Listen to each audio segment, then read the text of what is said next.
Chapter 1. Offend our Eastern University, and we shall pursue you, no matter the distance. On the night of February 9th, 2024, New Year's Eve, in the Eastern University Nation, Yunnan Province, Kunshan City, at the Wolf Warriors Special Training Base. The biting cold wind swept through the training ground like a knife, chilling to the bone, with dust swirling in the air, as if the atmosphere itself bore a sense of foreboding. Tan Juji stood at the center of the training field, his countenance as grim as iron, his gaze slicing through the air like a blade, surveying the 10 soldiers engaged in training.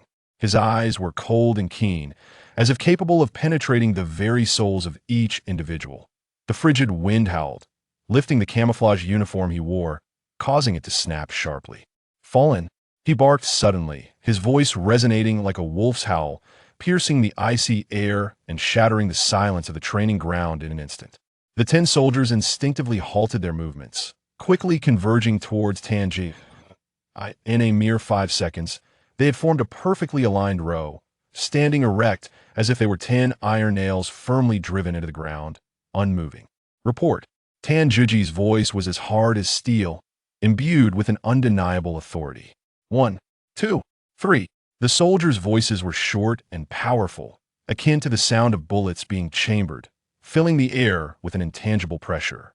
Tan Juji's gaze, sharp as a torch, slowly swept across each soldier's face, ultimately resting on the vice captain, Zheng Gang. Zheng's brow was furrowed, his lips moved slightly as if he had something to say, but Tan Juji's steely glare cut through the air, forcing the words back down his throat. "A mission has arrived." Tan Juji's tone was grave, yet carried an irresistible force. "This time, we must exert every effort to rescue the Eastern University citizens trapped in northern Myanmar at any cost. Those who offend our Eastern University shall be pursued, regardless of distance." As his words fell, the soldiers felt a jolt of determination, exchanging glances with one another. Northern Myanmar? That was a place notorious for its dangerous scams, kidnappings, trafficking, and homicides unfolded daily. How could such a task possibly fall to them? The Wolf Warriors? Zheng Gang could no longer contain himself and whispered, "Captain, this mission." Silence. Tan Juji interrupted sharply, his gaze slicing through Zheng Gang like a knife. "Execute the orders." Zheng Gang immediately straightened his posture, vociferously reiterating the mission directive. "Exert every effort to rescue the Eastern University citizens trapped in northern Myanmar. Those who offend our Eastern University shall be pursued, regardless of distance." "Understood." The Wolf Warriors responded in unison, their voices booming like thunder, causing the dust on the training ground to tremble. They all understood that this mission would be anything but simple. While the scam syndicates in northern Myanmar were notorious, they were typically handled by local police. For the Wolf Warriors to be deployed, something significant must have transpired. Just a week prior, Tan Juji had led his team in an overseas counterterrorism mission and was preparing for a period of rest when suddenly his satellite phone rang. "Tan Juji, return to the Kunshan City Wolf Warriors Special Training Base immediately with your team." The voice on the other end was icy and authoritative, leaving no room for dissent. Tan Juji asked no further questions and promptly returned with his team. As he entered the base, General Qing Guoqiang stood at the center of the training ground, his gaze fixed on him like that of a hawk. General Qing Guoqiang, the founder of the Wolf Warriors Special Forces, directly reported to the highest military authority.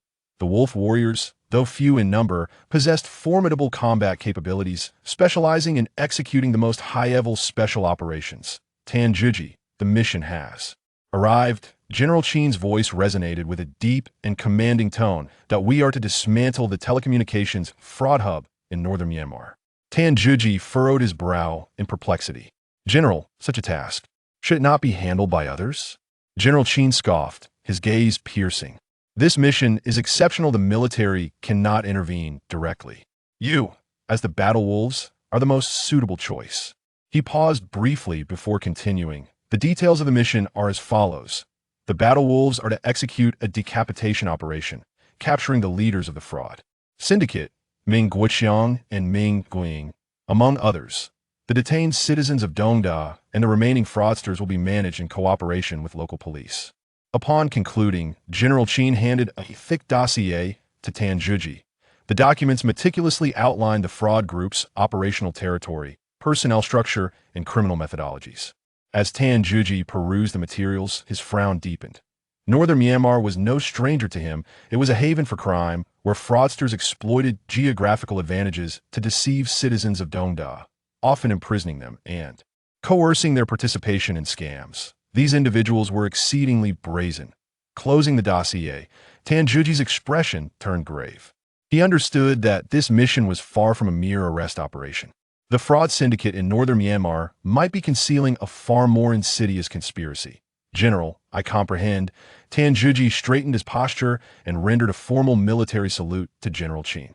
The Battle Wolves pledge to fulfill the mission. General Chin nodded, a flicker of approval crossing his features. Remember, this mission not only pertains to the safety of the citizens of Dongda, but also to the dignity of our nation. You're the Battle Wolves, the sharp blade of the state. Do not allow anyone to underestimate you. Tan Juji cast a solemn glance at his comrades, his expression serious, and slowly advanced towards them. The terrain of northern Myanmar was treacherous, and the fraudsters were cunning a moment's negligence could lead to peril. Yet, he felt no fear.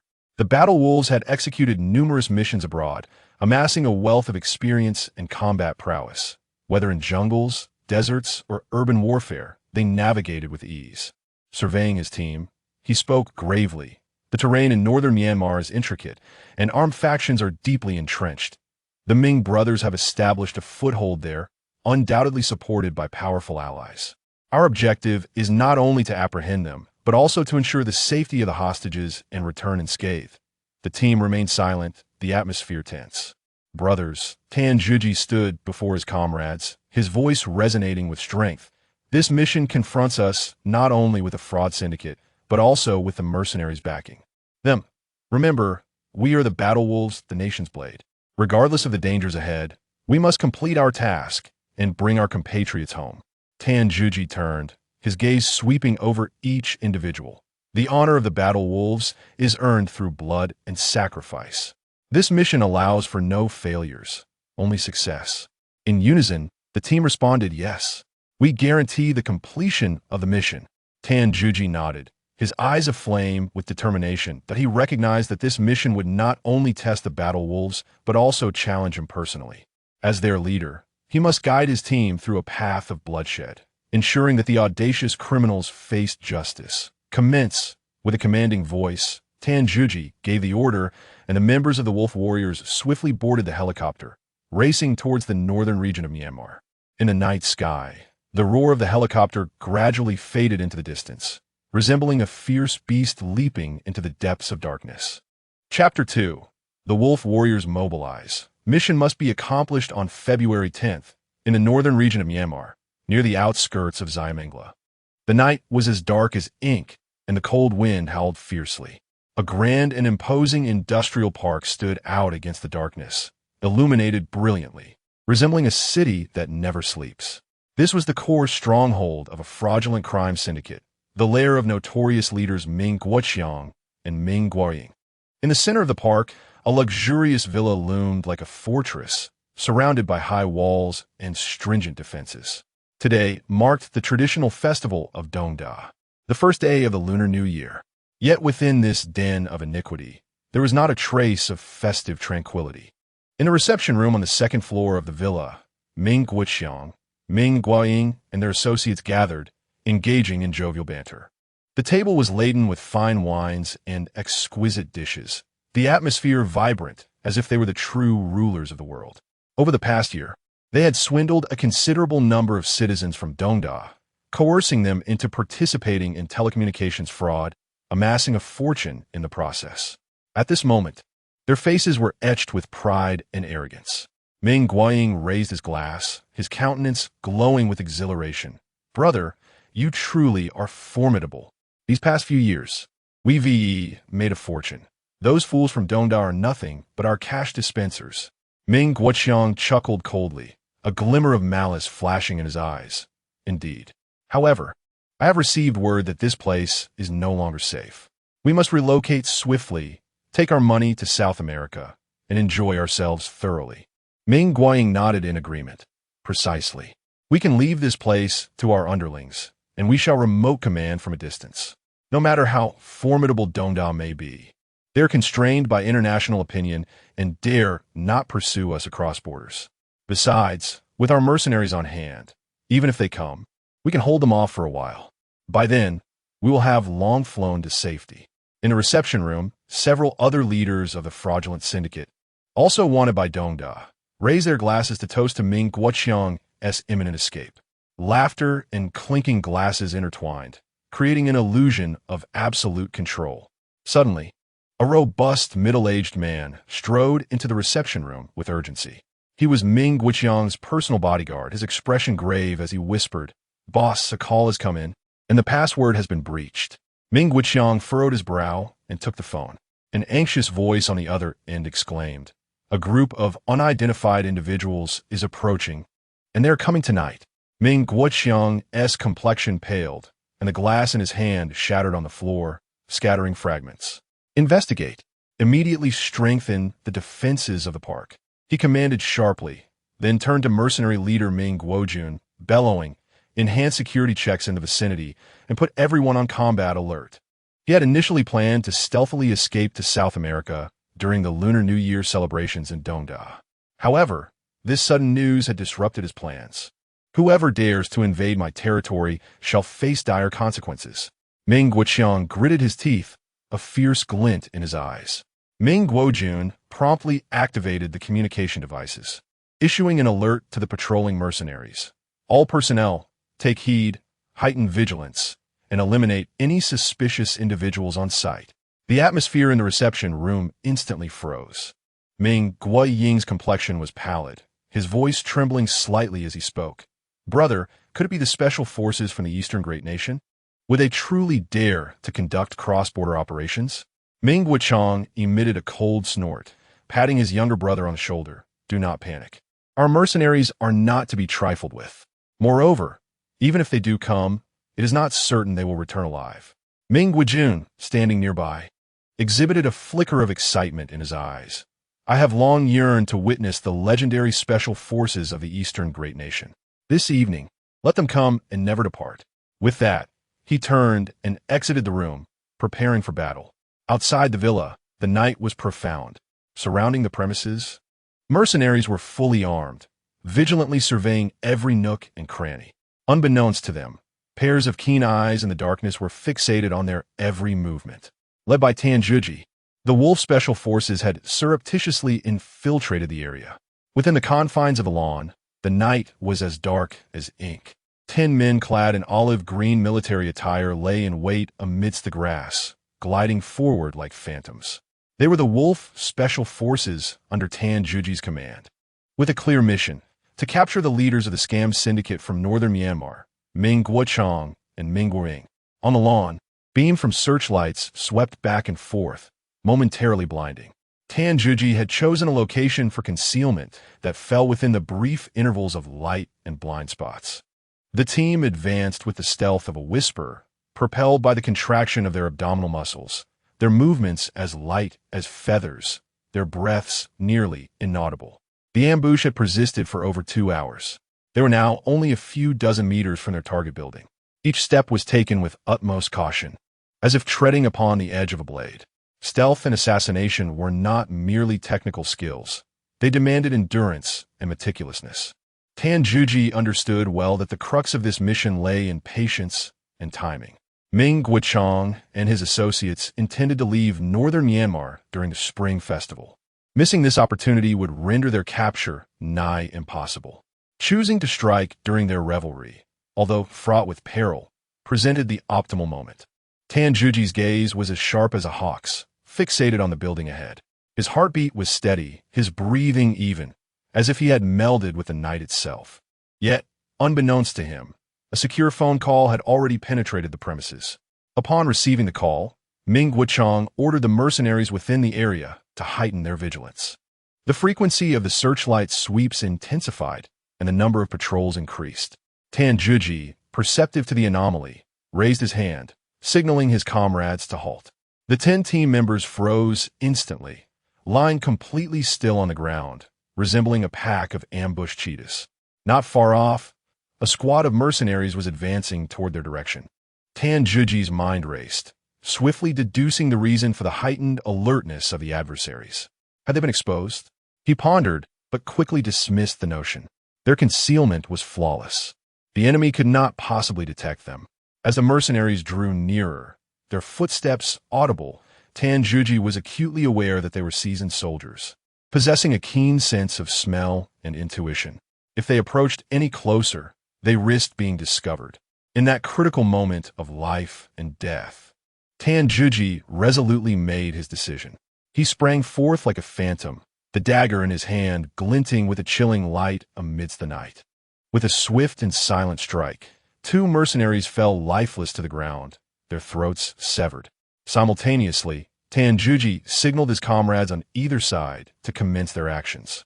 In an instant, the battle erupted. The members of the Wolf Warriors descended upon their foes like ferocious tigers, swiftly dispatching the remaining patrolling mercenaries with a precision that left no room for hesitation. Yet, just as they believed the operation was proceeding smoothly, the sound of a gunshot rang out, a last gasp from a dying mercenary, shattering the tranquility of the night. The bullet struck a searchlight within the compound, sending shards flying in all directions. Chaos engulfed the entire area in a heartbeat. Tanjuji's gaze turned steely as he murmured, "We've been compromised. Hasten our advance." The Wolf Warriors quickly recalibrated their focus, racing towards the target building. Their figures flitted through the darkness like wraiths, each step imbued with lethal intent. Chapter 3.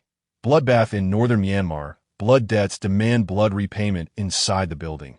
The faces of Ming Guoqiang and his companions turned ashen upon hearing the gunfire. "What is happening?" Ming Guoqiang exclaimed in a panic. Ming Guojun seized the walkie-talkie, bellowing, "Everyone, immediately seal off the building. No one is to approach." Tanjuji realized that their whereabouts had been exposed, yet a faint smile curled at the corners of his mouth, his eyes shimmering with exhilaration. It was the perfect moment to showcase his prowess. He muttered to himself, an icy, murderous intent lacing his tone. He resolved to confront the adversaries head-on, unflinching. "Zhonggang, cover me," Tanjuji commanded in a low, resolute voice. Deputy Captain Zhonggang promptly led several team members to provide flank protection, while Tanjuji, akin to a hunting leopard, stealthily maneuvered from the shadows towards the building. His form was elusive, bullets whizzing past him, yet none could find their mark. The ground bore deep imprints of his footsteps, each step seemingly infused with explosive power. Under the cover of his comrades, Tanjuji advanced towards the building with breathtaking speed, leaving onlookers astonished. The mercenaries led by Ming Guojun were utterly stunned. "Is this fellow a monster? His movements are too swift," a mercenary exclaimed in disbelief. Tanjuji let out a cold chuckle, his handgun firing in an instant. Bang, bang, bang. The bullets struck their targets with deadly precision, each shot resulting in a fatal blow. His marksmanship was nothing short of terrifying. After dispatching several interceptors, Tanjuji successfully closed in on the target building. Instead of opting for the stairs, he harnessed explosive energy, bending his legs before propelling himself upward. Whoosh!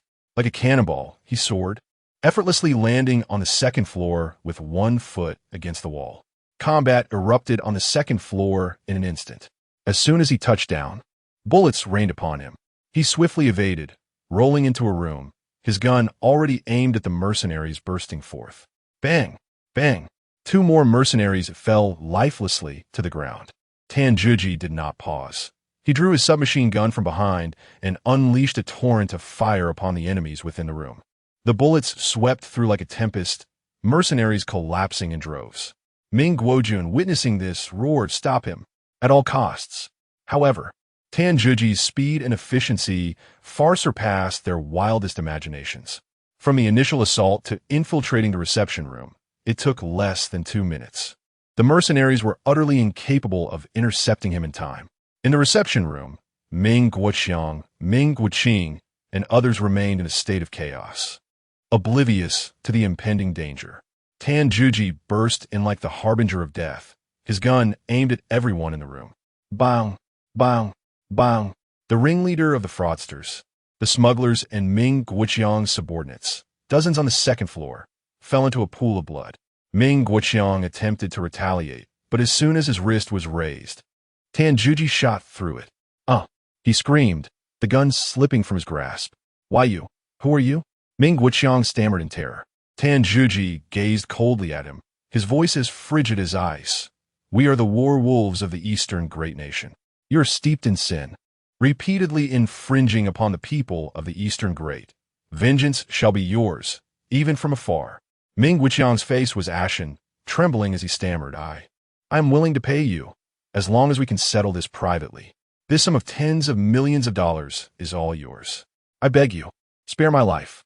I promise, I will never dare to infringe upon the Eastern great nation again.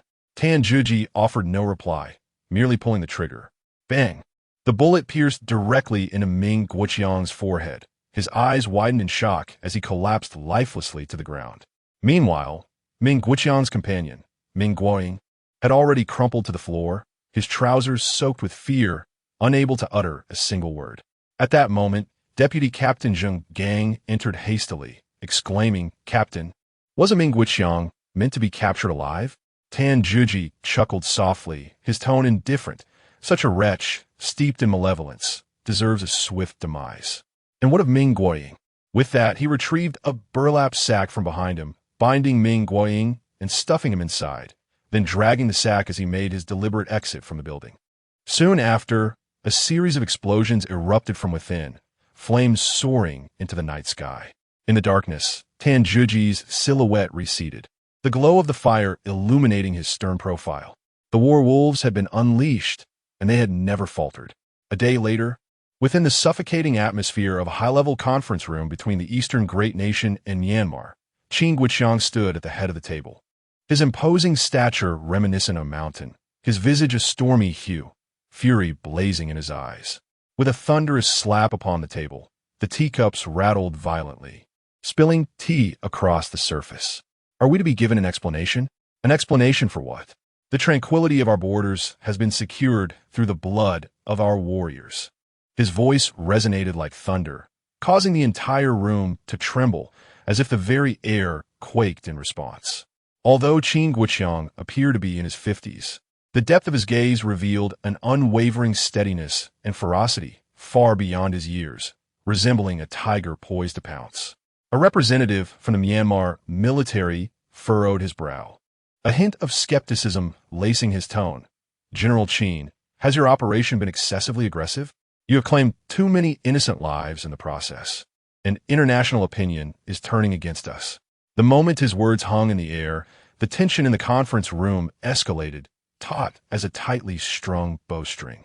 Ready to snap, Qin Guoqiang let out a cold laugh, his gaze slicing through the representative like a blade, his voice frigid. Excessive? Your Myanmar syndicates have roamed freely for years, kidnapping, extorting, and murdering citizens of the Eastern Great Nation. Have you ever intervened?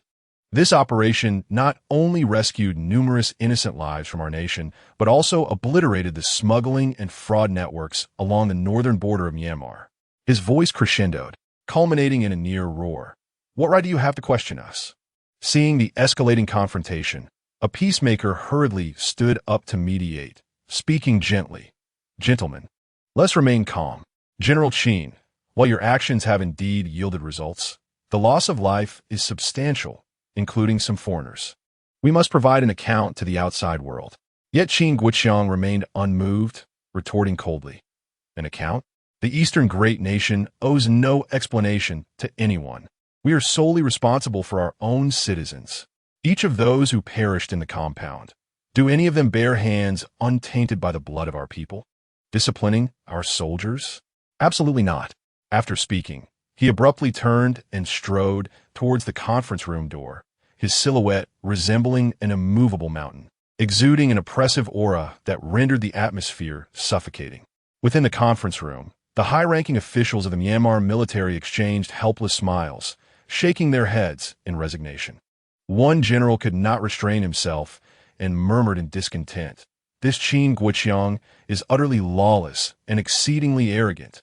At that moment, Qin Guoqiang halted abruptly, pivoting back to the conference room. His gaze, sharp as that of a hawk, locked onto the complaining general, and his voice sliced through the air with icy precision. I do not appreciate disparaging remarks made behind my back. If there are grievances, voice them to my face.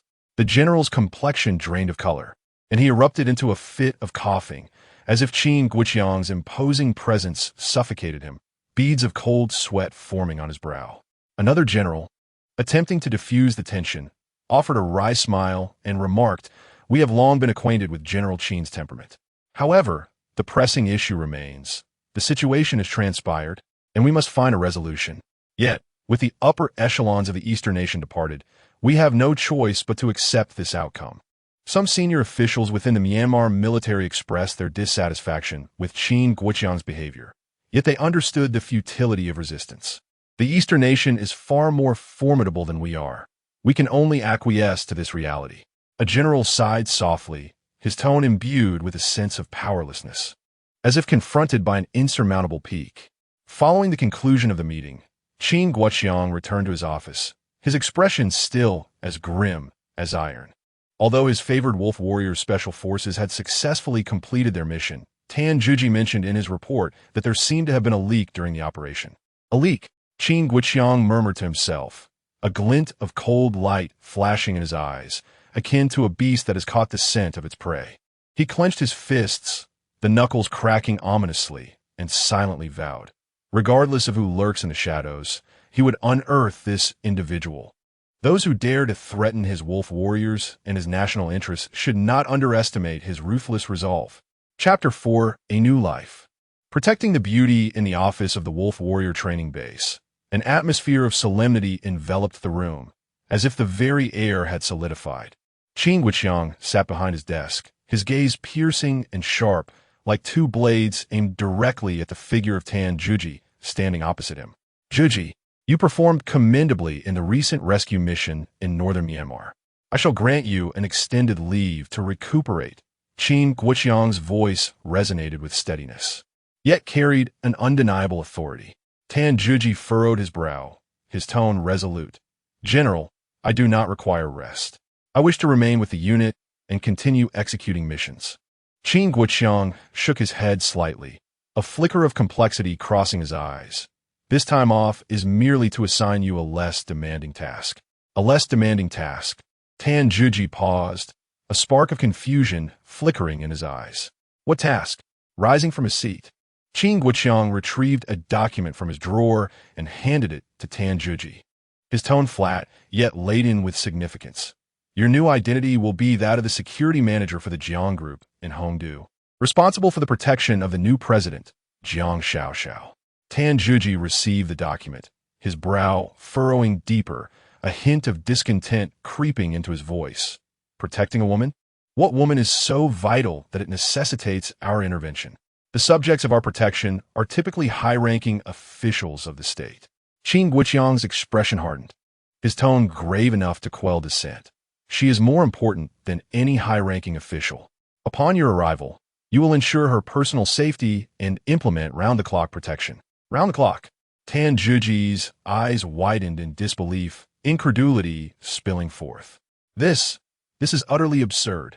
I do not even know who she is." "General, are you trying to take my life?"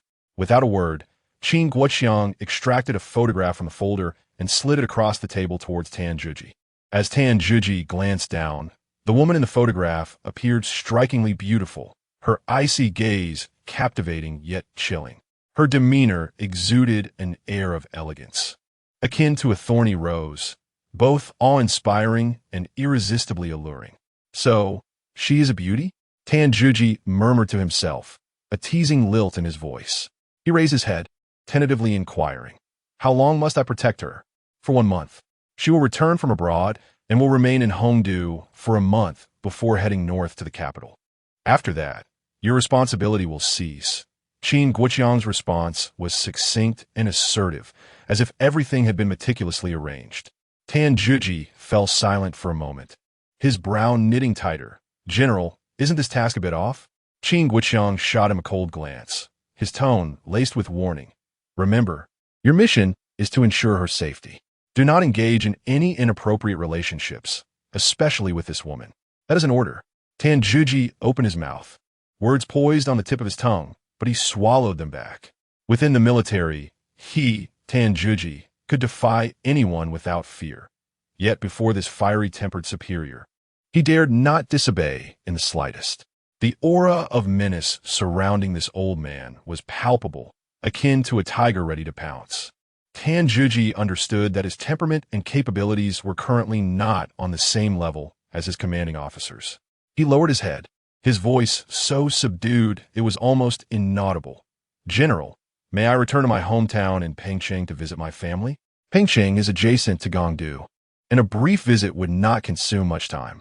Qin Guoqiang fixed his gaze upon him, his eyes deep and revealing a flicker of complex emotions. He knew that Tan Juji had not set foot in his home for a full 5 years.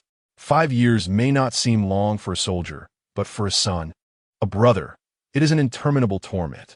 "Once this mission concludes, I shall grant you 10 days of leave." Qin Guoqiang's tone softened slightly, though it still bore an undeniable authority. Upon finishing his words, he turned and walked heavily out of the room, his silhouette betraying a hint of unnoticeable fatigue. Tan Juji stood rooted in place, clutching the photograph tightly in his hand, his heart awash with mixed emotions. To protect a stranger, and one deemed more significant than a national official, such a notion had never crossed his mind. The battlefield was his true home, and the hail of bullets was his daily existence. Yet, military orders are as unyielding as mountains. Regardless of his reluctance, he had no choice but to accept. Jiang Xiaoxiao. He murmured the name softly, a complex light flashing in his eyes. As Tan Juji exited the building, he encountered 10 comrades from the Wolf Brigade standing on the training ground, aligned in formation, their eyes collectively fixed upon him. "Brother Ji, we heard you were leaving?" One comrade could not help but inquire, astonishment evident in his tone. "Yes, I'm going to be a security guard," Tan Juji replied nonchalantly, as though it were an ordinary affair. "What? The youngest captain of the Wolf Brigade is becoming a security guard?" His comrades erupted in disbelief, a chorus of murmurs filling the air. Deputy Captain Zheng Chong stepped forward, his brow furrowed. "Is it truly necessary for you to go?" Tan Juji surveyed his comrades, who stood in unison, their eyes filled with reluctance. He smiled lightly. "It's not a permanent farewell. I will return soon. You all must strive hard and not let me down. Brother Ji, if something arises, how shall we reach you?" Zheng Gang pressed on. "Wait for the arrangements from Old Qin. You will inform you if needed." Tan Juji waved his hand, his tone imbued with a sense of nonchalance. With that, he turned toward the military camp's gates, his demeanor resolute and upright. "Salute." With a crisp command, the 10 soldiers in camouflage stood tall and straight, solemnly rendering a standard military salute to Tan Juji. Over the past decade, his remarkable achievements for the Wolf Brigade were countless. This moment of salute represented not only respect and gratitude, but also the profound camaraderie among comrades. Tan Juji did not look back. He merely raised his hand in farewell. As Tan Juji exited the base, he boarded the high-speed train to Gongdu. The scenery outside the window rushed by, a blend of the familiar and the unfamiliar, causing his heartbeat to quicken involuntarily. This mission took him by surprise, even seeming somewhat absurd. He was to become a security guard, tasked with safeguarding the safety of a woman. Over the past decade, he has transformed from a rebellious youth, engrossed in mobile gaming and roaming the streets, into a disciplined special forces soldier. This period has been a crucible of blood and fire, reshaping him entirely. Today, he stands as a legendary figure of the Wolf Fang, an elite special forces unit of the Eastern War Team, feared by criminal organizations worldwide. He has claimed victory in the global special forces competition 5 times, remaining unmatched. He single-handedly infiltrated a stronghold of Middle Eastern terrorists to successfully rescue hostages. He confronted mercenary groups in Africa, safeguarding Eastern's mineral interests, and he engaged in life-and-death battles with drug lords in South America, repeatedly turning peril into safety. The title of Wolf Fang is a medal forged from his blood and glory. Consequently, the New York Mafia, the Japanese Yakuza, and Mexican drug cartels have all issued bounty orders against him, with rewards soaring to $10 million. He has once stood at the pinnacle, gazing down upon the masses. Yet all of that is now a distant memory. At this moment, within his black backpack, lie only a few changes of clothes, a bank card, a mobile phone, and a special satellite communication card, his sole connection to the wolf pack. A new journey is about to commence. Chapter 5. Arrival at the port, encountering obstacles 5 years later. Tanjuji set foot once more on the land of the port city. This international metropolis, transformed beyond recognition 2 decades after its return to the east, radiated a breathtaking vibrancy. Skyscrapers towered like giants, piercing the clouds, while the streets bustled with a constant flow of vehicles, their headlights twinkling like stars, as if every breath of air was infused with the scent of wealth and desire. Dressed in a simple blue t-shirt, faded jeans, and casual shoes, with a black backpack slung over his shoulder, Tan appeared as unassuming as a humble delivery man. His hands nestled in his pockets, he strolled leisurely down the street, his gaze casually sweeping over the scenery, a subtle smile playing at the corners of his mouth.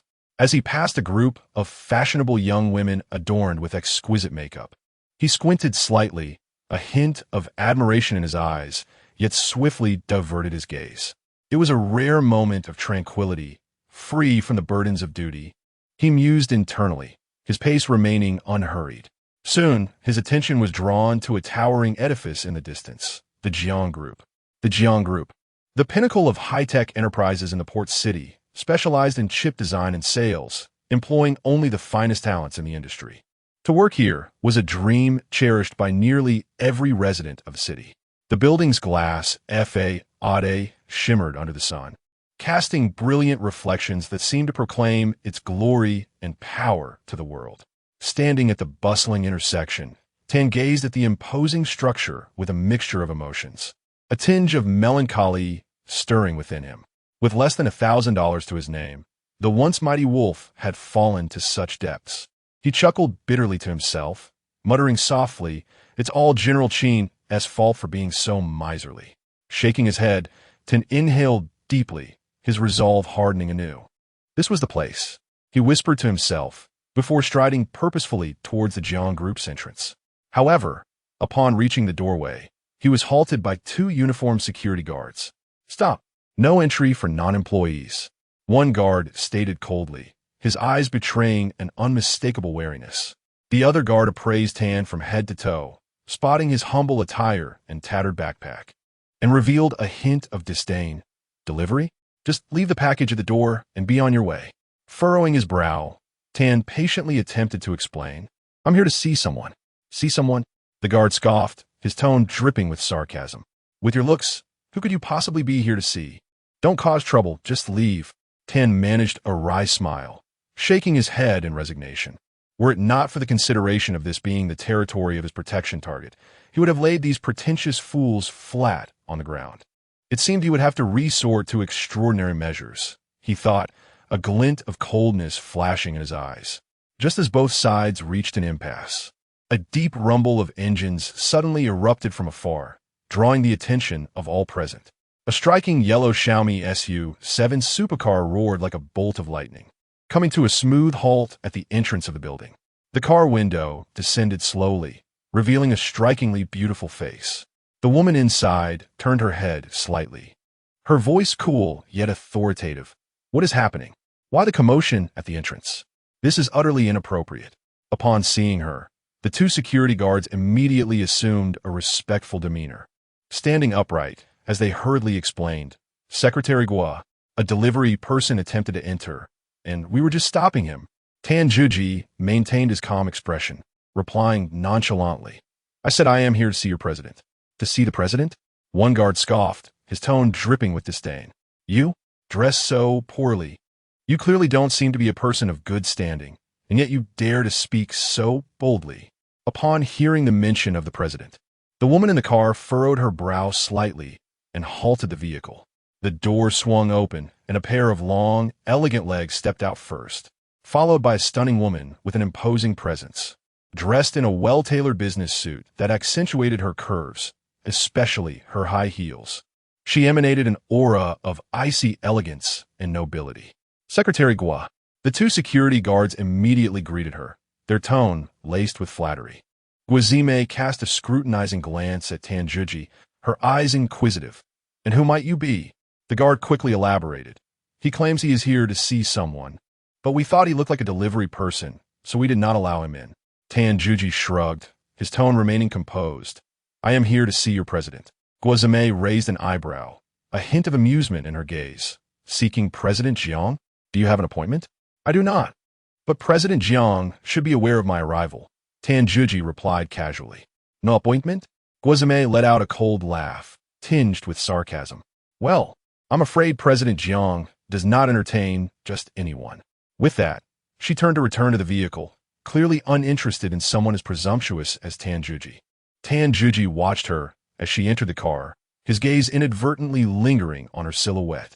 Her figure, enveloped in the business attire, appeared exceptionally alluring, particularly her slender waist and rounded hips that swayed enticingly with each step, almost silently challenging the rationality of the men around her. Seemingly aware of his gaze, Guozime abruptly turned back to glare at him, her voice frosty. What are you looking at? Hurry and leave. Tanjuji chuckled lightly, his tone relaxed. It is only natural for a man to look at a woman.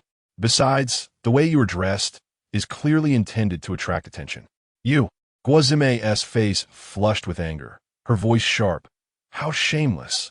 Unfazed, Tanjuji shrugged, his eyes brazenly wandering over her form. Guozime, disinterested, was about to drive away when suddenly her phone rang. Glancing at the screen, her expression shifted to one of respect as she swiftly answered. President, hello. On the other end, a cool and melodious female voice inquired. Zime, has Tanjuji arrived? Guozime paused, her eyes quickly scanning the surroundings as she asked in confusion. Tanjuji? Who is he? Standing a few paces behind, Tanjuji offered a subtle smile as he stepped forward, his tone laced with a hint of jest. It is indeed I. Guozime's gaze lingered on him for a brief moment, a flicker of astonishment crossing her eyes. She found it hard to believe that this plainly dressed, somewhat casual man was the individual about whom the president had taken personal interest. Quickly regaining her composure, she maintained a respectful tone. President, Mr. Tan has arrived. I shall escort him to you. After hanging up the phone, Guozime could not help but steal another glance at Tanjuji, her mind brimming with questions and curiosity. Who exactly was this man that warranted the new president's direct inquiry? With a soft sigh, she addressed Tanjuji. Mr. Tan, please follow me. Tanjuji nodded, trailing behind Guozime. His gaze inadvertently fell upon her silhouette, particularly the way her hips swayed gently with each step, exuding an alluring charm. Inwardly, he marveled. What an extraordinary presence. It seems this assignment shall not be devoid of intrigue. Chapter 6. The Thai Boxing Champion. Vulnerable Tanjuji followed Guozime into the Jiang Group Tower. The security guard at the entrance, upon seeing Guozime personally escorting Tanjuji, displayed a look of astonishment. They exchanged glances, murmuring softly, "Is it true that he knows the president?" Guozime led Tanjuji to the elevator, taking them directly to the president's office on the top floor. She gently knocked on the door, and a clear voice from within beckoned. "Please come in." Upon entering, Guozime respectfully announced, "President, Mr. Tan has arrived." The woman behind the desk lifted her gaze, her sharp eyes assessing Tanjuji before she waved her hand dismissively at Guozime. "You may leave now." Guozime nodded in acknowledgement, turning to depart, casting a curious glance at Tanjuji as she exited. Standing in the center of the office, Tanjuji surveyed his surroundings. The office was spacious and well-lit, adorned with a distinctly modern decor that exuded elegance and sophistication. Abstract paintings graced the walls, and a piano nestled in the corner added a touch of refinement. His gaze ultimately settled on the woman behind the desk, dressed in a well-tailored black uniform, with long hair cascading over her shoulders and features exquisitely refined. She emanated a cold, yet noble aura. She was Jiang Xiao, the president of the Jiang Group, a mere 25 years old, yet commanding a high-tech business empire worth hundreds of billions. However, at this moment, Jiang Xiao furrowed her brow, a hint of displeasure flickering in her eyes. She glanced at Tanjuji and coldly inquired, "So you're Tanjuji?" Tanjuji nodded, his gaze unabashedly scrutinizing Jiang Xiao. He had long been aware that his mission was to protect this captivating president, yet he was taken aback by her striking presence, which surpassed her photographs. Nevertheless, Jiang Xiaoxiao's initial impression of him was evidently poor. Observing his somewhat shabby attire, she felt a wave of disdain. Can someone like him truly protect me? Tan Zhuji, however, seemed unfazed by her scrutiny, a faint smile gracing his lips. He understood that the days ahead were unlikely to be dull. Standing resolutely in the office, Tan Zhuji calmly scanned the room once more before focusing on Jiang Xiaoxiao. He offered a slight smile, his tone steady. President Jiang, I am Tan Zhuji, and I will be responsible for your safety from today onward. Jiang Xiaoxiao raised her head, her cold eyes tinged with disdain as she appraised him. Frowning slightly, she remarked, You are the one my grandfather recommended? The unemployed drifter from abroad? Tan Zhuji nodded. Yes, that is correct. Jiang Xiaoxiao huffed lightly, her tone frosty. While I do not comprehend why my grandfather insists on your presence, I shall accept it since he is adamant. She paused before adding, However, I hope you understand your place. You are merely my bodyguard. Do not overstep your boundaries. Tan Zhuji smiled gently, his demeanor unfazed. Understood. I shall perform my duties diligently. He hesitated before asking, By the way, who is your grandfather? Jiang Xiaoxiao's brow furrowed, her tone impatient. You do not need to know who he is. Just focus on your job. Tan Zhuji shrugged, refraining from pressing further. He could discern that Jiang Xiaoxiao was a woman of character, and her assertive demeanor intrigued him. Just then, the office door swung open abruptly. Guazime hurried in, a look of tension etched on her face. President Jiang, Mu Shuwen has arrived. Jiang Xiaoxiao's brows knitted tighter. Did I not expressly state that I did not wish to meet him? Before Guazime could respond, footsteps echoed from outside. Mu Shuwen entered, cradling a large bouquet of red roses, his face alight with a smile. Dressed in an expensive tailored suit, a golden watch glimmered on his wrist. Yet his gaze was fixed hungrily upon Jiang Xiaoxiao. Xiaoxiao, it's been a while. He strode directly to Jiang Xiaoxiao, extending the flowers toward her. Jiang Xiaoxiao regarded him coldly, refraining from accepting the bouquet. Mu Shuwen, I have told you countless times, do not call me Xiaoxiao. What is your purpose for coming? Unfazed, Mu Shuwen continued to smile. I heard you are in search of security personnel. I have brought someone specifically to ensure your safety. Jiang Xiaoxiao scoffed. Unnecessary. I have my own arrangements. Seemingly oblivious to her rejection, Mu Shuwen turned and clapped his hands. A burly young man entered, muscles bulging and eyes fierce. This is the world-renowned Thai boxing champion, Song Pa, Mu Shuwen introduced proudly. His combat prowess has been tested in real battles. He will undoubtedly safeguard you. Tan Zhuji, standing nearby, smirked slightly, a hint of derision in his expression. Have you watched too many movies? Mu Shuwen's expression darkened as he turned to Tan Zhuji. Who are you? What gives you the right to speak here? Tan Zhuji shrugged. A security guard for Jiang Group. Mu Shuwen sneered. A mere security guard has no place to speak. Tan Zhuji remained silent, his gaze fixed coldly on him. Provoked by his stare, Mu Shuwen's eyes glinted with malice as he turned to Song Pa. Take care of him. Song Pa nodded and strode toward Tan Zhuji, his fists clenched, throwing a powerful punch. Tan Zhuji stood still, unyielding. Just as the punch was about to connect, he moved with the swiftness of lightning, lifting his left hand to effortlessly block Song Pa's fist while delivering a striking blow with his right. A dull thud resonated as Song Pa's body flew backward, crashing against the wall, his wrist twisted, emitting a piercing scream. Mu Shuwen stood there, dumbfounded, unable to react as Song Pa's body landed heavily upon him. Ah! Mu Shuwen screamed, pinned down and immobile, chaos reigning in the room. Tan Zhuji advanced, placing a foot upon Mu Shuwen's chest, coldly inquiring, Now, do you believe I am qualified to be a security guard for Jiang Group? Mu Shuwen's face turned pale, yet he remained defiant. Do you have any idea who I am? Do you dare touch me? Tan Zhuji chuckled darkly, raising his hand to deliver several sharp slaps. A foul mouth deserve a lesson. Dazed and disoriented from the blows, Mu Shuwen finally relented. I was wrong. You're qualified. Jiang Xiaoxiao, realizing the situation had escalated, hurriedly stepped forward to intervene. Tanjuji, let him go. Tanjuji glanced at her and slowly withdrew his foot. Taking a deep breath, Jiang Xiaoxiao spoke with a grave tone. Mu Shuwen is the heir of the prestigious Mu Group in the port city. Your actions could lead to serious trouble. Tanjuji shrugged nonchalantly and replied, I am merely protecting you. Jiang Xiaoxiao shot him a glare before turning to Mu Shuwen, saying, Young Master Mu, please take your leave. Mu Shuwen clumsily rose from the ground, casting a furious glare at Tanjuji. Tanjuji, you will regret this. With that, he hastily exited the office. Accompanied by Song Pa Chapter 7, Casual Attire, President's Fury, the office regained its tranquility, yet Jiang Xiaoxiao furrowed her brow.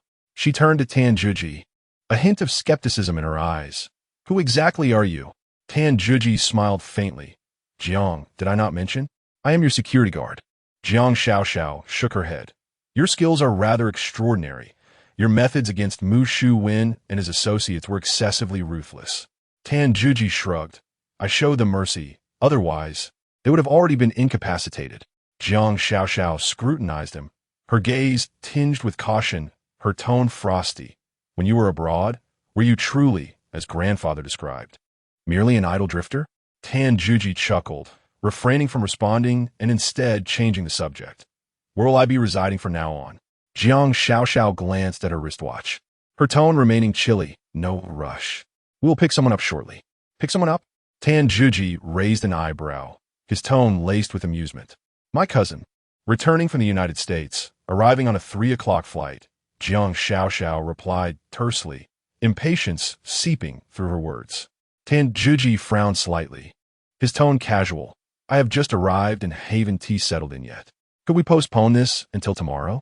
Jiang Xiaoxiao shot him a cold glance, her eyes conveying a warning. If you choose not to accompany me, I shall go alone. Should any issues arise en route, you will explain to grandfather yourself. Tanjuji sighed in resignation, shrugging. Very well, I shall go. Curiosity about Jiang Xiaoxiao's cousin stirred within him, and just as he was about to inquire further, Jiang Xiaoxiao seemed to read his thoughts, delivering a chilling warning.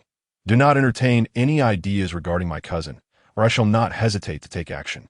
Tanjuji smiled again, remaining silent, a glimmer of mischief flickering in his eyes. Jiang Xiaoxiao cast a critical glance at Tanjuji's attire, her frown deepening, her tone laced with disdain. Is this how you intend to dress? Tanjuji looked down at his casual outfit, casually shrugging. I'm accustomed to it. It's comfortable. Comfortable? Jiang Xiaoxiao let out a cold laugh, her tone dripping with sarcasm. Accompanying me signifies representing the company's image. Dressed like this, what kind of impression do you intend to give? She paused, her tone firm. Change into a suit. The expenses are on the company. Tanjuji shook his head, his tone still relaxed. No need. I prefer a more casual approach. Jiang Xiaoxiao's face turned pale with suppressed ire, her voice laced with restrained anger. Are you attempting to bargain with me? Tanjuji remained composed, his tone light. I simply believe a bodyguard need not dress so formally. I'm not attending meetings nor meeting clients. Jiang Xiaoxiao took a deep breath, forcing down her rising anger, and coldly stated, Very well, wear whatever you wish. But do not bring me disgrace. She turned, retrieving a set of car keys from her drawer, tossing them to Tanjuji. Go to the underground parking lot and drive. I shall wait for you at the main entrance. Tanjuji caught the keys, glancing at them, raising an eyebrow.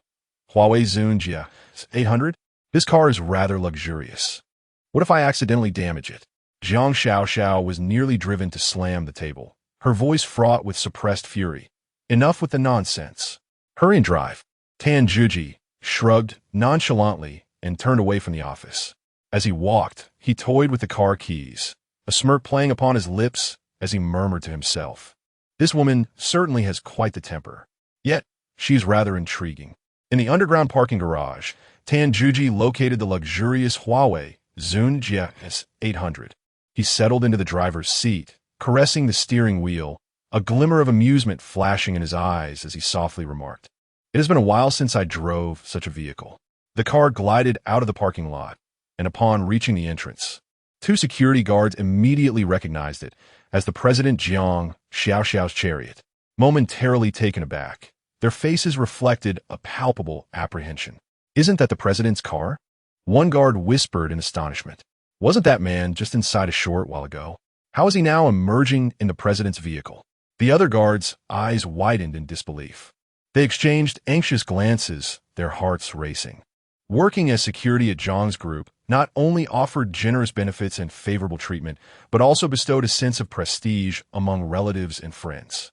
If they were to offend Tan Zhuji and lose their jobs, it would indeed be a grave miscalculation. With this thought in mind, the two guards hastily approached, their faces adorned with ingratiating smiles. "Sir, we truly failed to recognize your stature earlier. Please do not take it to heart." One guard bent slightly, his tone laden with respect. "Indeed, we acted out of duty. Your magnanimity is greatly appreciated. Please do not hold it against us." The other guard quickly echoed. Tan Zhuji rolled down the window, casting a calm glance in their direction. He had long sensed their prior disdain, yet it held no significance for him. Having once instilled terror in the hearts of global criminal organizations, as the Wolf Fang, he found such trivial matters beneath his consideration. "It's all right. You were merely performing your duties," Tan Zhuji replied in a tranquil tone, devoid of any discernible emotion. Upon hearing his words, the guards exhaled in relief, their smiles growing even more obsequious. "You truly are magnanimous. Should you require anything in the future, please do not hesitate to command us." "Yes, indeed. Just say the word, and we shall do our utmost." Tan Zhuji nodded slightly, opting for silence thereafter. He raised the window and redirected his gaze forward, preparing to exit the gate. At that moment, Jiang Xiaoxiao emerged from the first floor, clad in a well-tailored business suit, her stride both graceful and austere, exuding an undeniable aura. Upon seeing her, Tan Zhuji brought the Huawei Zun Jia 800 to a steady halt before her. Lowering the window, he leaned out, a subtle smile gracing his features. "President Jiang, please get in." The two guards, witnessing this, hurried over, eagerly opening the car door for her. "President Jiang, please." They bowed, their tone bordering on servility. Jiang Xiaoxiao cast a frosty glance their way, uttering not a single word as she took her seat in the back. "Drive," she commanded succinctly, her voice imbued with an undeniable authority. Without further ado, Tan Zhuji pressed the accelerator, and the vehicle smoothly exited the gates of the group.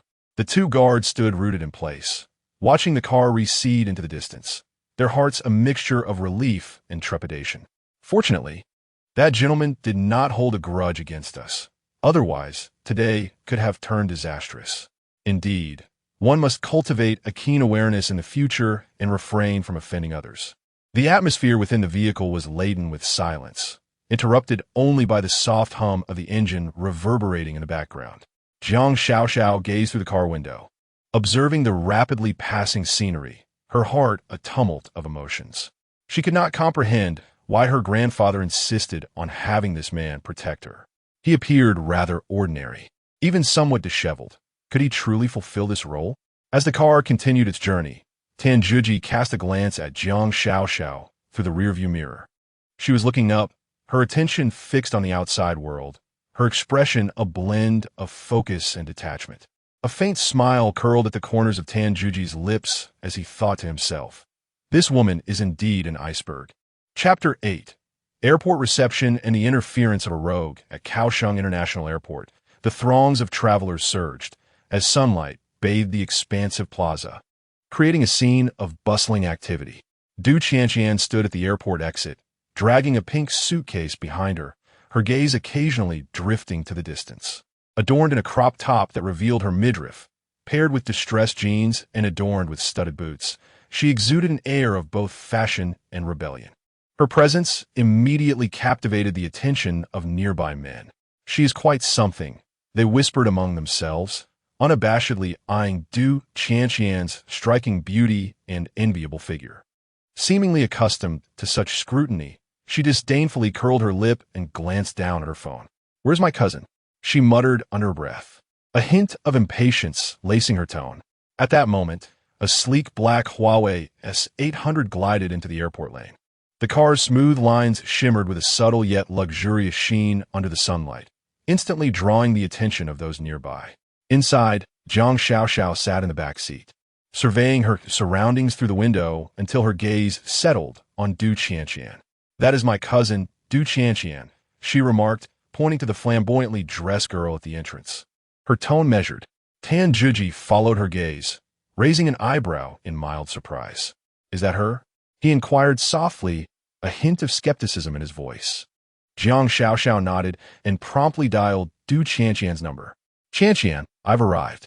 I'll have the driver pick you up," she succinctly conveyed before ending the call. Tan Zhuji parked the car steadily near the airport entrance, then stepped out.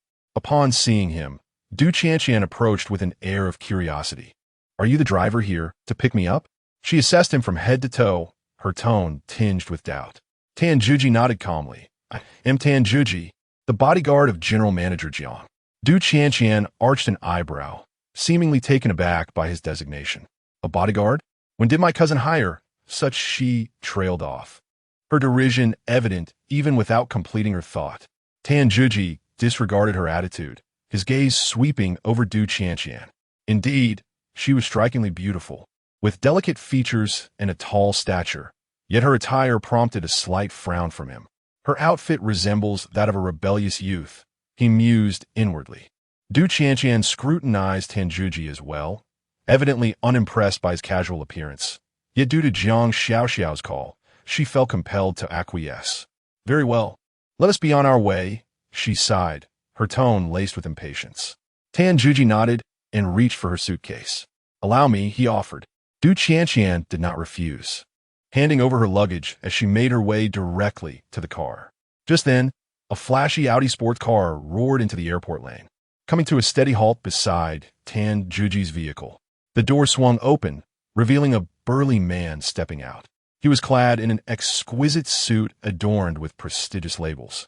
A dazzling watch gleamed on his wrist, and a confident smile graced his face. "Qianqian, it has been a long time," the man exclaimed as he strode towards Du Qianqian, his tone brimming with unabashed enthusiasm. Du Qianqian furrowed her brow, her demeanor cool and detached. "Sun Dazhuang, what brings you here?"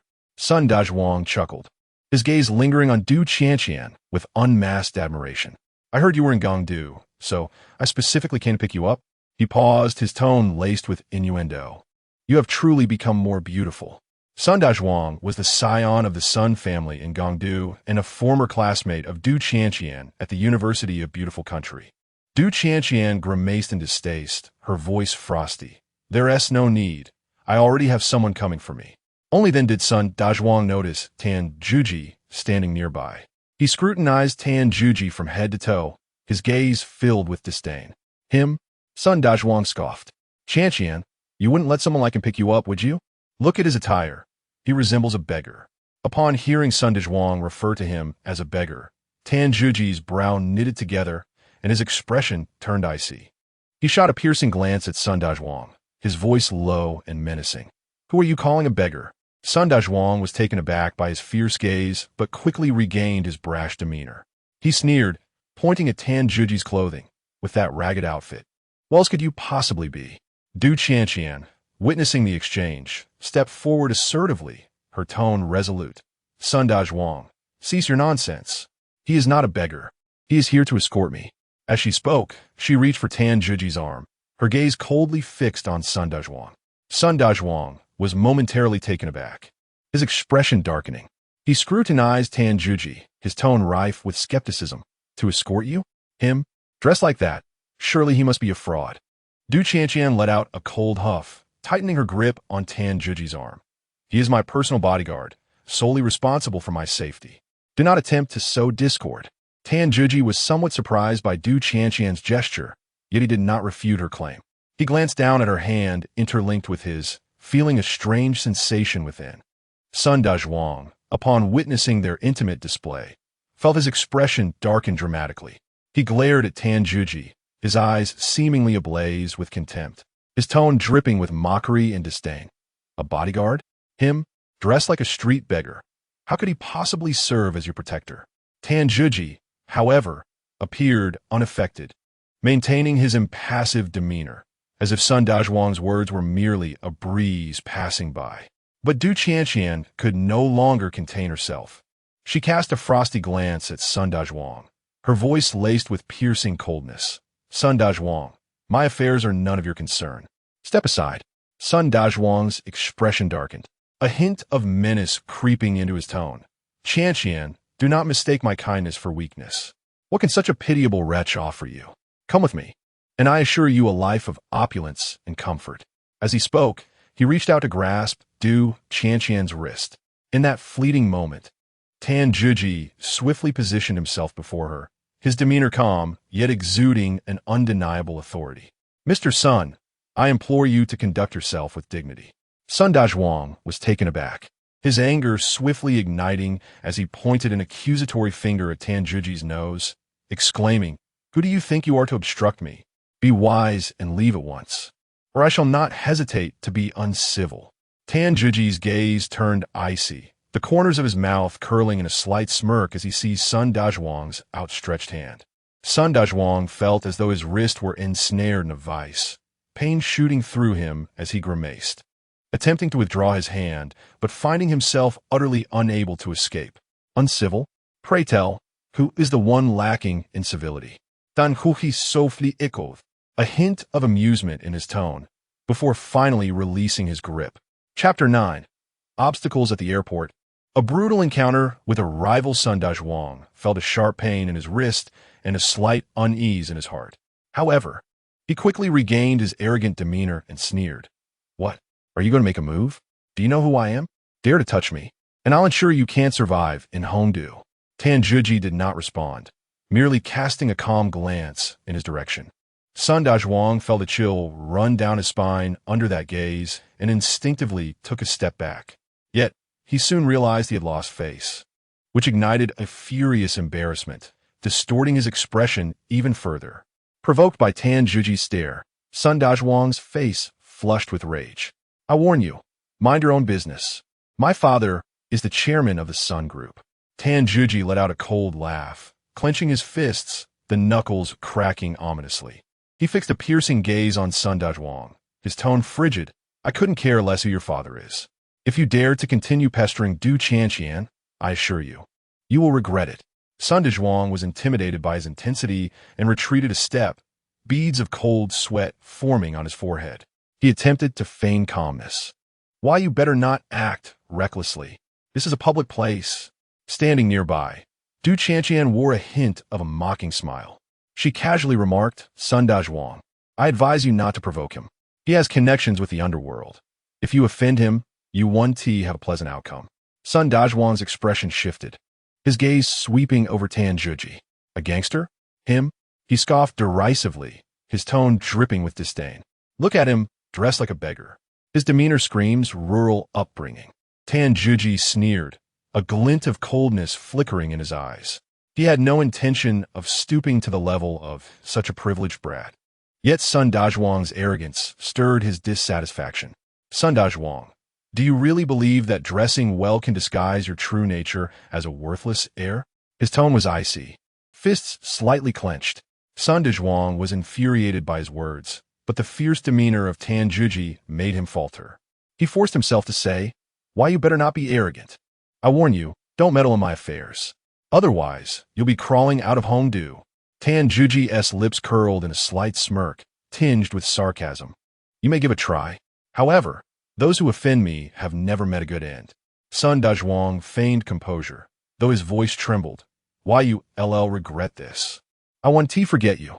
Tan Zhiji relaxed his fists, his tone indifferent. Remember me? That would be for the best. If I see you harassing Du Qianqian again, it won't be so easy next time. Sun Dazhuang gritted his teeth, his voice sharp. Just wait. This isn't over.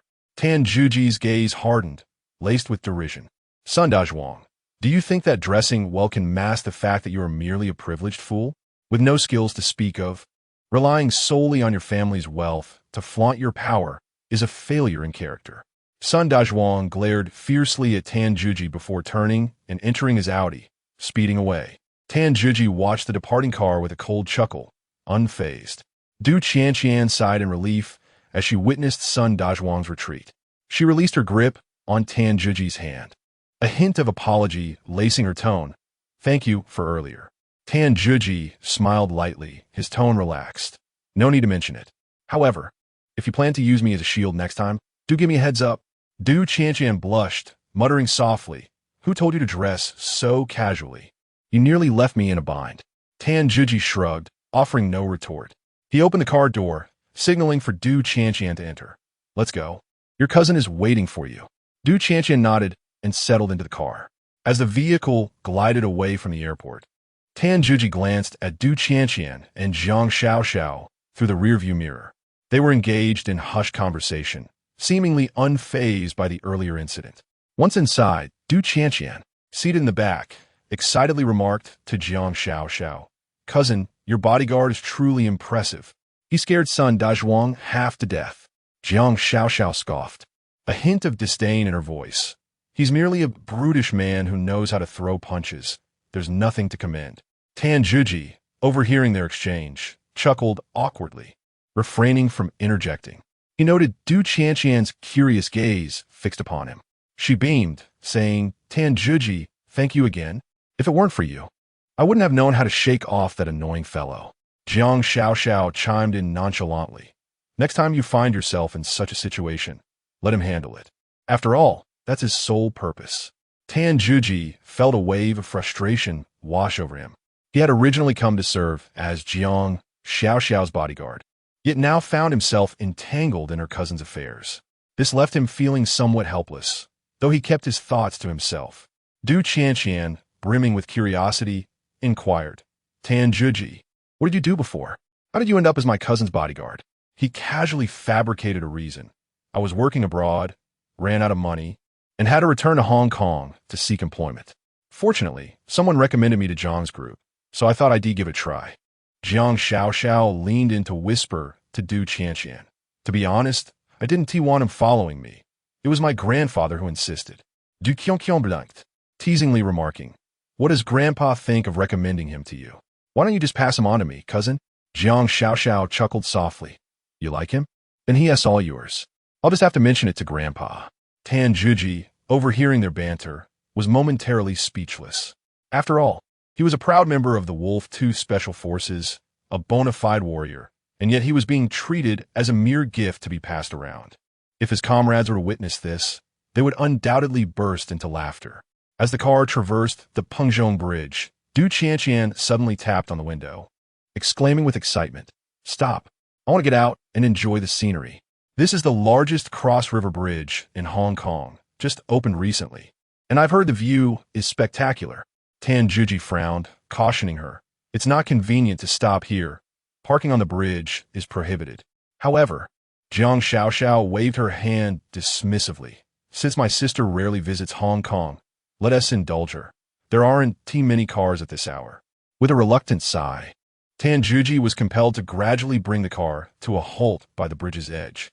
Du Cixi eagerly pushed open the car door and dashed to the edge of the bridge, embracing the river breeze with outstretched arms, her face aglow with excitement. Miss Jiang, please hurry back to the car once you've finished. This place is not safe, Tan Juji cautioned softly. However, Du Cixi remained unfazed, completely absorbed in the breathtaking scenery. Zhang Xiaoxiao also alighted from the vehicle, standing beside her as they chatted and laughed, seemingly oblivious to the passage of time. Tan Juji stood behind them, his gaze vigilant as it swept across the surroundings. He understood that it was precisely during such moments of relaxation that trouble was most likely to arise. Chapter 10. The enigmatic policewoman, life hanging by a thread. Du Qianqian and Zhang Xiaoxiao stood upon the bridge, strolling while admiring the picturesque scenery, their laughter ringing like crystal chimes in the breeze. It seemed as though the two were wholly absorbed in the enchanting river view, showing no inclination to depart. Tan Juji leaned against the car door, igniting a cigarette. Amidst the swirling smoke, his gaze appeared somewhat distant. Although this life as a security guard was tranquil, it also bore a tinge of loneliness. Life, he murmured softly, exhaling a ring of smoke, his eyes reflecting a hint of resignation. Suddenly, the roar of an engine shattered the tranquility of the night. A traffic police motorcycle came to a stop before Tan Juji's vehicle. The female officer dismounted, removing her helmet and tossing her long hair back, revealing a strikingly exquisite and icy visage. Tanjuji was momentarily taken aback, his gaze irresistibly drawn to her figure. She was tall, her uniform accentuating her flawless curves, particularly those elongated legs that rendered one unable to look away. "What are you staring at?" Officer Guy Lily shot him a frosty glance, her tone laced with palpable disdain. Originally a member of the Criminal Investigation Unit, Guy Lily was known for her formidable skills and fierce temperament. During a crackdown on organized crime, she had severely beaten the son of a powerful tycoon, resulting in her reassignment to the traffic division under the pretext of excessive force. At that moment, her mood was already soured, and Tanjuji's unabashed stare only exacerbated her irritation. "Do you know that parking here is prohibited?" Guy Lily approached Tanjuji, her voice icy. Coming to his senses, he replied with a cheeky grin, "Officer, could you make an exception? I'll move right away. Driver's license and vehicle registration, please." Guy Lily remained unmoved, extending her hand.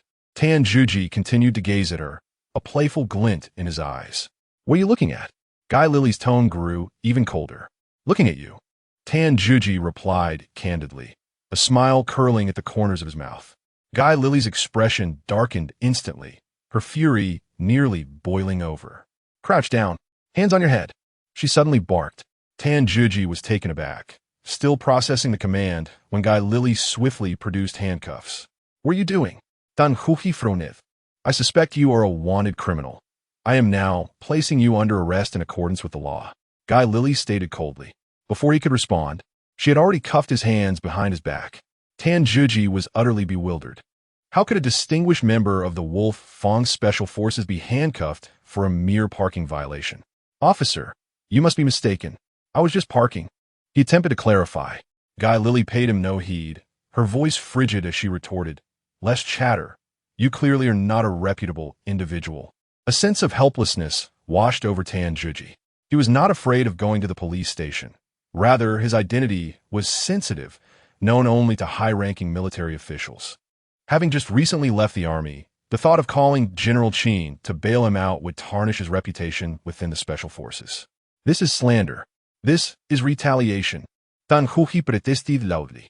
Yet, Guy Lily remained unfazed, shoving him into the police car. Tanjuji sat in the back seat, his hands shackled, a myriad of emotions swirling within him. He glanced outside the window, where Du Qianqian and Zhang Xiaoxiao were still taking pictures by the bridge, utterly oblivious to his predicament. What a predicament this is. Tanjuji let out a bitter smile, shaking his head. Guy Lily gripped the handcuffs tightly, her gaze piercing as she fixed her eyes on Tanjuji. Her voice was icy. "Tanjuji, come with me to the police station for questioning." Tanjuji's lips curled into a smirk, revealing a playful defiance. "Officer Guy, it's quite late. Aren't you afraid I might escape while you're alone with me?" Just as Guy Lily was about to reply, her phone rang abruptly. Frowning, she answered, "Captain, what is it?" A frantic voice came through the line. "Lily, there's a drunk driver who's just crashed and fled the scene. He's heading your way. Be ready to intercept." Guy Lily's expression hardened as her gaze swept across the bridge. After a moment's deliberation, she resolved to act immediately. She shot Tanjuji a cold glance. "You'd better behave while I'm gone." Tanjuji shrugged, his laughter growing bolder. "Officer Guy, don't keep me waiting too long." Guy Lily's ire was kindled by his provocation, yet she quickly regained her composure. Her eyes flickered with cunning as she noticed the bridge's guardrail. "Tanjuji, I hear you enjoy running," she scoffed, swiftly fastening one end of the handcuff to the guardrail and securing the other to his wrist. Taken aback, Tanjuji shook his head in resignation. "Officer Guy, you're abusing your power." Guy Lily raised an eyebrow, triumphantly. "I'll deal with you when I return." With that, she turned and retrieved the spike strip from the car, poised to deploy it in the middle of the road.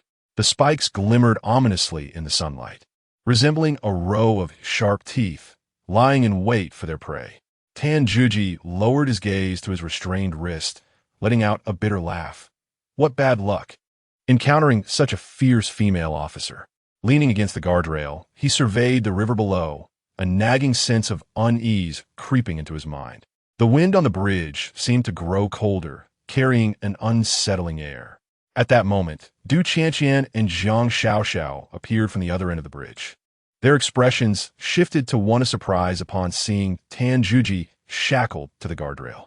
Tan Zhuji, what happened to you? Du Qianqian rushed forward, concern etched on her face. Tan Zhuji shrugged helplessly. I ran into a crazy woman who insists I parked improperly, and now she's got me handcuffed here. Jiang Xiaoxiao frowned, a hint of skepticism in her tone. Did you do something wrong? Du Qianqian turned to Guy Lily. Officer, what has Tan Zhuji done? He is a good person. Guy Lily replied coldly. He parked illegally and has committed other offenses. I'll explain once I finish my task. Just then, a black SUV slowly approached the bridge.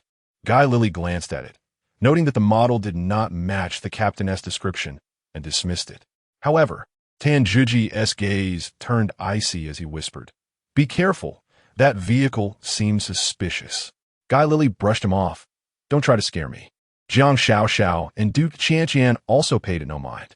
However, in the next instant, the off-road vehicle suddenly accelerated, hurtling directly towards Jiang Xiaoxiao. Du Qianqian let out a shriek, while Guy Lily was left with no time to react. Jiang Xiaoxiao stood frozen in place, her face ashen as if petrified. In a moment of dire urgency, Tan Zhuji inexplicably managed to unlock the handcuffs, leaping forward in a swift motion to pull Jiang Xiaoxiao aside. Bang! The vehicle crashed violently into the bridge's guardrail with a deafening sound. Seeing that he had not struck Jiang Xiaoxiao, the burly driver frantically turned the vehicle around, attempting to flee. Thinking of escaping? Tan Zhuji scoffed coldly, dashing forward to shatter the window with a powerful punch, firmly restraining the driver. He then opened the door, forcing the vehicle to a halt, and ultimately dragged the driver out, pinning him beneath his foot. Du Qianqian and Jiang Xiaoxiao watched in terror, while Guy Lily stood in stunned silence. How did you unlock the handcuffs? She asked, incredulity etched across her face as she gazed at Tan Zhuji. Chapter 11. A sudden rescue that astonished all. How could Tan Zhuji have escaped from the protective barrier so swiftly after being locked in? Guy Lily's eyes widened in disbelief. It was merely handcuffs, nothing significant, Tan Zhuji remarked nonchalantly. Guy Lily scrutinized him, her gaze filled with skepticism and astonishment. Is this a hobby of yours? She could not help but inquire. One might say so. Tan Zhuji shrugged, a subtle smile gracing his lips. Guy Lily let out a cold snort. Although she was taken aback by Tan Zhuji's lock-picking skills, she hesitated to voice her concerns, considering he had just saved a life. Clenching her teeth, she suppressed her suspicions and turned her attention to the burly man whom Tan Zhuji had pinned beneath his foot. Speak, who sent you? Tan Zhuji asked coldly, applying more pressure with his foot. Teach the brakes failed. The man stammered, his eyes darting, clearly lying. Bang! Without hesitation, Tan Zhuji delivered a powerful punch to the man's face. Blood instantly marred the man's features, yet he gritted his teeth and insisted. The brakes failed.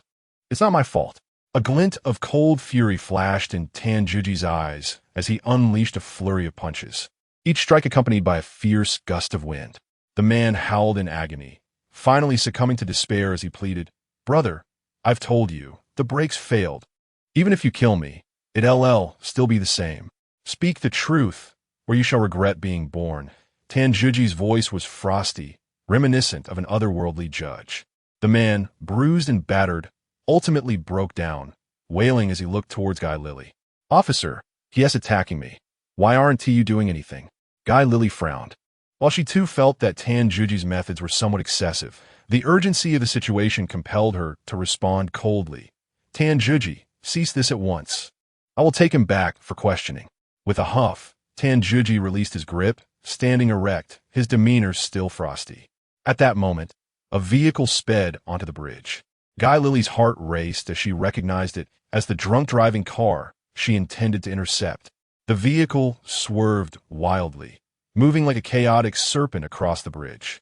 Guy Lily swiftly retrieved the spike strips she had prepared, aiming to throw them into the road at the right moment. However, the driver was evidently skilled, maneuvering the steering wheel with rapid precision, causing the car to zigzag, thwarting her attempts. Damn it. Guy Lily bit her lip, a cold sweat forming on her forehead. She understood that if this car escaped, the consequences would be dire. In her anxious state, Tanjuji suddenly took the spike strips from her hands. His tone calm, yet imbued with undeniable confidence. Let me handle this. Guy Lily was taken aback, and before she could react, Tanjuji raised his hand. And the spikes seemed to have a mind of their own, landing perfectly in the center of the road. Screech, an ear-piercing sound of brakes, filled the air as the drunk driver jolted, the tires punctured instantly by the spikes.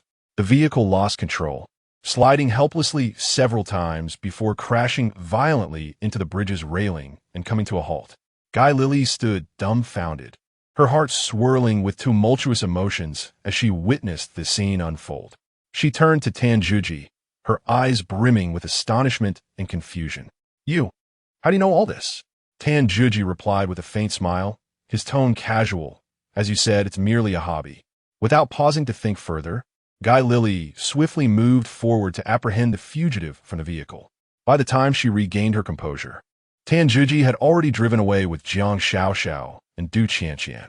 This man, Guy Lily gazed at the receding silhouette of the car, her heart heavy with perplexity and disbelief. She tightened her grip on the handcuffs in her hand, her expression intricate. Tanjuji, who exactly are you? She murmured softly, an instinctive feeling stirring within her that this man was far from ordinary. Seizing the moment while Guy Lily was distracted, Tanjuji pressed the accelerator, and the car swiftly departed from bridge. He steadied his grip on the steering wheel, his gaze sharp as a hawk, attentively observing the conditions of the road ahead. His demeanor austere and focused. In the back seat, Du Qianqian and Jiang Xiaoxiao sat side by side. Du Qianqian remained enthralled by the recent peril, excitedly exclaiming to Jiang Xiaoxiao, Xiaoxiao, your security guard is truly remarkable. If he had T-pushed you back on the bridge, the consequences would have been unimaginable. Jiang Xiaoxiao rubbed her wrist, a hint of complaint in her voice. You can't deny it. His shove was a bit too forceful. It still hurts. Tanjuji glanced at them through the rearview mirror, internally chuckling at the irony. Saving someone, yet still receiving blame. Truly a thankless endeavor. However, Du Qianqian was unperturbed, asserting, I believe Tanjuji is right. That driver was definitely targeting you. You need to be cautious. Jiang Xiaoxiao frowned. But didn't the driver mention his brakes were faulty? How does that relate to Tanjuji? Tanjuji refrained from responding, yet his mind replayed the earlier scene. The driver's gaze and actions did not seem accidental. He contemplated, it appears I must inquire with Guy Lily for clarity. This matter is not as simple as it seems. The car fell into a hushed silence. The only sound resonating was the low hum of the engine.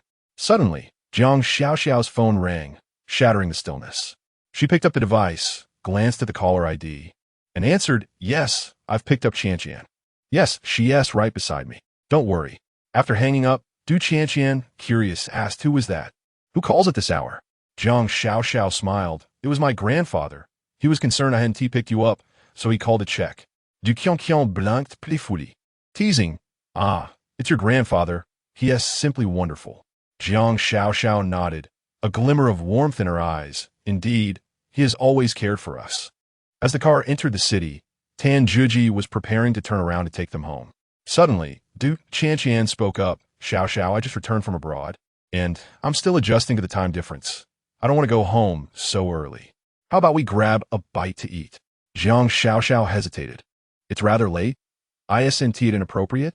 Du Qianqian tugged at her arm, playfully insisting, Oh, just for a little while. I haven't had domestic barbecue in ages. I've heard that wooden house barbecue is particularly delicious. Let us go try it. With no way out of her persistence, Jiang Xiaoxiao finally acquiesced. All right, but we can't stay too long. Du Cc immediately became excited, patting Tanjuji's seat. Tanjuji, let us take a detour to the cabin for a barbecue. Tanjuji smiled helplessly, turning the car around and driving towards their new destination. Meanwhile, in the conference room of the Hong Kong Urban Police Department, the atmosphere was tense. Guy Lily pushed open the door and quickly approached the captain. Captain, why was I summoned back in such haste? What has happened? The captain looked up, his expression grave. According to intelligence, A group of foreign dangerous elements has infiltrated Hong Kong, and our superiors have instructed us to closely monitor the security situation. Guy Lilly frowned. Foreign dangerous elements? What are they doing in Hong Kong? The captain shook his head. The specific reasons remain unclear, but it is said they are searching for someone. Our task at the police department is to cooperate with the National Security Bureau, seal off the main intersections, and assist in apprehending them. Upon hearing they were looking for someone, a flicker of excitement crossed Guy Lilly's eyes. Could it be that Tan Juji we encountered on the bridge today? She recalled the scene on the bridge, Tan Juji's skills, his reactions, and his mysterious unlocking abilities, all of which made her feel that he was no ordinary person. Noticing her daze, the captain rapped on the table. Guy Lilly, this mission is urgent. Do not lose focus. Guy Lilly snapped back to attention, nodding. Understood. I will make arrangements immediately. As she exited the conference room, Tan Juji's figure kept resurfacing in her mind. She silently resolved. Tan Juji, who exactly are you? I will uncover the truth. Chapter 12. Unfamiliar with the rules. Allow me to educate you. The wooden barbecue house, the largest in the harbor city, sprawls over several thousand square meters, illuminated brilliantly amidst a cacophony of voices. The music from the resident band reverberates loudly, while internet celebrities brandish their phones, live-streaming the vibrant atmosphere. Upon entering, Duke Qianqian's eyes sparkled with delight. Wow, this place is incredible. Xiao Xiao, look at all the people live-streaming. However, Jiang Xiao Xiao frowned slightly. As the president of the Jiang Group, she had a plethora of documents awaiting her attention and felt the weight of numerous concerns pressing down on her. Such a boisterous environment was never to her liking, yet she felt compelled to accompany her cousin during this rare visit. Qianqian, let's just have a quick bite and head back, Jiang Xiao Xiao whispered. But Du Qianqian was brimming with enthusiasm. Oh, come on. It's not every day we get to come here. Let us enjoy ourselves a little longer. Those exquisite delicacies abroad were so hard to come by. I must indulge today. Tan Juji, standing nearby, observed Du Qianqian's excitement with a resigned shake of his head. Du Qianqian picked up the menu and began ordering. This one, and this one. One of each. Seeing her order so much, Jiang Xiao Xiao couldn't help but remind her, Qianqian, we won't be able to finish all of this. Du Qianqian waved her hand dismissively. No worries. We can take leftovers. The barbecue soon arrived at their table, and the two began to feast heartily. Du Qianqian offered a skewer of grilled meat to Tan Juji. Why don't you have some? Tan Juji shook his head. You girls enjoy. I'll step outside for a smoke. With that, he moved to the side, lighting a cigarette while casting a vigilant gaze around. At that moment, a young man with long hair swaggered over, a drink in hand. He exuded a brazen demeanor. His gaze lewd, clearly a ruffian from the streets. Hey, beautiful, are you alone? Care for a drink with me? He leaned in towards Du Qianqian, his tone frivolous. Du Qianqian frowned, taking a step back. No, thank you. Yet the young man persisted, reaching out to grab her arm. Don't be so cold. Let us just be friends. Du Qianqian's expression changed, a flicker of panic in her eyes, although she dressed in a bold, rebellious style. The encounter with such a thug left her feeling frightened. Jiang Xiao Xiao, noticing the situation, immediately stepped forward and coldly stated, Please show some respect and do not harass my sister. The young man glanced at Jiang Xiao Xiao, his smile growing even more brazen. Oh, this one is quite charming too. What luck I have today, stumbling upon two beauties. As he spoke, he reached out to touch Jiang Xiao Xiao's face.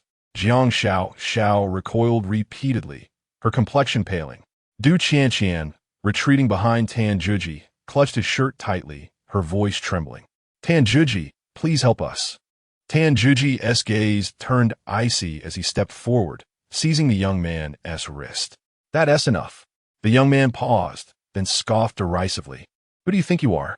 Mind your own business, or you'll get dealt with too. Tan Juji smirked contemptuously. This is my business, and I will not turn a blind eye. The crowd around them began to stir, many pulling out their phones to capture the unfolding drama, with some internet celebrities even starting live streams. Tan Juji frowned, wishing to remain incognito. He casually snatched Du Qianqian's hat and placed it atop his own head, obscuring half of his face. The long-haired youth, incensed by this act, clenched his fists and swung a punch at Tan Zhiji's face, exclaiming, "You seek death." Du Qianqian, startled, covered her mouth, her expression fraught with anxiety. Jiang Xiaoxiao also held her breath in trepidation. Tan Zhiji's countenance turned frosty as he sidestepped the blow, countering with a swift twist of his wrist that resulted in a resounding crack. The long-haired youth's wrist was brutally broken. Following this, Tan Zhiji delivered a powerful kick, sending the long-haired youth flying like a severed kite, crashing heavily to the ground. The barbecue house fell into an immediate hush, with all patrons rendered speechless by the spectacle. The music ceased, and even the live-streaming influencers momentarily forgot to speak. The manager of the wooden barbecue establishment hurried over, his expression darkening. "Who dares to cause a ruckus in my establishment?" Tan Zhiji adjusted the brim of his hat and replied nonchalantly, "The troublemaker is already lying on the ground. You ought to manage these blind fools." The manager glanced at the moaning long-haired youth on the floor and then at Tan Zhiji, momentarily at a loss for words. Jiang Xiaoxiao tugged at Tan Zhiji's sleeve, murmuring, "Let us leave." Just then, a commotion erupted at the entrance of the barbecue house. A dozen thugs filed in, led by a man with a sinister scar across his face, Zhang Hu, a notorious figure within the underbelly of Gongdu. His presence instantly froze the atmosphere. The previously boisterous crowd lowered their heads, unwilling to make eye contact, and even the live-streaming influencers discreetly stowed their phones. Zhang Hu swaggered to the center of the hall, casting a sweeping glance around before his gaze fell upon the long-haired youth, still writhing on the ground. Spotting Zhang Hu, the long-haired youth scrambled over, as if clinging to a lifeline. "Brother Hu, you must stand up for me. That guy attacked me and broke my wrist." Zhang Hu narrowed his eyes, coldly inquiring, "Who did this?" The long-haired youth pointed an accusing finger at Tan Zhiji, grinding his teeth as he declared, "It was him. That brat has no idea of the consequences of stirring trouble on our turf." Zhang Hu followed the direction of the finger, his gaze settling on Tan Zhiji. He appraised him from head to toe, a smirk of disdain curling his lips. "You dare to touch my people?" Tan Zhiji remained composed, his demeanor unruffled. "It was I. Your man lacked respect for the rules, and I merely imparted a lesson." Zhang Hu paused, then burst into hearty laughter. "How amusing! In Gongdu, no one has dared to speak to me like that." He stepped forward, closing the distance to Tan Zhiji. "Do you know who I am?" Tan Zhiji chuckled lightly. "Your identity is of little consequence. What matters is that your people should not provoke my friends." Zhang Hu's expression darkened abruptly. "You're quite arrogant, aren't you? However, arrogance comes at a price." Immediately afterward, his gaze caught sight of Du Qianqian and Jiang Xiaoxiao behind Tan Zhiji, and his eyes gleamed with interest. "Oh, I didn't expect two beauties to be here. If you know what's good for you, hand over these two lovely ladies to me for a few drinks, and I will pretend today events never occurred." Du Qianqian and Jiang Xiaoxiao's expressions shifted dramatically, instinctively retreating behind Tan Zhiji. Tan Zhiji's eyes turned icy, his tone chilling. "You seek death." Zhang Hu let out a sinister laugh, proclaiming, "If you refuse a toast, you must suffer a penalty drink. Brothers, charge forth. Subdue this wretch and bring back those two beauties." At his command, the group of thugs behind him immediately encircled, each one eager for confrontation, their faces twisted with malice. Du Qianqian, stricken with fear, turned pale and clutched Jiang Xiaoxiao's hand tightly, saying, "Xiaoxiao, what should we do? We shouldn't have come here." Although Jiang Xiaoxiao felt a pang of terror in her heart, she feigned composure and whispered words of reassurance. "Do not fear. Tan Zhiji is here." Tan Zhiji glanced back at them, his tone steady. "Step back. Do not get hurt." Chapter 13. Under Siege. Striking down the thugs before the words had fully escaped his lips, a throng of thugs surged forward, fists raised, charging towards Tan Zhiji. With a piercing gaze, Tan Zhiji's demeanor shifted, and he effortlessly evaded their assault. In a swift motion, he seized one thug's wrist, twisting it with force, causing the man to cry out in agony as he collapsed to the ground. Almost immediately, Tan Zhiji delivered a powerful kick, sending another thug hurtling against the wall. Zhang Hu's expression changed dramatically. "Damn it, he's a trained fighter. Everyone, attack together. Don't let him escape. The scene erupted into chaos as the gang swarmed him. Like a fierce tiger among sheep, Tanjuji moved with astonishing speed and precision. Each punch he threw cut through the air with a whoosh, accompanied by the thuds of impact and the thug's anguished cries. Bang, bang, bang. Within mere seconds, the front line of thugs had been sent flying, the sound of fractured ribs echoing through the air. They crumpled to the ground, writhing in pain, unable to rise again. Tanjuji's movements were relentless, darting through the crowd like a wraith. His legs swept out like iron whips, sending two thugs flying into nearby tables and chairs. The cries of despair resonated, and within just a few minutes, more than 20 thugs lay defeated on the floor, their wails filling the bar. The patrons stood in stunned silence, as if time had frozen. The once boisterous music had ceased, leaving only the groans of the fallen and the clatter of overturned furniture echoing in the air. Du Qianqian covered her mouth, her eyes wide with shock and admiration. My goodness, Tanjuji, he's incredible. She had never witnessed such a clean and decisive fight. Tanjuji's skills were akin to those of a superhero from the silver screen. Jiang Xiaoxiao was equally taken aback, her thoughts in turmoil. Is he truly just an ordinary security guard sent by my grandfather? She had always believed Tanjuji had relied on connections to enter the Jiang group.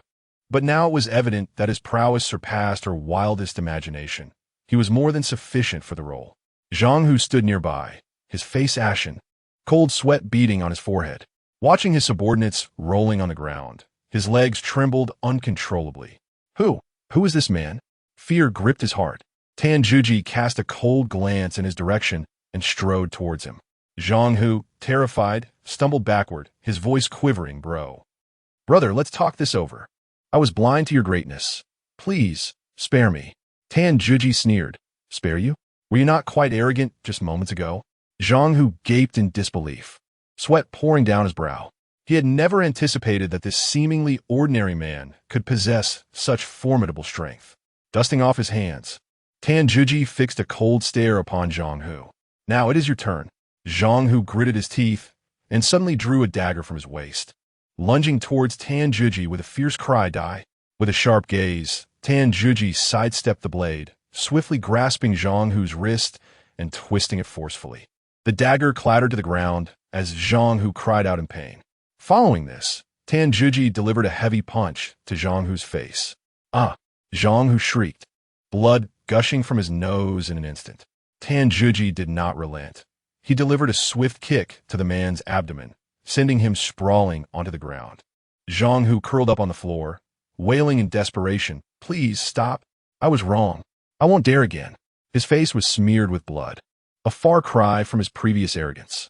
The patrons in the bar watched in awe and fear, astonished that this seemingly ordinary man could exhibit such ruthless decisiveness.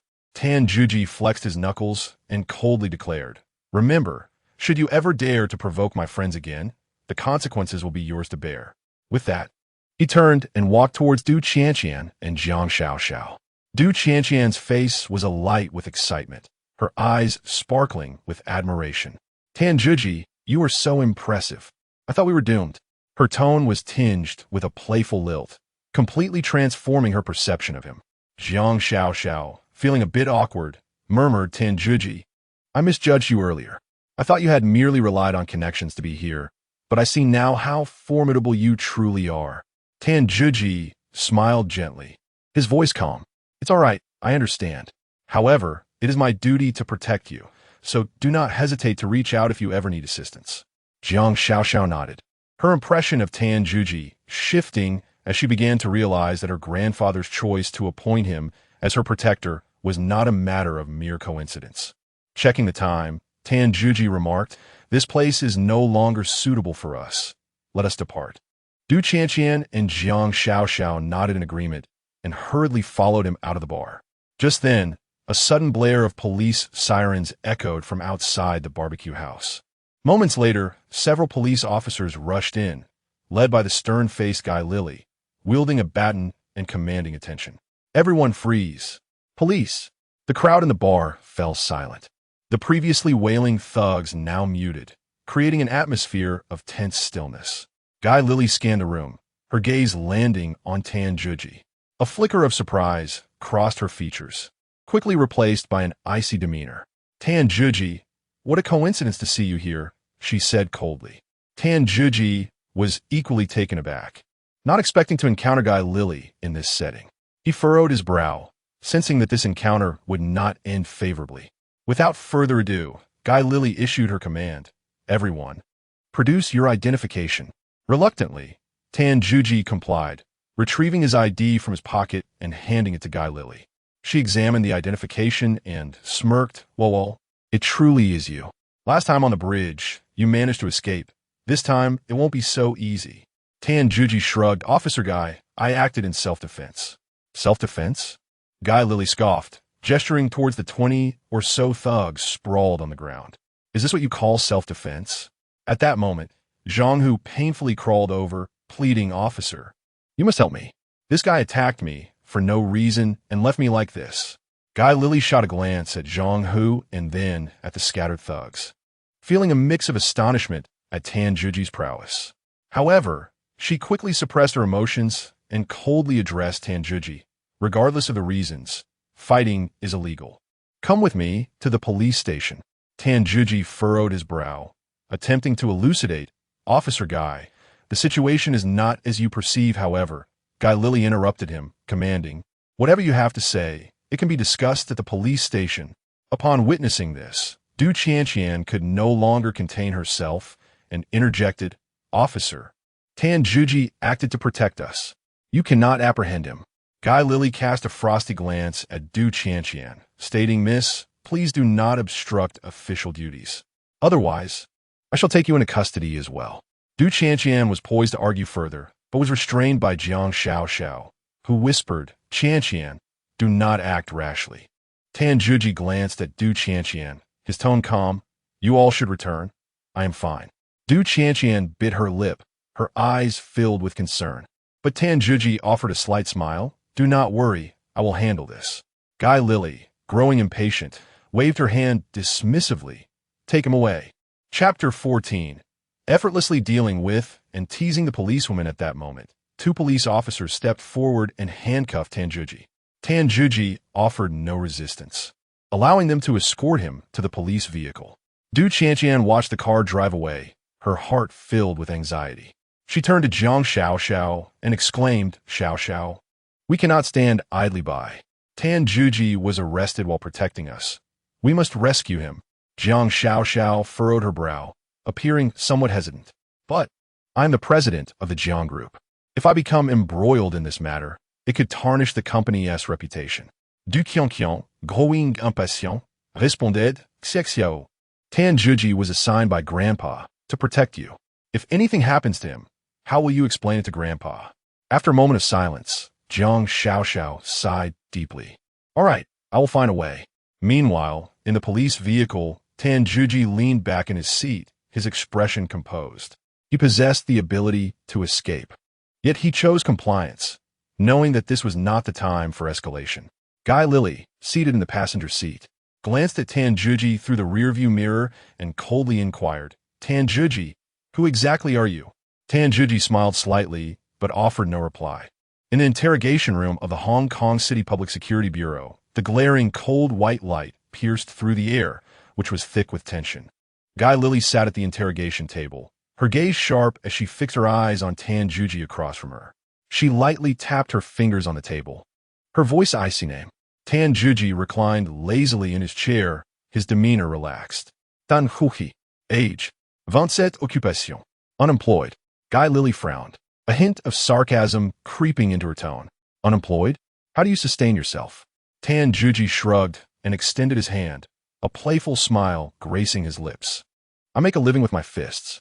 Is it a problem? Guy Lily's expression darkened, her voice rising slightly. Gender. Tan Juji raised an eyebrow, feigning surprise. Officer Guy, can't you tell? Should I strip to confirm? You. Guy Lily slammed her hand on the table, rising to her feet, her face pale with anger. The male officer beside her quickly advised in a hushed tone, Captain Guy, please calm down. Guy Lily took a deep breath, suppressing her fury as she reseated herself. She turned to the male officer and asked, how is the check on his identity coming along? The male officer rifled through the documents in his hand, looking somewhat awkward. Still under investigation. There is no further information at this time. Tanjuji sighed impatiently. Officer Guy, are you finished? I'm pressed for time.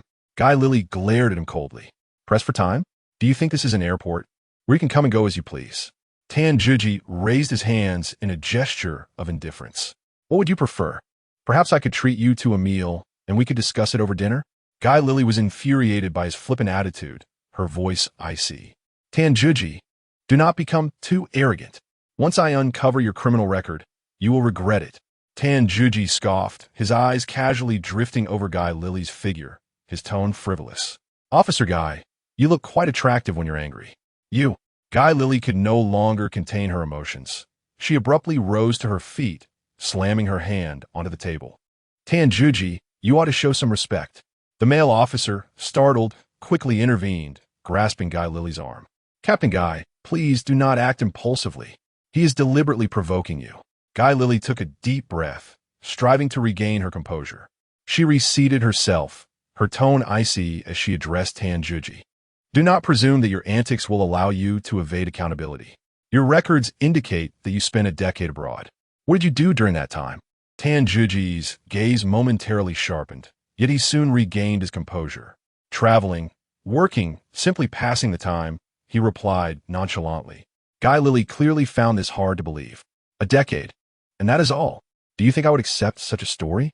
Dan huhischragt. Believe what you will. Guy Lily turned to the male officer. Can we obtain specific information regarding his activities abroad? The officer shook his head, speaking in a hushed tone. It is unattainable. His records abroad are largely blank. Guy Lily furrowed her brow, her suspicion growing. She scrutinized Tanjuji, attempting to discern any truth from his expression. Yet, Tanjuji merely regarded her with an inscrutable gaze, reminiscent of a fathomless lake. The male officer, frowning as he examined the documents in hand, voiced his concerns. Captain Guy, there are no records of Tanjuji's departure from the country, nor any entry records. This seems rather irregular.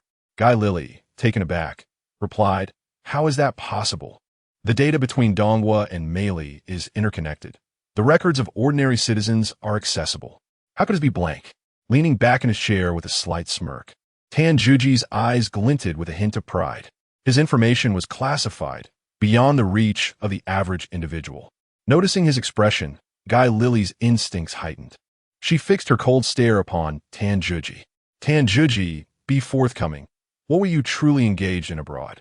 He shrugged, dismissing her inquiry with a casual air. The authorities stated I was merely an idle drifter abroad, merely sightseeing. Sightseeing? Guy Lily scoffed. 10 years, and that is all you did? Do you believe I would accept such a tale? Tanjuji raised an eyebrow, a trace of mockery in his voice. Believe what you wish. Guy Lily, incensed by his demeanor, elevated her voice. Then what is your purpose for returning home?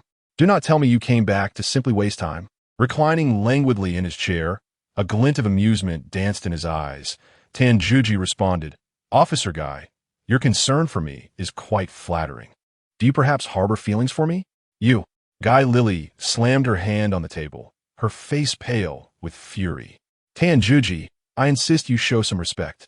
The nearby male officer hastily restrained her, urging softly, Captain, please calm down. Do not let him provoke you. Guy Lily inhaled deeply, striving to suppress her anger. She fixed her steely gaze on Tanjuji. I warn you, a group of unidentified, dangerous individuals has infiltrated the city. If you have any connection to them, it would be best for you to confess. Tanjuji's heart stirred at the mention of dangerous individuals. Had the police received this information as well? Yet, he maintained a fade of ignorance, raising his hands in a gesture of innocence. Officer Guy, what dangerous individuals are you speaking of? I am afraid I do not comprehend. Seeing his unyielding demeanor, Guy Lily's fury ignited. Tanjuji, do not think that feigning ignorance will allow you to evade responsibility. If you do not clarify your actions, I have the authority to detain you. Tanjuji scoffed, his tone dripping with disdain. Detain me? By you? Guy Lily, utterly provoked by his attitude, clenched her fists, nearly ready to charge at him with a flurry of punches. The male officer hurriedly intervened, Captain Guy, please remain composed. Observing the scene, Tanjuji's lips curled into a smirk. Officer Guy, your anger suggests I may have offended you in some way. Guy Lily's face turned pale with rage. Yet she ultimately suppressed her temper and coldly replied, Tanjuji, I shall ask you once more, what exactly did you do abroad? What is your purpose for returning? Chapter 15. The beautiful CEO, ruthless and unyielding Tanjuji sighed, a hint of helplessness in his tone as he observed Guy Lily's relentless pursuit of answers. Very well.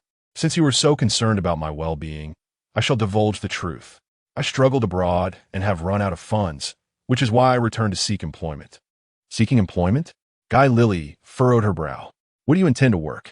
Tanjuji chuckled lightly, a teasing glimmer in his eyes. Officer Guy, your keen interest in my job. Could it be that you harbor some feelings for me? Unable to contain herself any longer, Guy Lily abruptly stood up, her fists cracking ominously. The male officer quickly restrained her, exclaiming, Captain Guy, please calm down. Remain composed. Observing the scene, Tanjuji finally suppressed his smile and stated coolly, I work as a security guard at Jiang Group. Jiang Group? Guy Lily paused, her expression tightening further. She was aware that Jiang Xiao, the president of Jiang Group, had just returned from abroad and was the second-generation heir to a prominent family. Her father was a renowned chip engineering expert who had founded the company. However, not long ago, Jiang Xiao's father had mysteriously vanished, leaving the company in her hands. Guy Lily scrutinized Tanjuji, her suspicions deepening. You, after spending a decade abroad, return only to become a mere security guard? Do you expect me to believe that? Tanjuji shrugged nonchalantly, his tone light. Believe it or not, I'm simply a security guard. There's nothing extraordinary about it. Guy Lily scoffed, yet her doubts regarding Tanjuji's identity only intensified. Leaning languidly against the chair, Tanjuji maintained his carefree demeanor. As I said, I work as a security guard at Jiang Group. If you refuse to believe me, that is beyond my control. With a cold sneer, Guy Lily's eyes sparkled with derision. Jiang Group? Do you even comprehend what that company does? It is a high-tech enterprise specializing in chip manufacturing, where security protocols are exceedingly stringent. With your lackadaisical demeanor, how could you possibly secure a position there? Are you attempting to deceive us? The male officer beside them couldn't help but shake his head, clearly skeptical of Tanjuji's claims. Tanjuji shrugged once more, his demeanor remaining unfazed. Believe it or not, I'm just a security guard. There's nothing remarkable about that. Guy Lily's indignation reached a boiling point, and she slammed her hand onto the table, her voice barely above a whisper, yet laced with menace. Tanjuji, if you continue to spout nonsense, do you believe I won't strike you? Tanjuji raised an eyebrow, a hint of provocation in his gaze. Officer Guy, are you truly contemplating violence? At that moment, unable to restrain herself any longer, Guy Lily prepared to deliver a kick to Tanjuji's chair, ready to showcase her fierce temperament. Just as Tanjuji's expression turned cold, contemplating his response, the door to the interrogation room was suddenly flung open. Stop! A deep voice commanded. Guy Lily's actions halted abruptly as she turned to see Captain Zhang Yin standing at the threshold, his expression grave. Captain Zhang? Guy Lily was taken aback. Reluctantly retracting her foot, Zhang Yin stepped inside, his gaze sweeping over Tanjuji before landing on Guy Lily. Guy Lily, what do you think you're doing? Is this interrogation a venue for physical confrontation? Guy Lily gritted her teeth, pointing accusingly at Tanjuji. Captain Zhang, this individual possesses a suspicious identity. I suspect he is a dangerous element returned from abroad. Zhang Yin furrowed his brow, his tone composed. I have thoroughly investigated this matter. It is merely an ordinary altercation, and the aggrieved party has expressed a desire not to pursue accountability. Tanjuji has committed no offense, and you have no authority to continue detaining him. Guy Lily, unwilling to concede, attempted to argue. But Captain Zhang, his domestic and international records are completely blank, and his behavior is suspicious. We cannot simply release him. Zhang Yin cast a cold glance at her. Guy Lily, you are a police officer, not a judge. In the absence of evidence, one cannot arbitrarily detain an individual. If you persist in this manner, I would not hesitate to reassign you back to the traffic division. Guy Lily's expression shifted, her fists clenched. Yet she ultimately bowed her head. Yes, Captain Zhang. Zhang Yan nodded and turned to Tan Juji. You may leave now. Tan Juji rose, brushed off his clothes, and smiled at Guy Lily. Officer Guy, let us chat again sometime. Guy Lily's face turned a deep shade of anger as she gritted her teeth. Get lost. Tan Juji laughed heartily before turning to exit the interrogation room. Bang! Guy Lily slammed her fist heavily on the table, causing the documents atop it to flutter. The male officer was startled by the sudden noise, nearly spilling his coffee. He cautiously approached and softly advised, Captain Guy, please do not let your anger consume you. Captain Zhang has spoken, and our hands are tied. Tan Juji, you scoundrel. Guy Lily seethed, her eyes nearly ablaze with fury. Next time, if you fall into my hands, I shall make you pay. The male officer shrank back, silently mourning for Tan Juji, aware that anyone targeted by Guy Lily would face a difficult time. Taking a deep breath, Guy Lily endeavored to suppress her rage. Just wait, Tan Juji. I vowed I'll uncover your true identity. She silently swore. She recognized that this man was far from simple, and she would not relent. As Tan Juji stepped out of the police station, he stretched lazily, as if he had merely stepped out for a cup of tea. Upon raising his head, he spotted Jiang Xiaoxiao and Du Qianqian waiting at the entrance. Greetings, lovely ladies. Tan Juji waved cheerfully, his demeanor relaxed. Jiang Xiaoxiao's lip twitched as she shot him a glare. You still have the nerve to joke around? Du Qianqian, brimming with excitement, rushed over and grabbed Tan Juji's arm. Tan Juji, are you all right? I was so worried. Tan Juji, taken aback, raised an eyebrow. What brings you here? Du Qianqian beamed. I had my cousin intervene on your behalf. Otherwise, do you think you would have been released so quickly? Tan Juji was momentarily stunned, then smiled. Thank you. He had initially contemplated asking General Qin for assistance, but he was surprised that Jiang Xiaoxiao would take the initiative to help him. Jiang Xiaoxiao snorted. Turn her head away, imph.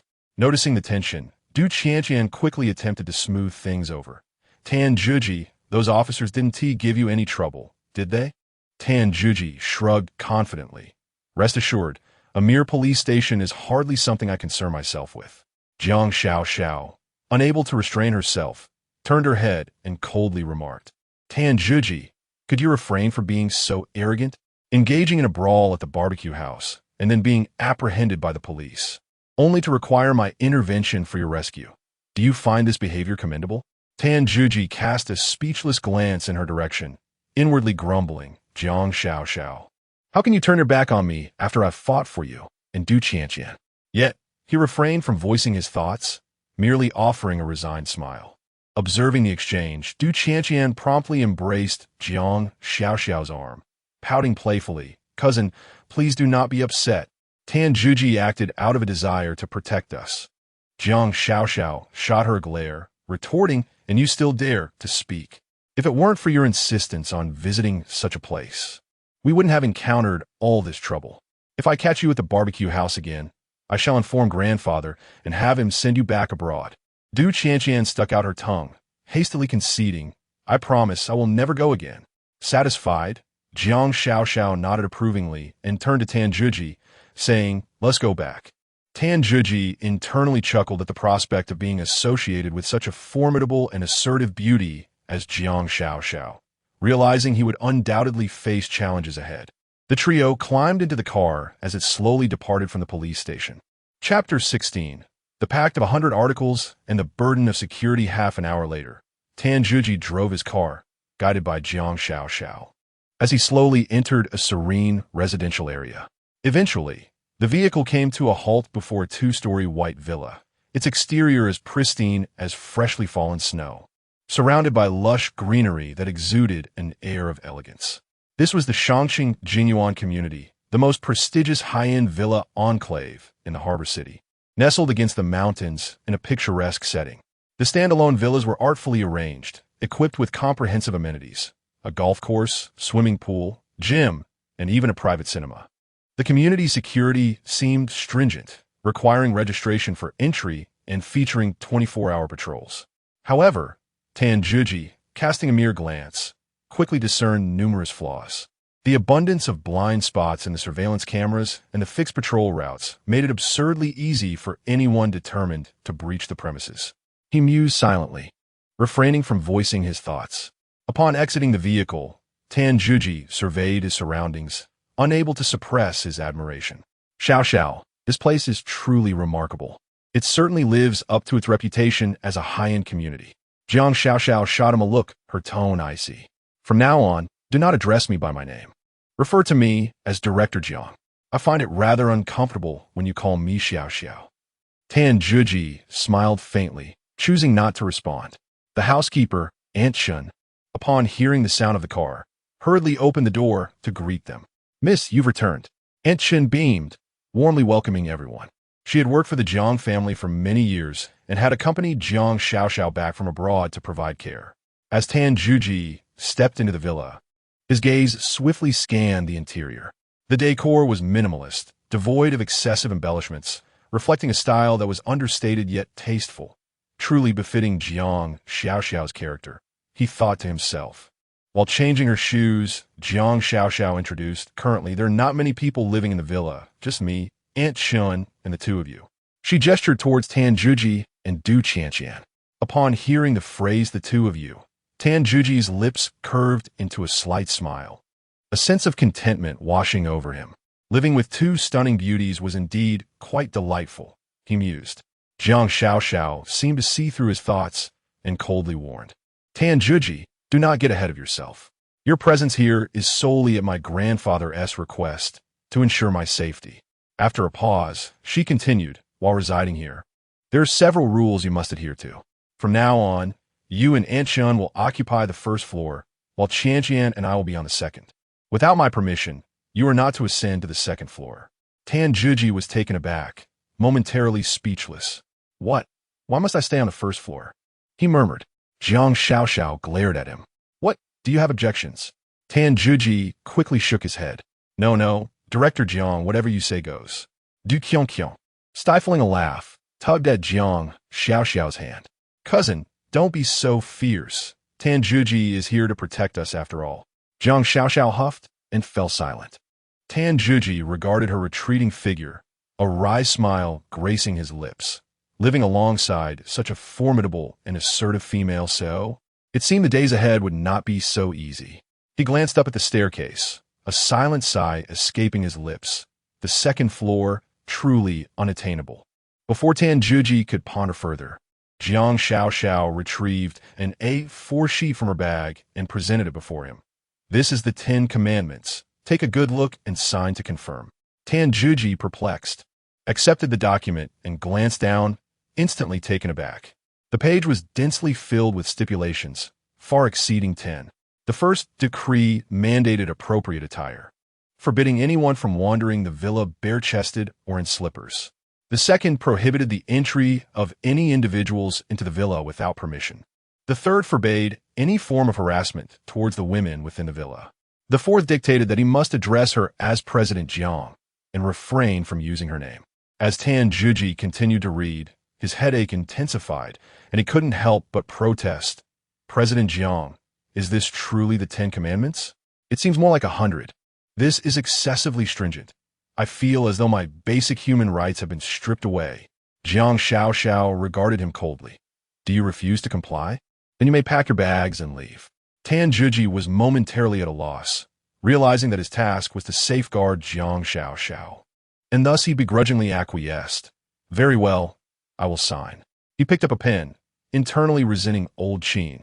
You've thrown me into this mess. Not only am I a bodyguard, but now I must endure such indignities.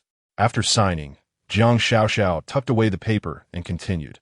Moreover, you cannot expect to live here without contributing. Starting tomorrow, you will work in my company.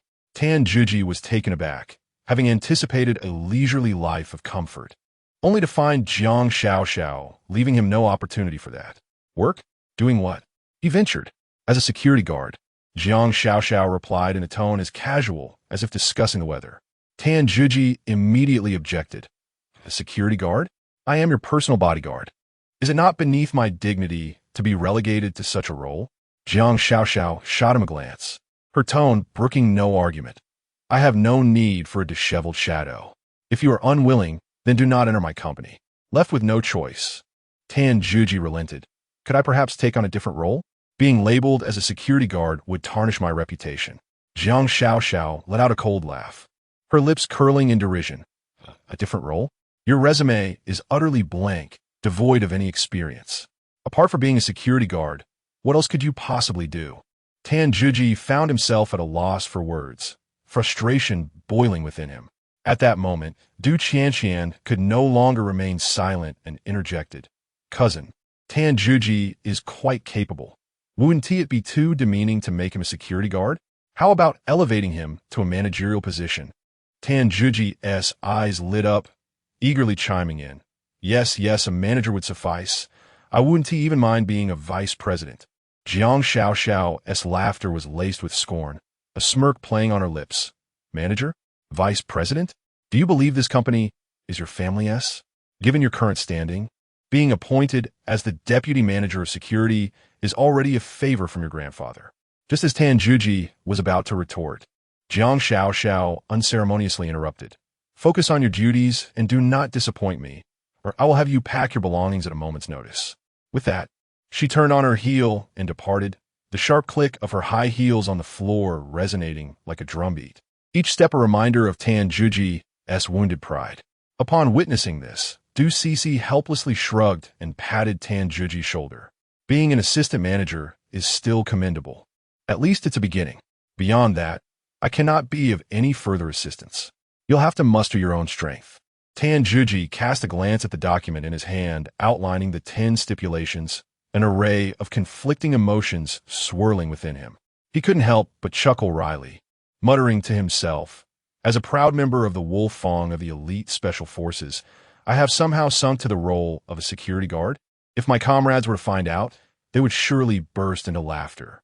With a sigh, he lifted his gaze towards the direction in which Jiang Xiaoxiao had departed, inwardly lamenting, encountering such a formidable and assertive female CEO, I have truly met my match.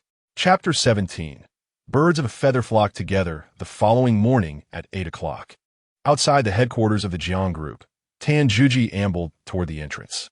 He glanced up at the towering glass edifice, a wave of discontent washing over him.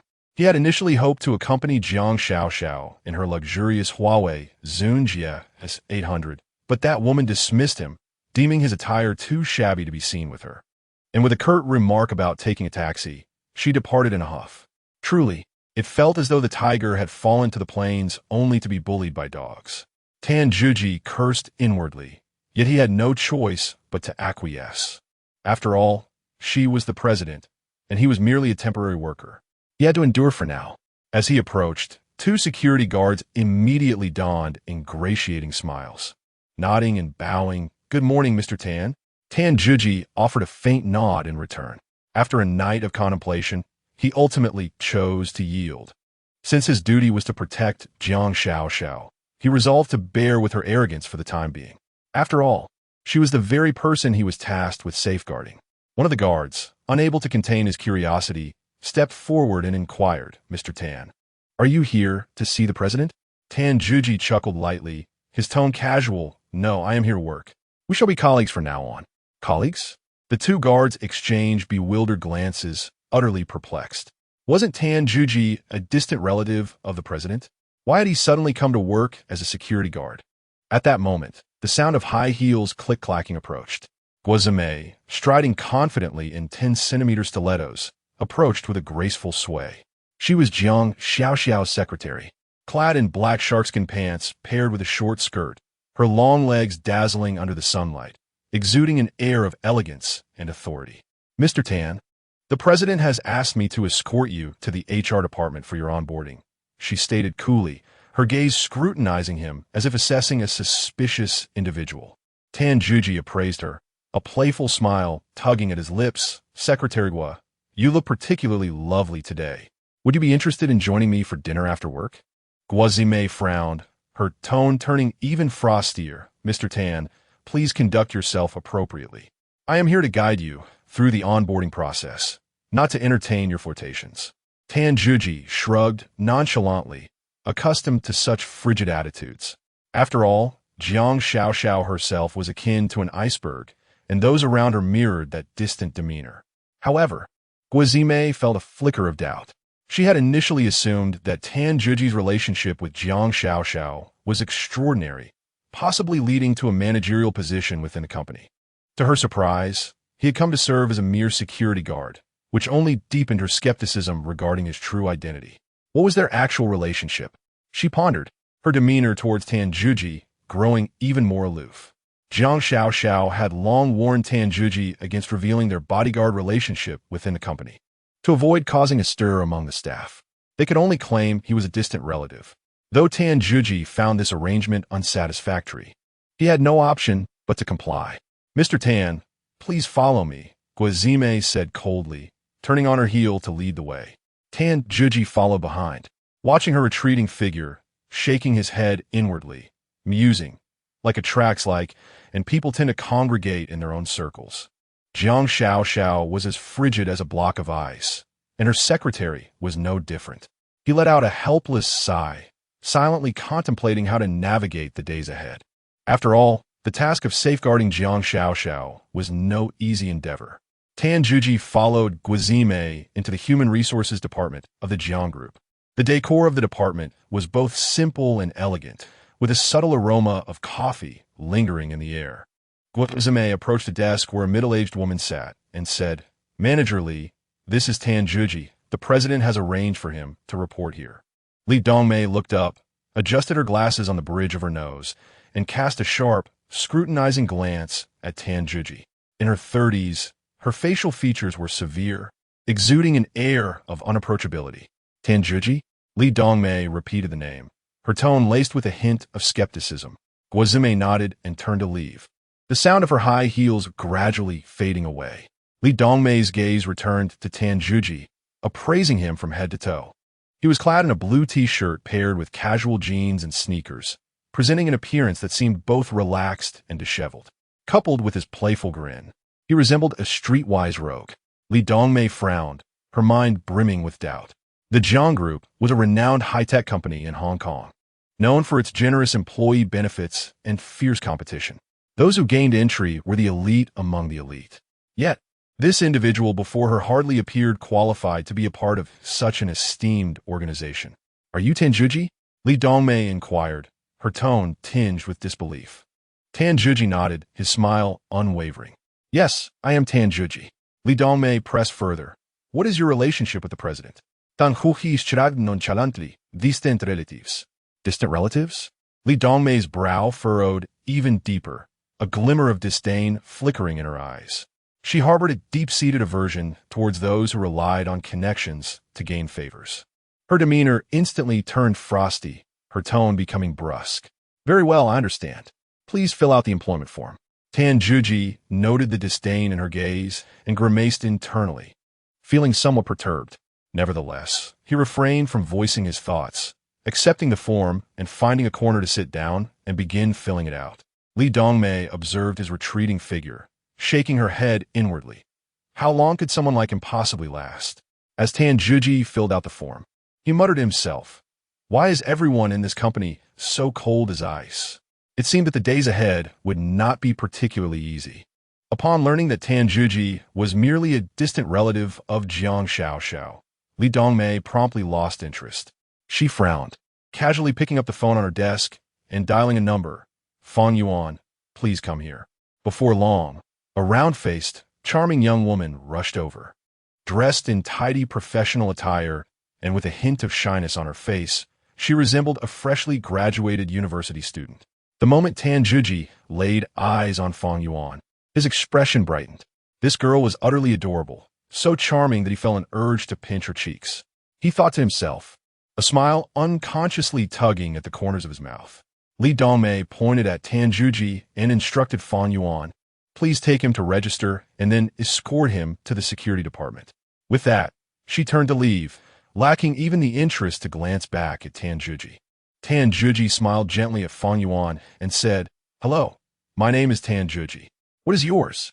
Fang Yuan's face flushed instantly as she lowered her head and whispered, I am Fang Yuan, an intern in the Human Resources Department." After a brief pause, she added, I have just arrived and am still studying at a 985 university in China. My greatest aspiration is to secure a position at Zhang's group. Tan Navid, feeling a wave of empathy for her. He understood her shyness and anxiety. Interns hold the lowest rank within a company, often at the beck and call of others. Fang Yuan picked up Tan Juji's onboarding form and scrutinized it, noting that many sections were left blank. She softly cautioned Mr. Tan, "These sections need to be filled out completely, or Manager Li will be displeased." Tan Juji chuckled lightly, replying, "No need to worry. If there are any issues, let Manager Li come to me." Reluctantly, Fang Yuan guided Tan Juji to the security department. Along the way, she earnestly described the department's duties, her tone serious. However, Tan Juji scarcely absorbed her words. His gaze remained fixed on Fang Yuan, intrigued by her rosy cheeks. Fang Yuan grew increasingly bashful under his scrutiny, her voice dwindling and her face deepening in color. Chapter 18. Are you brave enough to fight? Upon arriving at the security department, Tan Juji stepped through the door and was met by a group of guards clad in black uniforms. They all turned their gazes towards him, particularly the two guards he had encountered earlier at the entrance, their faces marked with astonishment. "What is he doing here?" One of the guards murmured softly. Fang Yuan, oblivious to their reactions, inquired quietly, "Is Manager Zhang available?" One of the guards gestured towards the inner office, saying, "Manager Zhang is inside." Fang Yuan nodded and led Tan Juji toward the office. Her cheeks remained flushed, reminiscent of a ripe apple. Following closely behind her, Tan Juji mused to himself, "This girl is quite intriguing. It seems my days at Zhang's group will not be dull." Inside the office, Zhang Dapeng sat with a sullen expression, as dark as the clouds outside. As the manager of the security department at Zhang's group, though his position was not particularly high, he enjoyed a generous salary and lived comfortably. However, today, he received a sudden notification from his superiors regarding the appointment of a deputy manager. A deputy manager? A relative of the president, no less? Zhang Dapeng felt a wave of discontent wash over him, reflecting on the arduous decade it took him to ascend from the grassroots. He harbored a deep-seated animosity towards the incoming deputy manager. At that moment, a knock echoed from the office door. "Come in," Zhang Dapeng called out impatiently. The door opened, and Fang Yuan entered with Tan Juji.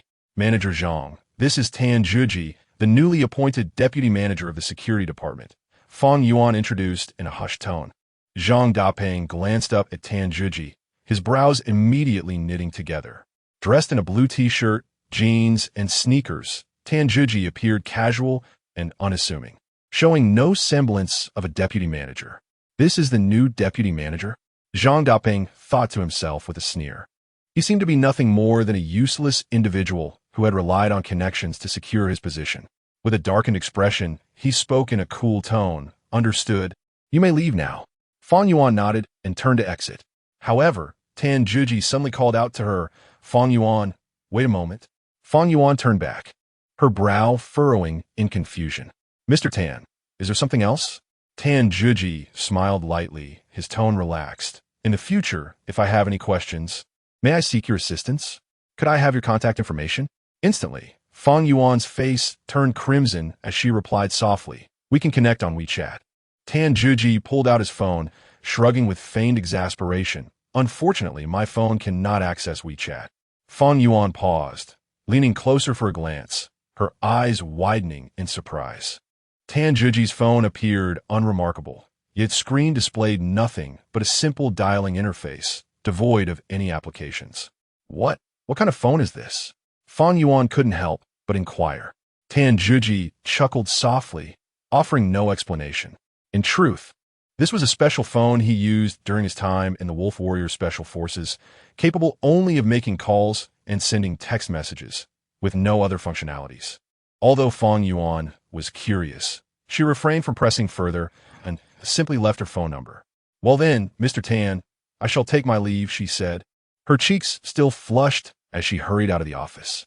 Tan Juji watched her retreating figure, a subtle smile gracing his lips. The young woman is indeed intriguing. As Zhang Dapeng observed their interaction, his displeasure grew. He coldly remarked, "Deputy Manager Tan, since you are here, focus on your work and refrain from pursuing young ladies all day." Tan Zhiji turned his head to glance at Zhang Dapeng.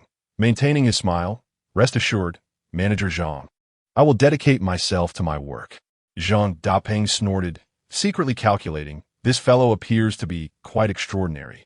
I must find an opportunity to teach him a lesson. Tan Zhiji and Fang Yuan engaged in animated conversation before Zhang Dapeng, completely disregarding him as their manager. Zhang Dapeng's expression darkened, his anger simmering. This young man dares to be so audacious upon his arrival, utterly disregarding my authority. He inwardly cursed. However, Tan Zhiji remained unfazed, showing little interest in the position of deputy manager of the security department. His sole reason for joining the Jiang group was his feelings for Jiang Xiaoxiao, not for this so-called position. Zhang Dapeng spoke coldly. Deputy Manager Tan, what was your previous occupation? Tan Zhiji shrugged casually. I served in the military for a few years before retiring. You were a soldier? Zhang Dapeng scoffed. The security department is not a place for just anyone. The role of deputy manager is particularly challenging. Tan Zhiji raised an eyebrow, a hint of provocation in his tone. Oh? Pray tell, in what way is it challenging? Zhang Dapeng narrowed his eyes, his voice darkening. Every member of the security department possesses exceptional skills. We have both retired soldiers and those from special forces backgrounds. If you lack true capability, you would be wise to leave. Tan Zhiji was slightly taken aback, but maintained a nonchalant demeanor. Is that so? Quite interesting. Zhang Dapeng's irritation intensified at his attitude. He abruptly stood, asserting, Tan Zhiji, if you truly possess skill, then let us spar. If you can withstand 10 of my strikes, I will concede you are worthy of being deputy manager. Tan Zhiji paused momentarily before bursting into laughter. You wish to fight me? Are you certain? Zhang Dapeng coldly snorted. What afraid? Tan Zhiji shook his head, a hint of resignation in his voice.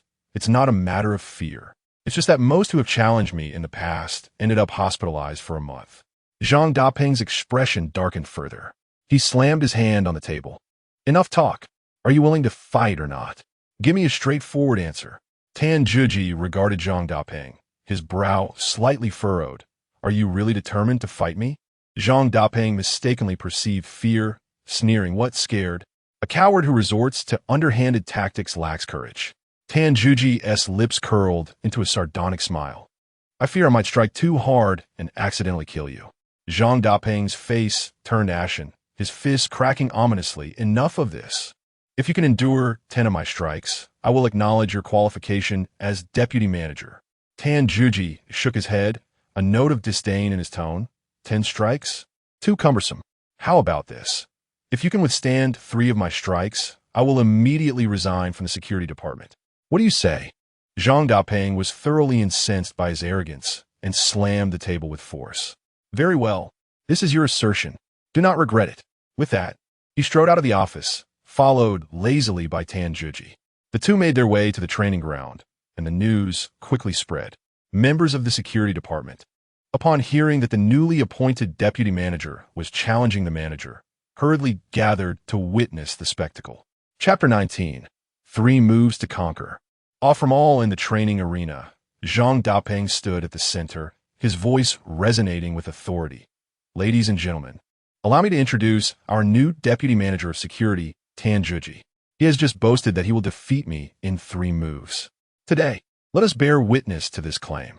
The crowd erupted in disbelief. 3 moves? Has this Tan Zhiji lost his mind? Manager Zhang was a seasoned instructor at a martial arts academy, renowned for single-handedly subduing 3 unruly youths. Does this young man not comprehend the formidable prowess of Manager Zhang? Is sheer folly. Tan Zhiji, standing to the side, maintained a nonchalant smile. He waved at the onlookers, saying, Hello everyone, we will be colleagues from now on. I look forward to your support. The 2 security guards who had previously encountered him at the company entrance were utterly astonished. Wasn't he a relative of the president? Why was he here as a security guard? And daring to challenge Manager Zhang? Was this not a self-imposed humiliation? Seeing the crowd's murmurs, Zhang Dapeng felt a surge of arrogance. He coldly regarded Tan Zhiji, remarking, You can still regret this decision. Tan Zhiji chuckled, his tone relaxed. Let us begin. There is no need to waste time. Zhang Dapeng snorted disdainfully, assuming a combat stance. Come on, show me what you've got. The atmosphere in the training ground grew palpably tense, with all eyes fixated on the two combatants. Some shook their heads in dismay, while others relished the impending spectacle. Without exception, they believed Tanjuji was destined for defeat. 3 moves? If he can withstand even 3, I'll walk on my hands, whispered one guard. Forget 3 moves. Manager Zhang could floor him with a single punch. Another guard chimed in. Yet, Tanjuji appeared oblivious to the surrounding chatter, remaining rooted in place, hands in pockets, with a faint smile adorning his face. Are you ready? He inquired. Zhang Dapeng growled. Enough talk. Prepare to meet your demise. Before his words faded, his gaze turned icy, and like a drawn sword, he lunged at Tanjuji. Most of the onlookers watched with glee as Zhang Dapeng unleashed his assault. Having served in the security department for years, he had cultivated a loyal following. His prowess was well known, especially his martial arts background, which allowed him to thrive in this environment. That kid is finished. Zhang is not someone to be trifled with, someone chuckled quietly. Look at him pretending to be someone important. He truly believes he can hold his own. Zhang Dapeng's attack was swift and fierce, his fists slicing through the air towards Tanjuji. His movements were clean and precise, embodying the essence of a special forces operative. Yet, Tanjuji remained unmoving, his gaze tranquil, as if Zhang Dapeng's onslaught were merely an inconsequential performance. Why isn't he moving? Is he stunned with fear? Someone pondered aloud. He.S. just putting on a show. Soon he'll be begging for mercy, came the reply. Whispers circulated, with some even scoffing. I heard he got in through the back door. No wonder he.S. so arrogant. Upon hearing these remarks, a slight smirk graced Tanjuji's lips, revealing a hint of disdain. Through the back door? He sneered coldly to himself. Were it not for Jiang Xiao being under his protection, he would have no regard for the Jiang group. You people are merely a flock of powerless weaklings. Zhang Dapeng's fist surged toward Tanjuji's head with a speed that dazzled the onlookers. The crowd had already donned expressions of schadenfreude, as if they could already envision the pitiful sight of Tanjuji being felled. However, at the very instant the fist was about to make contact with Tanjuji, his hand suddenly shot up and firmly grasped Zhang Dapeng's wrist. What? The crowd widened their eyes in disbelief. Zhang Dapeng's expression shifted dramatically. He struggled with all his might, only to find his wrist ensnared as if caught in an iron vise, utterly unable to break free. Crack! A sharp sound of a bone fracturing echoed, as Zhang Dapeng's wrist was brutally twisted. Ah! He let out a chilling scream, his face paling to a ghostly hue. You dare! Zhang Dapeng gritted his teeth, beads of cold sweat forming on his forehead. This is merely the first move, Tanjuji said nonchalantly. Do not disappoint me. Gritting his teeth against the pain, Zhang Dapeng raised his left hand abruptly, aiming a strike at Tanjuji's neck. Tanjuji did not flinch or evade. He met the attack with his fist. Bang! The collision of fist and palm resulted in Zhang Dapeng's fingers snapping instantaneously. Ah! He screamed again, his left hand falling helplessly to his side. There remains one final move, Tanjuji said coldly. Zhang Dapeng was consumed by rage. He lifted his right leg violently, delivering a sweeping kick to Tanjuji's waist. Tanjuji's gaze sharpened, and he retaliated with a kick that was as swift as lightning. Crack! Their legs collided midair, and Zhang Dapeng's leg bone shattered in an instant. He screamed once more, collapsing to the ground, his complexion ashen, slipping into unconsciousness. 3 moves. Tanjuji looked down upon him. You have lost. The onlookers gaped in astonishment, their faces painted with disbelief. How? Is this possible? Someone murmured. Zhang Dapeng actually lost. In just 3 moves? Yet Tanjuji appeared unfazed, brushing the dust from his clothes with an easy demeanor. 3 moves? You couldn't withstand even one. The surrounding security guards stood dumbfounded, the entire area cloaked in silence. No one had anticipated such an outcome. The 2 security guards who had previously crossed paths with Tanjuji were pale, their backs soaked in cold sweat. We had the audacity to provoke him. One of them stammered. If any of you are interested, feel free to join in. Tanjuji's gaze swept across the crowd, a cold smile gracing his lips. The crowd hastily shook their heads, retreating in unison, not daring to meet his eyes. Soon, Tan Zhiji's name spread throughout the security department. Not only had he defeated manager Zhang Dapeng in 3 moves, but he had also rendered him unconscious on the ground. Such a record silenced everyone. No one dared to provoke him again. Even the way they looked at him was imbued with reverence. Have you heard? The newcomer Tan Zhiji took down manager Zhang in 3 moves. Shu, keep your voice down. Don't let him hear. As Tan Zhiji walked down the corridor, whispers floated around him. He smirked slightly, unfazed by their chatter. Yet, within the confines of Jiang Xiaoxiao's office, a contrasting scene unfolded. Tan Zhiji, what on earth are you trying to achieve? Jiang Xiaoxiao exclaimed, rising from her seat, her complexion ashen. Clad in professional attire, she exuded an air of elegance. Yet at this moment, she trembled with fury. Are you aware that you publicly engaged in a brawl at the company, even rendering Zhang Dapeng unconscious? Are you intent on ruining my reputation? Leaning against the doorframe with an air of indifference, Tan Zhiji casually inserted his hands into his pockets. President Jiang, you provoked me first. I couldn't just stand there and take the blows, could I? You. Jiang Xiaoxiao was left speechless with rage. Her eyes, filled with indignation, bore into Tan Zhiji, a tumult of frustration and helplessness swirling within her. Chapter 20. Subduing the Underlings. Expanding the influence, Jiang Xiaoxiao pondered the unique nature of Tan Zhiji's identity, as he had been personally assigned by her grandfather to safeguard her. Dismissing him outright was not an option, yet his actions were a source of constant vexation. Do you realize you are my bodyguard? Your reckless behavior makes it impossible for me to trust you by my side, she said, her voice low, tinged with a mix of embarrassment and anger. Tan Zhiji arched an eyebrow. Bodyguard? Miss Jiang, are you acknowledging our relationship? Who has any relationship with you? Jiang Xiaoxiao retorted, her foot stamping in frustration. Silence yourself. Tan Zhiji shrugged. Miss Jiang, I must ensure your safety. This is the old master's command, as well as my duty. Jiang Xiaoxiao rubbed her temples, feeling utterly disheartened. Her grandfather's arrangements left her no room for argument, yet Tan Zhiji's behavior filled her with exasperation. Do you not realize that your actions will tarnish my reputation? What will the people in the company think of me? Tan Zhiji remained unfazed. Miss Jiang, it was Zhang Dapeng who initiated the challenge. If I did not accept, would that not bring shame upon you? Do not forget, it is well known within the group that I am your distant relative. Distant relative? Jiang Xiaoxiao scoffed. Who are you related to? Do not speak nonsense. Tan Zhiji raised his hands in surrender. Miss Jiang, this is what the old master said. If you doubt me, you may inquire with him. Jiang Xiaoxiao gritted her teeth in frustration. She was acutely aware that this was her grandfather's arrangement.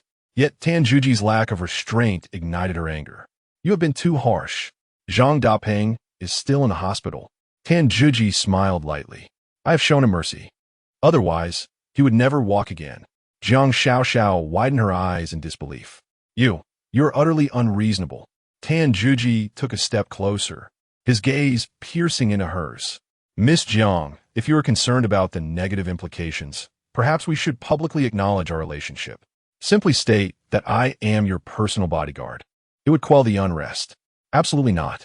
Jiang Xiaoxiao firmly rejected the notion. She glared at him coldly. If we were to disclose such a relationship, the company would descend into chaos.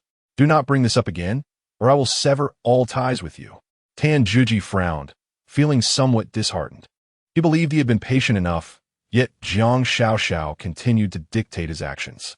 Miss Jiang, you're making this exceedingly difficult for me. Your safety is paramount, but you continually restrict my movements. Jiang Xiaoxiao chuckled coldly. My safety? I suspect you are merely seeking to control me. Tan Zhiji's demeanor hardened. Miss Jiang, that statement is excessive. The one being excessive is you. Jiang Xiaoxiao pointed towards the door. Get out. I do not wish to see you again. Tan Zhiji remained silent for a moment before suddenly smiling. Miss Jiang, are you certain you wish to proceed in this manner? Leave? Tan Zhiji nodded and turned to depart. At the doorway, he paused, glancing back at Jiang Xiaoxiao. Miss Jiang, you are becoming increasingly unreasonable. Should this continue, I would not hesitate to educate you properly. Enraged, Jiang Xiaoxiao seized a folder from the desk and hurled it at him. Leave. Tan Zhiji deftly evaded the situation, a cold smile curling at the corners of his mouth. President Jiang, I have no desire to linger by your side. However, do not forget that your safety is invariably my responsibility. After stating this, he strode away, leaving Jiang Xiaoxiao alone in the office, fuming and stamping her feet. As Tan Juji exited Jiang Xiaoxiao's office, a sense of gloom enveloped him. He made his way directly to the entrance of the company, intending to step outside for some fresh air. Just as he reached the door, the two security guards, Ding Sanshi and Qian Dehai, approached him eagerly. Brother Juji, Ding Sanshi beamed, his tone imbued with flattery. Where are you headed? Qian Dehai chimed in, his eyes filled with admiration. Tan Juji glanced at them, his expression nonchalant. Is there something you need? Ding Sanshi rubbed his hands together, grinning. Brother Juji, you truly are remarkable. You took down Zhang Dapeng in just 3 moves. We are in complete awe. Qian Dehai nodded fervently. Indeed, indeed. You are nothing short of our idol. Tan Juji raised an eyebrow, finding their enthusiasm somewhat amusing. Idol? Are you too addicted to flattery? Ding Sanshi quickly waved his hand. Brother Juji, we speak only from the heart. A master like you is a rarity in our lifetime. Qian Dehai chimed in, yes, yes. Brother Juji, could you consider taking us under your wing? We are eager to follow you. Tan Juji halted, intrigued by their proposition. Take under my wing? What play are you two performing? Ding Sanshi cautiously replied, Brother Juji, we genuinely wish to accompany you. Look, in the security department, we hold no significant standing and are often marginalized. If we could follow you, it would be a chance for us to stand tall. Tan Juji chuckled. You certainly have a way with words. But why should I take you on? Qian Dehai quickly interjected, Brother Juji, you are new to the security department and may not be fully aware of the dynamics. Although you defeated Zhang Dapeng, he has many loyal followers. If you act alone, you might find yourself at a disadvantage. Ding Sanshi added, moreover, we have been with Jiang Group for many years and possess a deep understanding of its people and affairs. If you require assistance, we can certainly be of help. Tan Juji narrowed his eyes, contemplating their words. He indeed required some allies, as the waters of Jiang Group were murky and operating solo would hinder his progress. Noticing Tan Juji's silence, Ding Sanshi hastily continued, Brother Juji, I am a local from Gongdu and know many people from various walks of life. If you need information, I can certainly assist. Tan Juji regarded them with a slight smile playing on his lips. You certainly excel at self-promotion. Ding Sanshi and Qian Dehai exchanged anxious glances, awaiting Tan Juji's decision. After a moment of reflection, Tan Juji nodded. Very well, your words have convinced me. From today onward, you shall accompany me. Ding Sanshi and Qian Dehai erupted with joy, exclaiming, Thank you, Brother Juji. We will certainly work hard. Tan Juji waved his hand dismissively. Do not rejoice too soon. Following me is no simple task. The two individuals nodded repeatedly, and with reassurance, Brother Juji declared, We shall not disappoint you. Tan Juji smiled faintly, turning to continue his exit. Ding Sanshi and Qian Dehai hurried to keep pace, their faces alight with excitement. Little did they know, this decision would irrevocably alter the course of their lives. Meanwhile, a significant smile graced the corners of Tan Juji's lips. As he stepped outside, his phone suddenly rang. Glancing down at the screen, he noticed the caller ID displayed the name Zhang Gang. His gaze sharpened slightly, and his finger hesitated over the answer button for a brief moment before he pressed it. His tone composed. Zhang Gang, what is it? Boss Wolf Fang, came an animated voice from the other end, tinged with urgency and respect. Tan Juji's brow arched slightly, and a subtle smile played on his lips. It is I. Speak, what is the matter? Chapter 21. The obvious is easily dodged. The subtle is hard to defend against. On the other end of the line was Zhang Gang, the deputy commander of the Wolf Warrior Special Forces, known by the moniker Shadow Wolf. He was one of Tan Juji's most trusted comrades, and the only one capable of disarming his vigilance. Boss, something has happened. Zhang Gang's voice was low, yet could not mask the underlying tension. Tan Juji's gaze sharpened instantly, resembling a blade drawn from its sheath. He found an isolated corner and scanned the bustling street, his tone remaining calm. Speak. Lone Tooth, a name that reverberated throughout the mercenary and special forces communities. It symbolizes bloodshed, death, and brutality, instilling terror in the hearts of adversaries. The bearer of this name was none other than Tanjuji. He had once led the Wolf Warriors, a band of iron-willed soldiers, accomplishing countless high-stakes missions. Whether infiltrating enemy lines to eliminate targets or dismantling international crime syndicates, Tanjuji and his team had never faltered. Zheng Gang, the Shadow Wolf, was Tanjuji's most capable aide. He shadowed Tanjuji in combat, their synergy rendering them nearly invincible. The name Wolf Warriors struck fear and recognition throughout the mercenary world, thanks to their formidable presence. Now, Tanjuji found himself in the bustling city of Hongdu, serving as the bodyguard for Jiang Xiaoxiao, the beautiful president of the Jiang Group. This decision surprised many, including himself. He had believed he would remain with the Wolf Warriors until his last breath. Yet, fate had compelled him to tread a different path. Boss, I've received some information that I believe you should be apprised of. Zheng Gang's tone turned serious. Tanjuji paused for a moment, his gaze drifting towards the distant skyline. The splendor and clamor of Hongdu felt alien to him, a stark contrast to his previous existence. He was accustomed to the cacophony of gunfire and the tension of life and death, and the current tranquility was unsettling. Go ahead, what is it? He inquired with a hint of indifference. Boss, a significant number of international assassins have infiltrated Hongdu. Their targets remain unclear, but I suspect they may be coming for you. Zheng Gang's voice carried a note of concern. A glint of coldness flickered in Tanjuji's eyes, yet a smirk of disdain curved his lips. Do you think they stand a chance against me? Most of these individuals are enemies of the Wolf Warriors. They may be here seeking revenge. Zheng Gang's tone grew more somber. Tanjuji chuckled lightly, a hint of mockery in his voice. Zheng Gang, do you truly believe these people can pose a threat to me? A moment of silence enveloped the phone line before Zheng Gang's rueful chuckle broke through. Boss, I am well aware of your prowess. However, while an obvious attack can be dodged, a hidden arrow is far more insidious.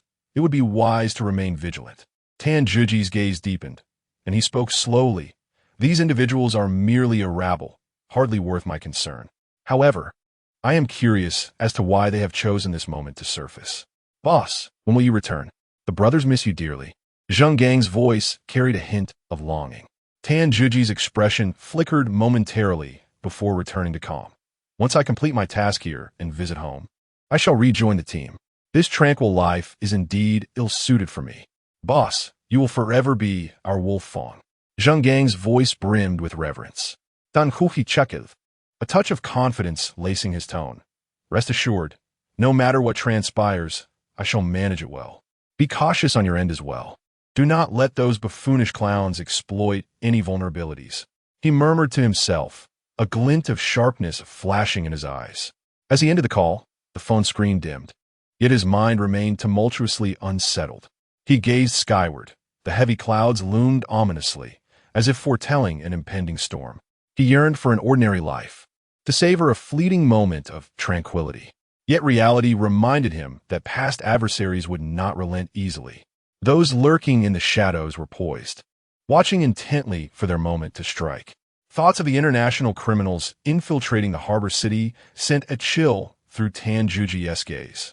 His fists clenched slightly, knuckles cracking softly. He muttered to himself, since you dare to come, do not expect to leave alive. An aura of cold menace radiated from him, as if the once feared wolf Fang was awakening anew. At that moment, a bright voice interrupted his reverie. Dan Huhi, what are you doing here? Du Qianqian approached with a playful smile adorning her face. Tanjuji snapped back to reality, the frostiness in his expression dissipating, replaced by a hint of resignation. He shrugged and replied, I was scolded by General Jiang and stepped out for some fresh air. Du Qianqian blinked with curiosity, asking, Oh, have you angered cousin again? Tanjuji let out a wry laugh. I suppose so. I injured a colleague, and she insisted I reflect on it. Upon hearing this, Du Qianqian couldn't help but chuckle. You truly are a troublemaker. However, we can meet often now. I'm working at the company. Only then did Tanjuji notice the distinct change in Du Qianqian's attire today.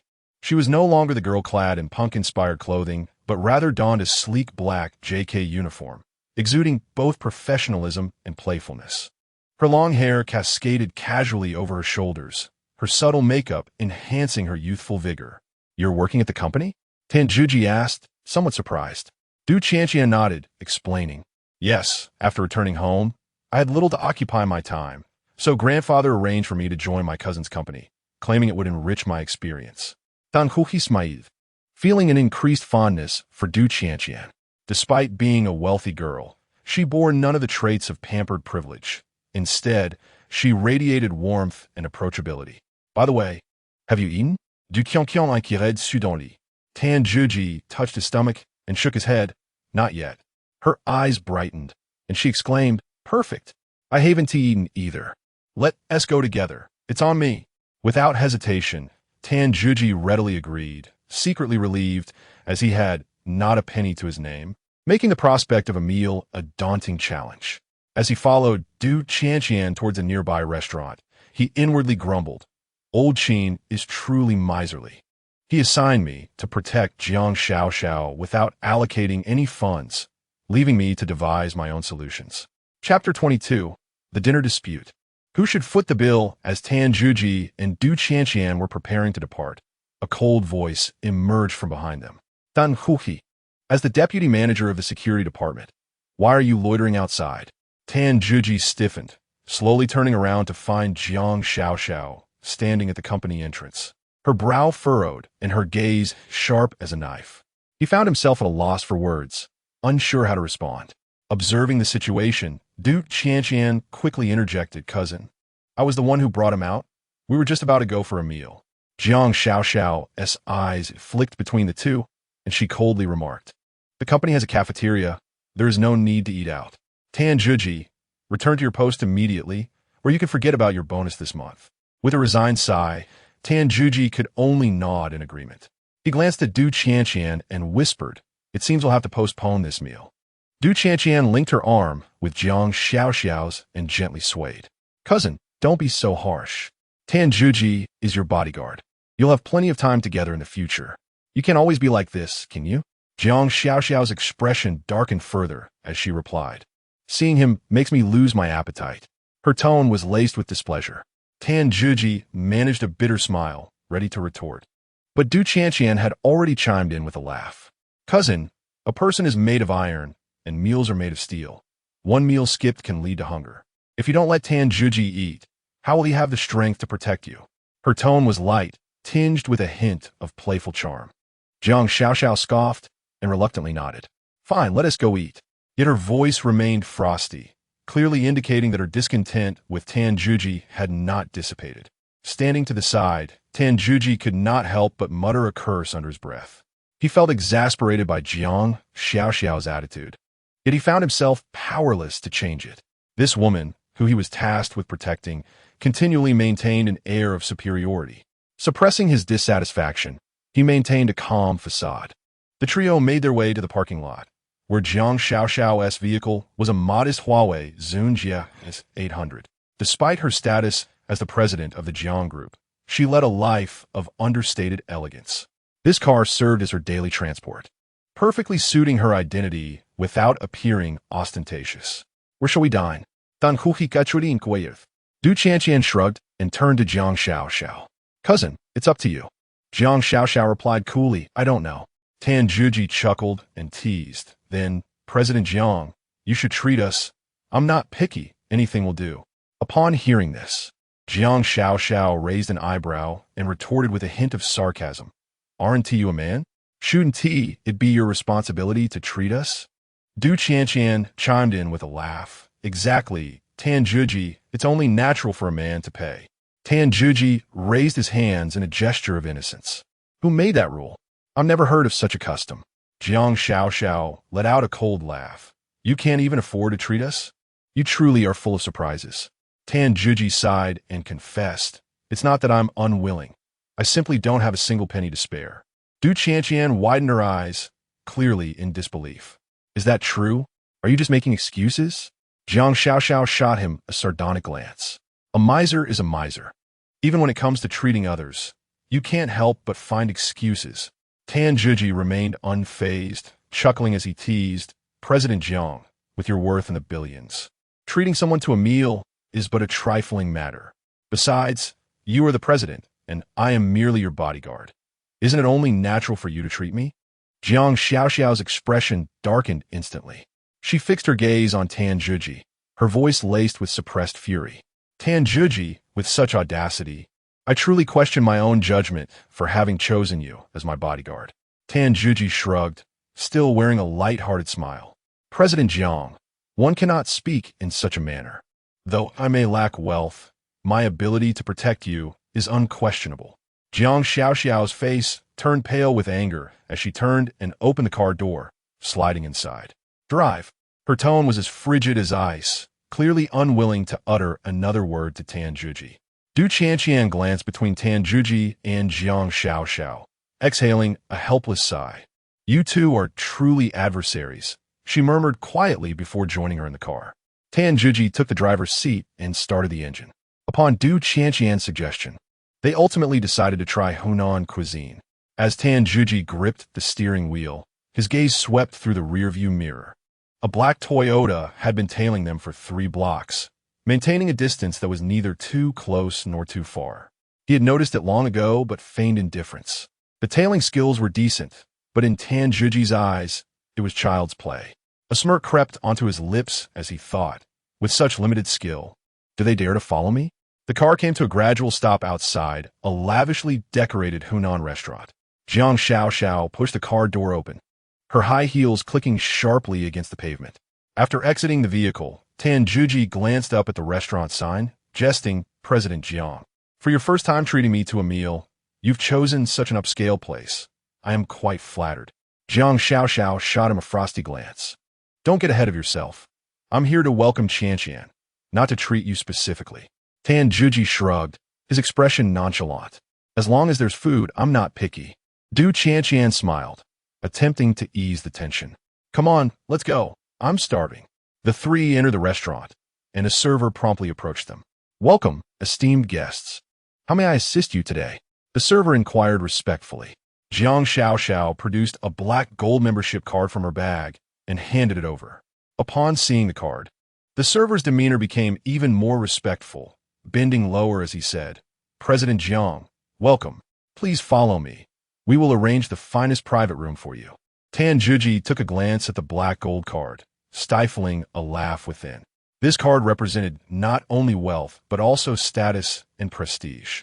Jiang Xiaoxiao, as the president of the Jiang Group, carried an aura of brilliance wherever she went. At that moment, a tall man in a black suit approached them. He possessed an elegant figure and handsome features, his lips curling into a confident smile. What a delightful coincidence to encounter you here once more. He spoke softly, infused with a hint of affection. However, upon the sight of Tan Zhuji, his expression shifted dramatically. The last encounter with Tan Zhuji had left a profound impression, as he had dealt a severe blow to his bodyguard. Jiang Xiaoxiao furrowed her brow, her tone frosty. Mu Shu Wen, kindly address me by my full name.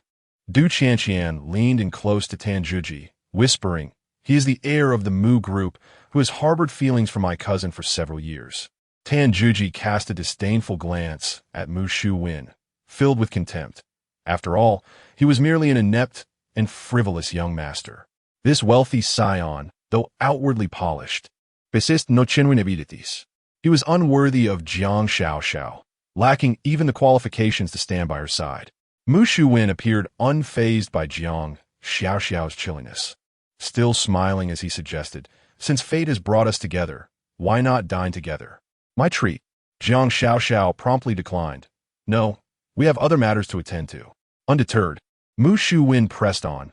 Perhaps another day we could enjoy some time on my new yacht. It offers a splendid environment. Jiang Xiaoxiao's tone grew even more frigid. I am not interested. With that, she took Du Qianqian's hand and strode directly toward the elevator, not casting Mu Shu Wen a single glance. Chapter 23. The Wolf's Fang strikes. The assassins retreat. Tan Zhuji followed closely behind, deliberately slowing his pace as he passed Mu Shu Wen. He cast a sidelong glance at him, a mocking smile gracing his lips. Mu Shu Wen noticed his gaze, his expression shifting slightly before he composed himself once more. Observing Jiang Xiaoxiao's indifference towards Mu Shu Wen, Tan Zhiji felt an inexplicable surge of joy. Leaning closer to Jiang Xiaoxiao, he whispered with a chuckle, "That Mu Shu-Wen looks like a pretty boy, devoid of any masculine vigor." Jiang Xiaoxiao shot him a cold glance, retorting, "Be quiet and mind your own business." Tan Zhiji shrugged, opting for silence, though the smile lingered on his face. Mu Shu-Wen remained rooted in place, watching Jiang Xiaoxiao's departing figure, his countenance darkening ominously. His affections had been ruthlessly spurned once again, a wave of frustration washing over him. "Jiang Xiaoxiao, you will eventually be mine," he murmured to himself, a glint of ferocity flickering in his eyes. Once the elevator doors closed, Tan Zhiji could not contain his laughter. "President Jiang, your suitor is quite persistent, isn't he?" Jiang Xiaoxiao shot him a frosty look, commanding silence. Du Qianqian stifled a giggle beside them, whispering to Tan Zhiji, "Don't provoke my cousin. She detests people like Mu Shu-Wen." Tan Zhiji merely shrugged, falling silent. The elevator ascended to the top floor, where the waiter led them into an opulent private room. Tan Zhiji surveyed the surroundings, privately marveling at how well this place suited Jiang Xiaoxiao's stature. As the three entered the lavish room, Tan Zhiji could not resist teasing President Jiang. "That Mu Shu-Wen is quite infatuated with you. Did you really have to reject him so coldly?" Du Qianqian chimed in with a smile. "Cousin would never fancy him. Mu Shu-Wen is nothing but a playboy with a tarnished reputation." Jiang Xiaoxiao disregarded their banter, promptly taking the seat of honor and picking up the menu to order. Her movements were brisk and decisive, as if the earlier incident had never transpired. Observing this, Tan Zhiji let out a theatrical sigh. "President Jiang, your demeanor is rather frigid, don't you think? After all, he harbored genuine feelings for you." Without lifting her gaze, Jiang Xiaoxiao coldly replied, "If you keep talking, you might as well skip this meal." Du Qianqian quickly interjected, "All right, enough of the bickering. Let's order. I'm starving." Stealing a glance at Tan Zhiji, she was engulfed by a swirl of complex emotions. This man, with his formidable prowess and mysterious background, had once saved her multiple times at the airport. Each time she recalled his protective stance, her heart would inexplicably race. Her cheeks flushed slightly as she lowered her head to conceal her feelings. Jiang Xiaoxiao ordered an extensive array of dishes, prompting Du Qianqian to caution, "Cousin, we can't possibly eat this much." Jiang Xiaoxiao replied icily, "Seeing a certain someone puts me in a foul mood, I must order more." Tan Zhiji scratched his nose, exuding a sense of helplessness. "President Jiang, are you targeting me? I feel like we never quite get along." Jiang Xiaoxiao ignored him, continuing to peruse the menu. At that moment, however, Tan Zhiji's brow suddenly furrowed. His gaze shifted toward the door of the private room, his eyes sharpening with intensity. Someone was outside. He whispered, his tone laced with a hint of vigilance. Du Qianqian paused momentarily, asking softly, "What is wrong?" Jiang Xiaoxiao, however, let out a sarcastic laugh. "Tan Zhiji, have you never seen the world? You're overly anxious." Tan Zhiji refrained from retorting, merely smiling. "President Jiang, as long as I'm with you, I can indulge in fine dining and spicy delights every day. This lifestyle is truly splendid." Jiang Xiaoxiao snorted dismissively, her eyes brimming with contempt. "This is all you amount to." Unfazed, Tan Zhiji suddenly rose. "I'll be heading to the restroom. You all can continue eating." After saying this, he turned and left the private room. The moment he stepped outside, his expression turned frigid, yet a playful smirk danced upon his lips. Teasing Jiang Xiaoxiao was indeed amusing. He mused quietly before striding deeper into the corridor. Once Tan Zhiji departed, Jiang Xiaoxiao let out a huff, addressing Du Qianqian. "That Tan Zhiji is nothing but a glutton, indulging in food and frivolities, neglecting any serious matters. Du Qianqian chucole softly, défending Tan Zhiji, cousin. I find him quite likable. He possesses remarkable skills and is rather entertaining." Jiang Xiaoxiao frowned, her tone serious. "Qianqian, you've just returned from abroad. Do not be deceived by him. He specializes in ensnaring naive young women. Do not fall for his tricks." Du Qianqian stuck out her tongue, refraining from replying. Yet her inner thoughts belied her skepticism. Meanwhile, Tan Zhiji emerged from the private room, only to discover the corridor deserted. His eyes scanned the surroundings, his brow furrowing slightly. Something felt amiss. He muttered to himself, focusing his gaze in the direction of the restroom. He hastened toward it, pushing the door open to find a man clad in a waiter's uniform inside. The man, head bowed as if organizing tools, emanated an aura of chilling menace. Leaning against the doorframe, Tanjuji asked nonchalantly, "What are you doing here?" The man raised his head, his eyes cold as ice. "Sir, this is the restroom. Do you require assistance?" Tanjuji scoffed. "Stop feigning innocence. You've been tailing us since we entered the hotel. Speak, who sent you?" The man's expression shifted, and he swiftly drew a dagger from his sleeve, lunging towards Tanjuji with a fierce cry, "Die!" Tanjuji, having anticipated this, effortlessly sidestepped the blade, countering with a punch that struck the man's wrist. The dagger clattered to the ground as the man staggered back, groaning in pain. "With such feeble skills, you dare attempt to assassinate me?" Tanjuji's tone dripped with disdain. Gritting his teeth, the man lunged again, but to Tanjuji, his movements appeared as sluggish as a snail. With a swift kick, Tanjuji struck the man squarely in the chest. The man flew backward like a severed kite, crashing into the wall before collapsing to the floor. Struggling to rise, shock etched across his face. Who are you?" Tanjuji approached him. Towering over him, Wolf Fang. The man's pupils constricted sharply, his voice trembling. You are Wolf Fang?" Tanjuji remained silent, seizing the man's collar and lifting him off the ground. "Speak, who sent you? Is the target Jiang Xiao?" The man clenched his teeth, refusing to divulge any information. Tanjuji let out a cold laugh, tightening his grip. "Do you think that by remaining silent, I will be powerless against you?"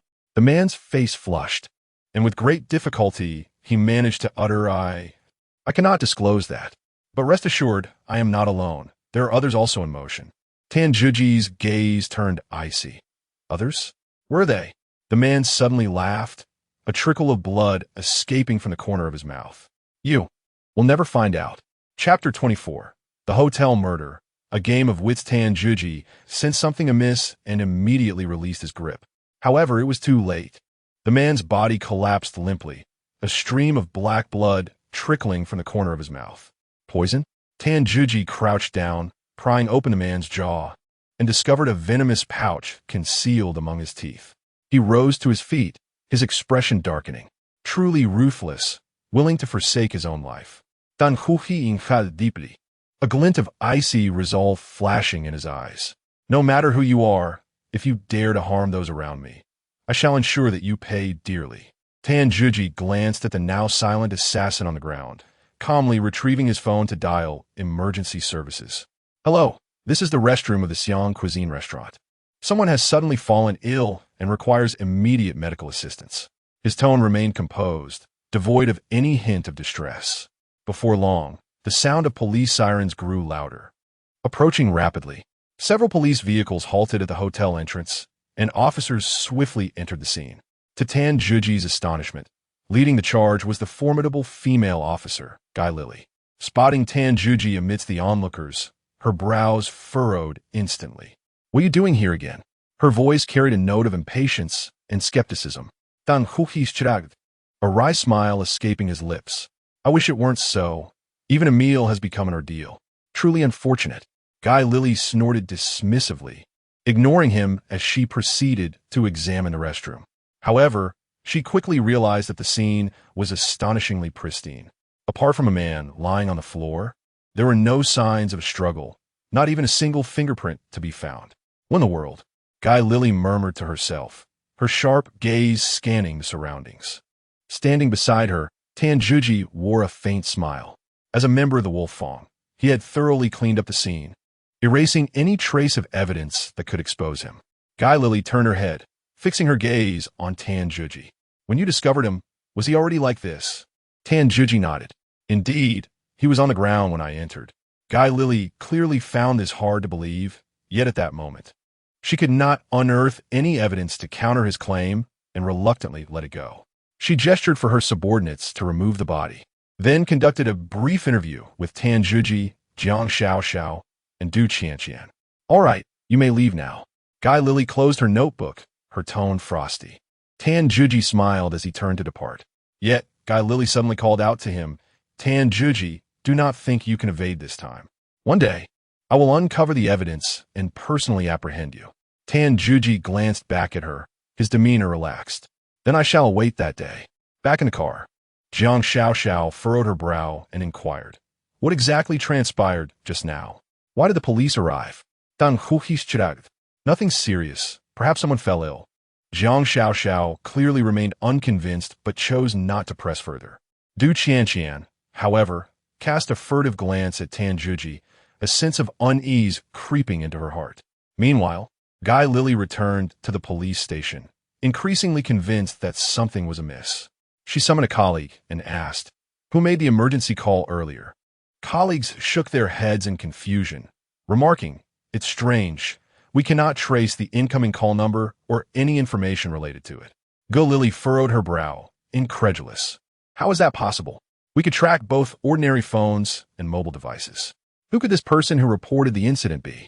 Her gaze fixated on the computer screen, a wave of intense doubt surging within her.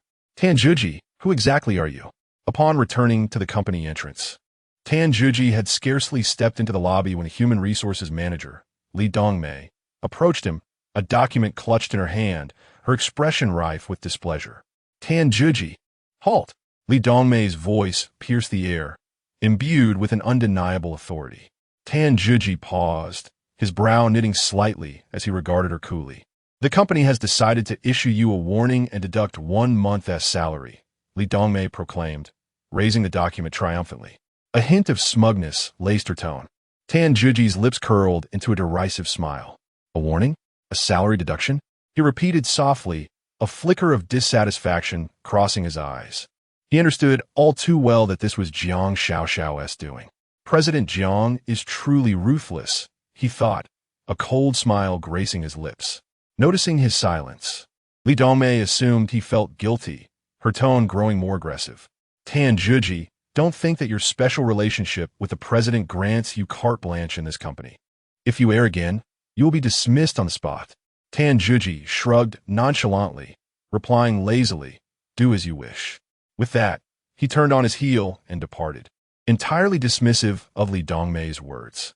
Fuming, Li Dongmei left with a huff, her heels clicking angrily against the floor.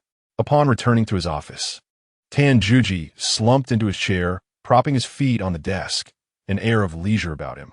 He casually picked up a lighter from the table, fiddling with it as a cold smirk played upon his lips. A warning? A salary deduction?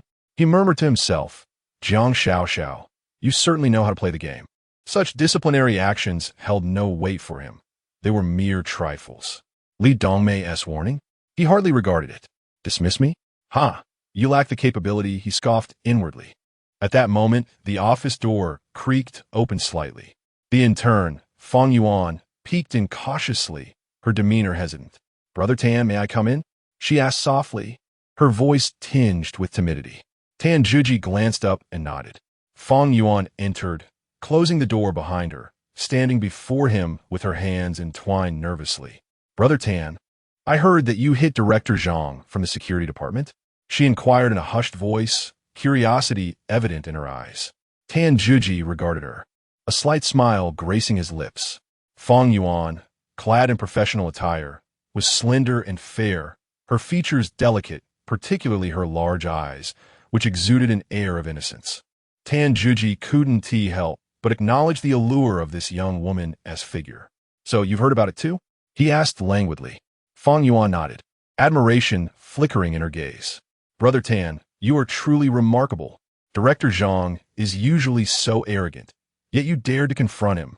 Tan Juji chuckled softly, remaining silent. Seeing that he remained silent, Fang Yuan assumed he was displeased and quickly said, Brother Tan, please don't misunderstand. I truly think you are remarkable. Tan Juji looked at her and suddenly found the young lady quite intriguing. Fang Yuan, you possess quite the audacity to speak to me in such a manner, he teased. Fang Yuan's face flushed, and she lowered her head, replying, Brother Tan, please don't make fun of me. Tan Juji, suddenly intrigued, sat up straight and smiled. Fang Yuan, allow me to share a joke with you. Fang Yuan lifted her head, her eyes glinting with curiosity. What joke? Tan Juji cleared his throat, and, feigning mystery, said, "One day, an ant married an elephant. The next day, the ant passed away. Do you know why?" Fang Yuan blinked rapidly and shook her head. "Why?" Tan Juji chuckled mischievously, "Because the elephant was too heavy." Fang Yuan was momentarily stunned, then quickly realized the implication, her face turning crimson. "Brother Tan, how could you tell such a joke?" she exclaimed, mortified, stamping her foot in embarrassment. Chapter 25. The hero saves the beauty and finalizes the contract. Tan Juji observed Fang Yuan's blushing face with great amusement, ready to continue teasing her when a cold huff suddenly resonated from outside the door. "Tan Juji, you truly are becoming increasingly inappropriate." A clear, chilling voice drifted in from the entrance. Tan Juji looked up to find Guizime standing at the door, arms crossed, casting a frosty gaze upon him. Guizime, the financial director of the company, was tall and striking, her professional attire accentuating her poise. At that moment, her cheeks were slightly flushed, clearly having overheard the earlier jest. "Director Gua, is there something you need?" Tan Juji inquired lazily. With a frosty demeanor, Guizime replied, "It is working hours. Is it appropriate for you to be idling here, engaging in idle chatter?" Tan Juji shrugged. "I am merely alleviating everyone's stress, Director Gua. Don't you think the atmosphere in the company is too tense?" As he spoke, his gaze unabashedly roamed over Guizime, feeling uncomfortable under his scrutiny. Guizime's face grew even warmer. "Tan Juji, if you continue like this, I will report you to the president," she retorted through gritted teeth. "Dan Huhi Chekil, anfast. Director Gua, women are meant to be admired by men, especially someone as beautiful as you." Guizime, incensed, stomped her foot. You shameless cad." Unable to endure his provocative gaze any longer, she huffed and swiftly departed. Tan Juji watched her retreating figure, a playful smile curling at the corners of his lips. "This company is indeed entertaining," he murmured to himself. Fang Yuan stood nearby, observing Tan Juji, a flicker of complex emotion crossing her features. Suddenly, she felt that this man was perhaps not as simple as he appeared. As Guizime walked away, Fang Yuan contemplated her tasks. I have some matters to attend to," she awkwardly informed Tan Juji. "Where to at this late hour?" he asked, his tone laced with an undeniable concern. Fang Yuan chuckled shyly, explaining, "I have a client who insists on discussing a contract at a nightclub. It's unavoidable. It's work." Tan Juji furrowed his brow. "A nightclub? Signing a contract? That sounds rather dubious." He glanced at Fang Yuan, who still bore an innocent charm, dressed in a sleek black professional outfit that balanced competence with femininity. His instincts warned him that the situation was more complicated than it seemed. Fang Yuan was evidently unaware of the potential dangers. "I'll accompany you," Tan Juji declared, rising from his seat. After all, he had nothing pressing at the moment, and it would be prudent to ensure the young woman's safety. Fang Yuan paused for a moment before breaking into a grateful smile. "Really? That would be wonderful. I must admit, I feel a bit apprehensive going alone." After work, Tan Juji and Fang Yuan headed to the nightclub together. The night was alive with shimmering neon lights, and the club's sign was particularly glaring. Walking beside Fang Yuan, Tan Juji's gaze was sharp, vigilantly scanning their surroundings. "This place seems nice," Fang Yuan murmured softly, her tone tinged with tension. Tan Juji remained silent, merely nodding slightly, his focus entirely on the environment around them. The waiter guided them to a private room. As the door swung open, they were greeted by dim lighting and the intoxicating scent of alcohol and perfume. Inside the room sat a middle-aged man in his 50s, lounging on a sofa with a glass of red wine in hand. "Good evening, Mr. Zhu," Fang Yuan greeted politely, her voice trembling slightly. Mr. Zhu lifted his gaze, his eyes scanning Fang Yuan with a lecherous smile. The look in his eyes instantly put Tan Juji on high alert. "Who is this?" Mr. Zhu inquired, directing his gaze at Tan Juji, a clear note of displeasure in his tone. "Oh, this is my colleague, Tan Juji. He is here to assist," Fang Yuan quickly explained. Mr. Zhu frowned, evidently displeased by Tan Juji's presence, yet chose not to comment further. "Please, take a seat," he gestured towards the sofa opposite him, his gaze never leaving Fang Yuan. Once seated, Fang Yuan nervously began to introduce herself and the company's business. However, Mr. Zhu appeared distracted, occasionally interrupting her words. Miss Fang, there is no need to rush into business, he chuckled, raising his glass. Come, join me for a drink first. Fang Yuan felt a wave of awkwardness and quickly shook her head. I'm sorry, but I don't drink. Mr. Zhu's demeanor darkened in an instant. Miss Fang, are you disrespecting me? Tan Zhuji observed the unfolding scene with cold detachment, his fists quietly clenching. Mr. Zhu, let us discuss the matter at hand. Fang Yuan maintained a strained smile. Suddenly, Mr. Zhu stood up, moved beside Fang Yuan, and reached out as if to place a hand on her shoulder. Miss Fang, if you accompany me tonight, the contract will be easy to negotiate. Fang Yuan sprang to her feet, her face pale. Mr. Zhu, please conduct yourself with dignity. Mr. Zhu sneered, conduct myself? Who do you think you are? If you don't accompany me tonight, don't even think about signing the contract. Fang Yuan trembled with rage and turned to leave, but Mr. Zhu seized her wrist. Trying to leave? Not so easily. Just as Mr. Zhu's hand was about to touch Fang Yuan, Tan Zhuji sprang into action. He grasped Mr. Zhu's wrist with such force that the man cried out in pain. Release her! Tan Zhuji's voice was icy. Mr. Zhu's face turned pale with pain, yet he attempted to maintain bravado. Do you know who I am? Dare to touch me, and you'll regret it. Tan Zhuji let out a cold laugh, twisting Mr. Zhu's wrist, which produced a sickening crack. Ah! Mr. Zhu screamed, collapsing to the ground. Fang Yuan, terrified, hid behind Tan Zhuji, clutching his clothing tightly. Struggling to rise, Mr. Zhu's face twisted in rage. You're asking for death. He grabbed a bottle from the table and hurled it at Tan Zhuji. With a sharp look, Tan Zhuji sidestepped and delivered a powerful kick to Mr. Zhu's abdomen. Bang!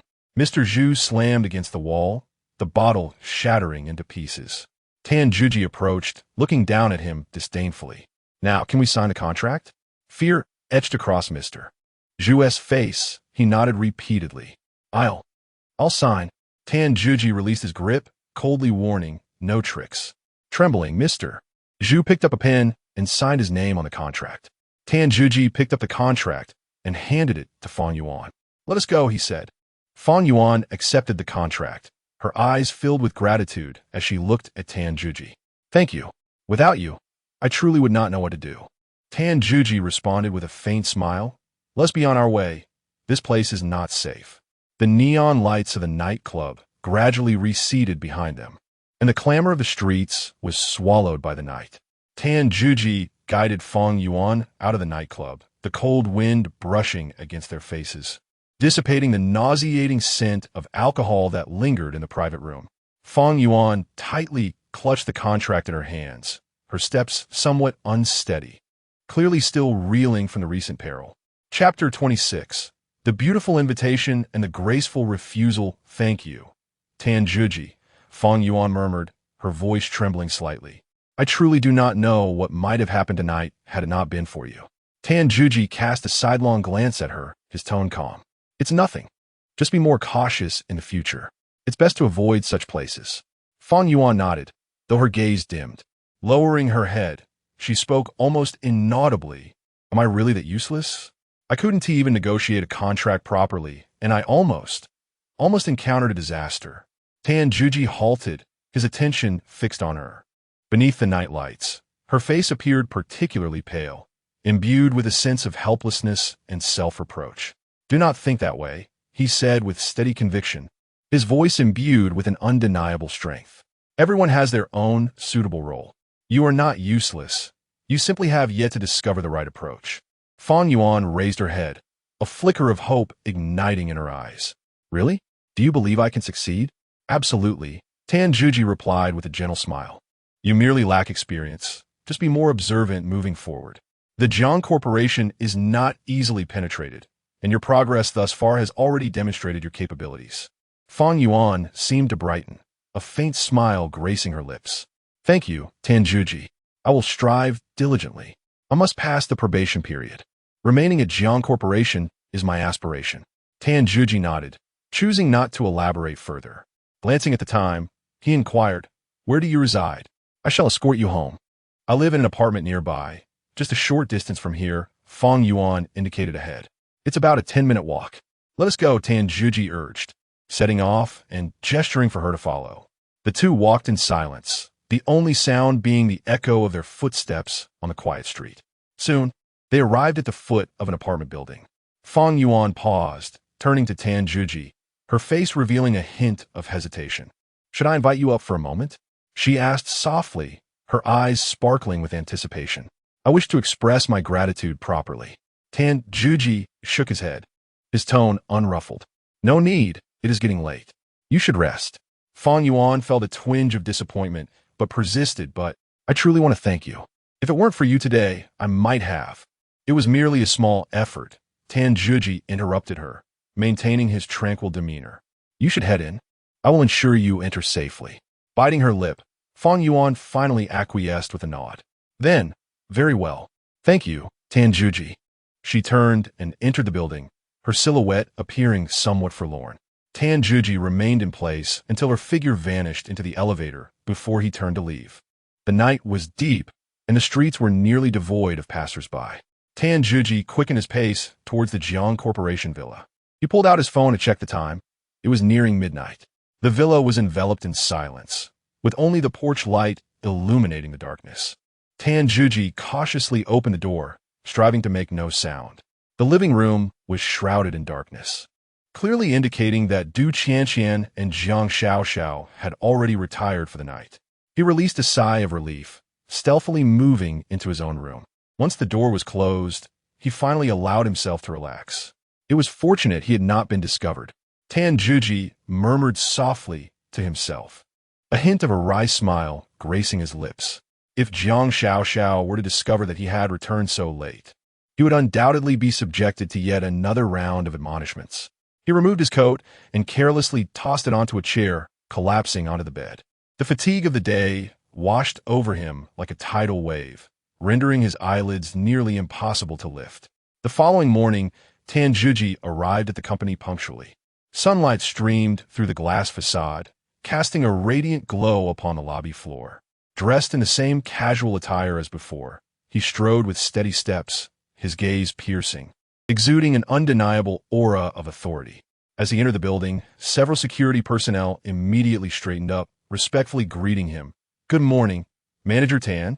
Tan Zhuji offered a slight smile and nodded in acknowledgement. Good morning.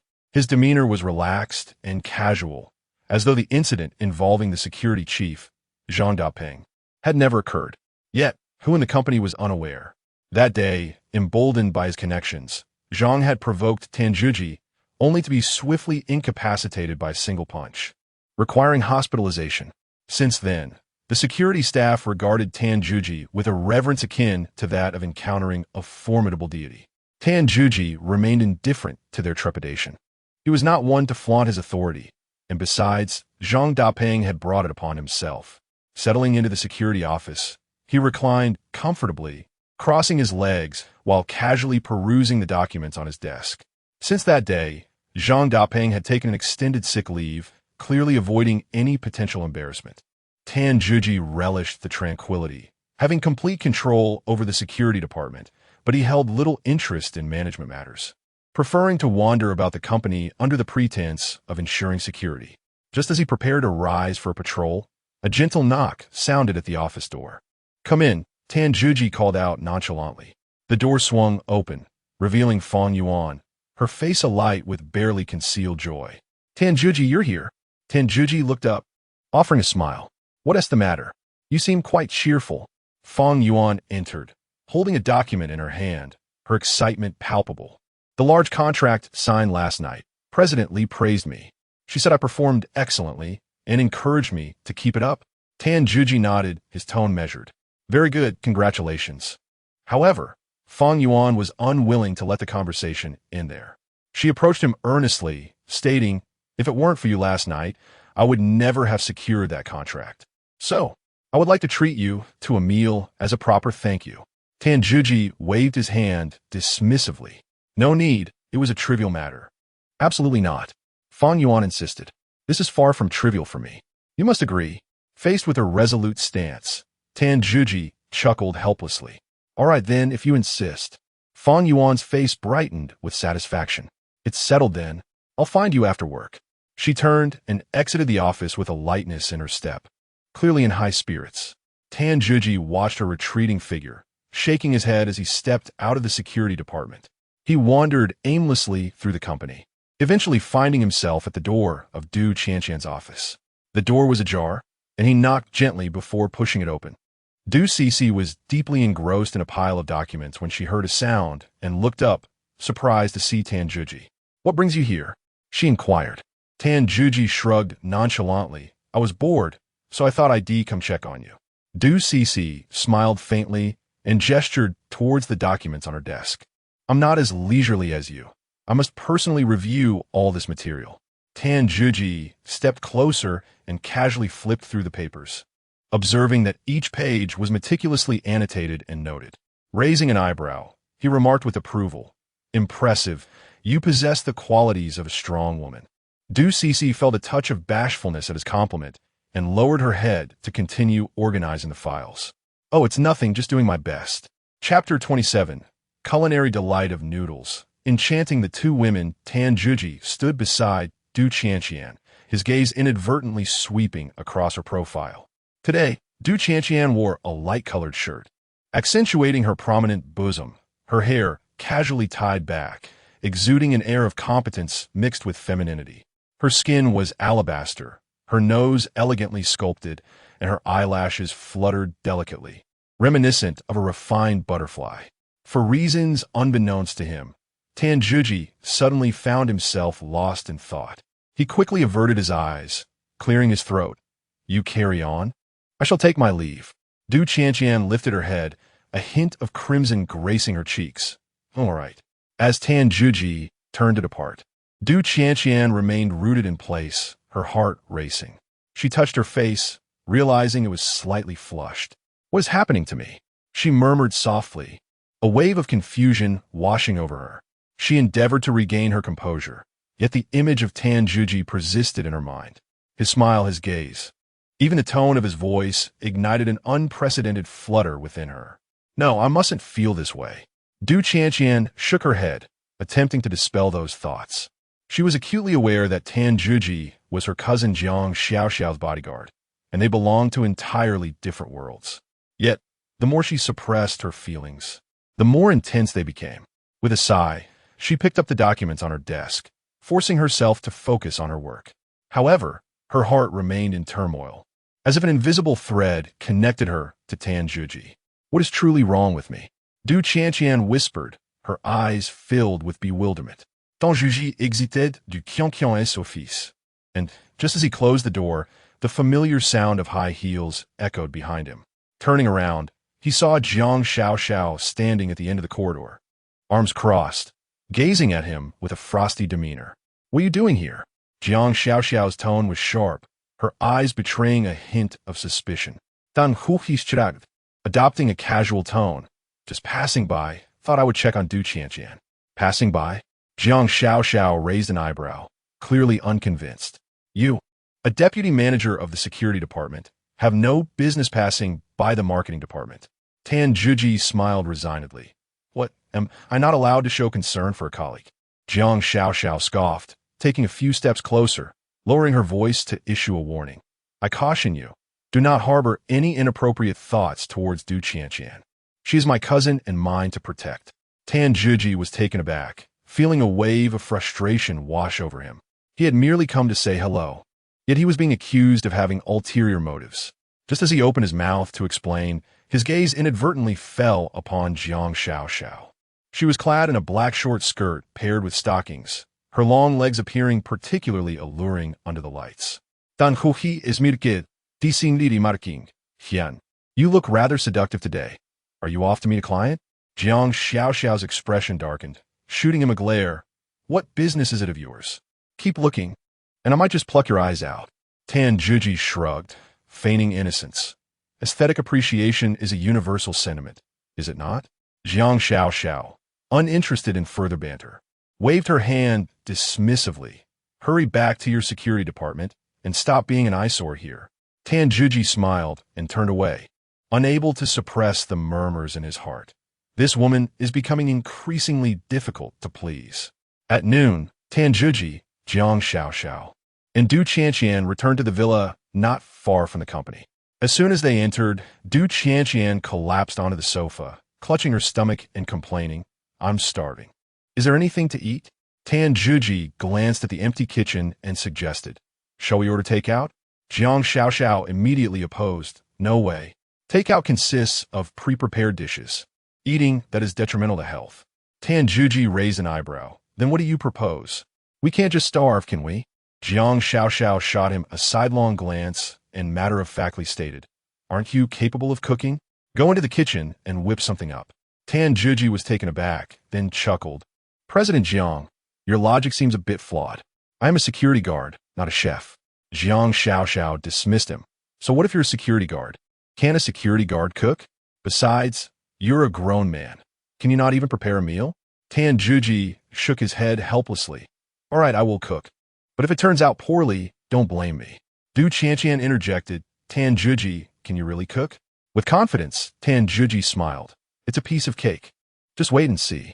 Jiang Xiaoxiao huffed, crossing her arms at the kitchen door.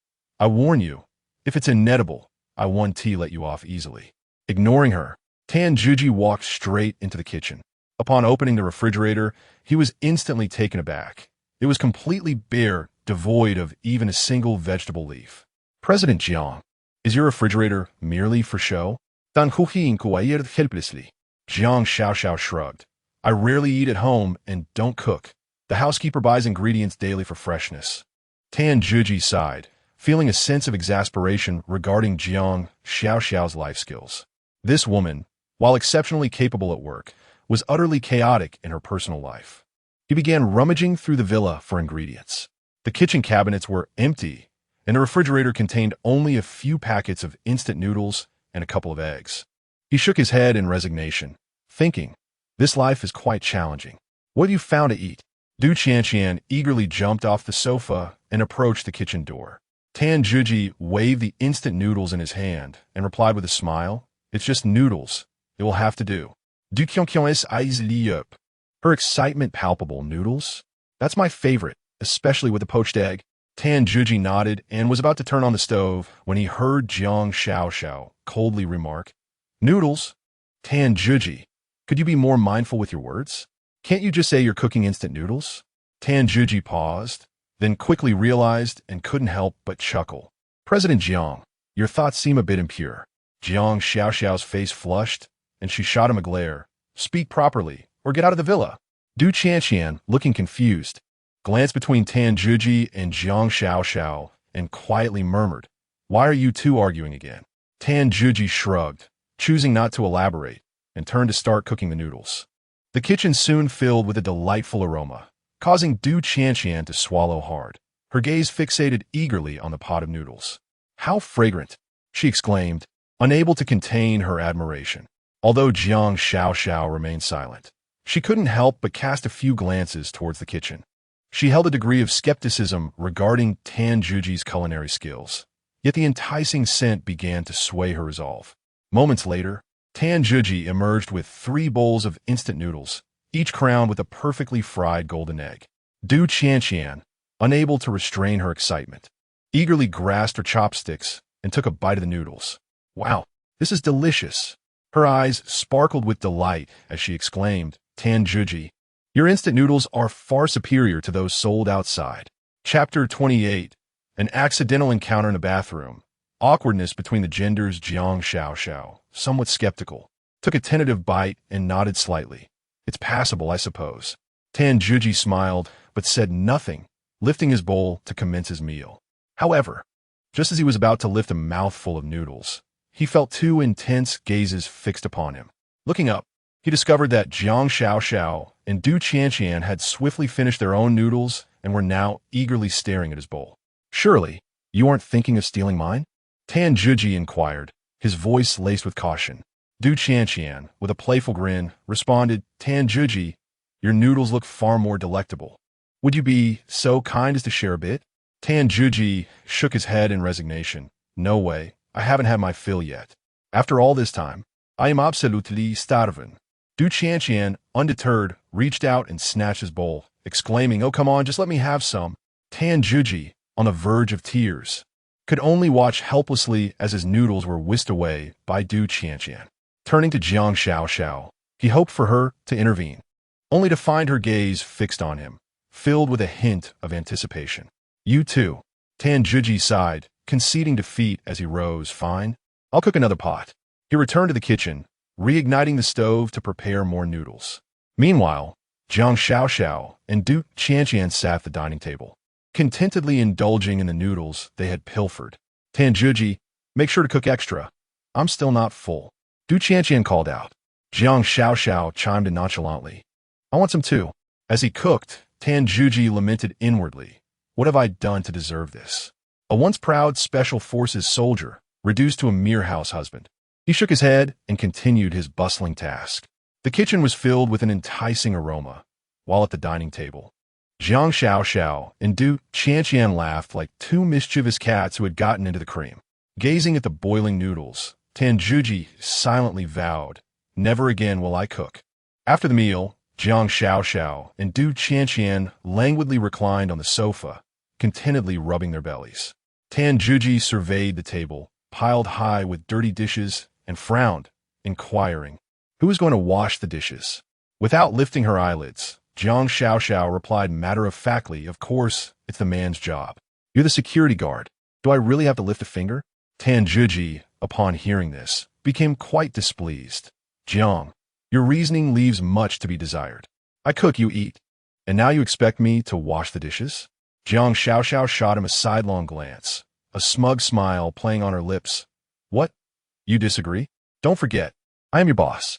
Tan Zhiji was left speechless, indignantly gathering the dishes as he trudged toward the kitchen. Du Qianqian, watching his retreating figure, couldn't help but chuckle. I never imagined such a formidable person would cower before my cousin. Jiang Xiaoxiao proudly lifted her chin. Exactly, no matter how capable he is, he still has to heed my commands. In the kitchen, as Tan Zhiji washed the dishes, he muttered under his breath, this woman is becoming increasingly outrageous. At that moment, Du Qianqian entered the kitchen, rolling up her sleeves. Let me help you. Tan Zhiji, taken aback, glanced at her. What brings you here? Du Qianqian smiled. Seeing you toil away alone seemed rather pitiful. Moreover, my cousin is just like that. Do not take it to heart. Tan Zhiji shook his head and replied, it's fine. I've grown accustomed to it. Du Qianqian, while washing the dishes, softly remarked in truth, my cousin is quite kind-hearted. She devotes much of her time to her career, often neglecting everyday matters.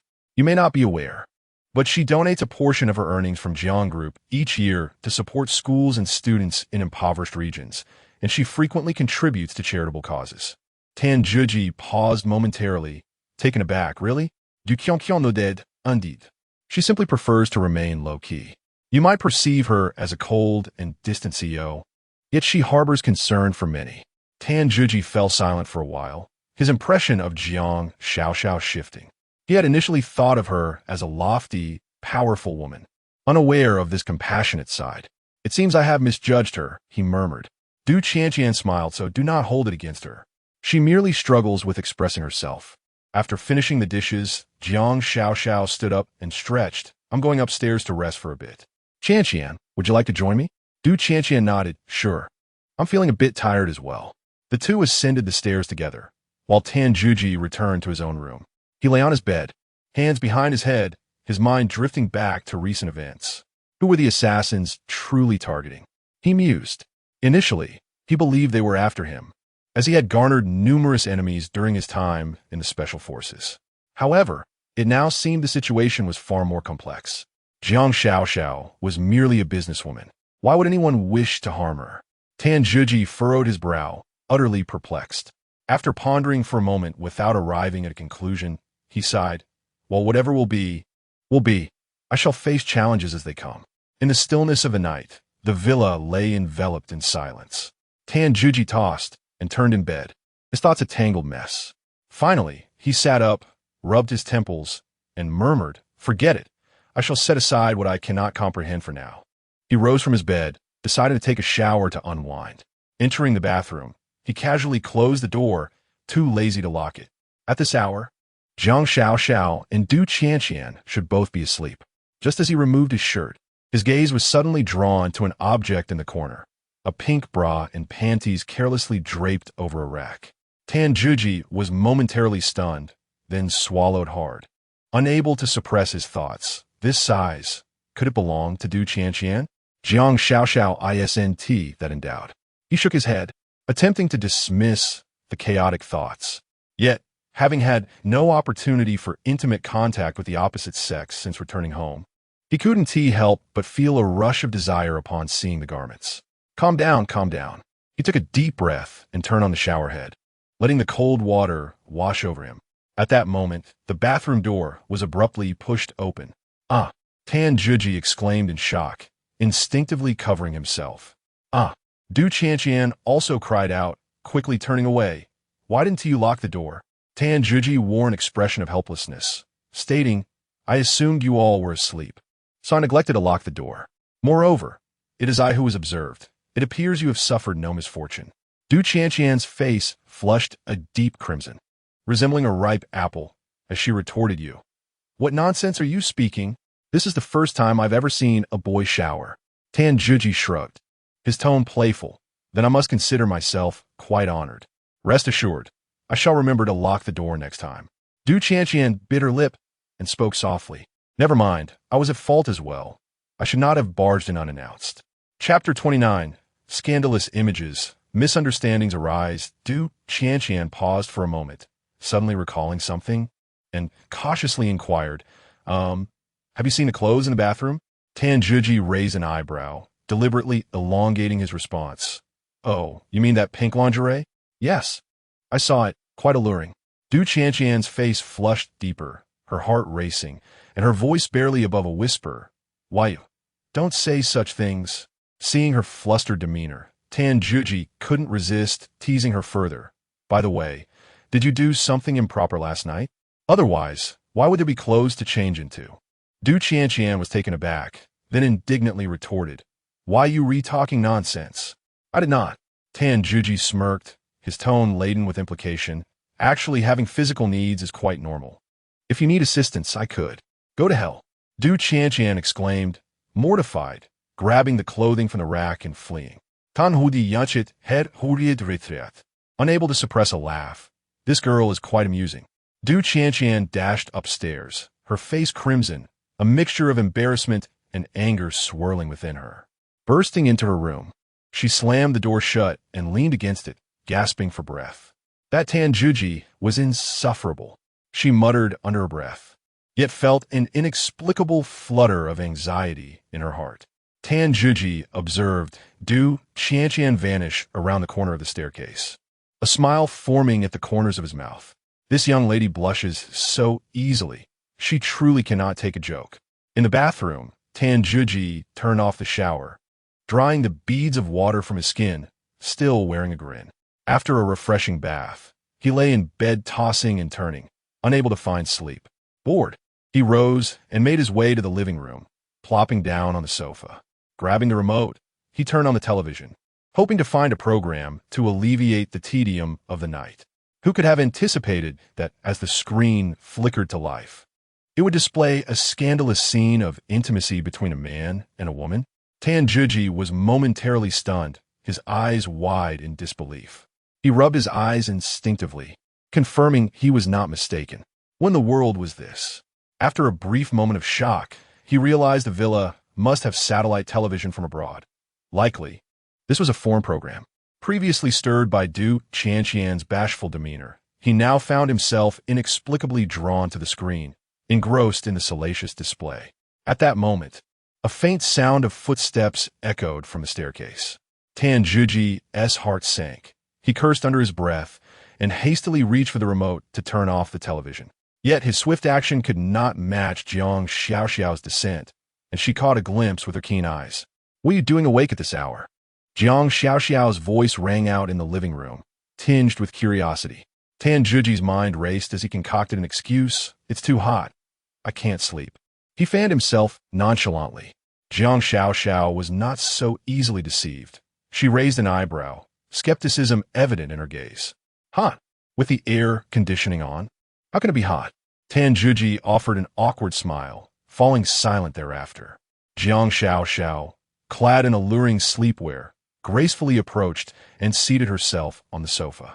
Her enchanting figure appeared particularly captivating under the soft glow of the lights. Unconsciously, Tan Juji's gaze was drawn to her, a surge of inexplicable desire rising within him. Sensing the intensity of his stare, Jiang Xiao immediately grew wary, instinctively shrinking back. Realizing he had overstepped, Tan Juji hastily complimented her. "Jiang, you look truly beautiful tonight. Incredibly alluring." However, Jiang Xiao showed no signs of delight, instead regarding him with suspicion, as though he were a nefarious character with ulterior motives. Clearing his throat, Tan Juji continued, "In the late hours, a man and a woman alone in this living room could tarnish your reputation, potentially leading to unnecessary misunderstandings. Jiang, it would be best if you retire to your room." He understood that he needed to send Jiang Xiao away quickly. Otherwise, if the situation were to spiral out of control, it would spell trouble. Upon hearing this, Jiang Xiao realized Tan Juji intended to dismiss her. Unhappily, she reached for the television remote. Tan Juji's heart sank at the sight, and he swiftly attempted to intervene, but it was too late. The screen flickered to life once more, revealing an indecent scene of intimacy, accompanied by suggestive sounds. Jiang Xiao, having never encountered such a display, felt her face flush crimson. Flustered, she turned off the television and shot a furious glare at Tan Juji. "Tan Juji, how dare you watch such lewd programs at this hour?" Her voice trembled with indignation. Tan Juji maintained a calm demeanor and hurriedly explained, "Jiang, I truly did not intend to watch this. It was already playing when I turned on the television." Observing his silence, Jiang Xiao smirked coldly, her expression laced with disdain and dissatisfaction. "Perhaps it is time to reconsider whether you should continue residing in this villa." Tan Juji, taken aback, displayed a look of astonishment and instinctively inquired, "Jiang, why is that? Have I done something wrong?" Jiang Xiao's eyes widened in fury as she pointed a finger at him, accusingly declaring, "How can you even ask? You are nothing but a lecher, watching such inappropriate television late at night and constantly leering at me and my cousin. Who knows what malicious intentions lurk in your mind? I cannot entrust my safety to someone like you." Tan Juji quickly raised his hands in protest, his expression one of innocence, as he implored, "Jiang, please do not wrongfully accuse me. Tan Juji am not that kind of person. The television was already like that when I turned it on. I am truly helpless in this situation. Do you expect me to believe your excuses?" Jiang Xiao retorted, her skepticism palpable. "I will call my grandfather and have you dismissed. I do not need a security guard with such dubious intentions. Jiang, it's not that serious. I assure you, my interest in you is purely unintentional." Tan Juji insisted fervently. Upon hearing this, Tan Juji felt a sudden jolt in his heart, plunging him into an awkward predicament. He opened his mouth, intending to offer further explanation, yet found himself at a loss for words. How could such a coincidence occur? You still dare to argue?" Jiang Xiao paid no heed to his justifications. She retrieved her phone from her bag, declaring, "I shall call my grandfather right now to inform him of the kind of person you truly are." Tan Juji, filled with helplessness and devoid of any recourse, could only watch helplessly as Jiang Xiao dialed the number. Chapter 30. The enigmatic beauty and reluctant retention. Upon concluding her narrative, Jiang Xiao promptly dialed her grandfather, Jiang Guoping. The call connected swiftly, and with a tone laden with grievance and indignation, she exclaimed, "Grandfather, I refuse to have Tan Juji as my security guard. He indulges in inappropriate television shows at night and constantly gazes at me with lecherous eyes. He is nothing but a lascivious man. I cannot bear to share a roof with him." Standing nearby, Tan Juji felt a wave of embarrassment wash over him, wishing desperately to vanish into the ground, his face alternating between crimson and pale. On the other end of the line, Jiang Guoping pondered briefly before responding, "Please hand the phone to Tan Juji. I wish to speak with him." Reluctantly, Jiang Xiao passed the phone to Tan Juji. He accepted it with respect, saying, "Hello, Elder Jiang. Young Tan, I am well aware of your character, and I trust you will not engage in such behavior. Xiao has been somewhat spoiled by me and can be rather headstrong. I ask that you show her some patience. I shall have a stern talk with her shortly.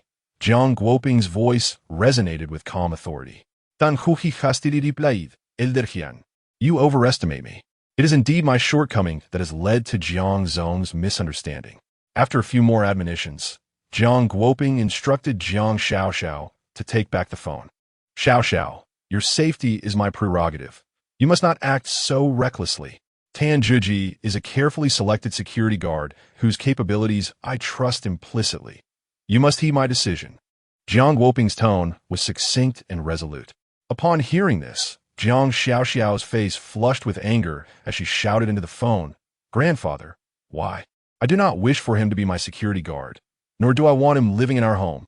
However, Jiang Guoping offered her no chance for rebuttal and abruptly ended the call. In a fit of rage, Jiang Xiaoxiao tossed her phone onto the sofa and turned to confront Tan Zhiji, demanding, What did you discuss with Grandfather? Did you speak ill of me? How else could he be so protective of you? Tan Zhiji, shaking his head in resignation, replied, Jiang Zong, I assure you I did not utter a single disparaging word. Elder Jiang merely advised me to be more accommodating towards you, stating he would reprimand you later. Jiang Xiaoxiao remained unconvinced, gritting her teeth as she declared fiercely, Regardless of what Grandfather says, I will not allow you to be my security guard. You cannot reside in this villa. Your presence here is far too inconvenient for me.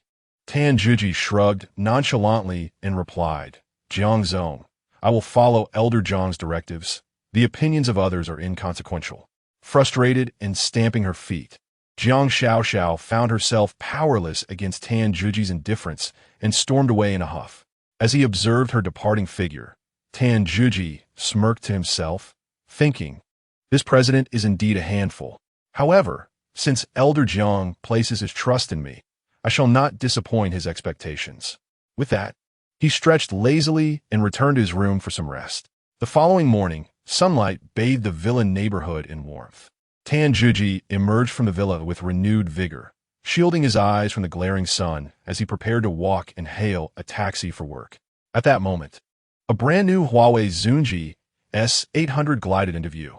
The window rolled down, revealing Jiang Xiaoxiao's exquisitely delicate yet somewhat aloof visage.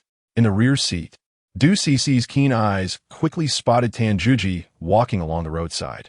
Cousin, look, Tan Zhiji is walking to work. Why don't we offer him a ride?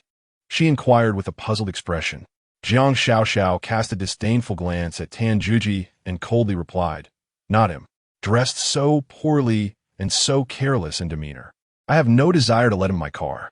Du Cici frowned slightly, feeling a pang of sympathy, and urged, Cousin, it's quite far to walk to the company. And it wastes time. Just give him a lift.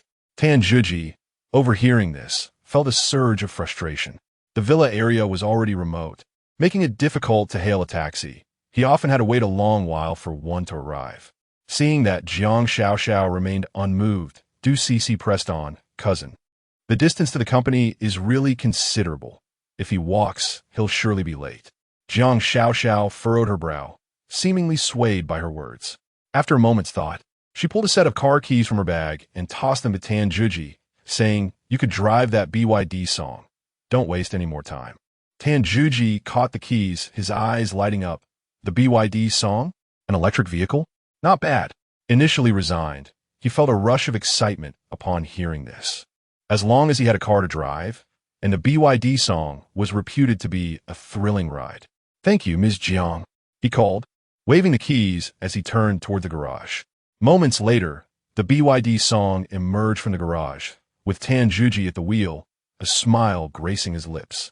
He gently pressed the accelerator and the car surged forward, racing down the road.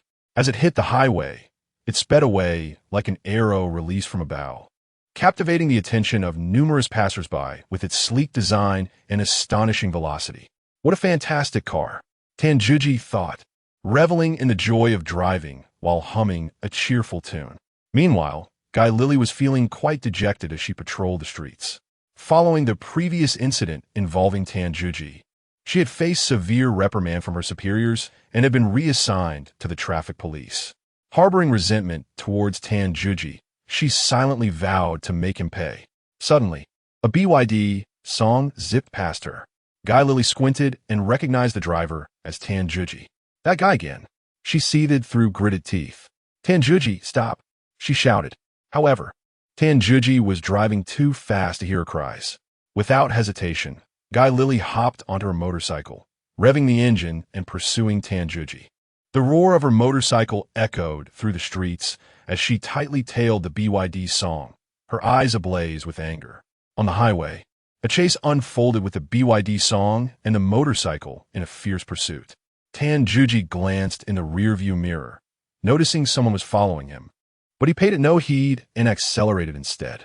Think you can catch me? Keep practicing for a few more years. He chuckled, continuing to hum his tune. With his exceptional driving skills, he navigated skillfully through the traffic, oblivious to the police officer in pursuit. In no time, Tanjuji beheld the grand edifice of the Jiang Group. He pressed the accelerator firmly, and the BYD song surged forward like a bolt of lightning, swiftly entering the company's parking lot. Once he parked, Tanjuji exhaled deeply, a triumphant smile gracing his face. Little did he anticipate that his spirited drive had incited a fervent pursuit by Guy Lily. As he steadied the vehicle in the Jiang Group's parking area and was about to open the door to alight, he was suddenly met with the urgent sound of screeching brakes. Chapter 31. The Pursuit of the Female Officer. Only to be handcuffed, Tanjuji instinctively turned his head to behold a motorcycle speeding towards him, coming to a halt beside his vehicle with remarkable steadiness. Upon closer inspection, he recognized the rider to be the female traffic officer, Guy Lily. Her face flushed with anger, her chest heaving violently, she glared at Tanjuji with wide, furious eyes. In her determination to catch this man, she had pursued him for several streets, left breathless from the exertion. It's you, Tanjuji exclaimed, his eyes widening in disbelief, astonished by her sudden appearance. Tanjuji, get out of the car, Guy Lily shouted, her voice brimming with fury. Tanjuji, with a perplexed expression, reluctantly rolled down his window and inquired, Officer Guy, what brings you here? Why are you looking for me? With a disdainful snort, Guy Lily pointed an accusatory finger at him, declaring, enough with the act. You were speeding just now, do you realize that? Scratching his head in innocent confusion, Tanjuji replied, Officer Guy, I genuinely had no idea why you suddenly sought me out. By the way, what are you doing on duty here? His tone conveyed a complete ignorance of her reassignment. Upon hearing his words, Guy Lily's anger intensified, and through gritted teeth, she retorted, It's all because of you. The last incident at the restaurant was mishandled, and I was reassigned to the traffic division by the captain. This is all you're doing, and today, I shall teach you a lesson. Tanjuji furrowed his brow, bewildered, and protested, Officer Guy, how is this my fault? You cannot blame me unjustly. Stop with the nonsense. Guy Lily dismissed his explanations, retrieving a pair of handcuffs from her waist. Coldly, she commanded, You're coming with me. I intend to give you a thorough reprimanding today. Tanjuji rolled his eyes in disdain, retorting, Officer Guy, it was merely a matter of speeding. Is it truly necessary to handcuff me? A mocking smile played on Guy Lily's lips as she declared, Today, I am determined to teach you a lesson so you understand the consequences of offending me. With that, she advanced toward him, handcuffs in hand. Seeing her approach, Tanjuji swiftly opened his car door, executing a nimble turn to evade her assault. Standing beside his vehicle, he warned, Officer Guy, you would do well not to provoke me. When I lose my temper, even I fear myself. Guy Lily, undeterred by his words, lunged once more. Handcuffs raised. A glint of cold resolve flashed in Tanjuji's eyes as he deftly reversed his hand, swiftly seizing the handcuffs from her grasp. In one fluid motion, he pulled her wrist, securing in the cuffs, and with a click, he locked her to the railing of the parking lot. Officer Guy, my apologies, but I have matters to attend to. I must take my leave, he said, a triumphant smile gracing his face as he looked at the restrained Guy Lily. Tanjuji, come back here, Guy Lily shouted, struggling vehemently against her bonds, but being anchored to the railing rendered her immobile. Tanjuji, however, turned his back and departed, leaving Guy Lily in a state of furious exasperation, cursing loudly in his wake. Guy Lily watched helplessly as Tanjuji's figure receded into the distance, her anger surging like a tumultuous tide. She hoarsely shouted, Tanjuji, come back. If you have the guts, don't run. Yet, all that answered her was the fading sound of footsteps. As she watched Tanjuji vanish from her sight, Guy Lily clenched her teeth in fury, her eyes blazing, her nails digging deeply into her palm, leaving crescent-shaped marks. Tanjuji, just you wait. The next time I catch you, I will not let you off easily. She vowed with each word, her voice brimming with rage and indignation. As a female police officer, being handcuffed was a humiliation she found utterly intolerable. She longed to see Tanjuji meet a most gruesome fate.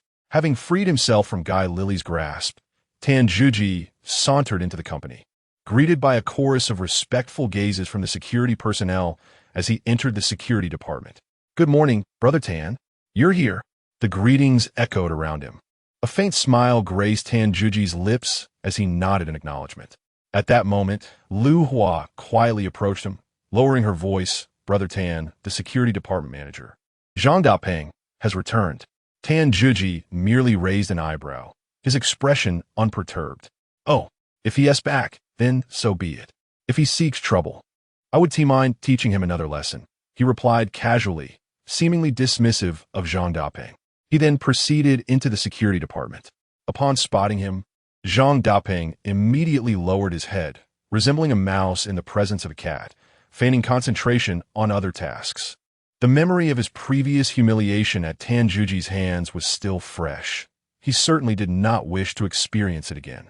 Noting Zhang Dapeng's lack of intent to cause trouble, Tanjuji disregarded him and settled into a chair nearby, leisurely perusing a newspaper. After finishing, he followed his usual routine of wandering around the group, his eyes scanning meticulously for any security lapses.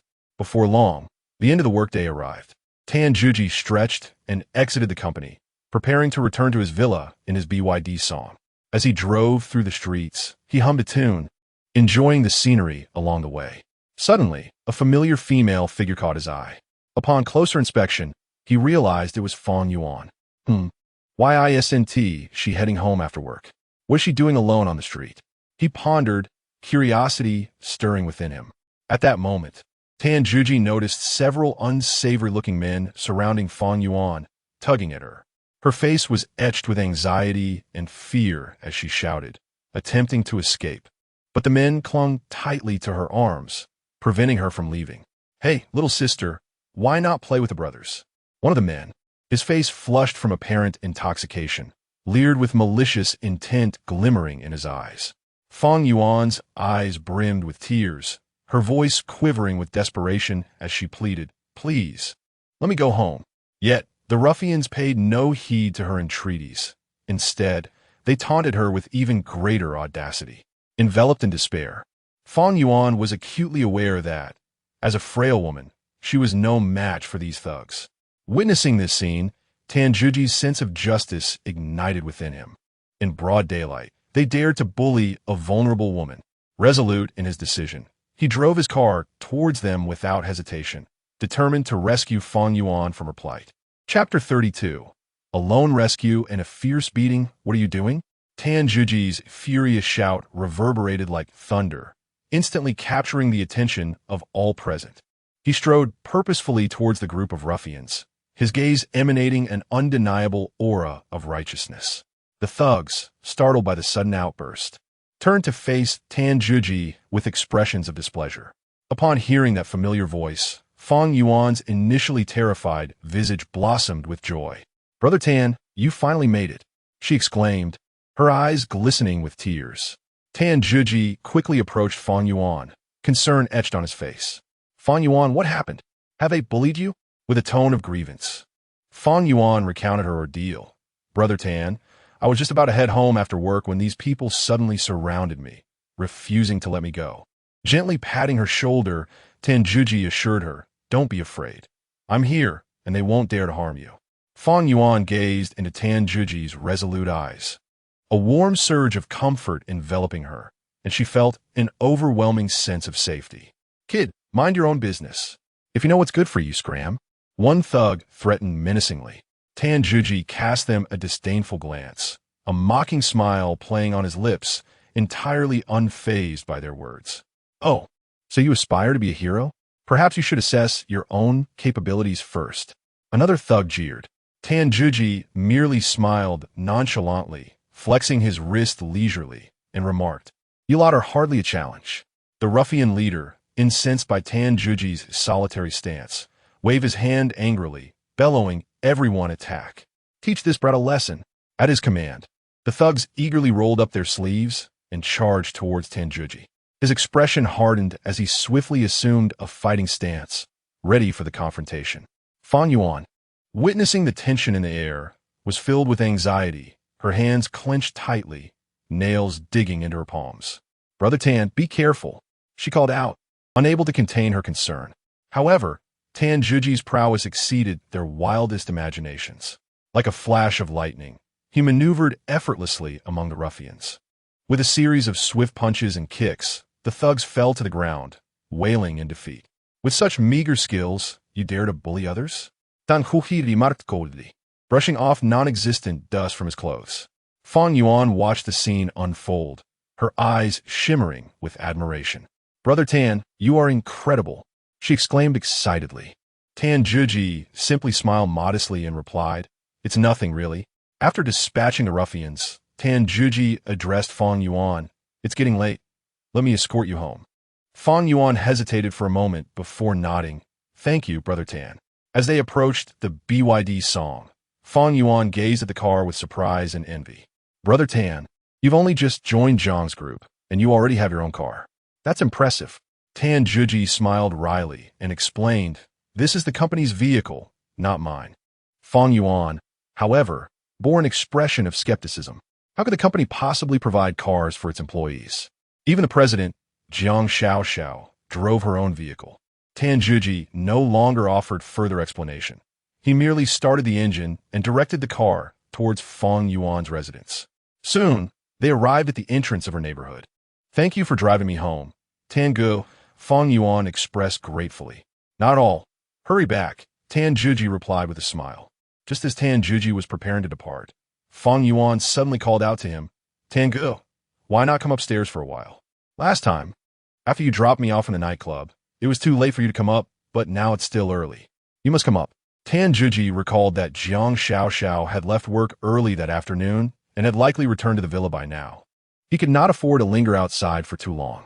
Thus, he politely declined, "Fang Yuan, perhaps we should save it for another time."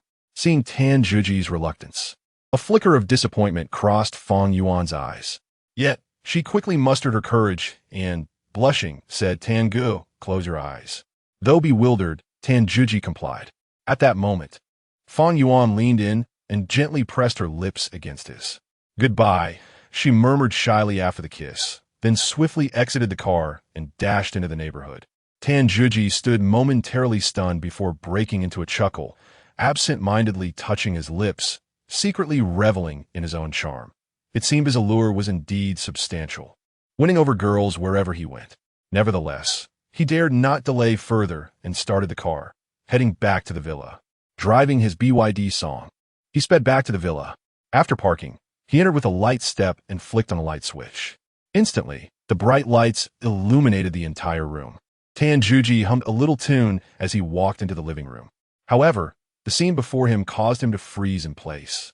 There lay Jiang Xiaoxiao on the sofa, clad in a delicate nightgown, her long, straight legs exposed without reservation. Her long, thick lashes rested softly, eyes shut, embodying a serene slumber that was particularly enchanting. Tan Juji unconsciously swallowed hard, his gaze captivated by Jiang Xiaoxiao's beauty, rendering him momentarily unable to look away. After quite some time, he finally regained his senses. He gently approached Jiang Xiaoxiao, leaned down, and softly called, President Jiang, wake up." Awakened by the gentle call, Jiang Xiaoxiao slowly opened her eyes. Upon seeing Tan Juji, her previously dazed expression sharpened, tinged with mild annoyance as she inquired, "Why are you only just returning? It's so late." A playful smile curved Tan Juji's lips, revealing a hint of mischief as he teased, "President Jiang, were you waiting for me? Otherwise, how did you end up sleeping on the sofa?" Jiang Xiaoxiao's face flushed slightly at his words, and she quickly sat up, feigning composure. "I wasn't waiting for you. I was just watching television on the sofa, and I must have dozed off. Tan Zhuji discerned Jiang Xiaoxiao's deception at a glance. Unable to suppress a chuckle, he chose not to expose her lie, merely responding with a smile. Oh, is that so? At that moment, his stomach emitted a loud grumble. He patted his belly, embarrassed, and then approached the refrigerator, intent on finding something to eat. Observing his actions, Jiang Xiaoxiao interjected, "No need to search. There are warm dishes on the dining table." Upon hearing this, Tan Zhuji made his way to the table and was greeted by several steaming plates of food. His eyes lit up, and he promptly seized a bowl and chopsticks, eager to indulge. After savoring a few bites, curiosity got the better of him, and he inquired, "Jiang, did you prepare this meal?" Jiang Xiaoxiao shook her head and explained, "It was made by the housekeeper. I specifically saved some for you." Although Tan Zhuji was aware that the dishes were not crafted by Jiang Xiaoxiao herself, the thought that she had reserved food for him warmed his heart. He looked up and sincerely expressed, "Thank you, Jiang." Upon hearing his gratitude, Jiang Xiaoxiao's face flushed even deeper. She stood up, somewhat flustered, and stammered, It's nothing. I need to go upstairs to sleep now." With that, she hurriedly made her way towards the stairs. Tan Zhuji watched her retreating figure, unable to suppress a smile, as he found it utterly delightful that the usually aloof and frosty Jiang had such an endearing side. Chapter 33. The Beauty Lifts the Quilt. Accompanying a shopping expedition at the break of dawn, sunlight gently filtered through the gaps in the curtains, casting a warm glow upon Tan Zhuji's face. He rolled over, murmuring softly, preparing to indulge in a leisurely slumber. After all, it was Saturday, a rare day of respite, devoid of work, and the prospect of a restful sleep was nothing short of delightful. However, his idyllic dream was soon shattered. With a resounding bang, the door to his room was flung open, and Du Qianqian burst in like a gust of wind. Startled by the sudden commotion, Tan Zhuji opened his eyes wide in astonishment, staring at Du Qianqian. "How did you get in here?" he exclaimed, a look of helplessness etched across his face. Unfazed by his reaction, Du Qianqian chuckled, "Oh please, there's nothing worth seeing. I've seen it all when you were in the shower. So what is there to be shy about?" Tan Zhuji, taken aback by her boldness, silently mused to himself. This woman, having studied abroad, certainly possesses an audacity that is hard to contend with. "All right, enough of this sleeping," Du Qianqian declared, striding to the side of the bed. "My cousin and I plan to go shopping today, and you're coming with us to help carry our bags." At the mention of shopping, Tan Zhuji instantly furrowed his brows and resolutely declined. "Shopping? I want to be going. That's a pastime for girls. I'm not your boyfriend. So why should I tag along?" "Tan Zhuji, you are my cousin's bodyguard," Du Qianqian retorted, hands on her hips, her tone serious. "If you don't come, what if something happens to us? You're headed to a commercial plaza where there are plenty of police officers around. What danger could possibly arise?" He replied dismissively, pulling the quilt over himself, intent on returning to sleep. Seeing that Tan Zhuji remained unyielding, Du Qianqian's eyes sparkled with mischief as she decided to take matters into her own hands. With a swift motion, she yanked the quilt off him. "Ah!" she gasped, her face flushing crimson as she beheld Tan Zhuji clad only in a pair of briefs, his impressive physique fully exposed. Embarrassed, she quickly covered her eyes and turned to flee. Watching her retreating figure, Tan Zhuji sighed in resignation. He realized that his plans for a leisurely morning had been thoroughly thwarted. With a heavy heart, he rose from bed, completed his morning routine, and made his way to the living room. There, he found Jiang Xiaoxiao and Du Qianqian already waiting, both having taken great care in their appearance, each radiating beauty in her own right. Jiang Xiaoxiao donned a simple yet elegant dress paired with high heels, exuding the charm of a mature woman. Meanwhile, Du Qianqian sported a vibrant athletic outfit complemented by yoga pants, brimming with youthful exuberance.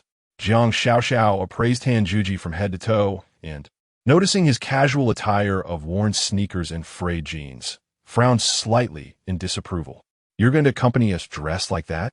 It's far too casual and frankly lowers the standard for the two of us," she stated discontentedly. Tan Zhuji shrugged his shoulders, exasperatedly explaining, "I truly have no other clothes to wear." "No way, you must wear a suit." Jiang Xiaoxiao maintained a resolute demeanor, asserting that wearing a suit exuded elegance. I have no fondness for suits. They are far too constraining, Tan Juji retorted with a dismissive pout. If you are dissatisfied, then I shall refrain from attending. Upon hearing this, Jiang Xiaoxiao's temper flared. She crossed her arms and turned her head away, refusing to engage. Observing the escalating tension, Du Qianqian hastily intervened. All right. Let's not quarrel. We should set off without delay. Although Jiang Xiaoxiao remained inwardly displeased, she ultimately acquiesced. She turned back, shot Tan Juji a fierce glare, and warned, I shall overlook this for now, but do not expect such leniency in the future. Be more generous and acquire a few decent outfits. Tan Juji, taken aback by Jiang Xiaoxiao's reaction, felt as though he were being coerced into a shopping expedition. However, faced with the situation, he resigned himself to his fate. He approached the car, opened the door, and took on the role of the driver. Jiang Xiaoxiao and Du Qianqian then entered the vehicle, and the group set off towards their shopping destination. The pedestrian street in the bustling metropolis was the most vibrant shopping haven in Donda country. Flanking the streets were an array of sumptuous malls, prestigious luxury boutiques, and entertainment venues, all aglow with flickering neon lights and thronging crowds. This locale was the epitome of retail bliss and a cherished haunt for Jiang Xiaoxiao and Du Qianqian. Arm in arm, the two strolled leisurely, stopping frequently to marvel at each store. Cousin, that shop's new handbags appear quite exquisite. Du Qianqian excellent, pointing excitedly at a luxury store. Jiang Xiaoxiao nodded, a smile gracing her lips. Let us venture inside. The duo entered the boutique, embarking on a lavish shopping spree. Tan Juji trailed behind them, burdened with an array of shopping bags, his expression somewhat morose. He glanced down at the bags in his hands, suppressing a murmur of discontent. Here I am, a distinguished special forces soldier, not engaging in battle, but relegated to the role of a mere assistant. What an absurdity! He sighed and continued to follow the two women. Subsequently, Jiang Xiaoxiao and Du Qianqian entered a renowned international clothing store to select garments. A cheerful sales associate approached them with a radiant smile, enthusiastically presenting the latest collection.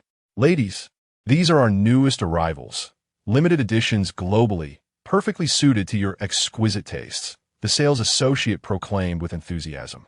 Jiang Xiaoxiao and Du Qianqian eagerly tried on outfits, completely oblivious to Tan Juji standing nearby. The sales associate cast a fleeting glance at him, noting his ordinary attire and the multitude of bags he carried, internally dismissing him as merely an attendant, unworthy of acknowledgement. Once their shopping concluded, Jiang Xiaoxiao and Du Qianqian proceeded to the checkout counter. The total came to 260,000 yuan, prompting Tan Juji to gasp in disbelief. That is an extravagant sum. At that moment, Jiang Xiaoxiao turned her head, regarding Tan Juji with a measured look, and remarked coolly, You should select an outfit as well. One cannot always dress so shabbily. Tan Juji was taken aback, surprised at the suggestion. For me? Jiang Xiaoxiao nodded. Yes, consider it a reward for your efforts today. The sales associate promptly presented a bespoke suit from the latest Seven Wolves collection, beaming as she recommended. Sir, this suit is exceptionally fitting for you, with exquisite tailoring and high-quality fabric. Tan Juji glanced at the price tag, 28,000. He frowned slightly, hesitatingly exclaiming, This is rather exorbitant, isn't it? Jiang Xiaoxiao, unfazed, replied, You need not worry about the expense. I shall cover it. Tan Juji chuckled, teasingly remarking, President Jiang, your kindness towards me is quite surprising. Do you harbor ulterior motives? Jiang Xiaoxiao shot him a disdainful look, coldly retorting, Do not flatter yourself. I simply wish to spare you from embarrassing me. Tan Juji shrugged, choosing not to pursue the matter further. Jiang Xiaoxiao then addressed the female attendant, saying, Please bring 2 more sets, and also his sneakers are ill-fitting. Fetch a few pairs of branded leather shoes. The attendant, filled with delight, hurried off to collect the items. In her heart, she marveled at the fortune of the man, who managed to have such a beautiful female executive spend lavishly on him, truly a paragon of living off the fruits of another's labor. Chapter 34. The self-proclaimed Wolf Fang as Tan Juji tried on a suit, Jiang Xiaoxiao and Du Qianqian stood nearby, urging him, "Hurry up, don't dawdle." Tan Juji felt a tad embarrassed, his cheeks tinged with a faint blush, yet he stepped into the fitting room. When he emerged, the store seemed to fall into a hushed reverence. Clad in a meticulously tailored Seven Wolves custom suit, he was a vision of elegance, perfectly accentuating his tall and athletic frame. Broad shoulders, a narrow waist, and long legs created a striking silhouette, with hints of muscle beneath the fabric that conveyed both strength and grace. His chiseled features radiated charisma, and his deep-set eyes seemed to possess an uncanny ability to see through all facades. Even his casually styled hair appeared remarkably refined, enveloping him in an undeniable aura. Jiang Xiao, Du Qianqian, and the saleswoman were momentarily entranced, their gazes fixated upon Tan Juji. The saleswoman silently gasped, "Goodness, this man is extraordinarily handsome. No wonder the beautiful CEO is willing to spend on him. I would too." Du Qianqian was the first to regain her composure, excitedly clapping her hands. "Tan Juji, you look absolutely stunning in that suit. I'm almost mesmerized." Tan Juji glanced down at himself, a hint of confusion in his expression. Is it really that exaggerated? It's just a change of clothes. Though Jiang Xiao remained silent, a flicker of astonishment crossed her eyes. She cleared her throat and feigned indifference. "It's decent, I suppose. At least it didn't waste my money." Tan Juji chuckled, narcissistically stroking his chin. "It seems I've been too understated. A little grooming can captivate many." Jiang Xiao shot him a glance, her tone laced with sarcasm. "Don't flatter yourself. Even the most handsome man is still a security guard." Tan Juji shrugged, choosing not to retort.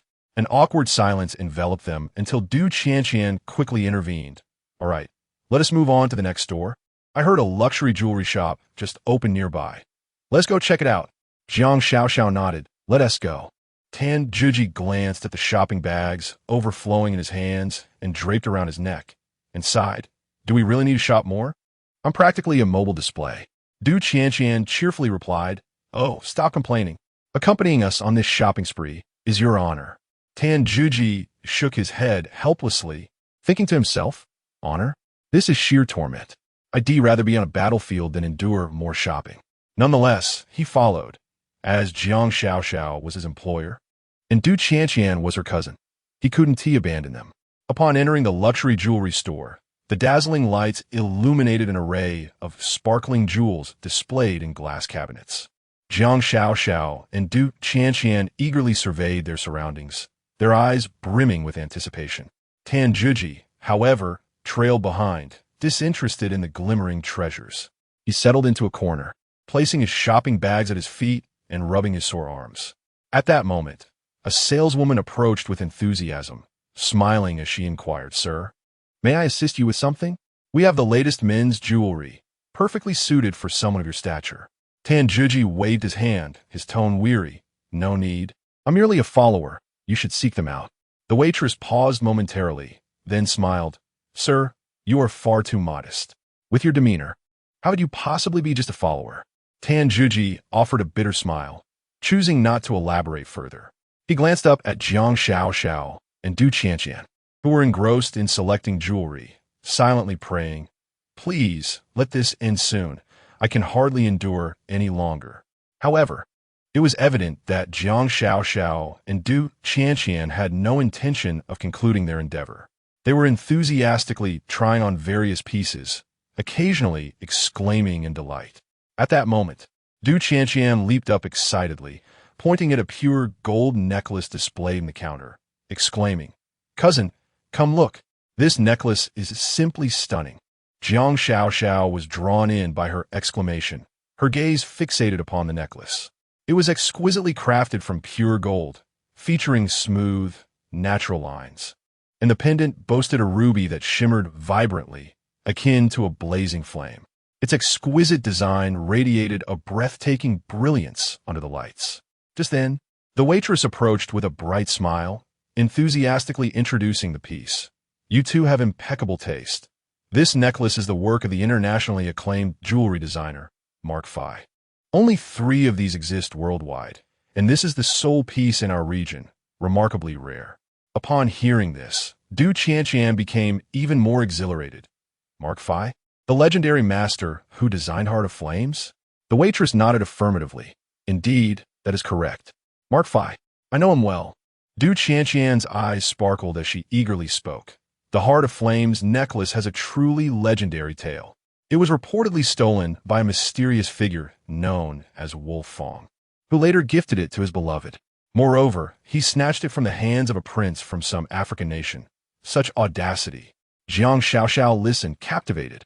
A glimmer of yearning in her eyes, filled with admiration as she softly remarked, "If only Wolf Fang could gift me a Heart of Flames, I would undoubtedly marry him without hesitation."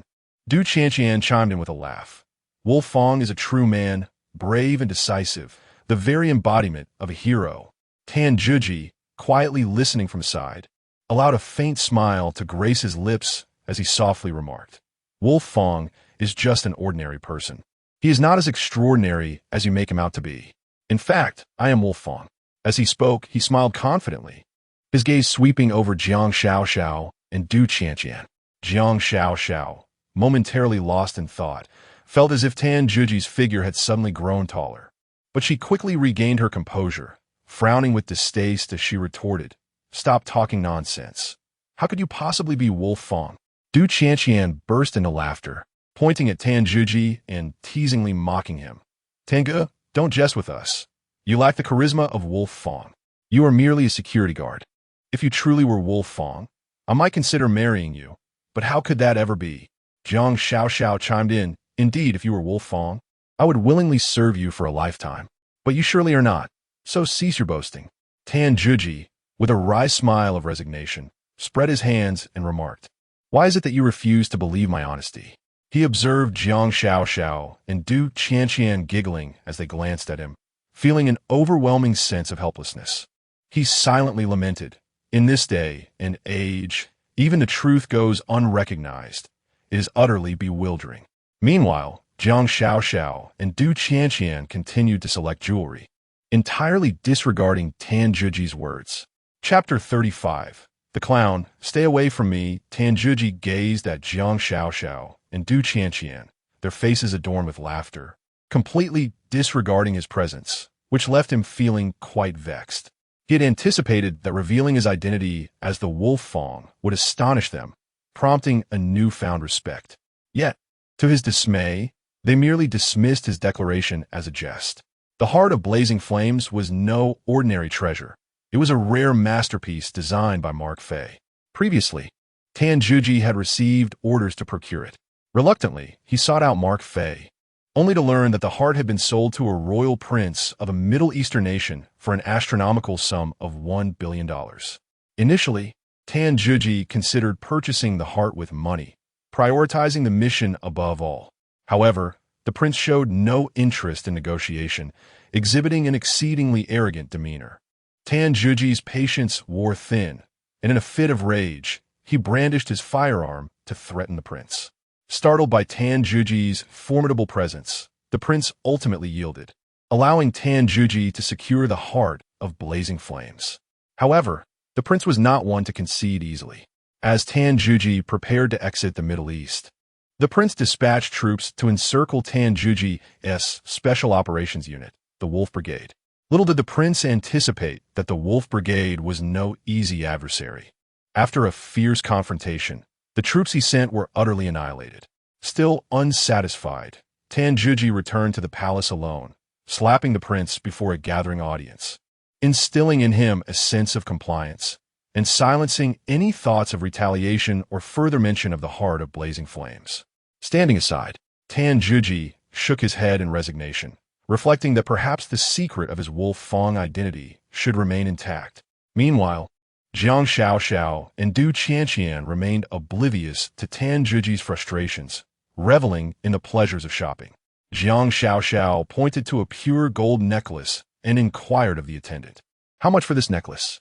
The attendant beamed and replied, "This necklace is priced at 5 million yuan." Without a moment's hesitation, Jiang Xiaoxiao declared, "I'll take it." For someone of her stature, the president of a major corporation, 5 million was indeed a trivial sum. Tan Zhiji watched in astonishment, taken aback by Jiang Xiaoxiao's casual spending. While he also held wealth in little regard, parting with 5 million for a necklace was something he could not fathom, as he believed that seizing it directly would be a far more straightforward approach. Upon hearing Jiang Xiaoxiao's decision, the attendant's face lit up with joy. Selling such a necklace would earn her a substantial commission, a significant boost to her income. With great care, the attendant placed the exquisite platinum necklace into a velvet gift box, deftly tying it with a golden ribbon. Jiang Xiaoxiao stood by, a slight smile gracing her lips, her eyes glimmering with satisfaction. This necklace was intended for an upcoming charity gala, embodying simplicity while exuding elegance, perfectly aligning with her style. Just then, the glass door of the shop swung open, and a wave of intense fragrance enveloped the air. A balding middle-aged man, sporting a pronounced beer belly, sauntered in, arm in arm with a flamboyantly made-up woman. The lady donned a snug mini skirt and towering 10-centimeter heels, swaying her hips with an air of ostentation, as if to flaunt her allure. The balding man, dressed in designer labels and adorned with a glimmering gold watch, exuded the demeanor of a nouveau riche, his face lined with excess. Upon entering the store, the woman's gaze was immediately captured by a platinum necklace displayed on the counter.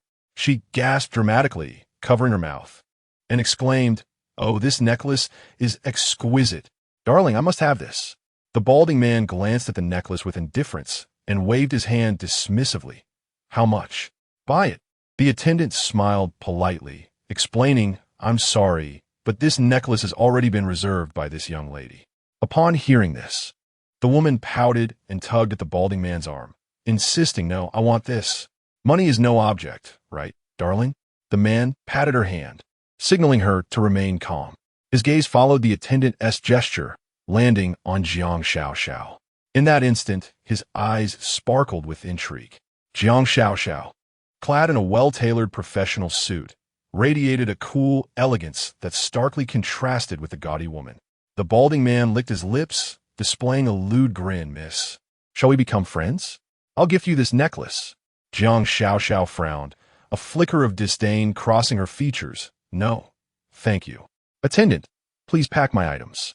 Her voice was icy and resolute, akin to a blade piercing through the balding man's eardrums.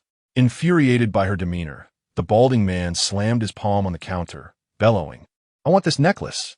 She hasn't paid. Whoever pays first owns it." The attendant, caught in a dilemma, quietly explained, "Sir, this young lady has already reserved it. We have store policies." The balding man scoffed. "Policies? In Hong Kong City, my words are law." His tone was laced with arrogance, as if he commanded the entire establishment. Just then, a crisp voice chimed in from the side. "Dong Wuyong, your name is rather fitting. Indeed, you are a useless person." Everyone turned to see Du Qianqian, who stood beside Jiang Xiaoxiao, boldly speaking. Du Qianqian, known for her straightforward nature, never shied away from provocation.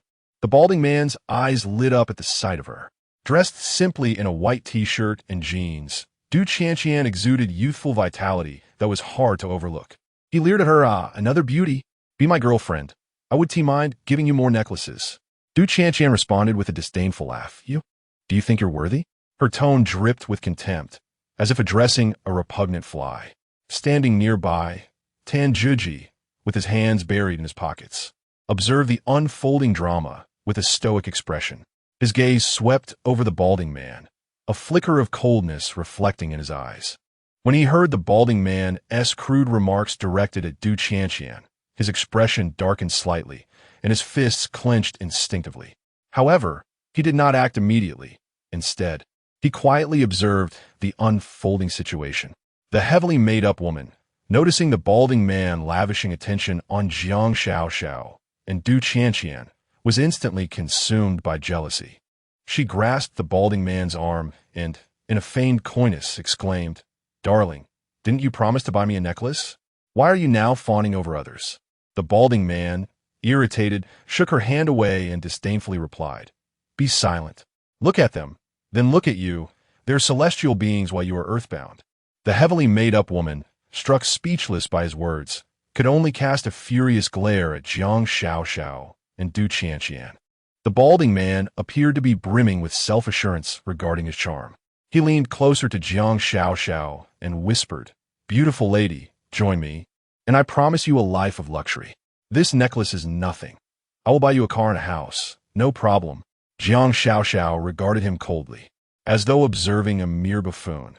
"Please keep your distance, or you shall bear the consequences." Chapter 36. The arrogant man and the resounding slap. The bald man laughed heartily. "Consequences? In Hong Kong City, who dares to touch me? Dong Wuyong?" His tone dripped with arrogance, as if the entire city lay beneath his feet.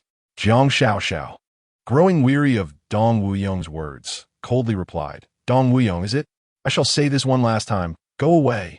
Her voice cut through the air like an icy blade, momentarily stunning the bald man. Yet, he quickly regained his composure, his expression darkening as he retorted, "Little girl, don't test my patience. Those who offend me never end up well." Unmoved, Jiang Xiao merely cast him a fleeting glance, as if regarding an insignificant insect. At that moment, Tan Zhiji finally made his move. He strolled over to Jiang Xiao's side, smiling as he addressed the bald man. "Mr. Dong, correct?" The bald man gave him a disdainful glance, scoffing. "And who might you be?" Tan Zhiji maintained his smile, though his eyes were icy. "I am Miss Zhang's security. If you do not leave now, I fear I shall have to escort you out." The bald man paused, then burst into laughter. "You? A mere security guard dares to threaten me?" Tan Zhiji remained silent, gently patting the man's shoulder. The bald middle-aged man, now confronted by Tan Zhiji, felt his expression darken. He scrutinized Tan Zhiji, a sneer curling at his lips. "Oh, a little security guard thinks he can play the hero? Do you believe I could crush you with money?" Tan Zhiji regarded him with a chilling stare, his voice low yet undeniably authoritative. "Mind your words, or you will come to regret it." The bald man was momentarily taken aback by his commanding presence, but soon regained his arrogance. "What are you? How dare you challenge me?" Disinterested in further banter, Tan Zhiji stated plainly, "I am Miss Zhang's security. Now apologize to her." The bald man chuckled derisively. "Apologize? You think a mere security guard like you is worthy?" As his words faded, Tan Zhiji's gaze abruptly hardened. In the next instant, the bald man felt a blur before his eyes, and a resounding slap echoed as he received a heavy blow to the face. The crisp sound of the slap reverberated throughout the shop, leaving everyone in stunned silence. Jiang Xiao looked at Tan Zhiji, a flicker of surprise in her eyes, followed by a faint blush. She did not intervene. Instead, warmth blossomed within her. Du Qianqian leapt up in excitement, clapping her hands in approval. "Well done. People like him deserve a lesson." Tan Zhiji shook his hand lightly, responding nonchalantly, "Some people just need a good beating to behave." Jiang Xiao approached him, her voice a gentle whisper, "Let us not escalate this further." Tan Zhiji nodded, though his gaze remained steely. The bald man, clutching his face, rose from the ground, his eyes brimming with fury and malice. He pointed at Tan Zhiji, gritting his teeth. "You dare strike me? Do you even know who I am? I will ensure you cannot survive in Hong Kong City." Tan Zhiji cast him a dismissive glance. "Who you are is irrelevant. What matters is that you have provoked someone you ought not to." The balding middle-aged man was momentarily taken aback by the intensity of the gaze directed at him, but he quickly masked his unease with an effet of bravado. He turned to the attendant and bellowed, "How much for this necklace? I'm buying it." As he spoke, he produced a platinum credit card from his pocket and slammed it onto the counter with a flourish. "This card has no limit. Spend up to 10 million at will. I am securing this necklace today." The attendant wore a troubled expression, glancing between Jiang Xiao and the balding man, uncertain of how to proceed. Du Qianqian stepped forward, her voice icy. "Do you not understand human language?" Xiao laid eyes on that necklace first. "What gives you the right to snatch it away?" Jiang Xiao also advanced, her tone frigid. "Attendant, I reserve the necklace first. Please adhere to the rules." After a moment of hesitation, the attendant ultimately shook his head. "I apologize, sir, but this necklace has already been reserved by someone else. We cannot sell it to you." Upon hearing this, the balding man erupted in fury. He pointed an accusatory finger at the attendant, berating him. "You, a mere attendant, dare to oppose me? Bring your manager out. I want to see who would dare refuse my purchase." Just then, the glass door of the jewelry store swung open. and a sharply dressed, middle-aged man strode in with purpose. He wore a name tag identifying him as Manager Wu, his countenance adorned with a professional smile. His brow furrowed as his gaze swept across the faces present, finally resting on the balding man. Seeing him, the attendant, Xiao Lu, let out a sigh of relief and respectfully addressed him. "Manager Wu, you've arrived." Manager Wu nodded, surveying the store before his attention settled on Jiang Xiao and the balding man. "What transpired?" he inquired in a low voice. Xiao Lu quickly summarized the situation. "Both customers have expressed interest in the same necklace and are now in a dispute." Manager Wu frowned, waving Xiao Lu aside. "You may return to your duties. I will handle this." Xiao Lu, visibly relieved, stepped back. Upon the arrival of Manager Wu, the balding man straightened himself and produced an embossed business card, presenting it with a hint of arrogance. "I am Dong Wuyong, chairman of the Dong Corporation. I am determined to purchase this necklace today." Manager Wu accepted the card, glancing at it with a slight change in expression. The Dong Corporation was a prestigious enterprise in the harbor city, and Dong Wuyong himself was well connected. It was rumored that his relatives held high positions within the city's government. Manager Wu felt a weight in his chest, recognizing that this individual was not to be trifled with. Sensing Wu's silence, Dong Wuyong grew even more self-satisfied. "What is the matter, Manager Wu? Does your store no longer wish to conduct business?" Unable to restrain herself, Duke Qianqian interjected, pointing an accusatory finger at Dong Wuyong. "Have you no shame?" Xiao spotted that necklace first. "What right do you have to seize it?" Dong Wuyong sneered dismissively. "You little girl, this is not a matter for you to meddle in." Jiang Xiao stepped forward and retrieved a business card from her handbag, handing it to Manager Wu. "I am Jiang Xiao, president of the Jiang Corporation. This necklace was reserved by me first. Please adhere to the proper protocols." Manager Wu took the business card, glanced at it, and was taken aback. The Jiang Group holds a standing in the business world that is rivaled only by the Dong Group, and Jiang Xiao herself is a young prodigy, often hailed as the goddess of commerce. Manager Wu felt an overwhelming sense of dread, realizing he was caught in a dilemma. Dong Wuyong, upon hearing Jiang Xiao's self-introduction, displayed a glimmer of greed in his eyes. He scrutinized Jiang Xiao from head to toe, a lewd smile curling at the corners of his mouth. "So it's you, General Manager Jiang. No wonder you exude such elegance. How about this? I will purchase the necklace for you as a gesture of friendship." Jiang Xiao shot him a frosty glance, remaining unresponsive. Her demeanor left Dong Wuyong feeling somewhat awkward, yet he persisted. "General Manager Jiang, there's no need to be so distant. In the bustling metropolis of Hong Kong, having an extra friend could open new avenues. Wouldn't you agree?" Tan Zhuji, standing nearby, felt his expression grow increasingly frigid. He clenched his fists, deeply dissatisfied with Dong Wuyong's frivolous attitude. Chapter 37. A bet is placed, who will bow in defeat. Manager Wu stood uneasily between the two parties, the beads of perspiration on his forehead multiplying. He glanced at Dong Wuyong, then at Jiang Xiao, inwardly lamenting his predicament. Both individuals were formidable figures he could not afford to offend, yet they were embroiled in a fierce dispute over a mere necklace. He regretted stepping into this murky water. "Manager Wu, will you sell or not?" Dong Wuyong inquired impatiently.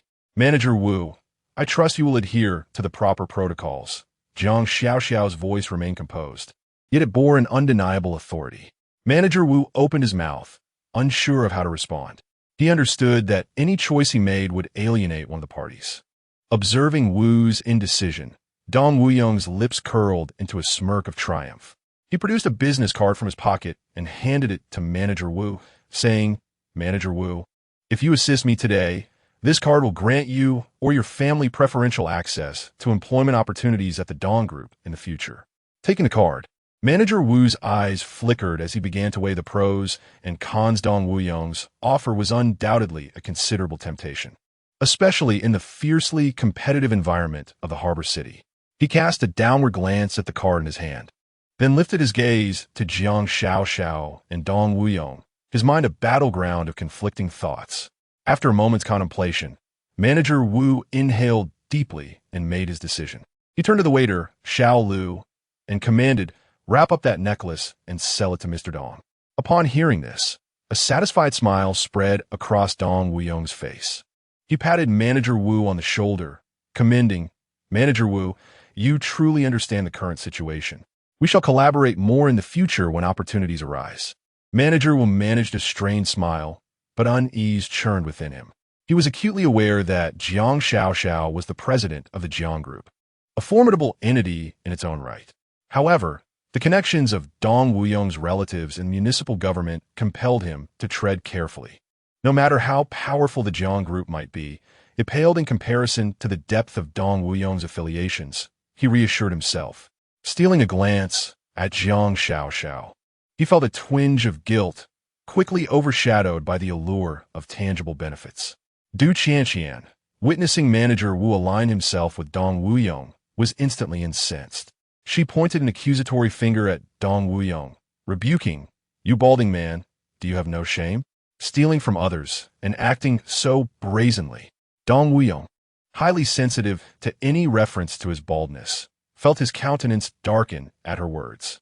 He glared at Du Qianqian, gritting his teeth as he warned, "Little girl, dare to utter another word." Unfazed, Du Qianqian retorted with a mocking laugh, "Balding man, balding man. I said it. What will you do about it?" Fuming, Dong Wuyong's face turned a shade of fury, and he raised his hand to strike her. Just as his hand was about to descend, a strong grip suddenly seized his wrist. Tan Zhiji stood protectively in front of Du Qianqian, his gaze as frigid as ice. "Dare to lay a finger on her?" Dong Wuyong felt as though his wrist were caught in a vice, the pain forcing a grimace upon his face. He struggled a few times, but found himself utterly immobilized. Tan Zhiji cast a cold, piercing gaze at him, his voice low yet brimming with menace. "Step back, or I shall not hesitate to see you lying on the ground." Dong Wuyong, intimidated by his imposing presence, retreated a few steps, his complexion paling, and dared not utter another word. Jiang Xiaoxiao stepped forward, her eyes icy as she addressed Manager Wu. "Manager Wu, your actions are clearly against regulations. I shall report your behavior to the company headquarters." Manager Wu forced a strained smile, responding dismissively, "Miss Jiang, it is my prerogative to whom I sell the necklace. Should you have any grievances, feel free to approach headquarters." His tone was laden with indifference, evidently disregarding Jiang Xiaoxiao's threat. Observing Jiang Xiaoxiao falter, Dong Wuyong couldn't help but smirk with delight. He commanded Manager Wu, "Quickly wrap up the necklace. I intend to take it." Manager Wu nodded hastily, personally packaging the necklace and handing it to Dong Wuyong. Jiang Xiaoxiao retrieved her phone, poised to lodge a complaint with headquarters, but upon realizing it was located in Italy, a wave of helplessness washed over her.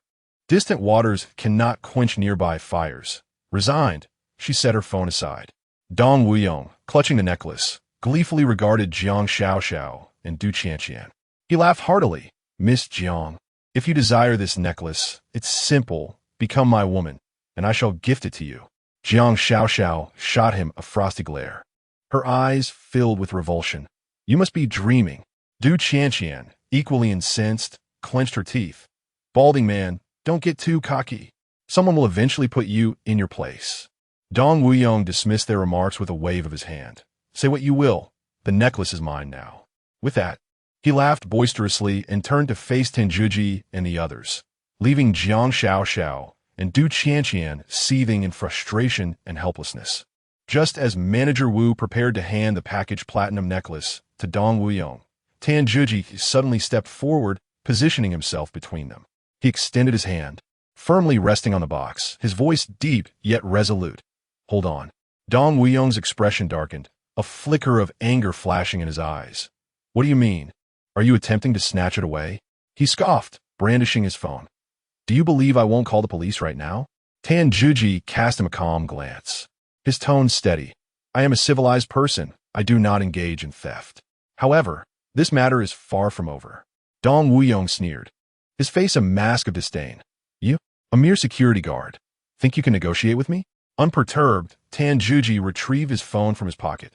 "Let us wager. I will make a call, and if it does not compel you to relinquish the necklace voluntarily, I shall kneel and bow 3 times before you.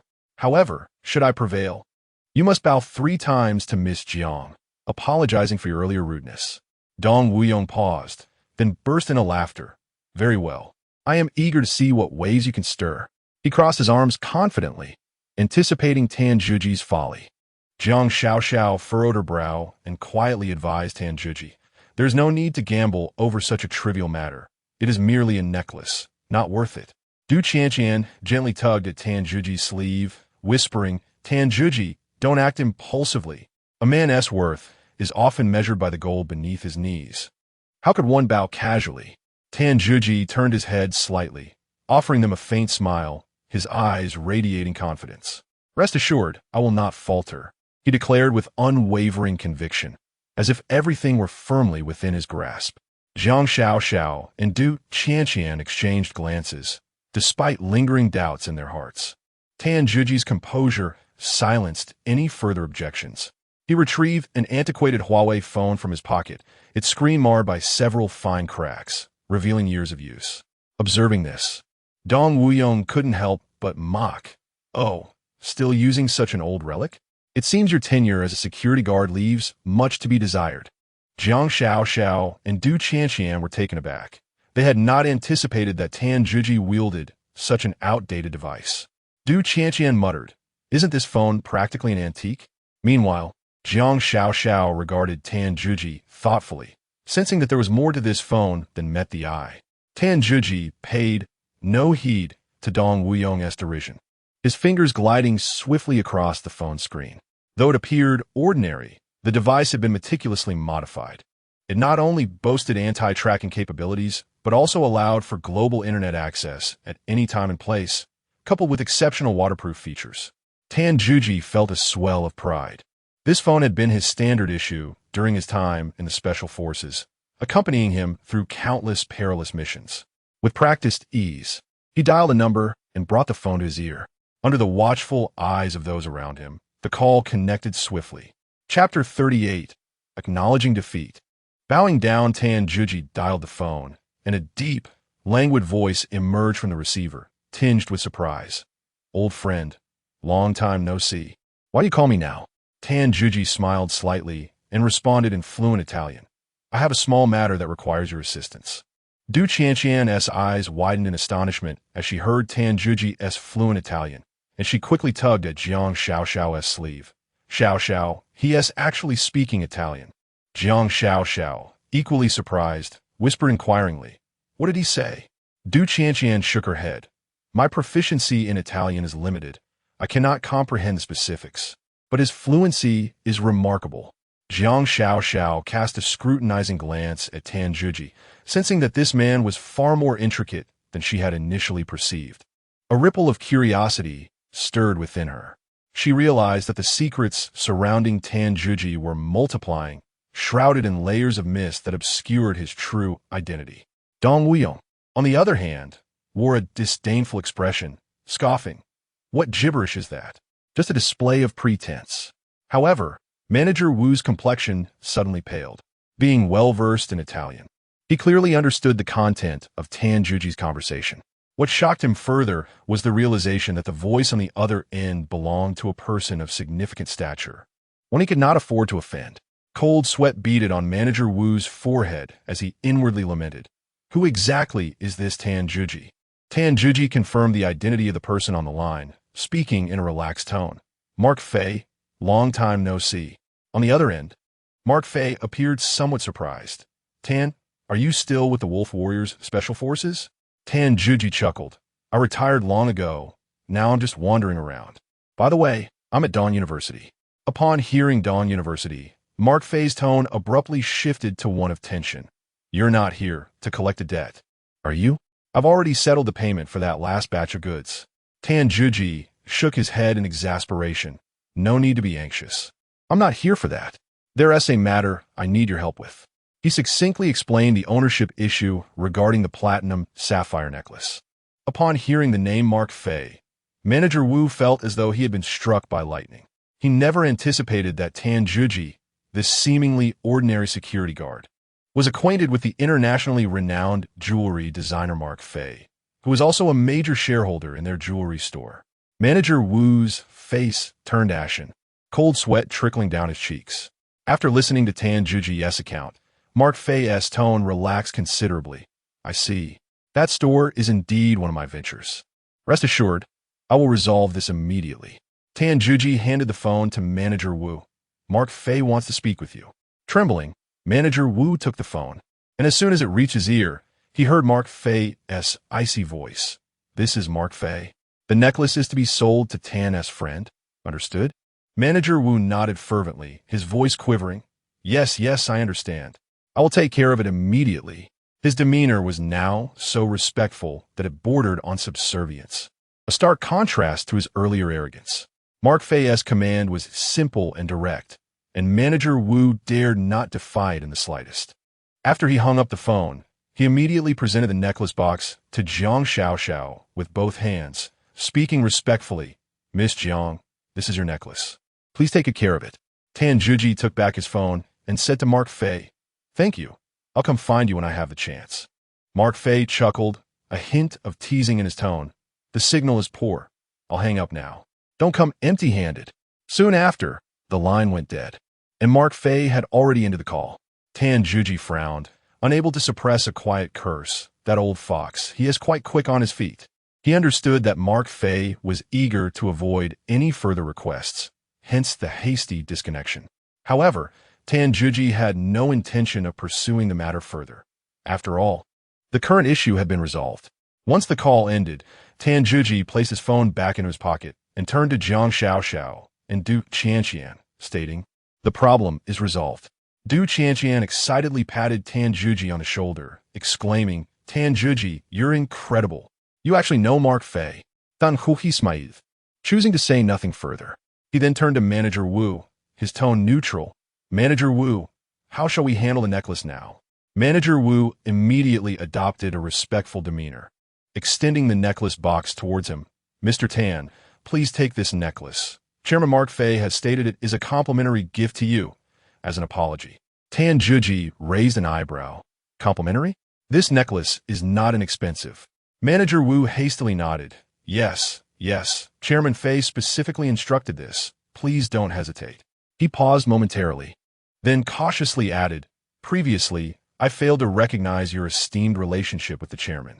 In the future, whenever you and Miss Jiang visit the store, I shall offer the greatest discounts. Tan Juji scoffed, feeling disdain for Manager Wu's sudden change in attitude. Yet, he chose not to comment further. After all, such insignificant figures were hardly worth his concern. Tan Juji took the necklace and turned to hand it to Jiang Xiaoxiao. Here, the necklace you desired. Jiang Xiaoxiao was momentarily taken aback, her eyes filled with astonishment and confusion. This is really for me? She had not anticipated that with just one phone call. Tan Juji had not only swayed Manager Wu's decision, but also secured this necklace, valued at millions, as a gift for her. Du Qianqian's eyes widened in disbelief, and she couldn't help but whisper, Cousin, where did you find Tan Juji? He is simply remarkable.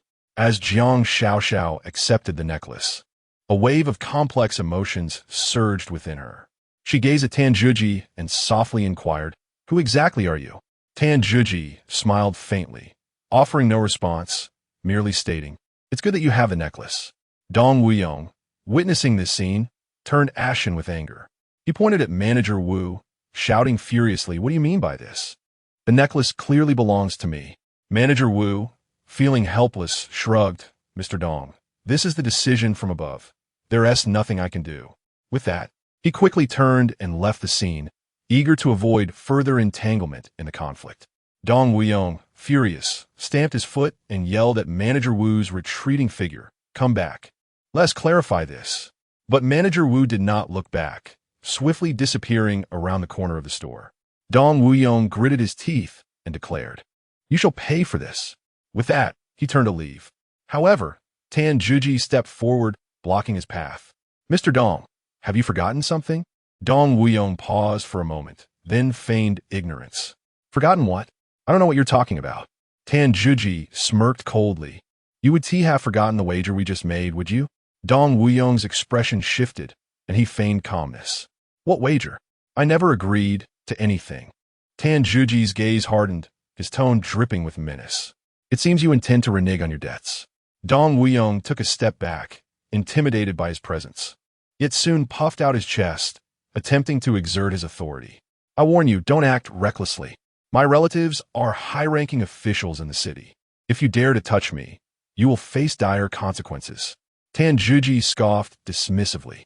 High-ranking officials? How impressive. He flexed his wrist, a glint of coldness flashing in his eyes. Since you refused to honor the wager, allow me to assist you. Seeing this, Dong Wuyong panicked and shouted, You dare? I am the chairman of the Dong Group. If you touch me, I'll ensure you can't survive in Hong Kong. Tan Juji, uninterested in further discussion, swung his fist towards Dong Wuyong's abdomen. Thud! The sound echoed as Dong Wuyong clutched his stomach, staggering backward, nearly falling to the ground. Following this, Tan Juji landed another punch squarely on Dong Wuyong's face. Dong Wuyong let out a scream akin to that of slaughtered pig, blood gushing from his nose.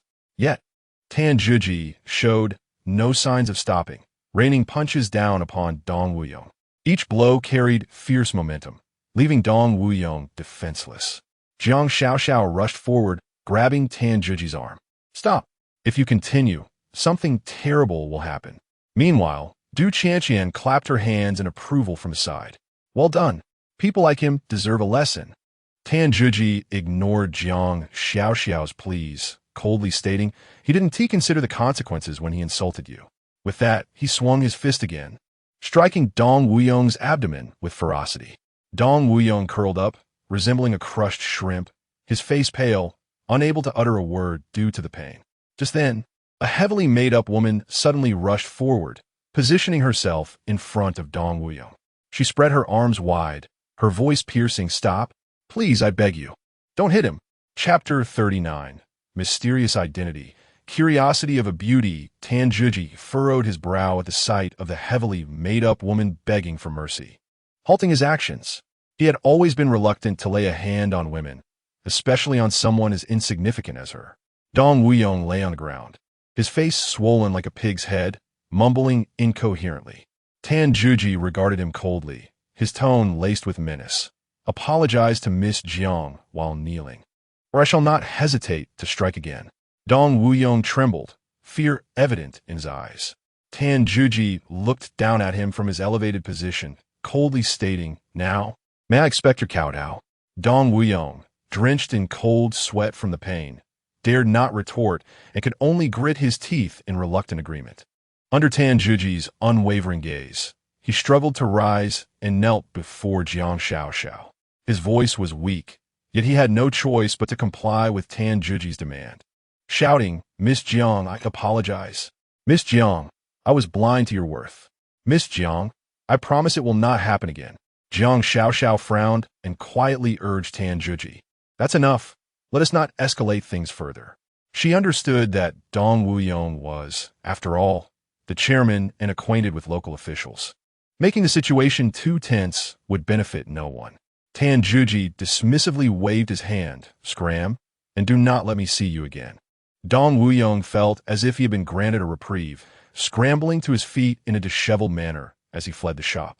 The heavily made-up woman rushed forward, attempting to support him, but he violently shoved her away, shouting in anger, Get away. If it weren't for you, I wouldn't be so humiliated.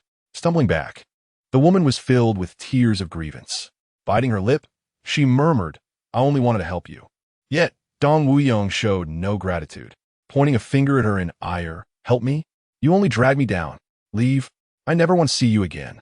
Unable to hold back any longer, the woman covered her face and ran out of the shop in tears. Du Qianqian looked at the retreating figure of the heavily made-up woman, indignantly exclaiming, That Dong Wuyong is truly a scoundrel. How could he lay hands on a woman? Jiang Xiaoxiao shook her head, her eyes filled with disdain. Such a person is not worthy of sympathy. Tan Juji scoffed, his tone dripping with contempt. A coward who preys on the weak will only bully those who are defenseless. He felt profound disdain for Dong Wuyong's behavior, while harboring a tinge of pity for the woman's plight. Retracting his fist, he turned to Jiang Xiaoxiao and Du Qianqian, saying, Let us depart. The matter is resolved. Jiang Xiaoxiao tucked the necklace away and said to Tan Juji, Let us go. Nodding, Tan Zhuji followed Jiang Xiaoxiao and Du Qianqian out of the jewelry store. The shop returned to tranquility, yet a stifling tension lingered in the air. Upon returning to his upscale villa, Dong Wuyong kicked over the liquor cabinet in the living room. Bottles shattered on the floor, emitting a piercing sound. His face contorted in rage, his eyes glinting with cold malice. Tan Zhuji, how dare you strike me? I will see you dead. Through gritted teeth, he pulled out his phone and dialed a number. Hello, it's me. Help me find some people. I want Tan Zhuji to disappear from the harbor city. After hanging up the phone, Dong Wuyong clenched his fists tightly, a sinister smile creeping across his face. Tan Zhuji, just wait. I will make you wish for death. Meanwhile, Tan Zhuji, Jiang Xiaoxiao, and Du Qianqian exited the jewelry store, the sunlight casting their shadows onto the street. Jiang Xiaoxiao turned her head to Tan Zhuji, curiosity evident in her eyes. How come you speak Italian? Tan Zhuji chuckled lightly, his tone casual. I learned a bit while working abroad. He brushed off the inquiry, concealing his identity as a special forces soldier. However, Du Qianqian was relentless, pressing on, what about that phone call with Mark Fei? And why did the manager's attitude change so dramatically after your call, even offering you a necklace for free? Tan Zhuji shrugged, speaking mysteriously. While working abroad, I happened to save Mark Fei's life, so he left me his number. As for the details, it's a bit inconvenient to elaborate. His ambiguous reply only piqued the curiosity of Jiang Xiaoxiao and Du Qianqian further. Furrowing her brow, Jiang Xiaoxiao continued to probe. Who exactly are you? Why do I feel like you harbor many secrets? Tan Zhuji maintained a smile, his tone unassuming. I am merely an ordinary person, having done various jobs abroad for a living and meeting some people along the way. Du Qianqian blinked excitedly, exclaiming, in a few months I'll be going abroad too. You should accompany me. I'm becoming increasingly intrigued by your secrets. Tan Zhuji laughed, shaking his head. Are you idolizing me? Du Qianqian stuck out her tongue playfully. Not at all. I just find you fascinating. Jiang Xiaoxiao paused, looking earnestly at Tan Zhuji. Thank you for today. Without you, things wouldn't have gone so smoothly. However, this necklace is far too valuable. I cannot accept it for free. She hesitated before adding, it's worth 5 million. I will pay you back. Tan Zhuji waved his hand dismissively. You are the president of the Jiang Group. Attending various events requires such adornments. Besides, you quite like it, don't you? He smiled lightly, his tone relaxed. In any case, I have no one else to gift it to, so just accept it. Jiang Xiaoxiao felt her cheeks flush slightly, but refrained from arguing. Du Qianqian, filled with envy, remarked, Cousin, you struck gold. How about we find somewhere to celebrate? Jiang Xiaoxiao nodded. I know a great Hunan restaurant. Let us go there. Neither Tan Zhuji nor Du Qianqian objected, and the trio made their way to the parking lot. In the car, Tan Zhuji complained while driving, this place is a bit far. Du Qianqian, seated in the back, smiled and replied, what does it matter if it's far? Someone treating today. Tan Zhuji raised an eyebrow. Who treating? Jiang Xiaoxiao replied nonchalantly, I am. Dan Huhi Green Chekidi. Is it to express your gratitude towards me? Jiang Xiaoxiao shot him a glance, a hint of exasperation in her voice. You really have thick skin. Tan Zhuji burst into hearty laughter, choosing not to respond further. Upon their arrival at the hotel, as they stepped into the lobby, Tan Zhuji keenly sensed a familiar gaze upon them. Following the direction of that gaze, he discovered Mu Shuwen, the suitor of Jiang Xiaoxiao. Mu Shuwen, having spotted Jiang Xiaoxiao, immediately broke into a smile and approached with enthusiasm, greeting her, Xiaoxiao. What a coincidence to encounter you here. Jiang Xiaoxiao's expression darkened in an instant, her tone becoming frigid as she replied, Indeed, what a coincidence. Du Qianqian, taken aback, exclaimed, Muxuiven, what are you doing here? Ignoring Du Qianqian, Mu Shuwen turned to Jiang Xiaoxiao and suggested, Since we've met, why not share a meal together? Tan Zhuji furrowed his brow and murmured, This guy is truly bothersome. It seems I ought to teach him a lesson. Du Qianqian quickly shook her head, urging, Don't be impulsive. Let's just ignore him. Chapter 40. Rejected in Courtship. Anger brews at that moment. Mu Shuwen's friend, Sun Dazhuang, approached. Upon seeing Du Qianqian, his eyes instantly lit up. Qianqian, you are here too? Du Qianqian frowned, clearly unwelcoming of Sun Dazhuang's presence. Then, Sun Dazhuang noticed Tan Zhuji following behind, and his expression soured instantly as he thought, "What is this guy doing here?" He turned to Mu Shu Wen and exclaimed, "Shu Wen, this is the thug I encountered at the airport. Not only did he threaten me, but he also injured me, forcing me to recuperate at home for several days." Mu Shu Wen, upon hearing this, cast a disdainful glance at Tan Zhuji. "So this is the rogue you mentioned. No wonder he lacks decorum." Sun Dazhuang enthusiastically invited Du Qianqian and Jiang Xiaoxiao. "Since we've met, why don't we all sit together for a meal?" Without a moment's hesitation, Du Qianqian flatly declined. "No, my boyfriend and I have other matters to attend to." Both Sun Dazhuang and Mu Shu Wen were taken aback by the mention of boyfriend. Their incredulous gazes darted between Tan Zhuji and Du Qianqian. Sun Dazhuang, refusing to accept it, pressed, "Boyfriend? Who?" Du Qianqian pointed at Tan Zhuji. "It's him." Jiang Xiaoxiao regarded Tan Zhuji and Du Qianqian with skepticism, whispering, "You too." Tan Zhuji quickly lowered his voice to explain to Jiang Xiaoxiao. At the airport, Du Qianqian said that to shake off Sun Dazhuang. Mu Shu Wen scoffed, his face a mask of disbelief. "Him? A thug? How could he possibly be Qianqian's boyfriend?" Sun Dazhuang, seething with rage, gritted his teeth. "Exactly. This rogue, aside from fighting, what else can he do? How does he deserve Qianqian?" A smirk of disdain curled at the corners of Tan Zhuji's lips as he coolly replied, "Whether I deserve it or not is not for you to judge. I will prove it through my actions." With a dismissive glance at Mu Shu Wen and Sun Dazhuang, Tan Zhuji suddenly wrapped his arm around Du Qianqian's waist, provocatively stating, "Whether I deserve it or not is not for you to judge." Du Qianqian felt a slight tremor within her at his bold move, startled initially, but soon she responded, a flicker of delight crossing her mind as she leaned into him. Instinctively, she matched his posture, a sweet smile gracing her lips.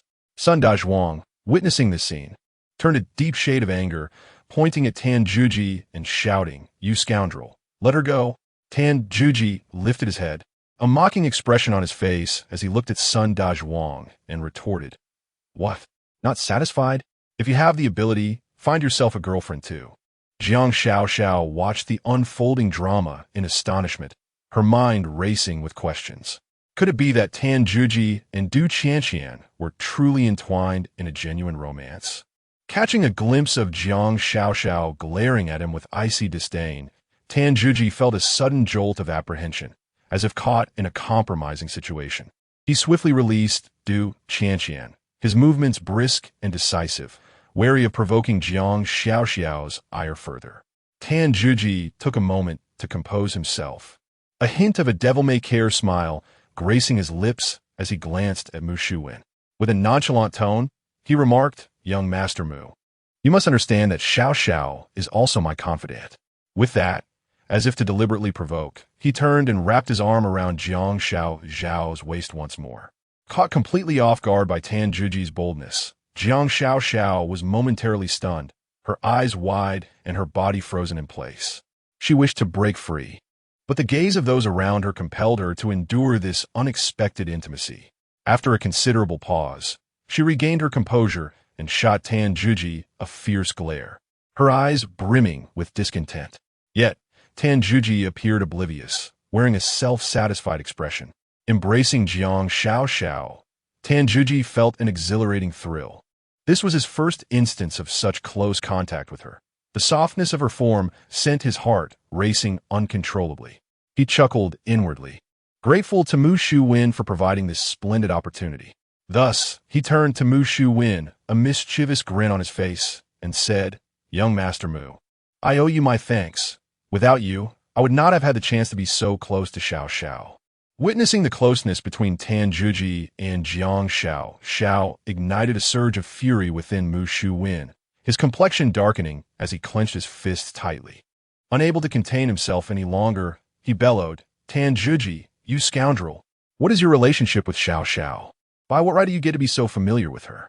His voice reverberated, drawing the attention of passers-by. Unfazed, Tan Zhuji gently patted Jiang Xiao's shoulder and casually addressed Mu Shu Wen, "If you doubt it, why not ask Xiao Xiao herself?"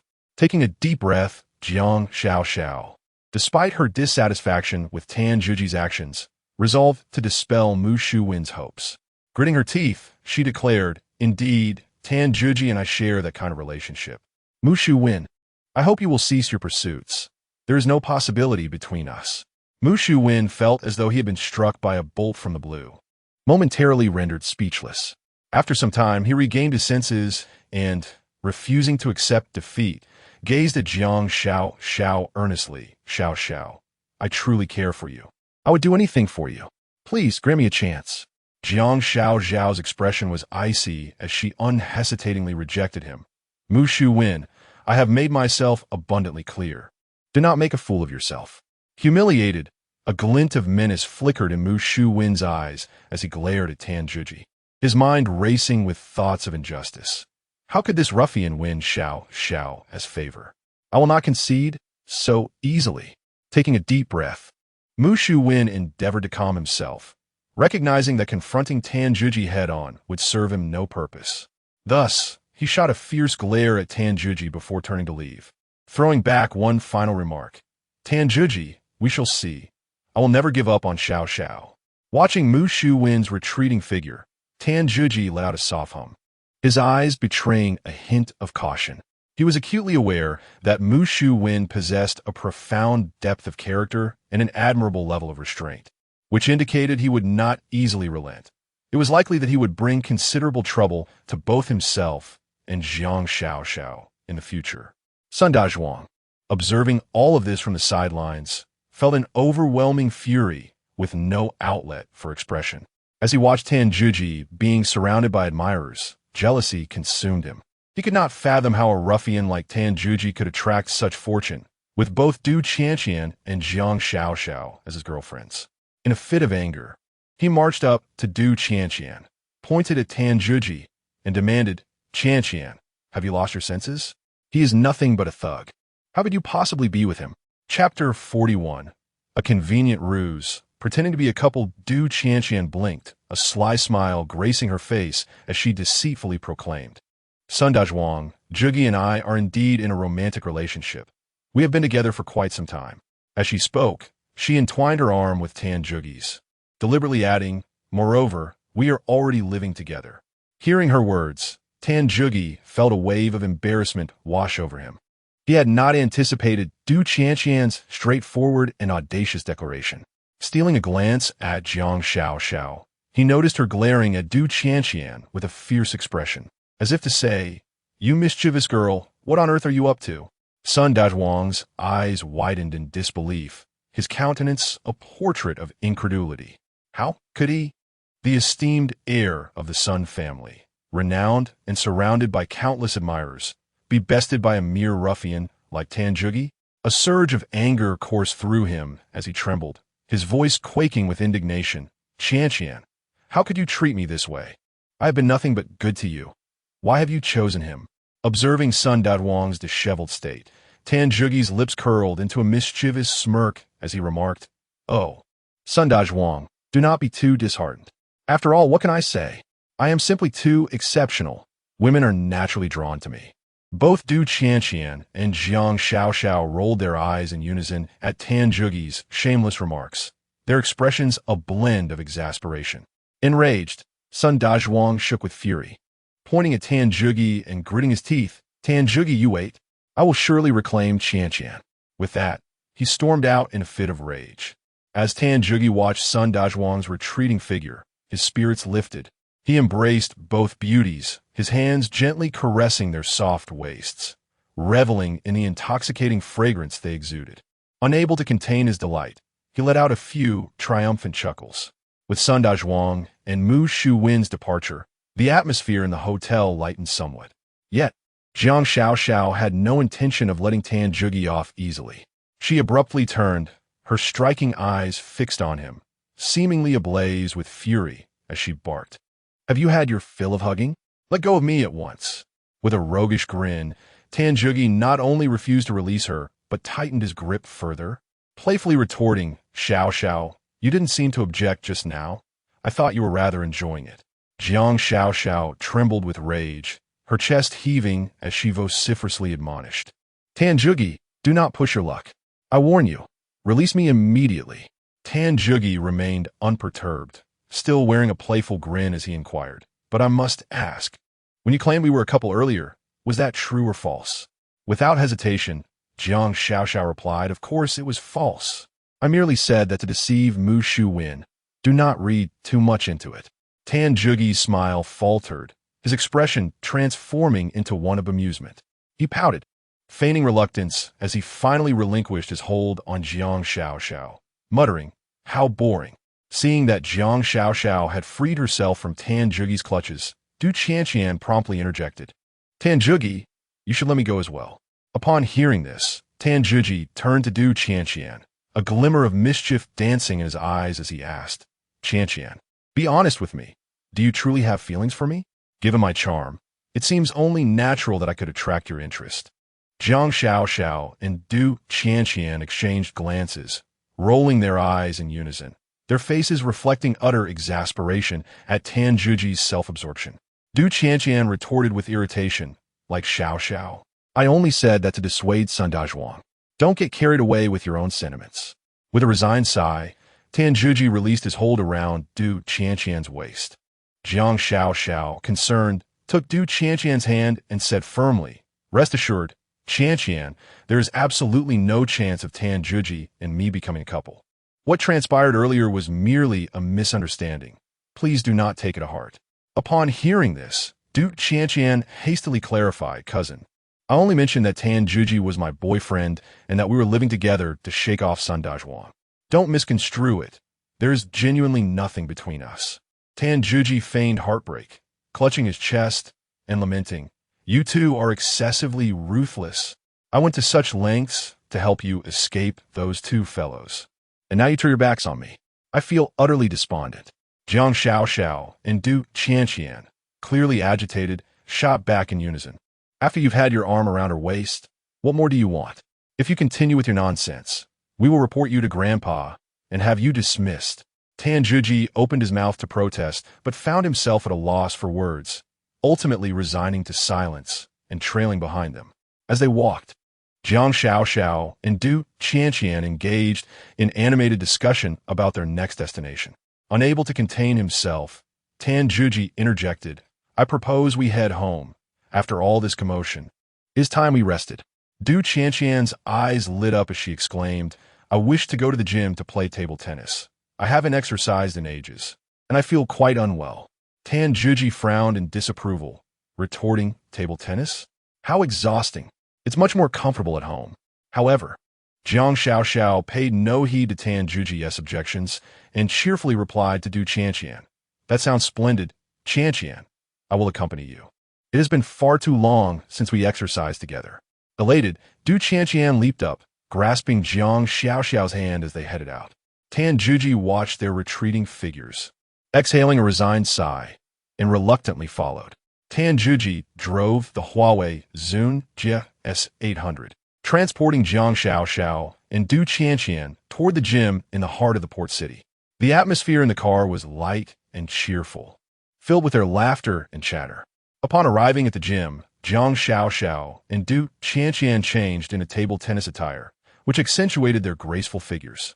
Dan Huhi, displaying little interest in the game, languidly settled into a nearby chair, yet his gaze frequently wandered toward the two. Leaning back, hands clasped behind his head, he leisurely admired the elegant forms of Jiang Xiaoxiao and Du Qianqian. Jiang Xiaoxiao moved with poise and composure, while Du Qianqian exhibited vivacity and agility. The two exchanging playful volleys at the table amidst their continuous laughter. Tan Zhigi's lips curled into a subtle smile, his spirits buoyed. Being in the company of a beautiful woman invariably fosters a sense of ease and joy, particularly with Jiang Xiaoxiao, whose every gesture exudes a distinctive charm that compels one's gaze. As Jiang Xiaoxiao and Du Qianqian engaged in a spirited game of table tennis, their paddles danced, sending the ball bouncing swiftly across the table. As Tan Zhigi observed, his eyelids grew heavy, and, unbeknownst to him, he drifted into slumber. After a while, Jiang Xiaoxiao, having grown weary from the game, wiped her brow and turned to find Tan Zhigi deeply asleep. With a soft smile, she said to Du Qianqian, please go wake him. We shouldn't let him sleep for too long. Chapter 42. The enigmatic beauty and the perilous encounter, Du Qianqian mischievously winked and stealthily approached Tan Juji, her footsteps barely making a sound. Suddenly, she let a few drops of water from her bottle trickle onto his face. Tan Juji jolted awake, furrowing his brow as he sat up. "What are you doing?" Du Qianqian burst into laughter. "I'm waking you up for a game. You were sleeping like a pig." Tan Juji shook his head in resignation, expressing his discontent with her prank. Seeing that Tan Juji was awake, Du Qianqian immediately issued a challenge. "Tan Juji, are you brave enough to play a match with me?" As she spoke, her bosom swelled against her shirt due to the exertion, rising and falling enticingly as she smiled. Tan Juji raised an eyebrow, confidence radiating from him. "Are you certain you want to face me? Don't cry if you lose." Du Qianqian waved her racket defiantly. "Enough talk, let us play." The two swiftly engaged in a fierce contest, their rackets swinging with such speed that it dazzled the onlookers. Tan Juji moved with agility, effortlessly executing both powerful smashes and delicate slices. Despite Du Qianqian's utmost effort, she soon succumbed in the first round. Breathing heavily, she stared at Tan Juji in astonishment. "I had no idea you were so skilled." Tan Juji chuckled softly, offering no further comment. Meanwhile, Jiang Xiaoxiao rested off to the side, taking a few sips from her water bottle. At that moment, a female staff member in uniform approached, holding a towel. She smiled at Jiang Xiaoxiao and inquired, "Do you need assistance?" Jiang Xiaoxiao politely shook her head. "No, thank you." The staff member nodded, but did not leave. Instead, she lingered nearby, her gaze occasionally drifting towards Jiang Xiaoxiao. As Tan Juji played with Du Qianqian, he suddenly sensed an ominous presence lurking nearby. His movements faltered slightly as he scanned the surroundings, ultimately locking his gaze on the female staff member. Her gestures appeared casual, yet a chilling intensity shimmered in her eyes. Tan Juji's heart tightened. He instantly heightened his alertness, drawing from years of experience and instinct. He concluded that this woman was no ordinary staff member. She was likely a killer. The female staff member approached Jiang Xiaoxiao with a benign smile, her tone soft. "Miss, do you need any help?" Jiang Xiaoxiao waved her hand dismissively, courteously declining. "No, thank you." Unbeknownst to her, danger was closing in. Tan Juji frowned at the sight, promptly abandoning his racket to stride toward Jiang Xiaoxiao. He whispered to Du Qianqian, "Be careful, something is off." Du Qianqian was momentarily taken aback, still processing the situation when the female assassin advanced toward Jiang Xiaoxiao. Tan Juji fixed his steely gaze on the staff member, his voice laced with warning. "Who are you?" The staff member smiled faintly, her eyes sharpening. "I'm just a staff member. Is there a problem?" Tan Juji remained silent, yet his body tensed, ready to confront any sudden developments. In an instant, the female staff member drew a dagger from her sleeve and lunged fiercely at Jiang Xiaoxiao. Jiang Xiaoxiao's complexion changed dramatically, and she gasped, frozen in place. Tan Juji, quick-witted, shouted, "Xiaoxiao, be careful. She is an assassin." He seized a ping-pong paddle from the table and struck fiercely at the assassin's wrist. Crack! The dagger clattered to the ground, the female assassin's movement abruptly interrupted. Tan Juji swiftly positioned himself in front of Jiang Xiaoxiao, gently resting his hands on her shoulders. "Are you all right?" he inquired. Jiang Xiaoxiao's face was pale, tears brimming in her eyes, clearly shaken. She trembled and nodded, her voice choked. I'm fine." Tan Juji softly patted her back, his tone soothing. "Do not be afraid. I am here." Jiang Xiaoxiao glanced up at him, her gaze infused with a hint of reliance and gratitude. She suddenly realized that Tan Juji was not as detestable as she had previously thought. Du Qianqian rushed over in a flurry, grasping Jiang Xiaoxiao's hand. "Xiaoxiao, how are you? Are you hurt?" Tan Juji calmly instructed, "You two should move aside. I will handle this." Jiang Xiaoxiao and Du Qianqian nodded and quickly retreated to a safe distance. The female assassin rubbed her pained wrist, glaring at Tan Juji with fury. "Who are you? Mind your own business." Tan Juji smirked coldly, countering, "Who sent you to kill Jiang Xiaoxiao?" The assassin remained silent, a glint of malice flashing in her eyes. Suddenly, She lunged at Tanjuji, her fist aimed directly at his face. Tanjuji effortlessly sidestepped, retaliating with an elbow strike that forced the female assassin to stagger back. After exchanging several blows, it became evident that the assassin was no match for Tanjuji. Seizing an opportunity, he delivered a kick to her wrist, causing the dagger to fall once more. He swiftly advanced, pinning the assassin to the ground, and coldly demanded, "I will ask you one last time, who sent you?" The assassin let out a chilling laugh, a trickle of black blood seeping from the corner of her mouth. Tanjuji's expression shifted as he pried open her jaw, discovering that she had crushed a concealed poison capsule hidden within her teeth. The assassin's gaze gradually dulled, her breath ultimately ceasing. Tanjuji released her, his brow furrowed, a death warrior. It seems this matter is far from simple. After examining the scene, he rose with a somber demeanor. He cast a worried glance at Jiang Xiaoxiao, troubled by the question, who wanted her dead? She was merely a beautiful CEO. What kind of trouble could she have stirred?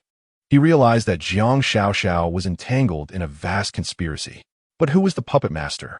What was their objective? Tanjuji clenched his fists, a glimmer of coldness flickering in his eyes. He then knelt to meticulously inspect the assassin's corpse, noting a faint X-shaped red mark on her neck. Tanjuji's expression tightened, as the memory of the last assassin who had committed suicide surfaced in his mind. That assassin bore the same mark on her neck, another one with this insignia. Tanjuji murmured to himself, committing the symbol to memory. He stood upright, a chill passing through his gaze. This X-shaped emblem was clearly not a coincidence. A formidable organization must be orchestrating these events from behind the scenes. After the female assassin fell, Jiang Xiaoxiao and Du Qianqian finally dared to approach. Jiang Xiaoxiao's complexion was pale, her voice trembling slightly. "Tanjuji, are you all right?" "What? What happened to her?" Tanjuji shook his head. "I am fine. However, this assassin is even more formidable than the last one." He cast a glance at Jiang Xiaoxiao, his tone grave. "As long as the mastermind remains unknown, you will not be safe." Jiang Xiaoxiao paused, frowning as she inquired, "Have I offended someone? I have only recently arrived in the harbor city, and I haven't crossed anyone." "Have I?" Tanjuji replied in a low voice. "I believe there has been no mistake. These assassins are targeting you." As Jiang Xiaoxiao recalled the perilous encounter she had faced before, a sense of dread enveloped her. Could it be that someone truly wished to take her life? Chapter 43. The Beautiful Interrogation. A relaxed response, Du Qianqian wore a troubled expression as she grasped Jiang Xiaoxiao's hand. "Cousin, could it be that someone truly wishes to harm you?" She turned to Tanjuji, her voice laced with urgency. "Tanjuji, you must protect my cousin." Tanjuji feigned hesitation, shaking his head. "That is not feasible. This job is far too perilous. I am merely a security guard." Jiang Xiaoxiao, feeling a sense of panic, took a deep breath and, in her capacity as the CEO of the Jiang Group, declared, "Tanjuji, I formally request you to ensure my safety." Tanjuji pretended to be reluctant. "I can protect you, but you must cooperate with my duties." Jiang Xiaoxiao nodded affirmatively. "I agree." After a brief pause, she added, "Furthermore, I will promote you to the position of security department manager and hire you as my personal bodyguard, with a monthly salary of 50,000. A glimmer of amusement flickered in Tanjuji's eyes as he nodded. "Very well, I accept." He had achieved his objective. The news of the homicide at the sports arena quickly spread, prompting the police to arrive at the scene with alacrity. Given the victim's unique identity, Jiang Xiaoxiao, the CEO of the Jiang Group, the police treated the case with utmost seriousness. Following a preliminary investigation, authorities confirmed that the assassination was orchestrated by an international assassin. Captain Zhang Yin and Deputy Captain Guy Lilly of the Urban Police Criminal Investigation Unit were assigned to the case. Due to his involvement in the murder, Tanjuji was swiftly taken to the interrogation room by the police. Under the harsh glare of the fluorescent lights in the interrogation chamber, Tanjuji lounged lazily against the back of his chair, a nonchalant smile playing on his lips. His gaze fell upon Guy Lilly, who sat opposite him, her eyes glinting with a mixture of mockery and curiosity. "Officer Guy, I did not expect to see you again so soon." Tanjuji raised an eyebrow, his tone casual. as though this were merely a chance encounter between old acquaintances. Guy Lilly, arms crossed on the table, allowed a slight, humorless smile to grace her lips. "Mr. Tan, it appears you have once again fallen into my grasp." Her voice was cool, tinged with an almost imperceptible sarcasm. Tanjuji shrugged, his smile unwavering. "I am rather curious. Officer Guy, why is your role so versatile? One moment you're a traffic officer, the next a special police officer, and now you have become a criminal investigator. Are you the jack of all trades in the police force?" Guy Lilly chuckled lightly, her eyes sparkling with mischief. "Perhaps. After all, with such a variety of police divisions, I must fulfill my responsibilities accordingly." Her tone was relaxed, as if this were merely a routine aspect of her daily work. Tanjuji shook his head, his smile deepening. "You make a valid point. However, Officer Guy, what brings you to seek my assistance this time?" Guy Lilly's expression suddenly turned serious, her gaze piercing as it locked onto Tanjuji. "Mr. Tan, this case is far from simple. I hope you will cooperate with us and provide some leads." Tanjuji raised his hands in a gesture of innocence. "I am a law-abiding citizen. I have never engaged in any unlawful activities." "Officer Guy, have you mistaken me for someone else?" Guy Lilly opened the file in her hands, her tone grave. "Tanjuji, you are suspected of intentional homicide. Do you have anything to explain?" Tanjuji shrugged calmly and stated, "I intervened solely to rescue Jiang Xiaoxiao. It was an act of legitimate self-defense." Guy Lilly narrowed her eyes, clearly skeptical. "Legitimate self-defense? Then why do you frequently find yourself in perilous situations? What is your true identity?" Tanjuji smiled lightly, his tone relaxed. "I am merely an ordinary individual, the deputy manager of the security department for Jiang Xiaoxiao." Guy Lilly scoffed, her voice laced with disdain. "Deputy manager of the security department? With your lackadaisical demeanor, how could you possibly hold such a position?" Unfazed, Tanjuji retorted, "What? Does Deputy Captain Guy have doubts about my abilities?" Suddenly, as if struck by a thought, Tanjuji leaned in closer, a teasing smile playing on his lips. "Deputy Captain Guy, your constant gaze upon me. Could it be that you have developed a fondness for me?" Guy Lilly's expression darkened, her tone frigid. "Do not delude yourself. I have encountered many individuals of your dubious character." After a moment's pause, she warned, "Tanjuji, you must reveal your true identity. Otherwise, you shall not leave this place easily." Tanjuji raised his hands in surrender, his tone exasperated. "The assassin committed suicide. What relevance does that have to me? You should thoroughly examine her body instead of wasting time here." Guy Lilly clenched her jaw, her voice resolute. "I will not allow you to depart until your identity is clarified." Just then, the door to the interrogation room swung open, and a police officer entered. "Deputy Captain Guy, the captain requests your presence." Guy Lilly frowned, casting a sharp glance at Tanjuji. "Stay put. I will settle accounts with you upon my return." With that, she rose and exited the interrogation room. Tanjuji watched her retreating figure, a slight smile gracing his lips, before he relaxed back into his chair, closing his eyes to rest. "Captain, you summoned me for something?" Guy Lilly strode out of the interrogation room with an air of severity, her posture exuding the characteristic sternness of a criminal investigator. She swiftly navigated through the bustling corridors of the police station, her steps both urgent and steady, and forcefully pushed open the door to Captain Zhang Yan's office, bursting in with fervor. The office was suffused with a faint scent of tobacco and the mustiness of old documents. Zhang Yan sat behind his desk, a pile of files spread before him. Upon hearing her entrance, he slowly lifted his gaze, his eyes sharp as they met Guy Lilly's. Seated on the couch beside him were Jiang Xiaoxiao and Du Qianqian. Jiang Xiaoxiao bore a trace of fatigue, yet retained her elegance, while Du Qianqian looked deeply worried, anxiously twisting the hem of her clothing. Upon noticing Guy Lilly's arrival, Jiang Xiaoxiao promptly stood, approached Zhang Yan, and expressed her gratitude. "Captain Zhang, I am immensely thankful for the assistance from your department. Without your timely intervention, who knows what dreadful events might have transpired." Zhang Yan smiled and nodded, placing a reassuring hand on Jiang Xiaoxiao's shoulder. "Miss Jiang, rest assured, we will diligently investigate the origins of those assassins and enhance security measures to ensure your safety remains uncompromised." At that moment, Guy Lilly stepped forward, her gaze fixed intently on Jiang Xiao, imbued with a penetrating scrutiny. She abruptly inquired, "Miss Jiang, may I ask what exactly is your relationship with Tan Juji?"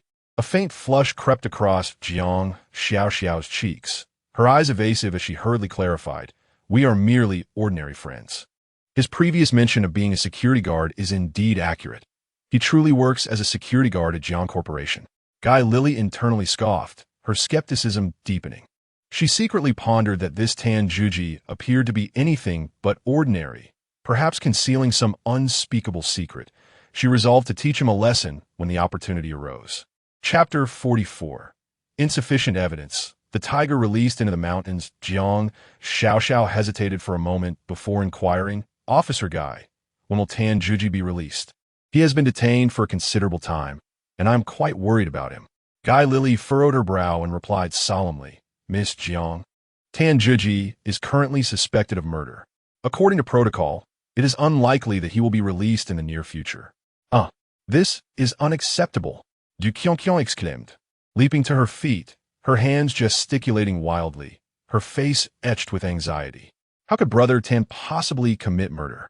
This must be a misunderstanding. You must have made a mistake." Zhang Yin raised his hand, signaling everyone to calm down, then explained, "Actually, our investigation revealed that those assassins committed suicide, and there is no direct connection to Tan Juji. Furthermore, Tan Juji's actions at the time were entirely in self-defense, aimed at protecting you, Miss Jiang." Jiang Xiao nodded vigorously, asserting, "Captain Zhang is absolutely right. The situation was indeed perilous. If it weren't for Tan Juji, both Qian and I might not have survived. I believe he should be released promptly." After a moment of contemplation, Zhang Yin nodded in agreement, saying, "Very well. Since there is no evidence and the situation has been clarified, I also believe Tan Juji can be released." "No, Captain, he absolutely cannot be released." Guy Lily suddenly raised her voice, her agitation apparent. "Tan Juji is far too dangerous, and his identity remains shrouded in mystery. Who knows what forces he might be connected to? Letting him go could provoke even greater troubles." Zhang Yin was taken aback by Guy Lily's reaction. He turned to Jiang Xiao, curiosity gleaming in his eyes, and asked, "Miss Jiang, you should have a better understanding of Tan Juji's identity. Could you enlighten us?" Jiang Xiao froze momentarily, embarrassment washing over her features. After a prolonged hesitation, she stammered, "Actually, I am not very clear about his identity or background. Although he is an employee of our Jiang group, we have not known each other for long, and I have not delved deeply into his past." "What?" Zhang Yin exclaimed, his mouth agape in astonishment. "You hired him into the company, yet know so little about him? Miss Jiang, who exactly is Tan Juji? Can you think more thoroughly?" Jiang Xiao, her face flushed with embarrassment, shook her head helplessly.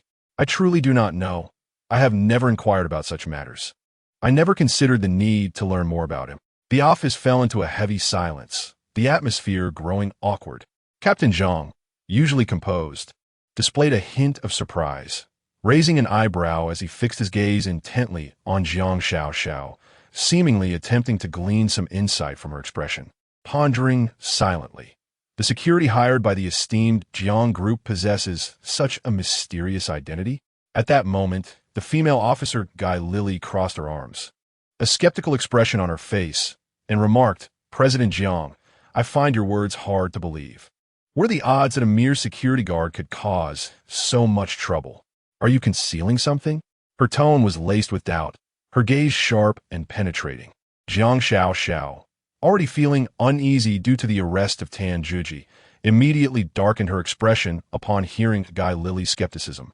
She retorted without reservation, "What do you mean? Is there anything I need to conceal? I'm merely speaking the truth." As the president of the Jiang group, known for her decisive and assertive demeanor, she could hardly tolerate such unfounded accusations. Captain Zhang Yin, sensing the tension in the air, quickly stepped in to mediate. He raised his hand and said, "Everyone, please remain calm. President Jiang, our investigation into Tan Juji's identity is intended to better protect you.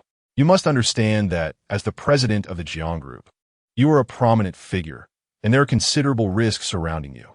However, at this moment, we do not possess concrete evidence to substantiate any claims against Tan Juji. Zhang Yan's voice was steady and authoritative, exuding professionalism and composure. After speaking, he turned to the officers beside him and decisively ordered, "Prepare to release Tan Juji." This decision also took into account Jiang Xiaoxiao's status and her recent expressions of concern. Upon hearing Captain Zhang's intention to release Tan Juji, Guy Lily became agitated. She stamped her foot and exclaimed loudly, "Captain Zhang, this is unacceptable. Tan Juji's identity is so dubious. How can we let him go so easily? What if he harbors malicious intentions towards us or President Jiang?" Her agitation grew, her eyes reflecting frustration. Unwilling to let Tan Juji slip away so easily, Guy Lily attempted to persuade Captain Zhang to reconsider, saying, "Captain, please think it over. If we let a tiger return to the mountain, it could lead to trouble." She clutched Zhang Yan's sleeve tightly, her gaze filled with hope. However, Captain Zhang was resolute in his decision. With a stern expression, he replied, "Guy Lily, I have made my final judgment. There is currently no reason to continue detaining Tan Juji. We must adhere to evidence in our investigations." His gaze was unwavering and left no room for doubt. Although Guy Lily was internally reluctant, she recognized Zhang Yan as her superior and had no choice but to comply. She reluctantly released her grip on his sleeve, mumbling quietly, "I hope nothing goes wrong." Inside the interrogation room, the fluorescent lights cast a dim yellow glow, illuminating the stark walls in a ghostly hue. Tan Juji sat leisurely in a chair, his legs crossed and an air of indifference on his face. As a retired modern special forces soldier, he had weathered countless storms and regarded the small interrogation room with disdain. Suddenly, the door creaked open, and Guy Lily stormed in, her uniform crisp and her demeanor commanding, yet her eyes blazed with fury. She approached Tan Juji, arms crossed, and coldly declared, "Tan Juji, you would do well to behave. Do not think that your connections grant you free rein. Here, I am in charge." A slight smirk curled at the corners of Tan Juji's mouth, revealing a hint of disdain. He continued to lounge casually, responding nonchalantly, "Oh, Officer Guy, such a temper. Be careful, or you'll end up with wrinkles." Guy Lily's face turned pale with anger as she raised her voice in warning, "Do not test my patience. If you continue to act so arrogantly, you will regret it." Tan Juji yawned nonchalantly and remarked, "Who are you trying to intimidate? If you have the guts, come me for real. I am not frightened by your antics." Guy Lily trembled with rage, stepping forward to point an accusing finger at Tan Juji's nose, threateningly declaring, "Tan Juji, remember this well. If you ever fall into my grasp again, I will show you no mercy, and you shall truly understand my formidable power." Chapter 45. Ambushed and seeking help, friends investigate the peril. Tan Juji shook his head dismissively, clearly disregarding Guy Lily's words. His expression seemed to convey the sentiment that someone like her had no right to admonish him. It was a clear case of overestimating her own capabilities. Guy Lily, incensed by his attitude, stamped her foot in frustration, pointing toward the door as she shouted, "Get out. I never want to see you again." Her fury had reached its zenith, and she wished to utter no further words to this obstinate individual. Meanwhile, Jiang Xiaoxiao had swiftly completed the necessary procedures for Tan Juji. Du Qianqian, waiting outside, hurried to meet her and inquired about the situation. Jiang Xiaoxiao informed her that everything was in order and they could leave. At that moment, Tan Juji swaggered out of the interrogation room. The three of them departed the police station together. Upon returning to the villa, Tan Juji felt a disquieting sense of grime enveloping him, prompting him to head to the bathroom for a thorough cleansing. The steaming water cascaded over his robust muscles, momentarily washing away the unpleasant memories of the interrogation room. After his bath, he wrapped himself in a towel and returned to his room. He retrieved his old Huawei phone from the drawer. Although the device was outdated, it served as a crucial link between him and Yinglang, the elite operative of the Wolf Special Forces. With practiced ease, he dialed Yinglang's number, and the call was promptly answered. Yinglang's familiar voice resonated through the receiver. "Tangu, why the sudden call? What's going on?" Tan Juji sat at the edge of his bed, leaning forward slightly as he earnestly replied, "Yinglang, I've encountered some trouble today. Someone has hired an assassin to target me, and the assassin bears an X-shaped mark on his neck." Upon hearing this, Yinglang's anger flared, and he exclaimed, "What? Someone dares to go after you? Tangu, rest assured, I will get to the bottom of this." Tanjuji promptly sent Yinglang the photo he had taken of the assassin's neck, stating, "Yinglang, take a look at this emblem and analyze which organization it might belong to." After examining the image, Yinglang pondered for a moment before responding, "Tangu, judging by this emblem, the assassin's organization may not be very reputable. Established and larger assassin groups typically do not employ such simplistic symbols." Tanjuji furrowed his brow and inquired, "Can you uncover the details of this organization?" Yinglang replied with determination, "Tangu, I will do my utmost. I will utilize all available resources here to investigate." Suddenly, a note of concern crept into Yinglang's voice. "Tangu, if those assassin groups learn about your situation in Hongdu, it could lead to significant trouble. They are not to be trifled with." Vivid images of his previous encounters with such assassin groups flashed through Tanjuji's mind. The bloody and brutal scenes replayed before his eyes as he took a deep breath and stated, "Yinglang, this matter must remain confidential. They cannot discover it." Yinglang, with a hint of resignation, assured him, "Tangu, I will keep it a secret. However, the truth has a way of surfacing. They will inevitably find out. You should hasten to complete your mission and return to the Wolf Special Forces as soon as possible. That is where you truly belong." Tanjuji remained silent for a moment before he spoke slowly, "Shadow Wolf, I cannot afford to consider so much right now. I must resolve the immediate matters first. There are certain things I need to clarify."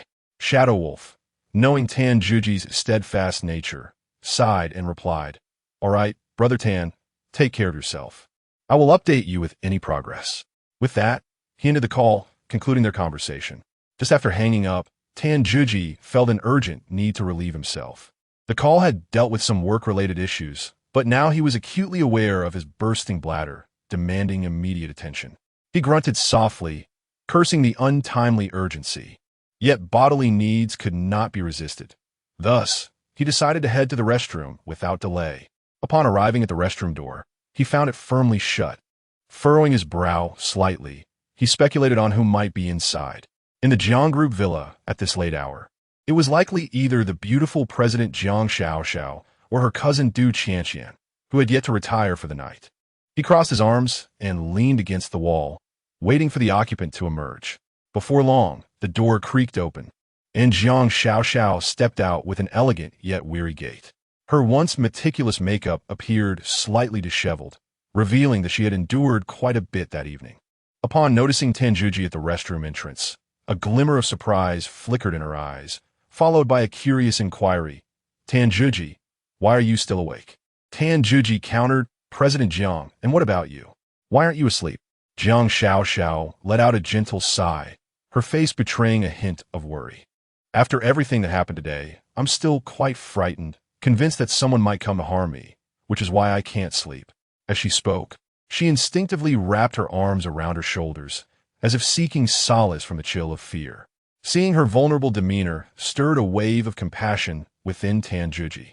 He stepped forward, his tone resolute as he reassured her, "Rest assured, President Jiang, with me here, no one will be able to harm you. You need not worry about your safety." Jiang Xiaoxiao looked up, her eyes filled with a plea for assistance, and softly requested, "Tanjuji, could you stay and chat with me? I'm just too scared alone." Without a second thought, he nodded and replied, "Very well, President Jiang, I will keep you company." They settled onto the sofa, where the atmosphere, rather than being lively, felt unusually subdued. Jiang Xiaoxiao sat quietly, lost in thought, seemingly trapped in her recent terror. After waiting for quite some time in the awkward silence, Tanjuji felt a wave of frustration. This conversation was turning out to be quite dull, and he was growing weary. He stood, preparing to leave. Just as he was about to step away, Jiang Xiaoxiao suddenly broke into tears, her sobs cascading like a flood, shattering the stillness that had enveloped them.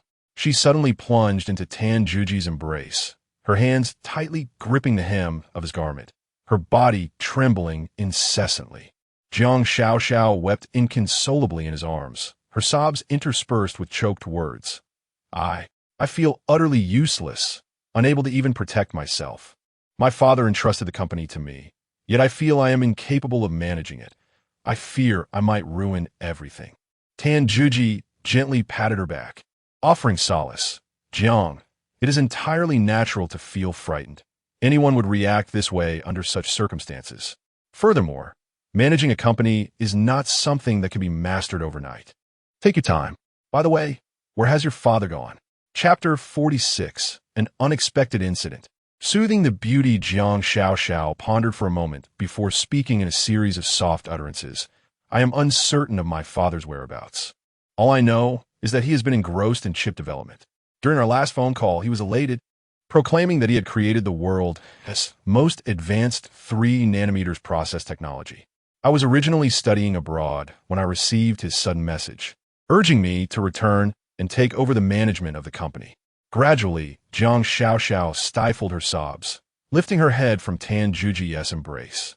Her face still glistening with tears, she gazed earnestly into Tan Juji's eyes and said, Tan Juji, thank you for saving my life today. I have not always treated you well, and I sincerely apologize. From now on, I will treat you with kindness and provide you with more opportunities at work.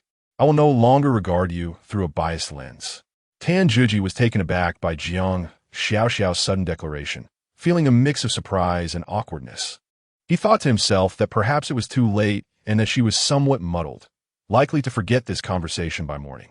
Although he found her shift in attitude rather abrupt and it made him uneasy, he managed a shy smile and replied, President Jiang, please do not say that.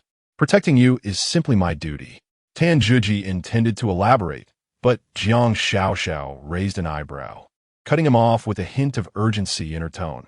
Let us set aside the formalities for now. She then fixed her curious gaze upon him, her eyes sparkling with intrigue. I'm quite curious about what you were doing abroad. Jiang Xiao's beautiful eyes flickered with contemplation, her mind swirling with questions. She murmured to herself, my grandfather has navigated the business world for many years with remarkable insight, and my father is a leading chip scientist. Surely, they would not choose an inept individual to serve as a security guard. There must be more to this. With this thought, she became increasingly convinced that Tan Juji harbored some uniqueness.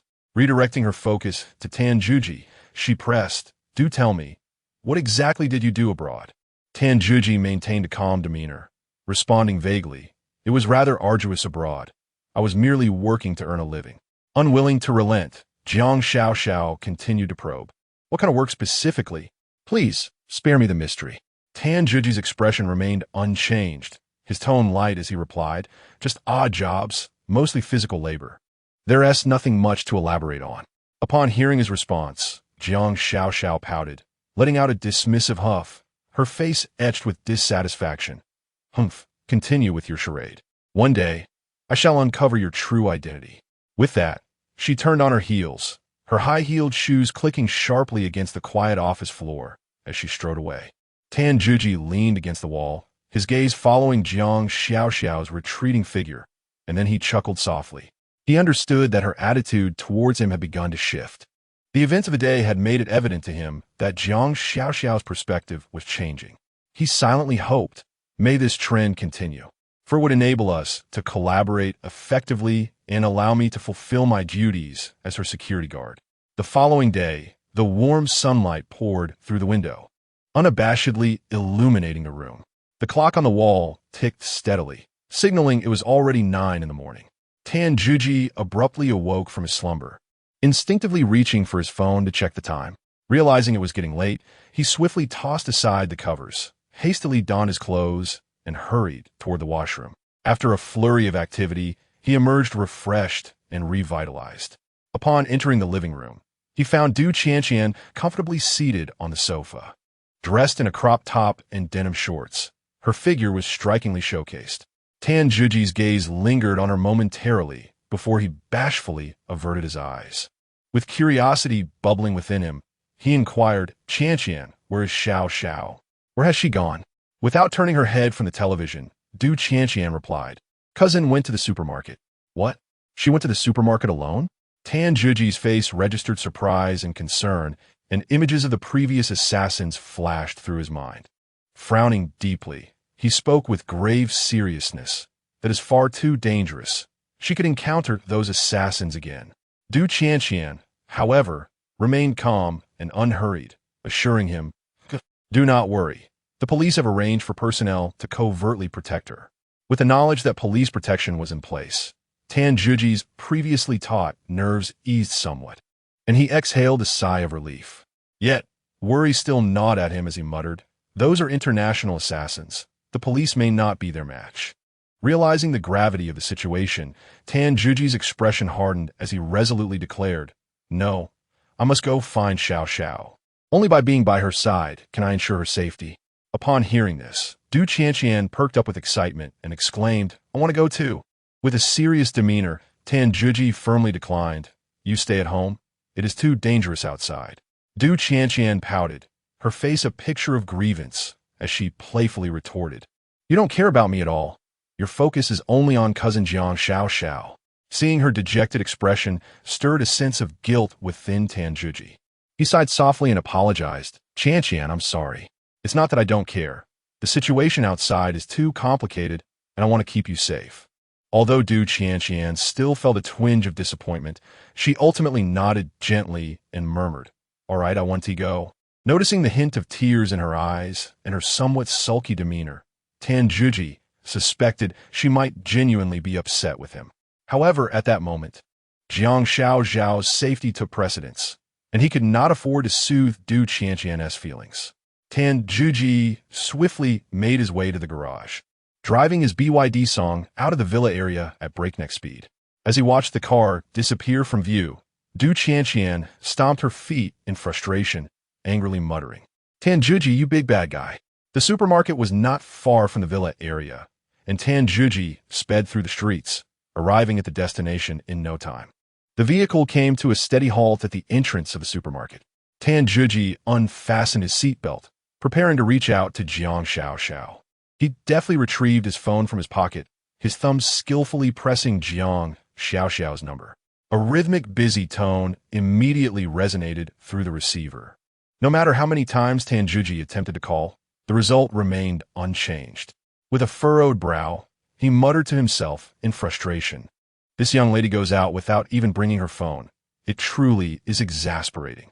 Chapter 47. The President in the Kitchen. A feast for the senses as Tan Juji found himself in a state of distress. His gaze inadvertently fell upon a small vehicle parked not far from the supermarket entrance. Through the window, he caught sight of a familiar figure, Guy Lily. At that moment, Guy Lily was clad in form-fitting jeans paired with a sleek black top, perfectly accentuating her curvaceous figure, radiating youthfulness and vitality. A spark of interest ignited within Tan Juji, prompting him to approach her for a greeting. However, he overheard Guy Lily engaged in an animated discussion with her subordinate officers.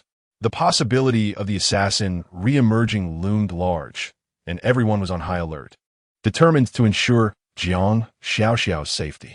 Guy Lily's expression was serious, her tone imbued with unwavering conviction.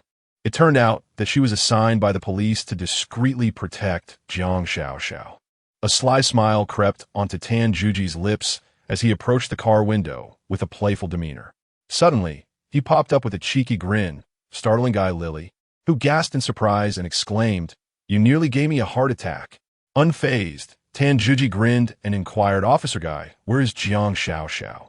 Guy Lily shot him a sidelong glance, responding, "Jiang Xiaoxiao is under our protection. She will be just fine, so don't worry." Tan Juji, however, remained skeptical, crossing his arms with a doubtful expression. "With the level of protection your police force provides, I find it hard to be reassured." Before he could finish his retort, Jiang Xiaoxiao emerged from the mall, gracefully carrying several shopping bags. Tan Juji was taken aback, utterly astonished that the renowned beauty and president of the Jiang Group would personally venture out to shop. He hastened towards her, a tone of reproach lacing his words. "President Jiang, you're being far too reckless. It's dangerous out here. How could you come out alone?" Jiang Xiaoxiao looked up, a blush gracing her cheeks as she softly explained, "Tan Juji, I just wanted to prepare something delicious for you this afternoon. Thank you for saving my life these past few days." At her heartfelt words, any trace of reproach in Tan Juji's heart dissipated, his tone softening. "You really need to prioritize your safety. Please don't be so reckless next time." Jiang Xiaoxiao nodded obediently, responding gently, I understand. I will be sure to inform you before I go out next time. Tan Juji scrutinized Jiang Xiaoxiao closely, noting her lack of rebuttal to his admonitions, displaying an unusual compliance. Compared to the previously proud and aloof president of the Jiang group, her demeanor had clearly shifted. A warm sensation surged within Tan Juji as he sensed Jiang Xiaoxiao's concern for him. Meanwhile, Guy Lily watched in disbelief as Tan Juji completely disregarded her presence. Engrossed in animated conversation with Jiang Xiaoxiao at the supermarket entrance, the blatant disregard left Guy Lily seething with indignation. The echoes of Tan Juji's earlier skepticism about the police's capabilities ringing in her ears. Unable to contain her fury, she shouted, "What gives you the right to question our police force's abilities? Who do you think you are?"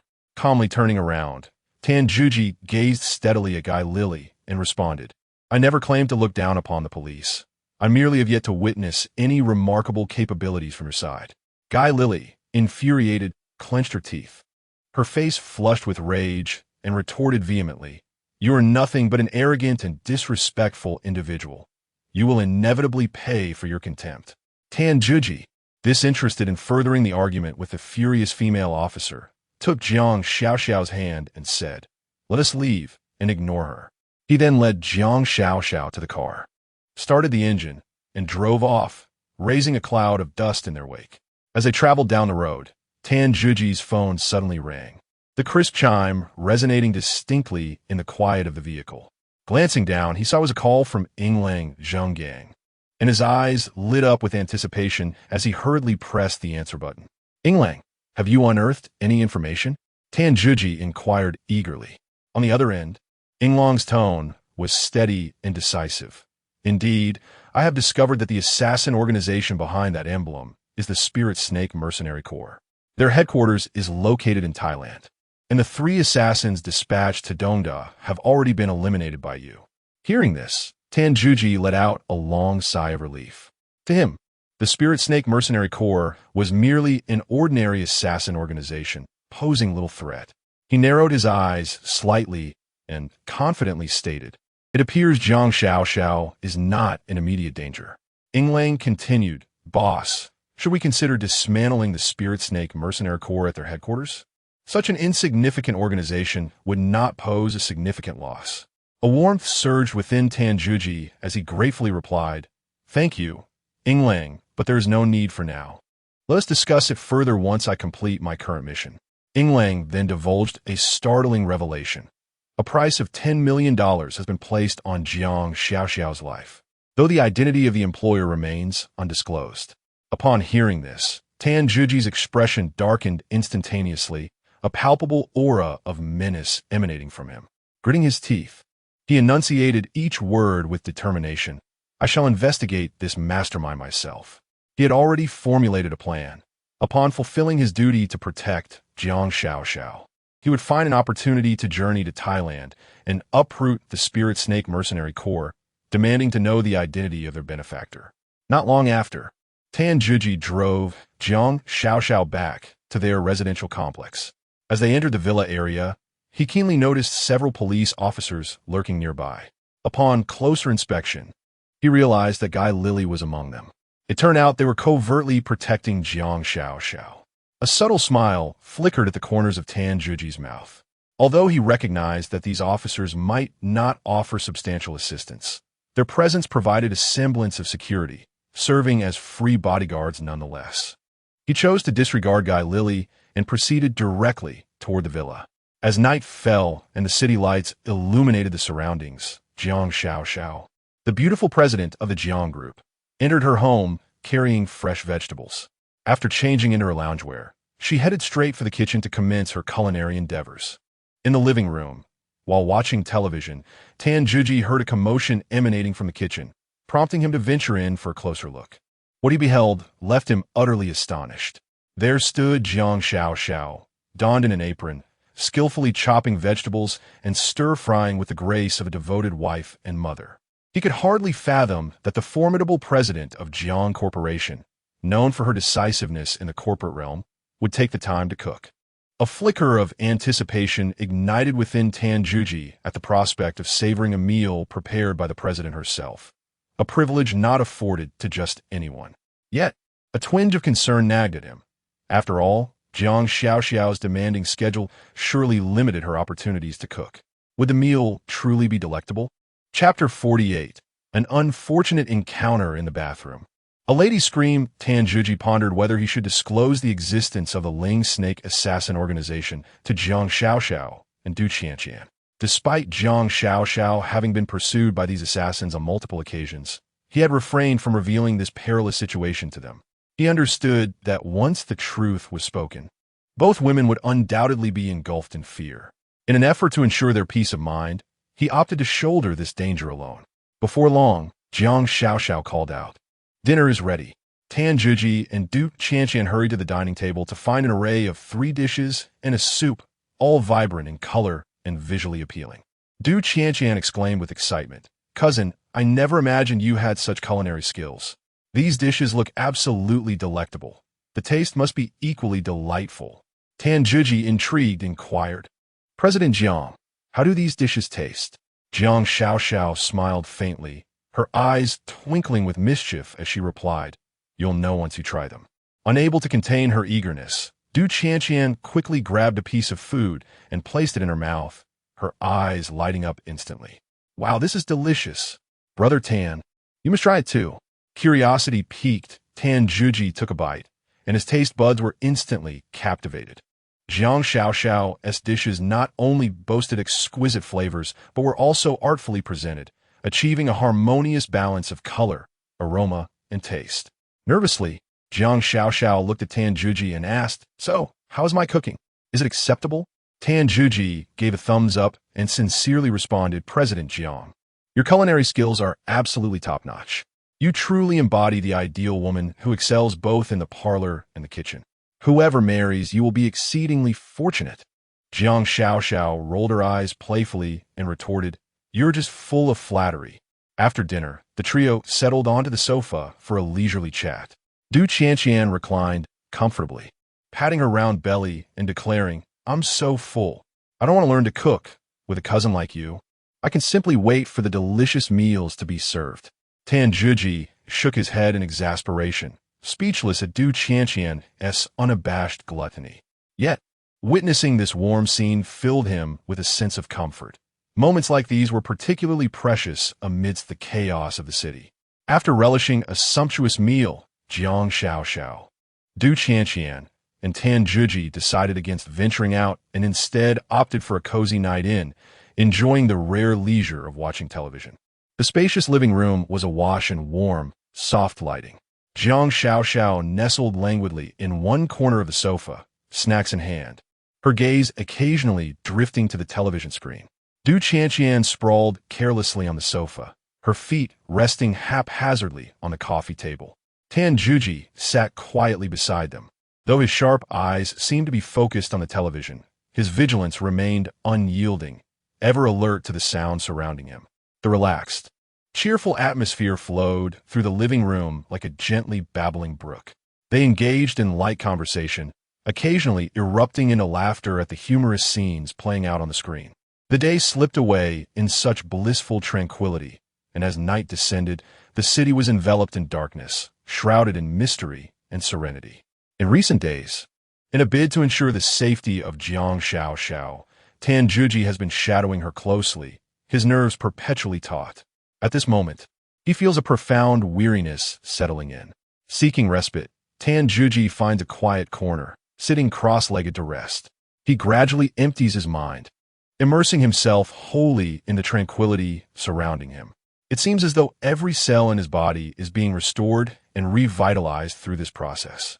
After an hour has passed, Tanjuji distinctly feels his physical strength has become more robust, as if his vigor has been subtly enhanced. Glancing at the time, he notices that it is still early, prompting him to rise and stretch his limbs. Upon standing, he realizes he is quite sweaty and uncomfortable, prompting thoughts of taking a shower to wash away his fatigue.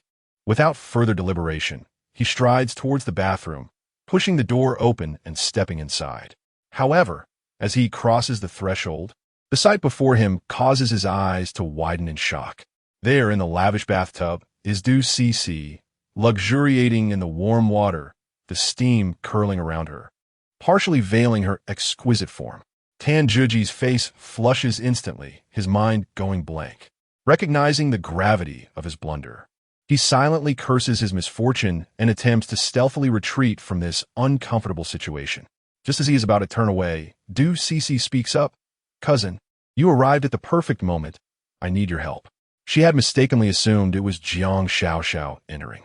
Noticing her cousin standing in silence, Du Cece requests, "Could you please fetch my undergarment from the sofa in the living room? I want to wear it after my bath." Tan Juji finds himself in a predicament, silently lamenting his ill fate, yet he cannot outright refuse her plea. Reluctantly, he steels himself and steps out of the bathroom. Approaching the sofa, he quickly spots the garment resting there.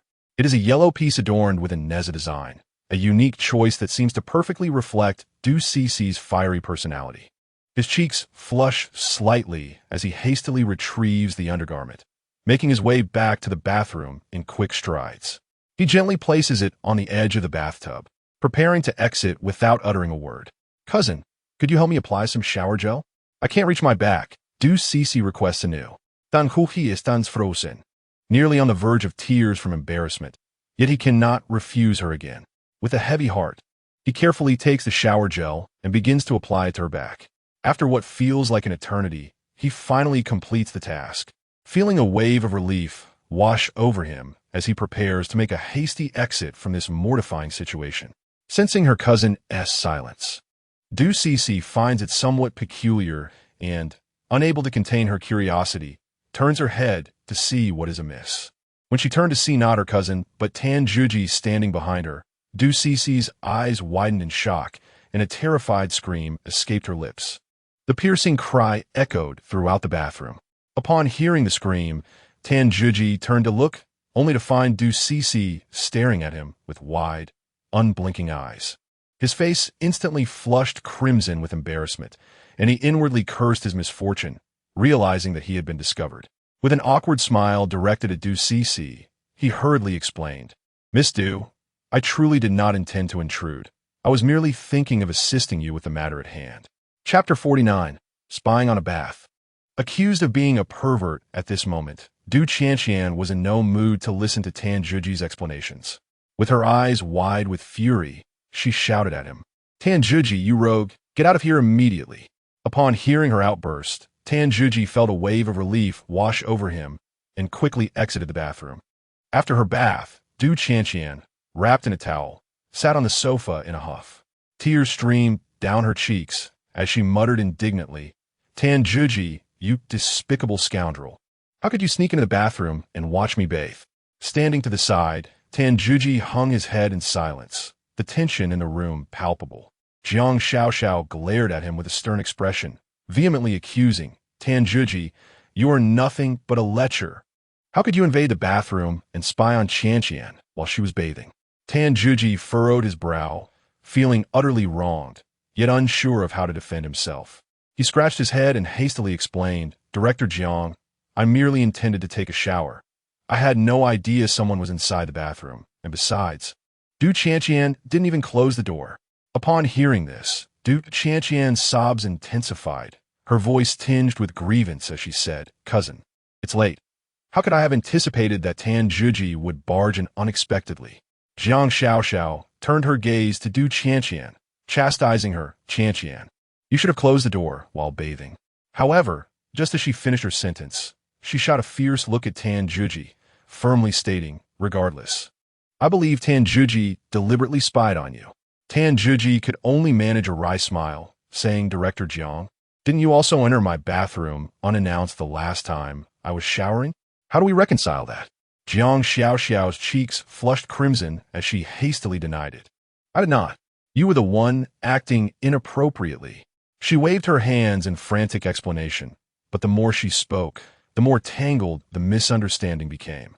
Du Qianqian, her curiosity piqued, tugged at Jiang Xiaoxiao's sleeve and inquired, "Cousin, what happened last time?" She glanced between Jiang Xiaoxiao and Tan Juji, bewildered by their actions. Just then, The police officer, Guy Lily, burst in. She had been stationed outside to ensure Jiang Xiaoxiao's safety and had been drawn in by Du Qianqian's outcry. With her arms crossed and a serious demeanor, Guy Lily addressed Tan Zhuji sternly. Tan Zhuji, you are suspected of intentional indecency. Come with me to the police station. Tan Zhuji felt utterly helpless and deeply wronged, muttering to himself, what have I done to deserve this? How did I become the accused in an incident of indecency? This is an outrageous injustice. Faced with Guy Lily's accusations, he found himself at a loss for words. Seeing his silence, Guy Lily mistakenly assumed he was acquiescing and reached out to apprehend him. At that moment, Jiang Xiaoxiao stepped in front of Tan Zhuji, her brows furrowed in defiance. Officer Guy, you cannot arrest someone without just cause. Tan Zhuji must have had his reasons. Guy Lily let out a cold huff. Her piercing gaze fixed intently on Tan Zhuji and inquired, Tan Zhuji, you are aware that Du Qianqian is bathing. Why did you not immediately vacate that room? Pray tell, what were your intentions? Tan Zhuji, wearing a helpless expression, hurriedly explained, I intended to leave, but just as I was about to step out, Du Qianqian called for me, asking me to fetch her a piece of clothing. Upon hearing this, Jiang Xiaoxiao and Guy Lily exchanged astonished glances, their eyes wide with disbelief. At that moment, Du Qianqian's face flushed crimson as she hastily defended herself. I thought it was my cousin outside. I was in a daze and merely called for her to bring me some clothes. Jiang Xiaoxiao, suddenly agitated, pointed at Du Qianqian and reprimanded, Qianqian, you are being exceedingly careless. How could you make such a grave mistake? Tan Zhuji nodded in agreement. Indeed, this is quite reckless. Unexpectedly, Jiang Xiaoxiao turned back to retort. Even if Qianqian is careless, you, Tan Zhuji, ought to have left immediately. Was it necessary for her to call you for clothing? You cannot absolve yourself from the situation. Guy Lily crossed her arms and coldly declared, enough, there is no need for further discussion. Given the circumstances, we must take you in for questioning. Hearing this, Du Qianqian's face turned pale with anxiety, and she urgently asked Sister Guy, what consequences will there be if you apprehend him? Guy Lily replied solemnly, his actions may constitute intentional indecency toward the woman. He could face a minimum of 3 years in prison. Upon hearing this, Tan Zhuji's eyes widened in shock, inwardly lamenting his plight. Jiang Xiaoxiao added indignantly, let him serve time. That way, he won't cause trouble for me here. In a state of panic, Tan Zhuji shouted at Jiang Xiaoxiao, you are surrounded by danger. If I go to prison, who will protect you? Guy Lily, undeterred, produced handcuffs and advanced to apprehend him. Tan Zhuji, taken aback, stepped back in alarm. At that moment, Du Qianqian suddenly exclaimed, Officer Guy, please do not arrest him. This was entirely my choice. Her declaration struck the room like a thunderclap, leaving everyone present in stunned silence. Jiang Xiaoxiao whipped around, her eyes wide with disbelief, and shouted, Qianqian, what are you saying? Have you lost your mind? This is no joking matter. Du Qianqian bit her lip, her eyes resolute as she replied, Cousin, I am not mad. Truly, this was my voluntary decision. Please do not blame Tan Zhuji. Jiang Xiaoxiao, utterly disheartened, gazed at Du Qianqian and let out a resigned sigh. She then turned to Tan Zhuji and admonished, Tan Zhuji, heed my words. Qianqian has made a tremendous sacrifice for you, and you must treat her well in the future. With that, Jiang Xiaoxiao huffed and turned to leave. Tan Zhuji remained rooted in place, his heart a tumult of emotions. He looked at Du Qianqian's delicate figure, feeling both moved by her bravery and overwhelmed by the complexity and guilt of the situation. After Jiang Xiaoxiao departed, only Tan Zhuji, Du Qianqian, and Guy Lily remained in the room. The atmosphere grew heavy with silence as Tan Zhuji approached Du Qianqian, his eyes filled with gratitude. Du Qianqian, thank you for everything you just did for me. You are truly too foolish. His heart was profoundly moved. What had initially been a mere misunderstanding unexpectedly led Du Qianqian to bravely step forward and shoulder such immense risk for him. Even this hardened warrior could not help but feel a stir of emotion. As Jiang Xiaoxiao's departing footsteps gradually faded away, Guy Lily's icy gaze fixated on Du Qianqian. With her arms crossed over her chest and an air of undeniable authority etched upon her face, she spoke in a chilling tone. Du Qianqian, you must take responsibility for what you have just said. I shall ask you once more, was your involvement with Tan Zhuji entirely voluntary? Du Qianqian's chic flushed crimson, a hint of shyness glimmering in her eyes as she gently nodded. Her voice, though soft, was resolute. I am, of course, willing, Officer Guy. I implore you, do not apprehend Tan Zhuji. Chapter 50. The Rise of the Manager. Envy arises upon hearing those words. Guy Lily felt her teeth nearly shatter, her face etched with resentment. Internally, she cursed Tan Zhuji, that scoundrel who had opportunistically allowed Du Qianqian to intervene. Standing nearby, Tan Zhuji wore a mischievous smile, spreading his hands and raising his voice deliberately. Did you hear that, Officer Guy? Qianqian is here of her own volition. You have no grounds to apprehend me now, do you? Guy Lily shot him a fierce glare, her eyes resembling daggers as she gritted her teeth and retorted, Don't celebrate too soon, Tan Zhuji. I will inevitably uncover your weaknesses. You will regret this. With that, she huffed, tossed her hair, and strode out with determination. As Guy Lily's proud figure vanished at the doorway, the vast living room was left with only Tan Zhuji and Du Qianqian. The atmosphere grew somewhat delicate, punctuated solely by the ticking of the clock on the wall. Tan Zhuji stepped forward, slightly abashed as he scratched his head, and sincerely remarked, Qianqian, I truly appreciate your timely intervention. Without you, I would have certainly fallen into the clutches of that fierce woman today. Du Qianqian gently shook her head, a faint blush adorning her cheeks as she spoke softly. Brother Tan, I understand that it was not your intention. I can empathize. Tan Zhuji felt warmth spread in his heart, yet still felt a twinge of remorse. He gazed earnestly at Du Qianqian and stated, regardless of his circumstances, my earlier intrusion into the bathroom was inconsiderate, and I owe you an apology. Please do not take it to heart. Du Qianqian's face flushed in even deeper shade of crimson. She lowered her gaze, avoiding Tan Zhuji's eyes, her voice barely a whisper, Brother Tan. Perhaps we should pretend this incident never occurred. With that, she hurriedly fled the living room, her face as red as a startled deer, not daring to lift her head. Just before exiting, she murmured, I'm going to bed. Tan Zhuji watched her flustered retreat with a resigned smile, letting out a gentle sigh.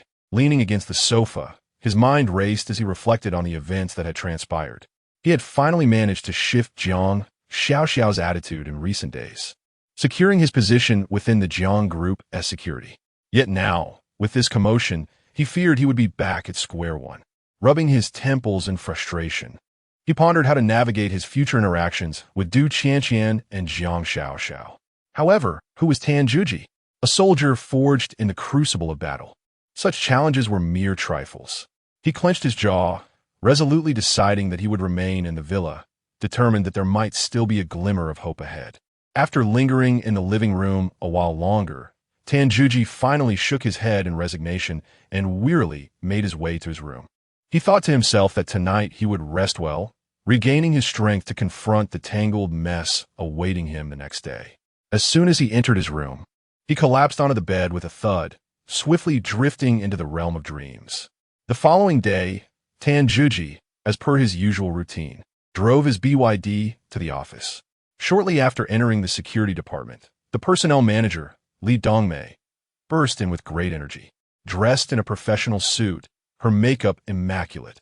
Her gaze bore a sharp intensity. Standing in the center of the security department, she cleared her throat and announced loudly, effective immediately, Tan Zhuji is promoted to the position of manager of the security department, while the former manager, Zhang Dapeng, will be reassigned to the logistics department as deputy manager. Upon hearing this news, Tan Zhuji instinctively recognized it as the arrangement previously mentioned by Jiang Xiaoxiao. This astute and decisive female president indeed kept her word, always instilling in Tan Zhuji a sense of trust that transcended mere professional boundaries. Meanwhile, Zhang Dapeng's expression soured instantly. Having served as manager for many years, he believed his hard work warranted his position. He was taken aback that this newcomer, Tan Zhuji, had usurped his long-held role so swiftly. Although he felt a deep sense of resentment, He consoled himself with the thought that the logistics department offered ample opportunities for profit, thus begrudgingly accepting the new position. Nevertheless, the bitterness he harbored towards Tanjuji surged like a relentless tide, refusing to abate. He gritted his teeth, thinking to himself, "This kid has barely been here a few days and has already climbed above me. How can I swallow this indignity?" Li Dongmei, observing Tanjuji, smirked slightly, her tone laced with sarcasm as she remarked, "Manager Tan, your rapid ascension must surely be due to some backdoor dealings. Your relationship with the president seems rather special." Her mocking voice echoed throughout the security department. Unperturbed, Tanjuji responded with calm resolve. "What does this have to do with you? Just focus on your own responsibilities." Taken aback by Tanjuji's retort, Li Dongmei let out a cold huff before turning and sashaying out of the security department. Upon hearing the news of Tanjuji's promotion, the security personnel gathered around him, their faces beaming with smiles. "Manager Tan, we'll need your guidance moving forward. Manager Tan, you are our role model." Flattering remarks flowed incessantly. Tanjuji smiled graciously at each security guard, fully aware of their motives but choosing not to display any annoyance. As he scanned the crowd, his eyes landed on Ding Sanshi and Qian Dehai. These two had long since allied with Tanjuji, becoming his loyal subordinates. At this moment, their faces radiated joy, for Tanjuji's promotion signified potential benefits for them as well. Once the throng had thinned out somewhat, Tanjuji called Ding Sanshi and Qian Dehai to his side and earnestly stated, "As you follow me, I assure you I will look out for you. Henceforth, you will manage the specific affairs of the security department." Hearing this, Qian Dehai and Ding Sanshi were elated beyond measure. "Boss, we knew following you was the right choice. This is undoubtedly the best decision," Qian Dehai exclaimed with excitement, while Ding Sanshi nodded vigorously, looking at Tanjuji with gratitude. Subsequently, Tanjuji delegated the specific management responsibilities of the security department to Qian Dehai and Ding Sanshi. Thus, after being promoted to the position of security department manager, Tanjuji found himself unexpectedly unburdened. He entrusted all affairs to Ding Sanshi and Qian Dehai, allowing himself the luxury of leisurely wandering through the company. Observing the ebb and flow of his colleagues, he couldn't help but reflect on the advantages of having these two subordinates. They had indeed alleviated much of his workload. Naturally, there were those within the company who disapproved of Tanjuji's aimless sauntering. Yet they were acutely aware of his formidable background and his ambiguous relationship with the president, Jiang Xiao, which deterred anyone from daring to confront him. Tanjuji continued to stroll through the company with poise, smiling at everyone he encountered. Before he realized it, he had arrived at the Human Resources Department's office area. Chapter 51. A beautiful kiss startles the warrior after sneaking into the Human Resources Department. Tanjuji caught sight of Fang Yuan, who was diligently engrossed in her paperwork, her head resting on the desk. A mischievous smile crept across Tanjuji's lips as he sauntered over to her. Upon reaching her side, he deliberately raised his voice to greet her. "Oh, Xiao Fang. What are you up to?" Startled by the voice, Fang Yuan looked up, and upon recognizing Tanjuji, her face instantly brightened with a radiant smile as she sweetly replied, "Big brother Juji, it's you." Tanjuji narrowed his eyes playfully and responded, "What a coincidence to run into you here." Fang Yuan's eyes sparkled with sincerity as she congratulated him. "Big brother Juji, congratulations on your promotion to security department manager. You will surely become even more formidable." Tanjuji, however, waved his hand dismissively, snorting lightly through his nose as he remarked, "What's the big deal? It's just a small-time manager position. Nothing to fuss about." Seeing his nonchalant attitude, Fang Yuan let out a gentle sigh. Biting her lip, she expressed her worries. "Big brother Juji, when do you think I'll be able to secure a permanent position? I feel like there's little hope for that." Her eyes were filled with disappointment. Tanjuji patted her shoulder reassuringly, his expression firm as he comforted her. "Xiao Fang, don't overthink it. You work diligently and responsibly. Securing a permanent position is only a matter of time. Trust me, it's all going to be fine." Fang Yuan lifted her head, hope rekindling in her eyes as she gratefully said, "Thank you, big brother Juji. Your words bring me much reassurance." Just then, Guizime approached with a cold expression. her steps brisk. Upon seeing her, Fang Yuan's previously relaxed demeanor shifted to one of tension as she hurriedly stood up, bowing her head and murmuring, "Hello, Secretary Gua." Gua Zimei furrowed her brow and reprimanded Fang Yuan sharply. "What are you chatting about during work hours?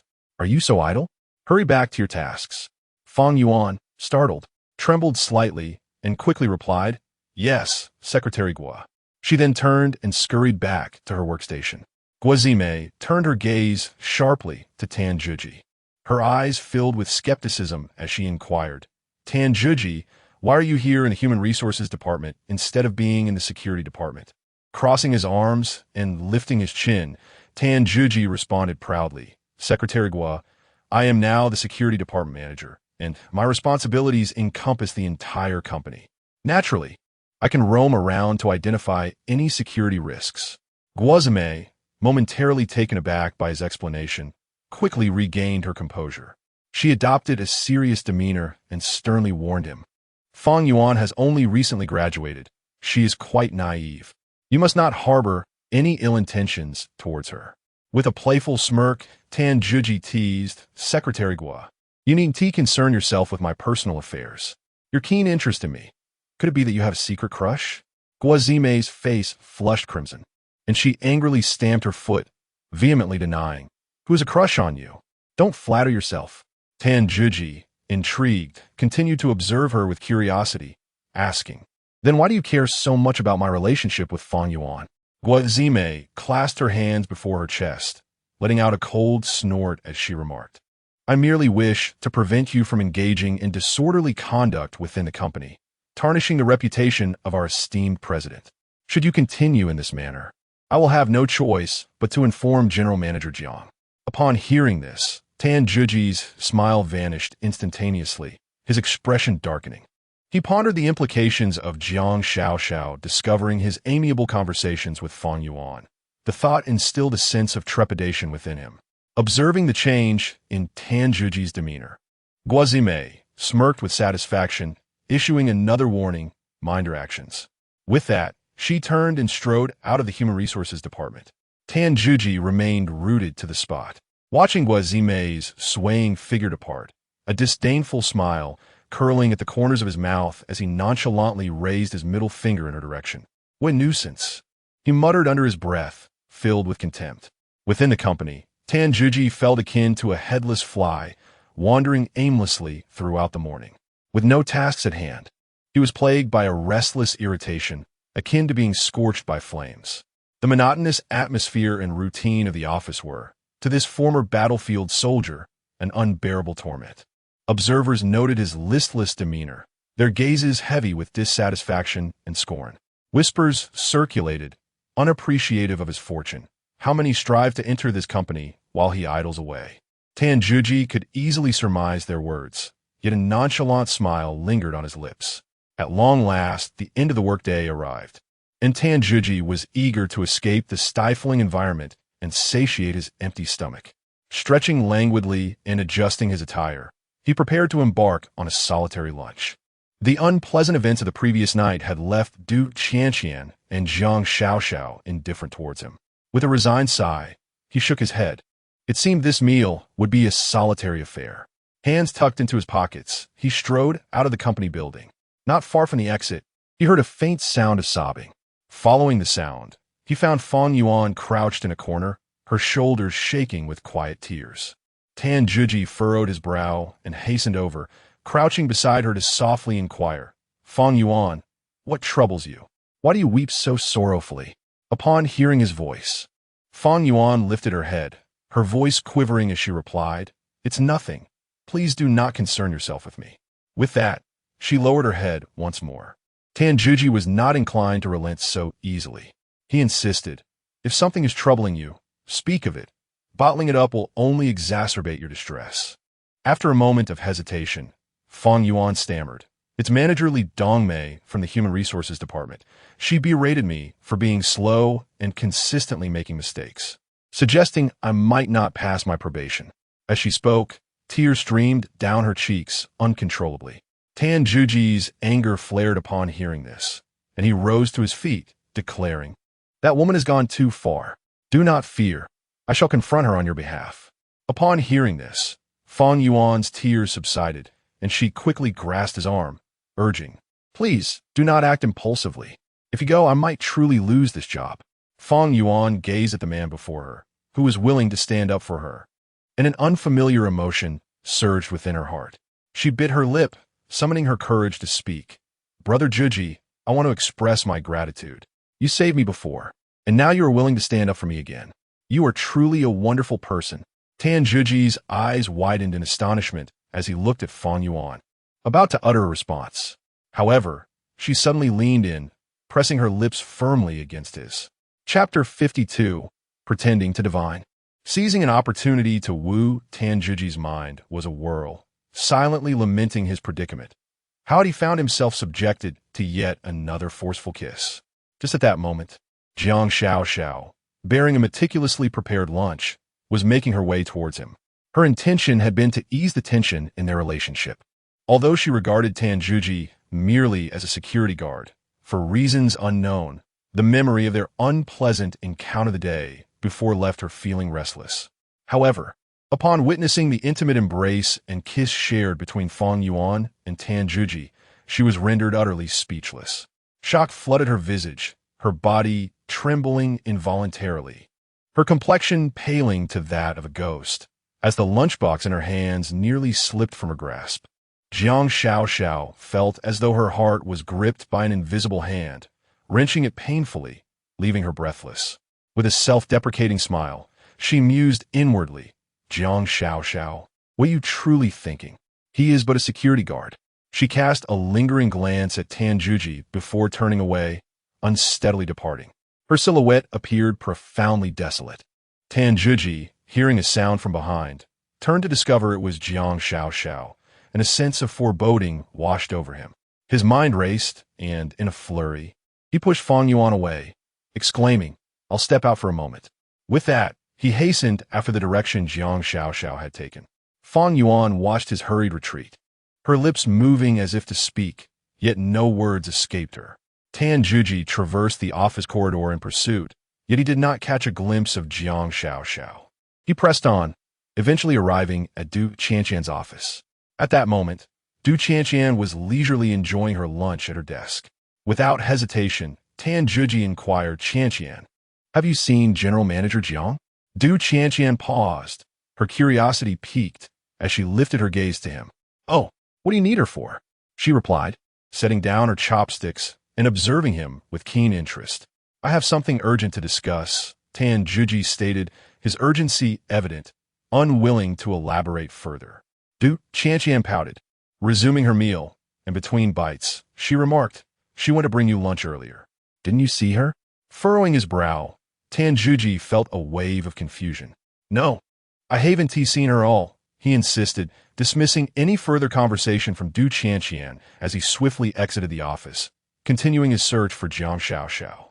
He scoured the entire premises, meticulously searching every room and corridor, but to no avail.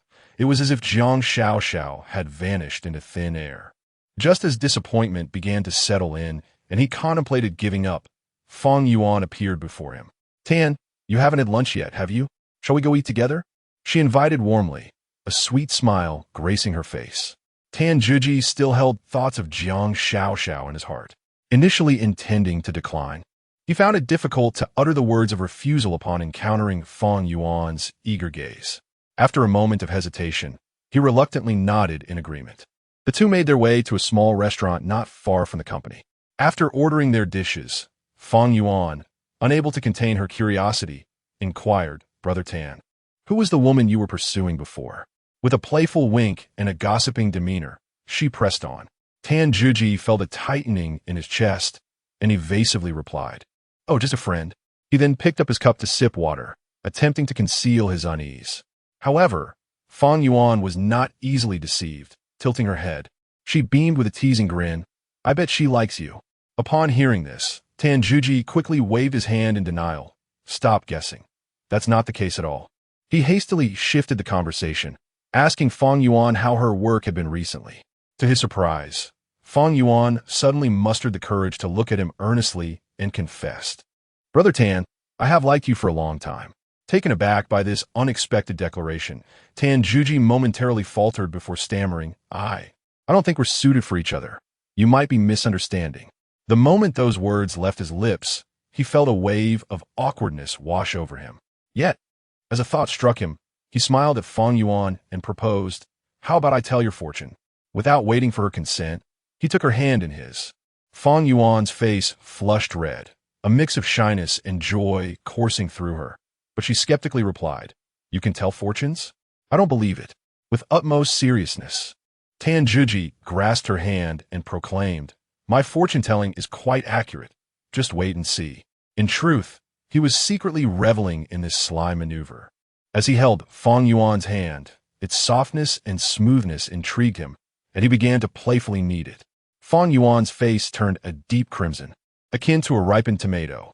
However, rather than feeling anger, she found herself secretly delighted. Since when could you tell fortunes? She asked shyly, her voice barely above a whisper.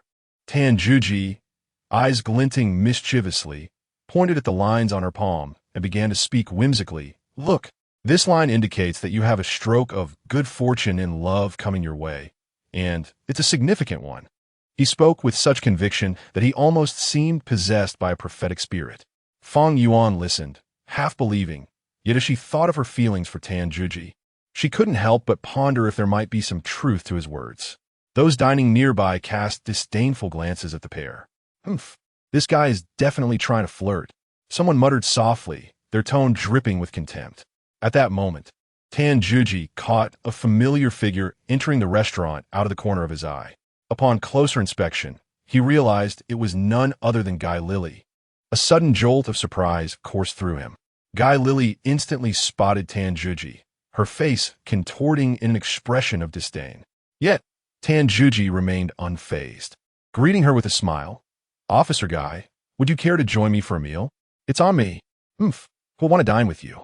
Guy Lily coldly rebuffed him, adding a sarcastic remark, I wonder what devious scheme you're concocting this time. She then approached Fang Yuan, her expression stern as she inquired, How do you know him? Fang Yuan, taken aback by the sudden interrogation, hesitated for a moment but mustered the courage to respond. Brother Juji is a good person. He has helped me a lot. Upon hearing this, Guy Lily's brow furrowed even deeper, continuing her disparagement. He is exceptionally skilled at concealing his true nature. His reputation is far from commendable. You should distance yourself from him. Unable to endure the slander any longer, Tan Juji interjected. Officer Guy, please refrain from using such harsh words. With your temperament, it's no wonder your figure pales in comparison to Fang Yuan's. As soon as these words left his mouth, Fang Yuan's face flushed crimson, as though blood might pour forth. Chapter 53. Clarifying Relationships. The president's jealousy upon hearing those words. Guy Lily instinctively glanced at her chest. In an instant, her fury ignited, and she thundered, Tan Juji, go to hell. The entire restaurant turned their attention towards her, captivated by her outburst. The atmosphere in the dining establishment grew tense, as if charged with electricity. Just as Guy Lily was seething with rage directed at Tan Juji, a male waiter, beaming with a smile, hurried over, carrying a takeaway order. He respectfully announced, Miss, your packaged meal is ready. Who could have anticipated that this single utterance of Miss would fan the flames of Guy Lily's anger? She whirled around, her eyes wide with indignation, and bellowed, Who are you calling Miss? Her voice was sharp and resonant, instantly attracting the gaze of every patron in the restaurant. Following that, Guy Lily scanned the onlookers with a menacing glare and warned, Don't you dare stare at me. If you do, I will have you all arrested. The sudden threat sent shivers down the spines of the witnesses, who promptly averted their gazes, fearful of attracting unwanted trouble. Tan Juji observed the farce with an incredulous shake of his head, filled with a sense of helplessness. Guy Lily snatched the food from the waiter's hands and turned to leave. The waiter, noticing her departure, hurriedly caught up and cautiously reminded her, Miss, you haven't settled the bill yet. Without breaking her stride, Guy Lily called back, Let him pay. She gestured nonchalantly towards Tan Juji. Taken aback, he sighed in resignation and pulled out his wallet to settle the payment. After their meal, Tan Juji approached the cashier to settle the bill. Fang Yuan, witnessing this, felt a mix of gratitude and remorse quickly expressing, "Brother Juji, I truly apologize for today.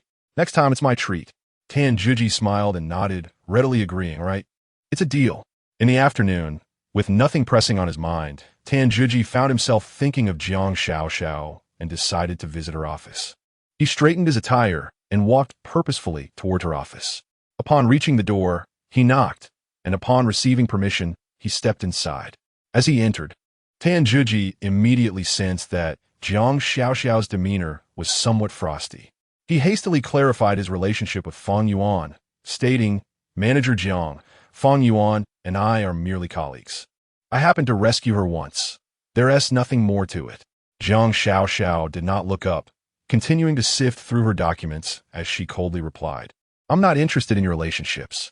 Upon hearing this, Tan Juji assumed Jiang Xiao genuinely did not care and felt a sense of relief, preparing to take his leave. However, just as he turned to exit, Jiang Xiao suddenly called out to him, "Tan Juji, you've been quite reckless at the company lately. While you're the manager of the security department, you're not permitted to flirt in the workplace or roam about freely." Tan Juji felt a surge of anger at her words, and he struggled to contain his fury, retorting with a cold smirk, "Manager Jiang, if you are so dissatisfied, then I shall resign." Jiang Xiao, seeing his determined departure, sprang to her feet, exclaiming in exasperation, "Tan Juji, you absolute fool."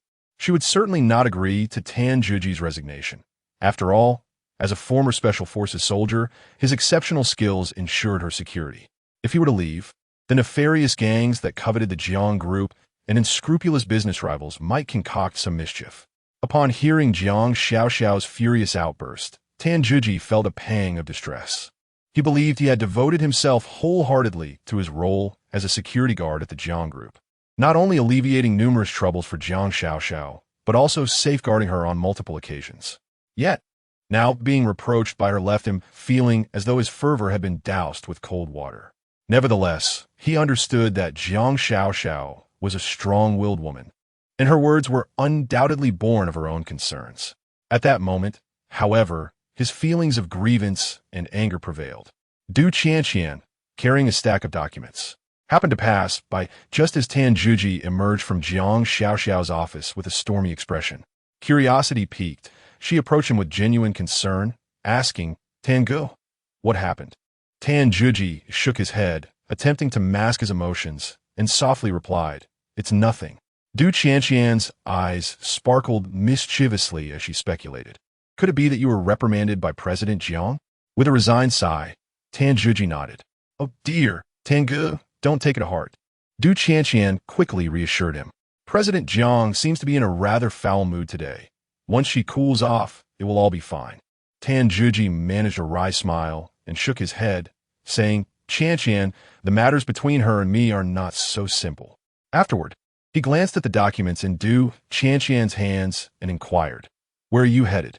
"I'm off to deliver these documents to President Jiang," she replied, waving the papers.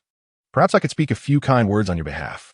After Du Qianqian departed, Tan Juji felt troubled and decided to wander around the company to clear his mind. He strolled leisurely through the corridors of the office. Suddenly, a familiar figure caught his eye, Guo Zimei. Clad in a sleek black uniform, she accentuated her graceful figure flawlessly. Her long hair cascaded smoothly down her back, and her exquisite makeup further enhanced her striking beauty. Yet at that moment, her face was marred by frost. Upon spotting Tan Juji, Guo Zimei's brows furrowed in anger as she scolded, "You're just wandering around again. Do you think this company is a place you can come and go as you please?" Tan Juji's lips curled into a teasing smile as he replied, "Secretary Guo, it seems you are quite concerned about me." Guo Zimei huffed in annoyance, warning, "Don't cause trouble in the company, or I will report you to the president." Hearing the word president ignited the fire of anger within Tan Juji once more. He retorted nonchalantly, "Go ahead, I'm not afraid of your complaints." With that, he strode away without a backward glance. Guo Zimei, watching his retreating figure, felt her face flush with rage and could not help but shout, "Tan Juji, what kind of attitude is that?" Having emerged from Jiang Xiao's office, Tan Juji aimlessly wandered through the office area, feeling a sense of ennui. With his hands tucked into his pockets, he glanced around the office, surveying one workstation after another, only to find the entire scene before him monotonous and uninspiring. The atmosphere of the company resembled a stagnant pool, failing to evoke even a flicker of interest within him. He meandered through the workspace with a casual gait, his eyes betraying a languid indifference. Suddenly, a spark ignited in his gaze as the sweet smile of Fang Yuan appeared vividly in his mind. I shall seek out Fang Yuan for a bit of diversion, he mused to himself, and with that, he strode purposefully toward her workstation. Chapter 54. Meeting the Beauty. Entering the room to be scolded before long, Tan Zhuji located Fang Yuan. At that moment, Fang Yuan was deeply engrossed in organizing documents. A mischievous smile adorned Tan Zhuji's face as he leaned closer to Fang Yuan and lowered his voice deliberately, saying, "Fang Yuan, let me tell you a joke. I assure you it will amuse you." Upon hearing his voice, Fang Yuan lifted her head, looking at Tan Zhuji with an expression of helplessness. Holding a stack of documents in her hand, she offered a wry smile and replied, "Brother Zhuji, I'm still at work. I have no time for jokes." She gestured towards the mountain of paperwork before her. Tan Zhuji, however, remained undeterred, inching closer and resting his arm on Fang Yuan's desk, insisting, "Why can't one enjoy a joke while working? Relax a little. Think of it as a blend of work and leisure. Look at you, perpetually tense. How exhausting." Fang Yuan hesitated, instinctively glancing around before whispering, "If Manager Li Dongmei sees us, she will accuse me of neglecting my duties." The mere mention of Li Dongmei flashed a hint of worry in her eyes. Upon hearing this, Tan Zhuji scoffed, his expression dripping with disdain. "That old hag? She revels in nitpicking. Every time I see her, it feels like encountering a grim reaper. Always frowning. One would think someone owes her millions." Fang Yuan, alarmed by his words, quickly stood up and tugged at Tan Zhuji's arm, pleading anxiously, "You mustn't say such things. Manager Li is still single. How could she be considered an old woman? What? She is still unmarried?" Tan Zhuji exclaimed, his face a portrait of astonishment, soon transforming into a mocking smirk. With that temper of hers and her authoritative demeanor at the office, which man would dare to marry her? I reckon she will remain single for life. Fang Yuan's face flushed with urgency, her hands gripping Tan Zhuji's sleeve tightly, her voice trembling slightly. "Please stop. If she hears you, we will be in trouble." Tan Zhuji, however, was unfazed, shrugging off her concern nonchalantly. "So what if she hears? I haven't spoken anything untrue. I'm merely stating facts." Fang Yuan, witnessing his indifference, grew increasingly anxious, stamping her foot in distress, tears welling in her eyes. Tan Zhuji, observing her exaggerated reaction, couldn't he help but wonder if Li Dongmei was indeed as fearsome as she seemed. Just then, a chilling voice pierced through the air from behind. "Who are you calling an old woman?" Tan Zhuji's heart plummeted, a wave of cold dread coursing down his spine. Slowly, he turned around to find Li Dongmei standing there, arms crossed, her complexion ashen, teeth clenched, her eyes ablaze with fury. The smile on Tan Zhuji's face vanished instantly, leaving him in an awkward state, his eyes wide with shock and embarrassment. "What did you mean by what you just said?" Li Dongmei stepped forward, her tone aggressive as she demanded an explanation. Tan Zhuji's mind raced, and he quickly donned an innocent expression, feigning ignorance as he stammered, "Manager Li, what are you talking about? I didn't say anything." "Perhaps you misheard?" Li Dongmei let out a cold snort, her eyes brimming with disdain. "Stop pretending. I've heard everything from behind. Your dissatisfaction with me has been evident for quite some time. Today, I finally caught you." Seeing that the charade was unsustainable, Tan Zhuji crossed his arms defiantly, challenging Li Dongmei with a provocative gaze. "Yes, I did say that. So what? Do you think you can devour me?" Li Dongmei trembled with rage, pointing a finger at Tan Zhuji, her lips quivering, yet she could utter no words. Fang Yuan, standing nearby, was already pale with shock, her expression one of astonishment. "Manager Li, I have a suggestion for you. Smile more often and stop wearing that stern face all day. Otherwise, you really won't be able to find husband." Tan Zhuji continued with a mischievous grin. "Look at you. Your features are exquisite, and your figure is well maintained, but your personality is far too dominant, and your temper is explosive. You rule the company with an iron fist and are harsh on your subordinates. What man can endure that? This is why your romantic life has been so barren. Li Dongmei could no longer contain herself. She stepped forward, pointing her finger at Tan Juji's nose and berating him. Tan Juji, who do you think you are? A mere security guard daring to act so brazenly in front of me. Do you believe I won't fire you on the spot? Her voice was sharp and piercing, drawing the attention of colleagues around them. Everyone quietly paused their work, curiously glancing towards the unfolding scene. Tan Juji sensed that Li Dongmei was on the verge of exploding and felt a twinge of apprehension. Knowing that discretion is the better part of valor, he decided to retreat and remain silent, bowing his head and allowing Li Dongmei to vent her frustrations. Although he felt a lingering sense of indignation, he understood that now was not the time for confrontation. After a lengthy tirade, Li Dongmei's fury began to subside slightly. She took a deep breath and coldly stated, "Vice President Lin Bingbing is waiting for you in the office. She has something to discuss. You'd better hurry and go." With that, she shot Tan Juji a fierce glare. Tan Juji, upon hearing this, looked utterly bewildered. Lin Bingbing? Who is that? I don't recall anyone by that name. He scratched his head, looking at Li Dongmei in confusion. Li Dongmei rolled her eyes and explained tersely, "She's the company's vice president. When you first joined, she drove a Xiaomi SU7 and looked like an ice princess. You don't remember?" Afterward, she urged Tan Juji to hurry along. It was only then that he recalled their initial encounter, where everyone in the company had gossiped about her, noting her youthfulness in a high position, her remarkable abilities, and her decisive demeanor. Yet, what could she possibly want with him? With a heart full of curiosity, Tan Juji resolved to meet the enigmatic Lin Bingbing. He approached her office door, brimming with questions, and knocked. Upon receiving permission, he took a deep breath and slowly pushed the door open. The moment he entered, his gaze was captivated by Lin Bingbing. Before her stood a cascade of ebony locks, cascading like a silken waterfall, framing a visage that resembled a meticulously chiseled masterpiece. Yet, an aura of frigid detachment enveloped her, evoking the sensation of being ensconced within an ice cellar. Tan Juji silently marveled. She is undeniably a beauty, perhaps even a siren. Yet her frostbitten demeanor instinctively compels one to maintain a respectful distance. Lin Bingbing lifted her gaze, her eyes sharp as blades as they pierced through Tan Juji, coldly inquiring, "Are you Tan Juji?" Standing tall, Tan Juji responded with a casual confidence, "Indeed, that is I. I've heard whispers that you meander about the company. Idling your time away?" Lin Bingbing continued, her tone steeped in skepticism. Upon hearing this, Tan Juji swiftly countered, "Vice President Lin, you have gravely misunderstood. As a manager of the security department, it is my duty to patrol the premises. One cannot simply label it as wandering aimlessly." With that, he deliberately patted his chest, assuming an air of righteous conviction.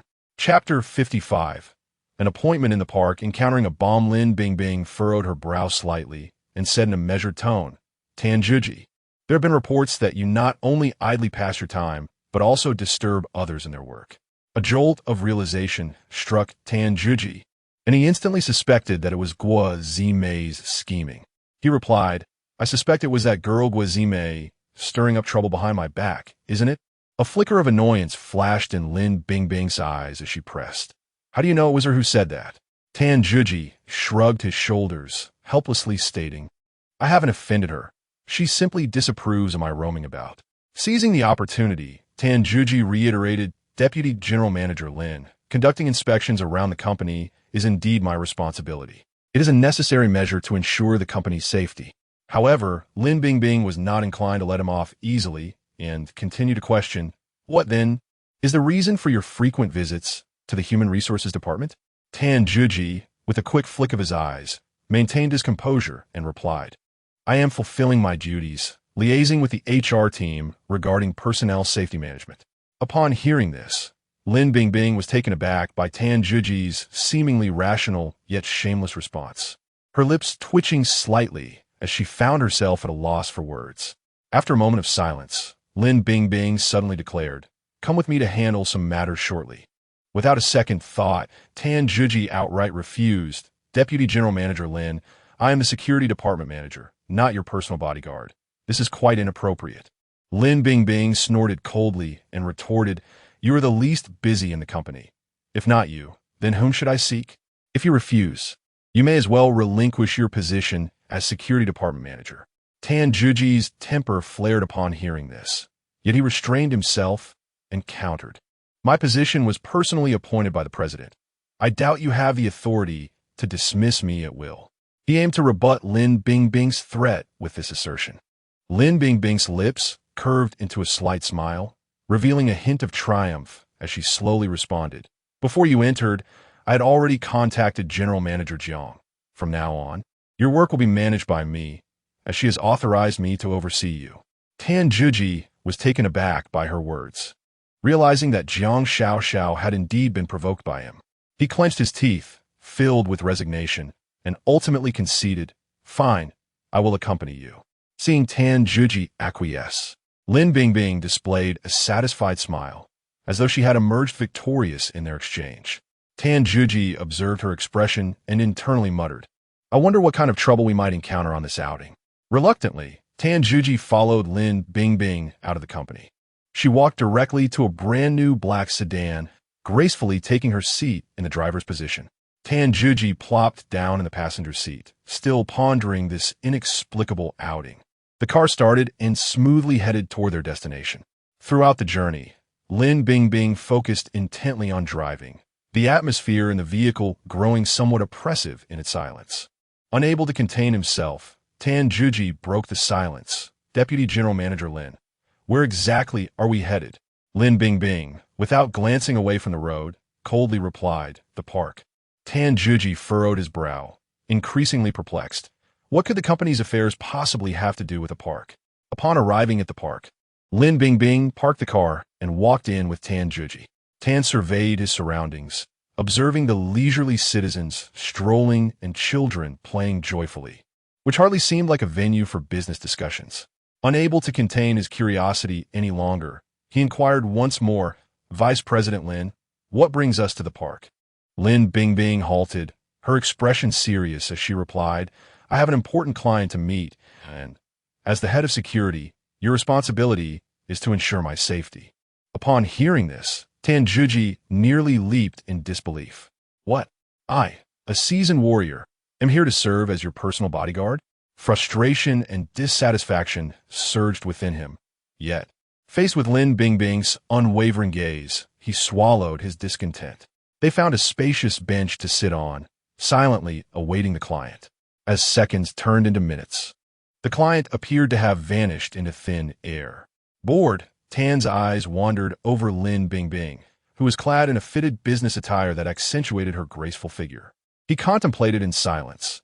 Though she may not possess the same attributes as Guy Lily, she is still quite impressive. Lost in his thoughts, Lin Bingbing suddenly turned her head, locking eyes with Tan Juji. Her face turned a shade of iron as she demanded, "Tan Juji, what are you staring at?" Caught in the act, he remained unfazed, offering a sheepish grin as he replied, "Vice President Lin, aren't women meant to be admired by men?" This remark ignited Lin Bingbing's fury. She stood up, pointing an accusatory finger at Tan Juji, warning, "Guazime was right. You are a lecher. I will keep a close eye on you to prevent you from causing trouble for the female employees of the company." Tan Juji shrugged nonchalantly, though inwardly he mused, "This woman cannot even take a joke." Just as the atmosphere between them became tense, Tan Juji suddenly crinkled his nose, his expression shifting drastically. Years of experience in the special forces had honed his instinct for danger. At that moment, he distinctly sensed a faint whiff of gunpowder in the air. This was bad. There was a bomb nearby. Without hesitation, he grasped Lin Bingbing's arm, urgently stating, "Vice President Lin, there is danger. We must leave immediately." Yet Lin Bingbing, filled with skepticism, shrugged off his hand, scolding, "Tan Juji, what are you talking about? This is a perfectly fine park. Where would there be a bomb?" Tan Huhi, unable to afford the luxury of explaining, reached for her again, but she remained resolute in her disbelief. Frustration mounted as he stamped his feet, beads of sweat forming on his forehead. He understood the urgency of the situation, knowing that every second wasted increased the peril. The scent of gunpowder in the air began to dissipate, leading him to deduce that the bomb was likely placed in a relatively enclosed space and was moving further away. His gaze swept across the vicinity until it landed on a nearby carousel, where a group of children frolicked joyfully. Tan Juji's complexion drained of color, a sense of foreboding washing over him. Ignoring any further debate with Lin Bingbing, he dashed towards the carousel. Upon approaching, he swiftly crouched down and discovered an object wrapped in a black plastic bag beneath the carousel, interconnected with a tangle of wires. Indeed, it was a time bomb. Tan Juji inhaled deeply and, utilizing the specialized skills honed during his time as a soldier, deftly extracted the bomb from beneath the carousel. He rose to his feet, holding the bomb aloft, and shouted at the top of his lungs, "Everyone run! There's a bomb!" The once lively and serene park was instantly thrown into chaos, as the crowd panicked and fled in all directions. The cries of children intertwined with the shouts of adults, plunging the entire park into a state of turmoil. Chapter 56. Sacrificing oneself to shield a beauty, Tan Juji clutched the bomb, navigating through the crowd with great difficulty in search of a safe disposal site. Lin Bingbing stood frozen, her eyes filled with shock and disbelief. She could hardly fathom that the bomb Tan mentioned truly existed. Taking a deep breath, Tan's gaze sharpened, and he swiftly crouched down, deftly manipulating the wires of the bomb. His fingers danced among the intricate circuitry, beads of sweat rolling down his forehead. Yet his movements remained unaffected. Time seemed to suspend, each second stretching into an eternity. At last, with a soft click, the flashing indicator light on the bomb extinguished, momentarily averting the crisis.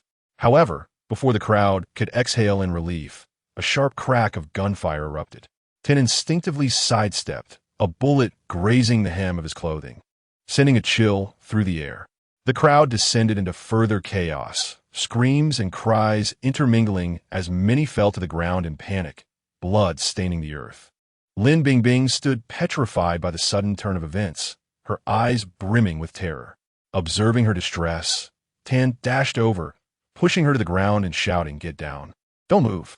Tan lay protectively over Lin Bingbing while swiftly assessing the situation around them. His keen gaze pierced through the tumultuous crowd, quickly pinpointing the assailants' positions. Not far off, three figures brandished firearms, indiscriminately firing into the throng. One assailant even aimed his weapon at a weeping elderly man and the child beside him. And a fierce glint flashed in Tan's eyes, a palpable aura of lethal intent enveloping him. Lin Bingbing clutched Tan's arm tightly, her voice trembling as she asked, "What do we do? Are we going to die here?" Tan gently patted her hand, offering reassurance, "Don't be afraid. I'm here." Meanwhile, his mind raced with strategies, resolute not to remain passive any longer. Seizing the moment when the assailants were reloading, Tan sprang up like a cheetah, charging towards the nearest armed thug. The thug, sensing an approach, began to turn, but Tan was already upon him, delivering a swift sidekick that precisely shattered the thug's wrist. A sharp crack echoed as the thug's weapon clattered to the ground. Before the assailant could react, Tan pivoted, his hands clamping around the thug's neck like a vice. Twisting forcefully, with a muffled groan, the thug collapsed, lifeless at his feet. Tan retrieved the fallen weapon, quickly checking the ammunition before seeking his next target. He understood that every second counted in this perilous moment, as countless lives hinged upon swift action.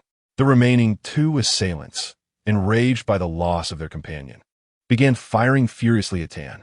Agile and nimble, he dodged between bullets, which struck the ground and trees around him, sending up clouds of dust. With the formidable skills honed over years of service as a special forces operative, he deftly avoided deadly bullets time and again. After a few agile maneuvers, Tan Juji arrived beside Lin Bingbing. He pulled her behind a flower bed, a relatively safer spot that could serve as temporary cover. Lin Bingbing's face was pale, her breath quickened. It was evident that she had yet to recover from the recent peril. Looking at Tan Juji, she anxiously inquired, "What will we do now? How can we escape?" Tan Juji furrowed his brow, swiftly assessing the current situation. There were three assailants, heavily armed, and they possessed only a single firearm. Recklessly charging out would undoubtedly lead to their demise. He calmly replied, "Don't panic. We will wait for the police. I have already called for help. They will arrive shortly. Tan Juji understood that, given his capabilities, breaking through the encirclement and fleeing was not an insurmountable challenge, but he would never abandon Lin Bingbing. Gripping his weapon tightly, he vigilantly scanned the surroundings, prepared to confront any assault from the assailants, while silently praying for the police to arrive swiftly and bring an end to this dreadful crisis. Hiding behind the flower bed, Lin Bingbing listened to Tan Juji's insistence on waiting for the police, her heart racing with anxiety. Her eyes reflected her unease as she urgently asked, "Is waiting all we can do?" I refused to sit idly by. Before Tan Juji could respond, a sudden determination surged within her. She sprang to her feet, intending to dash towards the park's exit and flee this terrifying place. Seeing this, Tan Juji's heart tightened, and he quickly reached out to grab Lin Bingbing, exclaiming, "Lin Bingbing, are you out of your mind? Get down." Yet, consumed by fear and urgency, she disregarded his warning. At that critical moment, one of the assailants noticed her movement, a cruel smile creeping across his lips as he raised his weapon, aiming directly at Lin Bingbing. Tan Juji's pupils constricted. Without hesitation, he lifted his gun. With the precision developed through years of training, he fired, and the bullet struck the assailant squarely in the forehead. The assailant had no time to react, collapsing lifelessly to the ground. However, the danger had not yet subsided. Another assailant, hidden in a blind spot, took advantage of the chaos and aimed his gun at Lin Bingbing once more. Tan Juji's heart sank. Due to the angle, he could not directly hit this assailant. As the bullet was about to be fired, he acted without a moment's thought, darting like a flash of black lightning towards Lin Bingbing. He lunged to shield her, and they both fell heavily to the ground, Tan Juji using his body to protect her. A gunshot rang out as the bullet struck Tan Juji's back. He let out a muffled groan, his body trembling slightly, yet he tightened his embrace around Lin Bingbing. Sensing something was amiss, she struggled to peek from beneath him and saw the blood seeping from his back. Panic overwhelmed her, her voice trembling with tears. "Tan Juji, you're hurt. It's all my fault. I shouldn't have ignored your advice." Her eyes were filled with guilt and remorse. Lin Bingbing surveyed her surroundings, her gaze landing upon the numerous lifeless bodies of innocent civilians sprawled across the ground, their blood seeping into the earth and forming a harrowing crimson pool. Her eyes instantly filled with tears, and she could not suppress a soft sob. Tan Juji, witnessing the horrific scene, was overwhelmed with helplessness and rage. He gritted his teeth and uttered, "It is my failure to protect everyone," but the weight of his guilt choked his words. At that moment, the piercing sound of a police siren shattered the park's atmosphere of bloodshed and chaos. The last assailant, upon hearing the siren, turned as pale as death, glancing around in panic before discarding his weapon and fleeing deeper into the park. Chapter 57. Wounded and refusing medical attention. Enduring pain to extract the bullet upon hearing the sound of police sirens, Lin Bingbing turned to Tan Juji and inquired, "What should we do now?" Tan Juji, suppressing his pain, contemplated briefly before responding, "We must leave immediately." With that, he struggled to rise, grasping Lin Bingbing's hand as they limped towards a secluded corner of the park. Tan Juji was acutely aware that he had no desire to revisit the police station. Encountering Guy Lilly again could undoubtedly lead to further complications. Utilizing his keen observational skills and the instincts honed from his military training, he guided Lin Bingbing to evade the chaotic crowd and the approaching officers, vanishing into the nightfall of the park. In the upscale Fang Villa district of the harbor city, a realm of luxury and tranquility, Lin Bingbing's home stood resplendent. The villa's grand entrance slowly opened as Lin Bingbing supported the injured Tan Juji, hastening inside. Once within the confines of her home, she observed the pallor of his face, a consequence of blood loss, and her eyes brimmed with urgency. "Tan Juji, we must head to the hospital at once. Your wound cannot be delayed." However, Tan Juji shook his head resolutely, enduring the pain as he firmly stated, "No, we cannot go to the hospital. I can handle this myself." With that, he broke free from Lin Bingbing's support and, with labored steps, made his way toward the sofa. Lin Bingbing followed closely behind, her heart filled with confusion and concern. Tan Juji rummaged through a nearby cabinet, retrieving medical supplies and placing them on the coffee table, preparing to extract the bullet himself. With a tremor in her voice, Lin Bingbing anxiously asked, "Are you really able to extract the bullet on your own? This is no trivial matter." Tan Juji took a deep breath, his gaze fixated on the surgical knife and tweezers before him. Lin Bingbing stood by, her brow furrowed, unable to ignore the sight of blood seeping from the grievous wound on his back. "Tan Juji, that injury looks severe. You must not take it lightly. If not treated properly, even a minor wound could lead to amputation." As he sanitized the instruments with alcohol, Tan Juji explained, "I cannot go to the hospital. Once there, the police will inevitably get involved, and my identity could be exposed. My past must remain concealed." He fell silent thereafter, gripping the surgical knife tightly, gritting his teeth as he slowly approached the wound. Throughout the process, beads of sweat cascaded down his forehead. His body trembled from the agony, yet he remained resolutely silent. Watching from the sidelines, Lin Bingbing's heart ached, her hands instinctively clenched, her nails nearly embedding themselves into her palms. Once, she had viewed Tan Juji as a mere beneficiary of connections, someone who idled away his time in the company. Yet at this moment, witnessing his unyielding resolve to tend to his wound without anesthesia, her perception of him underwent a profound transformation. The resilience and courage displayed by this man reshaped her understanding entirely. At long last, Tan Juji successfully extracted the bullet, exhaling a sigh of relief as he cast the projectile aside. Immediately afterward, he picked up the anti-inflammatory medication, preparing to apply it. Observing this, Lin Bingbing stepped forward and said, "Allow me. It's inconvenient for you to do it yourself." Tan Juji was momentarily taken aback, then handed the medication to Lin Bingbing. With utmost care, she began to apply the ointment on his wounds, her touch gentle, fearful of causing him pain. As Tan Juji watched Lin Bingbing's focused demeanor, a fleeting thought crossed his mind. Usually, she presented herself as an icy beauty, keeping others at arm's length. Yet in this moment, she revealed such an endearing side. Lost in thought, his gaze lingered on her face a moment longer than intended. Lin Bingbing, sensing his stare, felt her cheeks flush and cleared her throat, reminding him, "Tan Juji, could you please focus?" He snapped back to reality, offering an awkward smile and scratching his head. Once she finished applying the medication, she took a bandage and meticulously wrapped his wounds. Gazing at his blood-stained clothes, a wave of guilt washed over her, and her eyes glistened with unshed tears as she softly murmured, "Tan Juji, I'm so sorry. It's all my fault.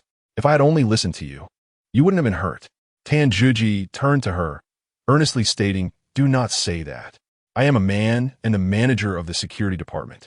How could I stand by and watch you be harmed? You're not to blame." His voice was resolute, imbued with an undeniable authority. Lin Bingbing had always projected an aura of coldness, as if nothing could ever stir her emotions. Yet at this moment, her eyes were slightly red, tears brimming, revealing a vulnerability that was rarely seen. Tan Juji, witnessing this genuine display of emotion, felt a stirring in his heart. It was the first time he had seen Lin Bingbing's softer side. The usually aloof vice president now appeared like a helpless little girl. He suddenly realized that beneath her composed exterior lay a tender spirit, and this crisis had inadvertently bridged the gap between them. The room fell into a brief silence, broken only by Tan Juji's labored breaths due to the pain. Lin Bingbing lifted her gaze and, summoning her courage, asked, "Tan Juji, I have always wondered. Although we are not close, and I often scold you at work, why did you risk everything to save me?" Tan Juji's lips curled into a playful smile, and half-jokingly replied, "Vice President Lin, while I may lack many talents, I certainly cannot bear to witness a beautiful woman perish before my eyes. Besides, as the security manager, how could I ignore an incident involving the vice president? If word got out, where would my reputation stand?" Lin Bingbing, upon hearing this, pouted slightly, a flicker of dissatisfaction crossing her face as she chided, "You're quite the charmer, always weaving sweet words. It's hard to discern what is true and what is mere flattery." Despite her words, a subtle warmth stirred within her. Tan Juji glanced down at his blood-soaked attire, feeling utterly uncomfortable. He turned to Lin Bingbing and asked, "Vice President Lin, may I take a shower? I can hardly endure this blood." Lin Bingbing furrowed her brow, expressing deep concern as she said, "Your wound has yet to heal completely. Bathing could lead to an infection. How about this? I will fetch you some warm water, and you can simply wipe down and change into clean clothes." With no other option, Tanjuji reluctantly nodded in agreement. Chapter 58. A Fall in the Bathroom. Embracing beauty after a thorough cleaning, Tanjuji realized he was facing a significant dilemma. With a wry smile, he addressed Lin Bingbing, who stood at the bathroom door. "Vice President Lin, my clothes are stained crimson with blood and are unwearable. I have no spare garments." Lin Bingbing pondered for a moment before suggesting, "Wrap yourself in a bath towel for now. I shall procure you some clothing when I step out." Reluctantly, Tanjuji enveloped himself in the towel and awaited her return in the bathroom. As Lin Bingbing turned to fetch a towel for him, she did not notice that the floor outside the bathroom had become slippery from the water splash during his cleaning. Suddenly, she lost her footing and fell forward. She exclaimed in shock. Hearing the commotion, Tanjuji instinctively opened the door with his uninjured hand and rushed out. He reached out, using the last of his strength to catch Lin Bingbing. However, weakened by his injury, he was unable to prevent their fall, and they tumbled to the ground together. Tanjuji found himself atop Lin Bingbing, their bodies pressed closely together. Her ample bosom rested against him, and the masculine scent emanating from him made her heart race, her cheeks flushing with warmth. Realizing the awkwardness of the moment, Tanjuji hastily attempted to rise, but with only one hand at his disposal, he struggled in vain. To his embarrassment, his body betrayed him with an involuntary physical reaction. Lin Bingbing noticed his discomfort, feeling a mix of shame and anger as she glared at him. Rendered speechless, Tanjuji's face flushed crimson as he stammered, "Vice President Lin, I apologize. I couldn't help it. My body is uncooperative." Though Lin Bingbing felt a tumult of embarrassment and irritation, she recognized that remaining in such a predicament was untenable. If they were discovered by others, it would spell disaster. Gritting her teeth, she suppressed her shyness and extended her hand to assist Tanjuji. With her help, he finally managed to stand. After adjusting the towel, Tanjuji exited the bathroom only to find the living room eerily empty. Lin Bingbing had vanished. He could only offer a resigned smile and shake his head, then settled onto the sofa, quietly awaiting her return. His thoughts drifted to the intimate moments shared with Lin Bingbing, stirring ripples of emotion within him. Seated on the sofa, Tanjuji surveyed his surroundings in a state of ennui. Meanwhile, Lin Bingbing remained hidden in her bedroom, the door firmly shut, as if to separate their two worlds. Tanjuji understood that given his injury and limited mobility, returning to the villa would undoubtedly provoke a barrage of questions from Jiang Xiaoxiao and Du Qianqian. Rather than engage in explanations, he resolved to stay the night with Lin Bingbing. With this decision, he allowed himself to relax. In contrast, Lin Bingbing in her bedroom was a whirlwind of conflicting emotions. Perched on the edge of her bed, she unconsciously tugged at the sheets, her mind replaying the unexpected intimacy she had just experienced with Tanjuji. The memory of his scent sent her heart racing once more, and a blush crept across her face. "What is happening to me?" she pondered internally, her heart a tumult of confusion and shyness entwined. Tanjuji let out a soft sigh, his gaze wandering across the living room. The thought of returning to the villa flickered momentarily in his mind. Yet the memory of Jiang Xiaoxiao's piercing gaze and Du Qianqian's relentless inquiries sent a wave of headache through him. "Forget it. I'll make do on this sofa for the night," he murmured to himself. Rising to his feet, he dragged his injured body around the living room before ultimately coming to a halt in front of the sofa. He gently settled down, attempting to adjust his position in hopes of finding some comfort. The sofa was not particularly spacious, yet at that moment, it served as a temporary refuge for him. Time passed, and the bedroom door creaked open, revealing Lin Bingbing. Upon seeing Tanjuji curled up on the sofa, her brows furrowed in concern. "Dan Huhi, you'll catch a cold sleeping on the sofa," she said softly as she approached him. "You should sleep in the guest room." Tanjuji looked up in surprise at Lin Bingbing, hastily declining. "No need, Vice President Lin. This sofa is perfectly fine. I'm not picky." However, Lin Bingbing insisted, "Don't be so stubborn. You were injured while saving me. I would feel guilty if you fell ill from sleeping on the sofa." Unable to resist her insistence, Tan Juji reluctantly nodded in agreement. Lin Bingbing led him to the guest room, opening the door to showcase its amenities.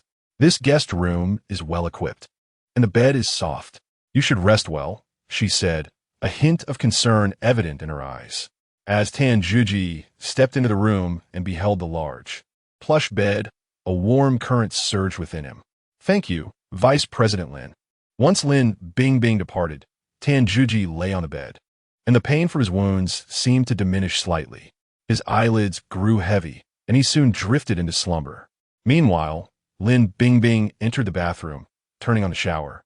The warm water cascaded over her, yet it could not dispel the confusion clouding her heart. As she washed, her thoughts turned to her future, but for some inexplicable reason, Tan Juji's image lingered in her mind. "Why do I keep thinking of him?" She marveled at her own musings, a wave of shyness washing over her as she endeavored to shake off these thoughts. Yet Tan Juji's figure became increasingly vivid. After her shower, Lin Bingbing found herself inexplicably standing at the door of Tan Juji's guest room. She gently pushed the door open and saw Tan Juji sound asleep, his breathing steady. Moonlight streamed through the window, illuminating his face and accentuating his resolute features. Lin Bingbing approached the bedside, observing Tan Juji's sleeping visage, even in slumber. His brow was slightly furrowed, as if perpetually on guard. A surge of curiosity welled up within her. What past and experiences shaped this man? What made him so vigilant? As she gazed, a twinge of compassion stirred in her heart. She stood quietly in the room for a moment before softly turning off the light and closing the door behind her. Back at her own room, Lin Bingbing lay on her bed, her heart a tumult of emotions. Unbeknownst to her, her feelings toward Tan Juji had subtly shifted, leaving her perplexed and conflicted. That night, Lin Bingbing was destined to remain sleepless. Meanwhile, within the luxurious villa of Zhu City, a stifling tranquility enveloped the space. Jiang Xiaoxiao and Du Qianqian languidly reclined on the plush sofa, the television broadcasting a program that evidently captured neither of their attentions. Du Qianqian stretched lazily, stiflé d'ailleurs, and remarked, "Cousin, it's nearly midnight. At this hour, Tan Juji is unlikely to return. Perhaps we should retire early." Jiang Xiaoxiao huffed softly, a flicker of displeasure crossing her face. "Humph, let him come or go as he pleases. It's of no concern to me. I cannot fathom what he is up to at such a late hour." Upon hearing this, Du Qianqian's lips curled into a sly smile, teasingly responding, "Oh, cousin, I can't help but feel that you seem rather concerned about Tan Juji at the moment." Chapter 59, A Night of Absence, the CEO's concern upon hearing this. Jiang Xiaoxiao immediately straightened up and retorted loudly, "Am I concerned about him? How could that be? I simply cannot stand his utter lack of punctuality. As the manager of the security department, he should be more mindful of his image." Yet, after uttering these words, a sense of unease crept into her heart. She herself was uncertain about her feelings towards Tan Juji, which seemed rather complex and confounding even to her own understanding. After waiting for a while, still no sign of Tan Juji appeared. Jiang Xiaoxiao rubbed her eyes, feeling drowsy. "I'm utterly exhausted.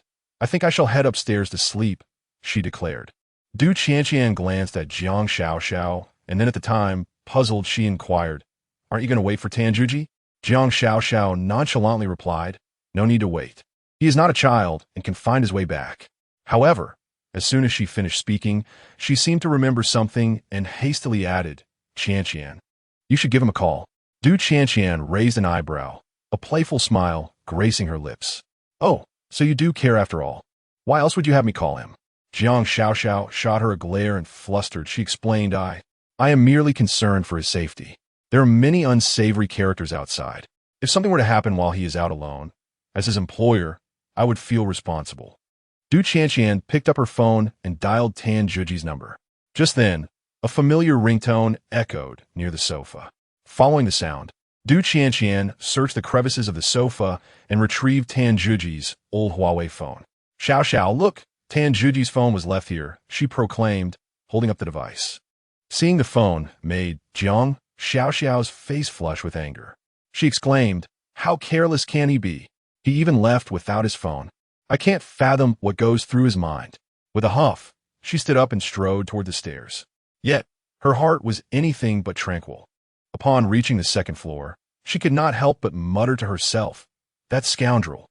It's so late, and he still hasn't returned. I wonder where he is off gallivanting. I'm not worried about him at all. He can do as he pleases." Though she spoke this way, her heart was rife with worry. Lying in bed, Jiang Xiaoxiao tossed and turned, unable to sleep. Memories of her encounters with Tan Juji flooded her mind unbidden. From her initial disdain for him, perceiving him as a smooth-talking idler, to his repeated demonstrations of remarkable skills that helped her navigate various troubles, her perspective had inexplicably shifted over time. Now, the fact that she was so concerned about his late return astonished even her.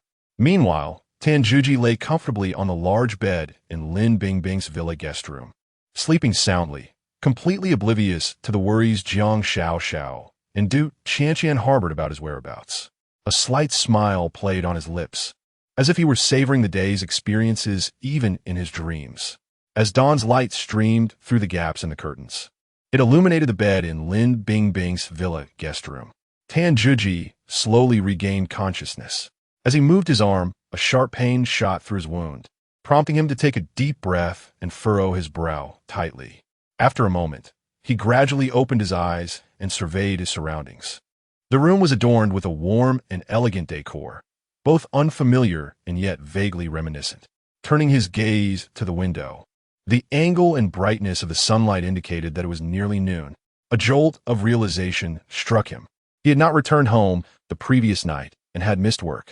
Images of Jiang Xiaoxiao and Du Qianqian flashed through his mind, and he wondered if they were worried about him.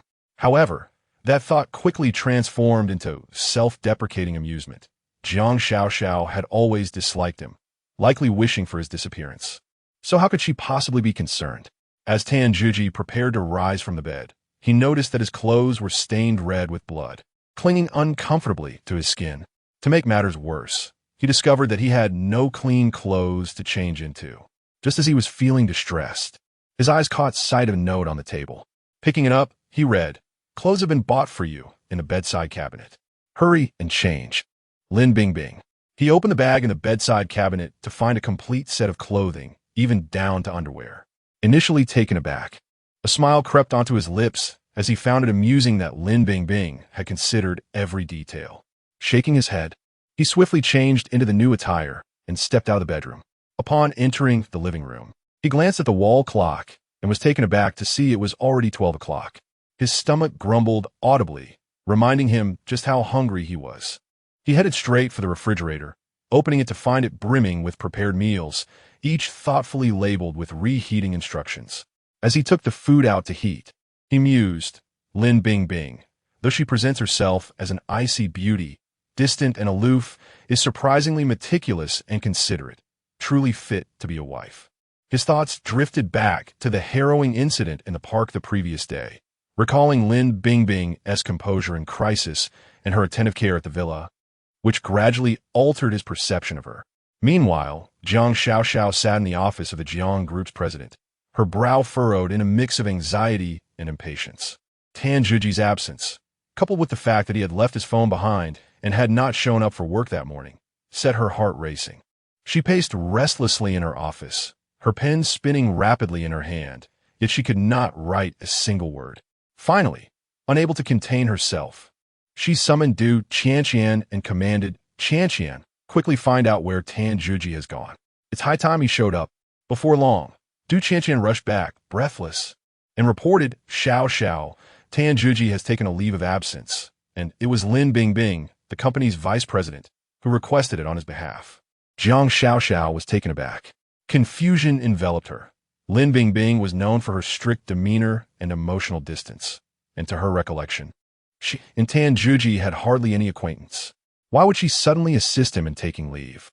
Upon recalling that Tan Juji had not returned home for an entire night, neglecting even to greet her while maintaining contact with Lin Bingbing, a surge of indignation erupted within Jiang Xiaoxiao. Did Tan Juji no longer regard her as his superior? Enraged, she slammed the pen in her hand onto the desk with considerable force. Throughout the morning, her mind was tumultuously disturbed by thoughts of Tanjuji, rendering her utterly unproductive.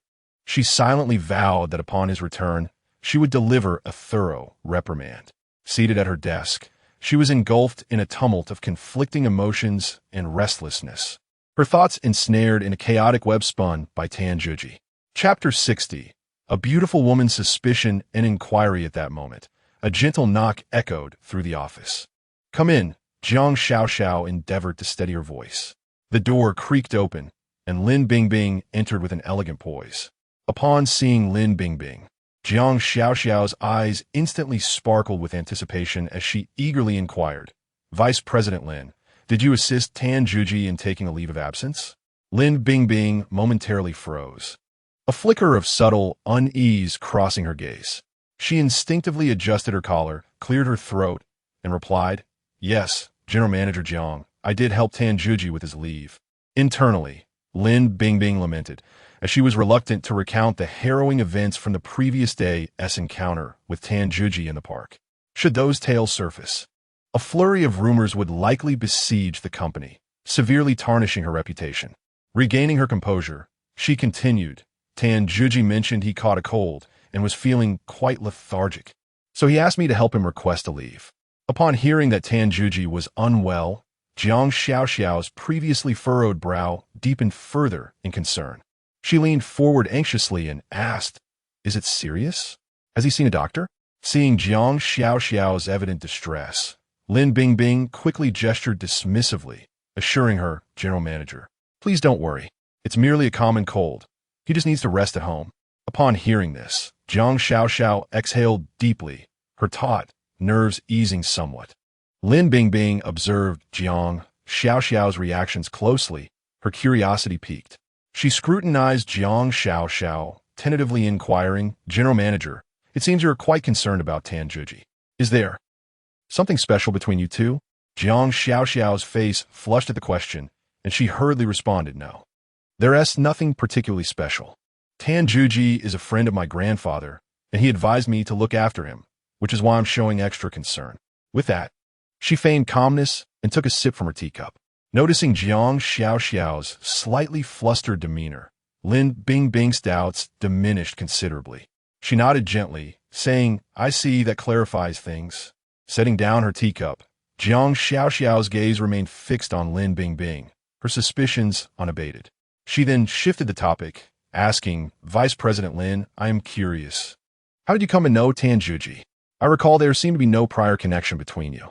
Anticipating this question, Lin Bingbing maintained her composure as she replied, "General Manager, as the company's general manager and with Tanjuji being the head of the security department, it was natural for us to become acquainted when he sought my approval for his leave.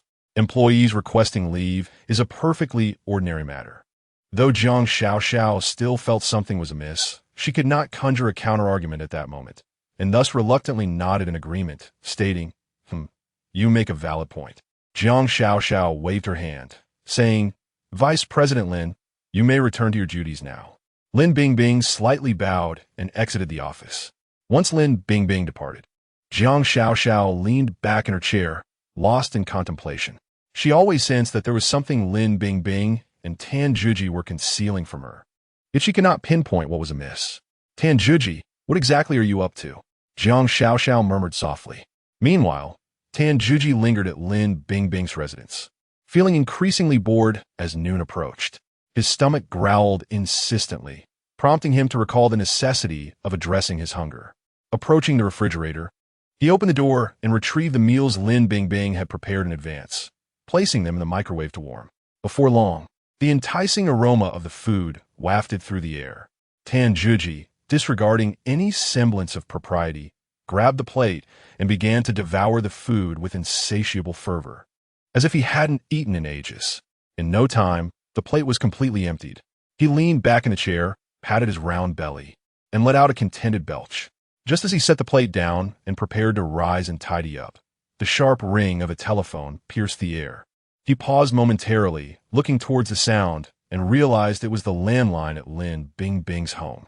Frowning slightly, He pondered within himself. Should he answer the call? After all, this was Lin Bingbing's house. Would it be inappropriate for him to pick up the phone uninvited? Yet, if he did not answer, he feared he might miss something significant. He hesitated for a while, his gaze fixed on the phone as though it were a hot potato. After a fierce, internal struggle, Tan Juji gritted his teeth and resolved to answer the call. Taking a deep breath, he picked up the receiver and endeavored to make his voice sound polite and gentle. "Hello, good afternoon."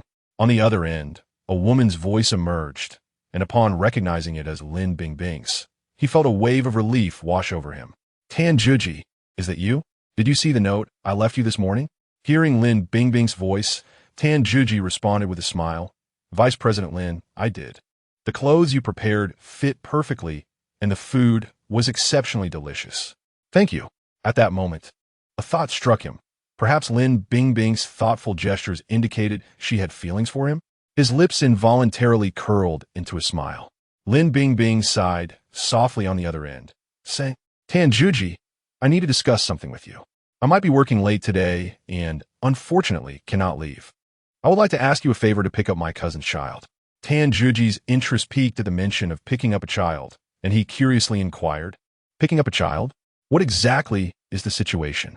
Lin Bingbing hurriedly explained, "My cousin is on a business trip, and I am temporarily looking after a child. However, due to an urgent project at work, I'm unable to leave, so I was hoping you could help." Tan Juji readily agreed, "Sure, no problem. Where's the kindergarten?" Upon hearing his willingness to assist, Lin Bingbing's tone brimmed with gratitude. "Thank you so much, Tan Juji. The kindergarten is called Xinguang Kindergarten, and the children are dismissed at 5 o'clock. By the way, my cousin's child is named Zai Guoguo. When you go to pick her up, just tell the teacher that you are a friend of Lin Bingbing here to collect Zai Guoguo, and the teacher will understand." After Lin Bingbing finished speaking, she offered a few more reminders before hanging up the phone. Tan Juji set the receiver down and glanced at the clock on the wall. Realizing that there were still several hours until 5 in the afternoon when he needed to pick up the child, he stretched languidly and murmured to himself, "Since there is still time, I might as well take a nap and replenish my energy for the afternoon." With that, Tan Juji ambled towards the guest room, intending to make the most of this rare moment of leisure and enjoy a well-deserved rest. Chapter 61. Misunderstanding at the kindergarten at 5 in the afternoon. The sun still blazed relentlessly. The entrance of Newport Kindergarten was already teeming with parents eagerly awaiting their children. Among the crowd stood Tan Juji, observing the delightful little ones as they bounced out, a smile unconsciously spreading across his face. The innocent demeanor of these children stirred memories of his own long-lost childhood. He squinted slightly, becoming ensnared in distant recollections. In his youth, he had never had the chance to carry a school bag and step into a classroom to receive formal education like these children. Instead, he was taken by his grandfather deep into the mountains to acquire various peculiar knowledge and undergo rigorous training. Although those days endowed him with formidable skills, the strict regimen of his childhood was undoubtedly a nightmare. As time passed, the number of children at the kindergarten's entrance dwindled, most having been picked up by their parents. Tan Juji scanned the crowd, yet he could not spot the figure of Xiao Guoguo. A sense of unease crept into his heart. Why hadn't Xiao Guoguo emerged yet? Just as he pondered, he finally saw a young and beautiful teacher leading a little girl with a ponytail out of the building. Upon closer inspection, he thought this must be Xiao Guoguo. With a beaming smile, he approached, crouched down, and gently inquired, "Are you Xiao Guoguo?" Xiao Guoguo blinked her large eyes, regarding Tan Juji with caution, and retorted, "Who are you? I don't know you." Tan Juji patiently explained, "I am a friend of your Aunt Bingbing. She couldn't make it today, so she asked me to pick you up." Upon hearing this, Xiao Guoguo pouted and took a step back, declaring loudly, "I don't believe you. You're a bad person, and I want to go with you." Tan Juji, feeling helpless, pulled a chocolate bar from his pocket, attempting to entice her. "Xiao Guoguo, look, this is your favorite chocolate. Come with Uncle." To his surprise, Xiao Guoguo remained vigilant, waving her small hand. "Mommy said not to accept things from strangers. You must be a big bad guy." Seeing Tan Juji persist, Xiao Guoguo grew frightened and cried out, "Teacher, teacher, come quickly. There's a bad man." Hearing her cries, teacher Fan Xiaoyu rushed forward, positioning herself protectively behind Xiao Ge, her expression stern as she confronted Tan Juji. Who are you? Why are you trying to abduct a child? Tan Juji hurriedly clarified. Teacher, you've misunderstood. I'm a friend of Lin Bingbing. She sent me to pick up Xiao Guogua. Teacher Fan Xiaoyu scrutinized Tan Juji from head to toe, her gaze brimming with skepticism. Coldly, she replied, just because you say so, should I believe you? Child traffickers have many tactics. Do not think you could take a child under my watch. Tan Juji felt a wave of frustration wash over him, silently lamenting the heightened vigilance society held against child traffickers, making it exceedingly difficult for him to pick up a child. With a resigned sigh, he suggested to teacher Fan Xiaoyu, how about this? You can call Lin Bingbing and have her confirm with you. Surely that would convince you. Teacher Fan Xiaoyu hesitated momentarily, contemplating that this might indeed be a viable solution. She glanced at Tan Juji and then at Xiao Ge, nodding as she remarked, very well, I shall make a phone call to inquire. She added with a hint of seriousness, if you dare deceive me, I shall not forgive you. With that, Teacher Fan took out her phone and dialed Lin Bingbing's number. Upon connecting, she elaborated on the situation in detail. On the other end, Lin Bingbing hurriedly clarified that Tan Juji had indeed been invited to assist in picking up the child. Upon hearing Lin Bingbing's explanation, Teacher Fan felt a wave of relief wash over her.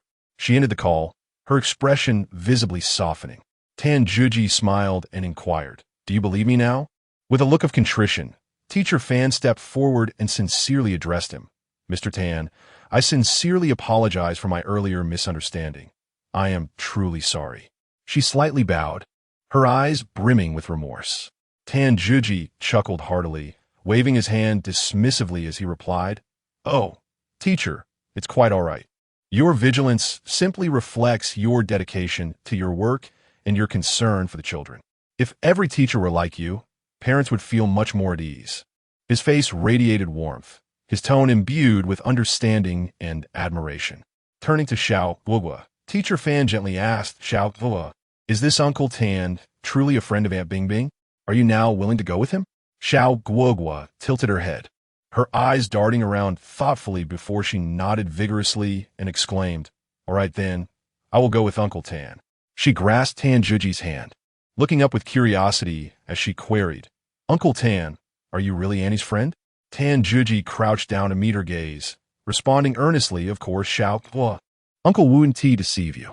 Furrowing her brow, Xiao Guogua murmured, but I've never seen Annie with any male friends. How can you be her friend? Tan Juji chuckled helplessly and patiently explained, Xiao Guogua, your auntie is quite busy with work. You may not have met all her friends. Didn't the teacher just call your auntie to confirm? Xiao Guogua, somewhat comprehending, nodded slowly. Just as she was about to follow Tan Juji out, she suddenly slapped her head and exclaimed, oh no, Uncle, I left my backpack in the classroom. I must go back to get it. With that, she made a dash back towards the kindergarten. Seeing this, Teacher Fan quickly held Xiao Guogua back, gently saying, Xiao Guogua, I will accompany you to retrieve your backpack. Please wait here with Uncle Tan. Tan Juji nodded with a smile, saying, all right, you two go ahead. I will wait here for you. He leisurely strolled to a nearby bus stop, preparing to wait for Teacher Fan and Xiao Guogua. Standing at the bus stop, he found himself rather bored, occasionally glancing toward the kindergarten. The crowds of pedestrians flowed past, and vehicles moved incessantly, yet he felt as though time was dragging on interminably. He checked his watch repeatedly, kicked at the pebbles beneath his feet, and hummed an off-key tune to himself. Just as Tan Juji began to grow somewhat impatient, 3 figures suddenly dashed into the kindergarten. Tan Juji instinctively cast a glance, and at that moment, his complexion turned ashen. One of the assailants had a silhouette he recognized all too well. It was the very individual who had fled in the park previously. Tan Juji widened his eyes, fixating intently on the trio of criminals. They were brandishing firearms, moving hastily, their expressions fraught with anxiety. A sense of dread washed over Tan Juji. The arrival of these men at the kindergarten could only portend misfortune. With that thought, his heart raced uncontrollably, his hands instinctively clenched, as his mind swiftly conjured strategies for confrontation. Chapter 62. Intruders to the park, taking hostages at that moment. While Tan Juji anxiously pondered at the bus stop, Fan Xiaoyu, hand in hand with little Guo, was preparing to exit the kindergarten. The two were chatting and laughing as they approached the entrance, blissfully unaware of the imminent danger lurking nearby. Just as they reached the doorway, Fan Xiaoyu's smile abruptly faltered, for three armed assailants loomed menacingly before them. Fan Xiaoyu's complexion drained of color, her voice trembling as she inquired, Who are you? What do you want? The leader of the intruders let out a disdainful grunt, stepping forward and aiming his firearm directly at Fan Xiaoyu's head, threateningly stating, Enough talk. If you wish to live, you will comply. With that, they seized Fan Xiaoyu's arms, firmly restraining her. Witnessing this, little Guoguo was overcome with fear, bursting into tears and shouting, Let go of Teacher Fan, you villains. However, the assailants paid her no heed, forcefully dragging Guoguo along as well. Subsequently, they took both Fan Xiaoyu and Guoguo hostage into the kindergarten classroom. Inside, several other children remained, waiting for their parents to pick them up. Upon witnessing the scene, they erupted into panicked wails, turning the classroom into chaos. Tan Juji had been attentively monitoring the situation at the kindergarten from the bus stop. The moment he saw Fan Xiaoyu and Guoguo being taken hostage, his expression shifted to one of intense concern. In a state of desperation, he instinctively reached for his pocket, only to remember that he had left his phone behind in his hasty departure. Casting his gaze around, he spotted a public telephone booth not far away. Without a second thought, he sprinted towards it. Upon reaching the booth, he quickly picked up the receiver and dialed the emergency number. Hello, is this 110? There are armed assailants at Xinguang Kindergarten taking hostages. The situation is critical. Please hurry. Tan Juji spoke rapidly, his voice laced with urgency and worry. The police responded swiftly to the alarm. Several police cars, flashing their lights and blaring their sirens, raced towards Xinguang Kindergarten. Soon, the entire area was surrounded. A large contingent of special police and armed officers arrived shortly thereafter, disembarking with weapons drawn, ready for action. Captain Zhang Yin approached the scene with a serious demeanor, quickly reaching the command position and inquiring of an officer nearby. What is the situation? An officer promptly reported, Captain Zhang, there are 3 assailants, each armed with a firearm. They have taken a kindergarten teacher and several students hostage, all of whom were waiting for their parents. Zhang Yan's brow furrowed, his eyes reflecting shock and concern. At that moment, Guy Lily approached, reporting, Captain, I've dispatched officers to locate the caller. They will bring him here shortly. He may have additional information. Zhang Yan nodded, continuing to observe the kindergarten's every move, contemplating a strategy to address the crisis. The police, following the description provided by Tan Juji, quickly found him. After identifying themselves, they escorted Tan Juji to Captain Zhang Yan's side. The police officer reported to Captain Zhang, Captain Zhang, this Mr. Tan is the first to have reported the incident. Tan Juji, how did you end up here? As soon as Guy Lily spotted Tan Juji, her previously tense expression transformed into one of astonishment. Her eyes widened in disbelief as she inquired, What are you doing here? The sight of Tan Juji amidst such a tense hostage situation genuinely astounded her. Filled with questions, she scrutinized him intently, as if searching for answers within his demeanor. Tan Juji himself was equally surprised to encounter Guy Lily here. Raising an eyebrow, he retorted, I was about to ask you the same thing. Aren't you supposed to be protecting Jiang Xiao? How did you end up here? Guy Lily let out a light huff and explained, upon receiving news of the kindergarten hostage situation, How could I not come? Lives are at stake.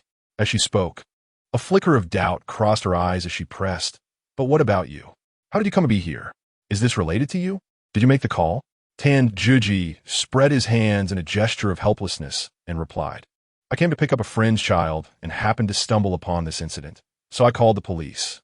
A teasing smile crept onto Guy Lily's lips as she quipped, Oh, so you're picking up children now?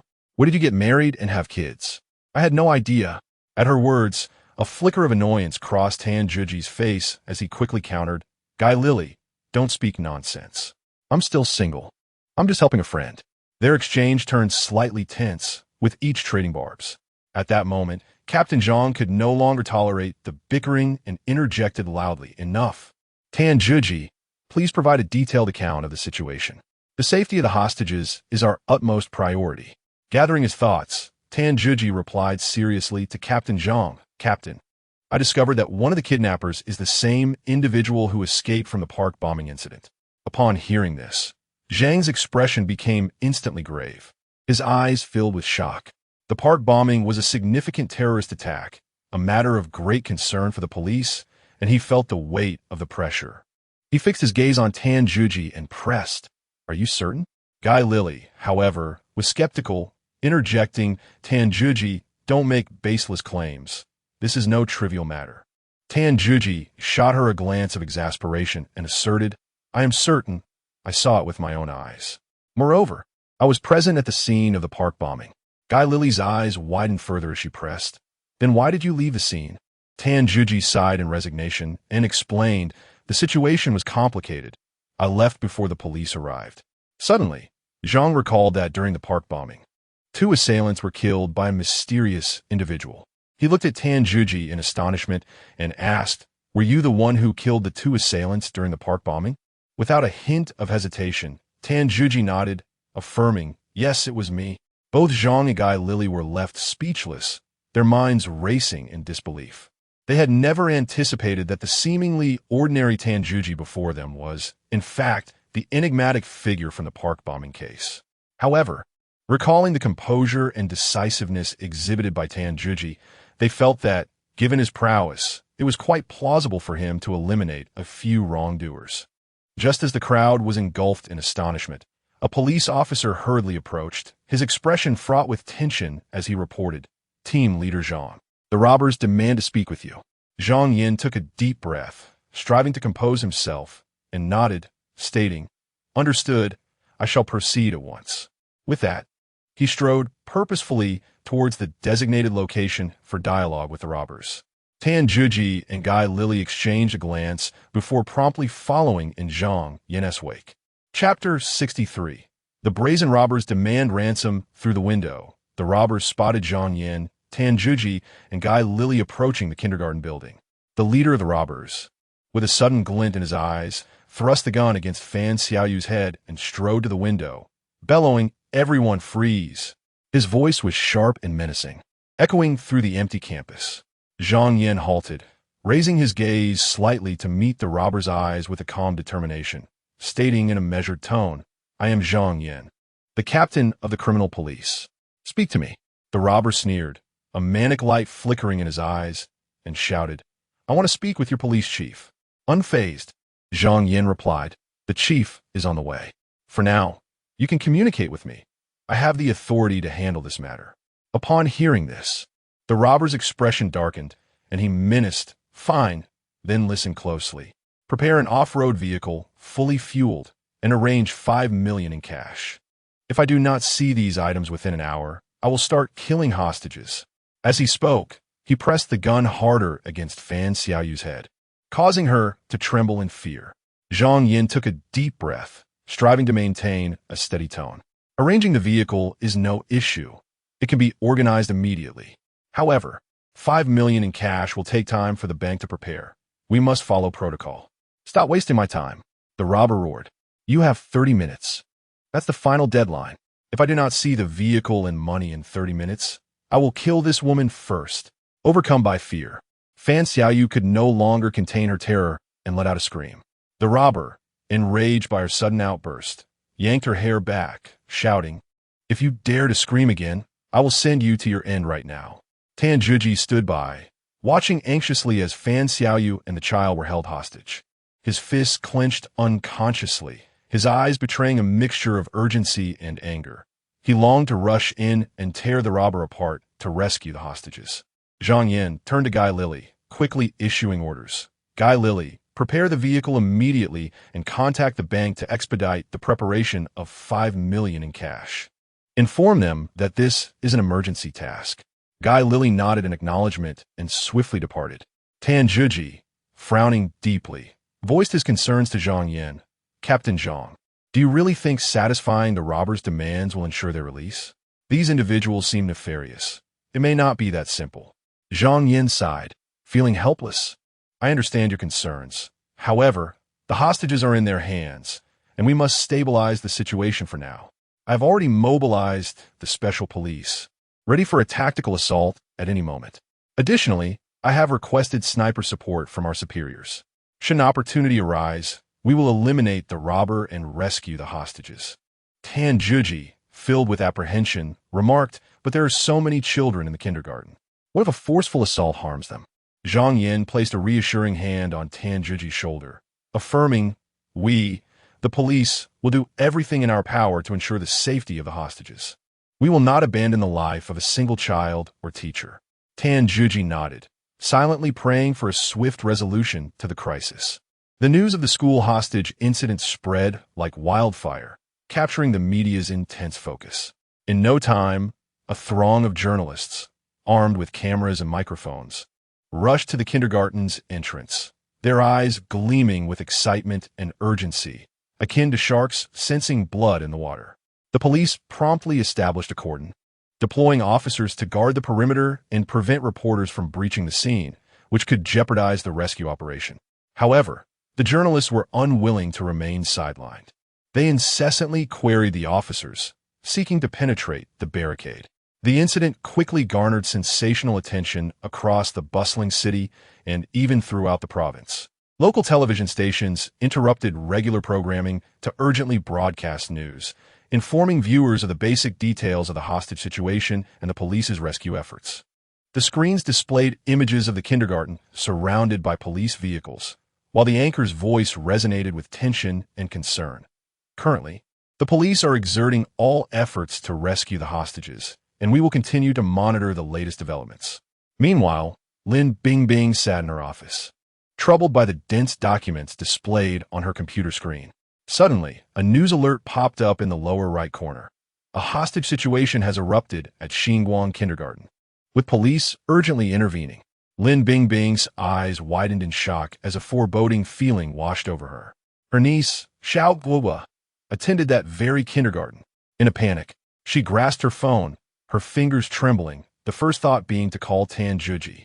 However, as she scoured her contacts, she realized she had no means of reaching him. Frustrated, she began to pace, beads of sweat forming on her forehead. In desperation, she dialed Ms. Fan Xiaoyu's number, but was met with a chilling automated message. "The number you have dialed is currently unavailable." Lin Bingbing's heart sank completely. Unable to remain seated any longer, she abruptly rose, snatched her coat and car keys, and dashed towards the office door. On her way, Lin Bingbing drove at breakneck speed, running several red lights. Her eyes were fixated ahead, her lips fervently whispering, "Xiao Guohua, you must be safe."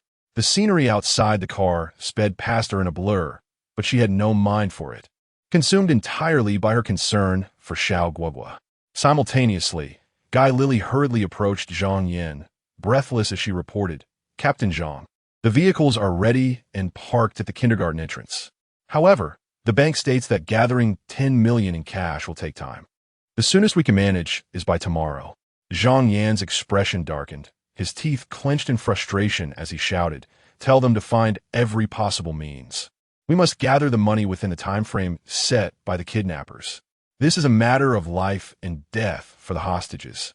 Just then, the kidnappers forced Fan Xiaoyu to the window once more, the gun in their hand glinting coldly in the sunlight. The assailant bellowed, "Police, listen carefully. I've changed my mind. I now demand 10 million in cash, no less. Bring me the vehicle and the money at once, or I shall commence executing the hostage." Zhang Yin proclaimed, gripping the megaphone, striving to maintain a steady tone. "Robber, the vehicle is ready and awaits just outside. We are in the process of gathering the cash. The bank requires time to facilitate the transfer. Please allow us a brief reprieve." "A reprieve?" The robber scoffed. 10 minutes, just 10 minutes. If the money is not in my possession within that time, I shall take the life of this woman first." With that, he yanked Fan Xiaoyu backward, and the two vanished behind the window. Chapter 64. Volunteering for the sniper role. Zhang Yin gazed at the vacant windows, his expression darkening considerably, for he understood that time was running short for the police. A police officer hurriedly approached him, whispering a few urgent words into his ear. Zhang Yan's countenance grew even more grave. He inhaled deeply and slowly turned to face his fellow officers. "Comrades, We have just received word that the senior leadership of the Hong Kong City Administration is highly concerned about this campus kidnapping case. The mayor has personally issued directives, mandating that we ensure the safety of the hostages at all costs. There can be no missteps. Zhang Yan's voice resonated with a somber yet resolute tone.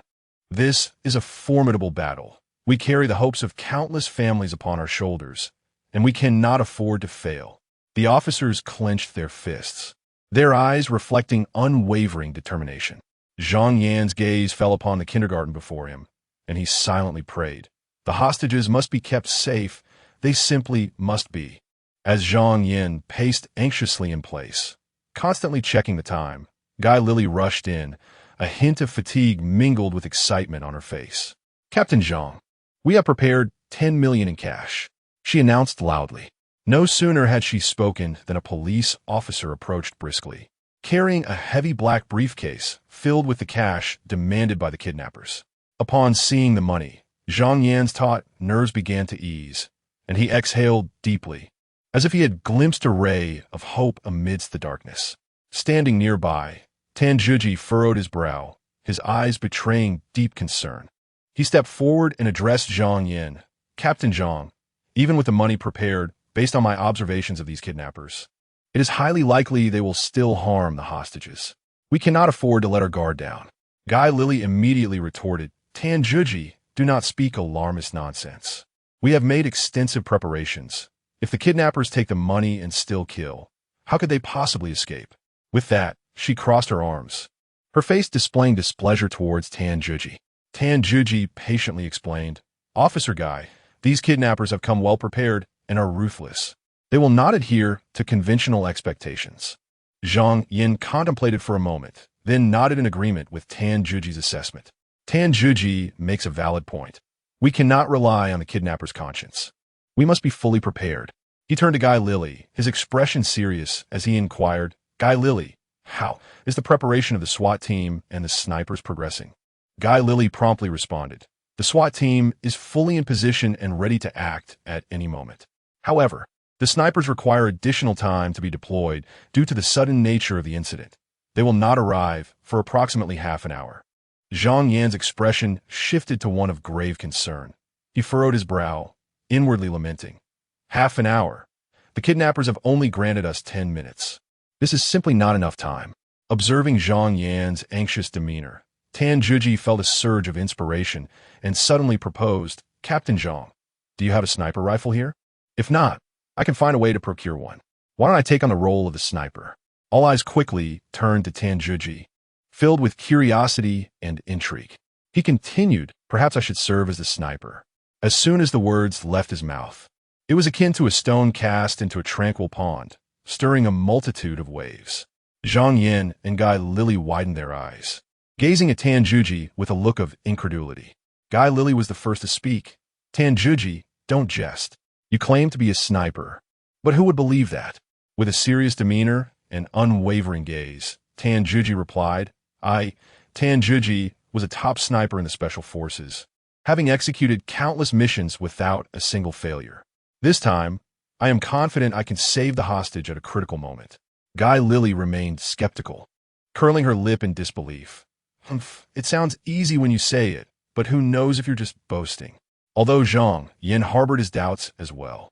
The situation was dire, and no better alternatives were at hand. Gritting his teeth, he resolved to place his trust in Tan Zhiji. "All right, I will believe you this once. Guy Lily, hurry and fetch the sniper rifle for Tan Zhiji." Despite her reservations about Tan Zhiji's capability as a sniper, Guy Lily had no choice but to comply with Zhang Yan's order. She shot Tan Zhiji a glare before swiftly departing to retrieve the rifle. Meanwhile, Lin Bingbing raced to the scene at Xinguang Kindergarten. With a screech of brakes, her car came to a sudden halt at the roadside. Ignoring her disheveled hair, she flung open the car door and dashed toward the kindergarten. However, she had scarcely gone a few steps before a police officer intercepted her. "Halt! This area is sealed off. Unauthorized personnel cannot enter," the officer declared sternly, his expression brooking no argument. Lin Bingbing, her heart in turmoil and eyes glistening with unshed tears, pleaded, "Officer, please let me in. My niece has been taken hostage inside." I must save her. Her voice trembled with urgency and despair. A flicker of sympathy crossed the officer's eyes, yet duty prevailed as he resolutely shook his head. I'm afraid not. It's against protocol. The situation is dangerous, and we cannot allow you to take such risks. Frantically stamping her feet, Lin Bingbing clutched the officer's arm, as if her grip could grant her passage. Just as despair threatened to engulf her, her gaze fell upon Tan Juji not far away. "Dan Huhi," she called out, her voice cutting through the chaos of the scene with startling clarity. Tan Juji, engaged in a discussion with Zhang Yin, instinctively turned at the sound of her voice. He saw Lin Bingbing waving frantically, signaling him with urgency. Approaching her with quick strides, he observed her disheveled and anxious state, questioning, "Lin Bingbing, what are you doing here?" Seizing the opportunity as if it were a lifeline, she urgently implored, "Tan Juji, please persuade the officer to let me in. Xiaoguo has been taken hostage, and I need to save her." Tan Juji pivoted towards the police officer, addressing him. "Officer, this woman is a relative of the abducted child. Please allow her to enter." The officer scrutinized Tan Juji and then Lin Bingbing before responding with an impassive expression. "No. Without a superior's orders, no one can enter." With no other recourse, Tan Juji sought out Zhang Yin, explaining the situation and earnestly requesting, "Captain Zhang, please let her in. She is in distress over her niece being inside." Zhang Yin furrowed her brow, hesitating for a moment before ultimately nodding in agreement. "Very well, allow her to enter, but she must ensure she does not interfere with the police operations. Otherwise, she shall be escorted out immediately." Upon entering the cordon-off area, Lin Bingbing immediately grasped Tan Juji's arm, her voice laced with urgency. "Tan Juji, how is Zai Guoguo? Is she safe?" A flicker of guilt crossed Tan Juji's eyes as he replied softly, "Zai Guoguo is still at the kindergarten, held captive by the kidnappers." Upon hearing this, tears streamed down Lin Bingbing's cheeks. She clutched Tan Juji's hand tightly, pleading, "Tan Juji, you must save Zai Guoguo. She is so young. Nothing must happen to her." Chapter 65, Precision Sniping and the Rescue of Hostages. Tan Juji nodded vigorously, his gaze resolute as he declared, "Rest assured, I will certainly rescue Xiao Guoguo."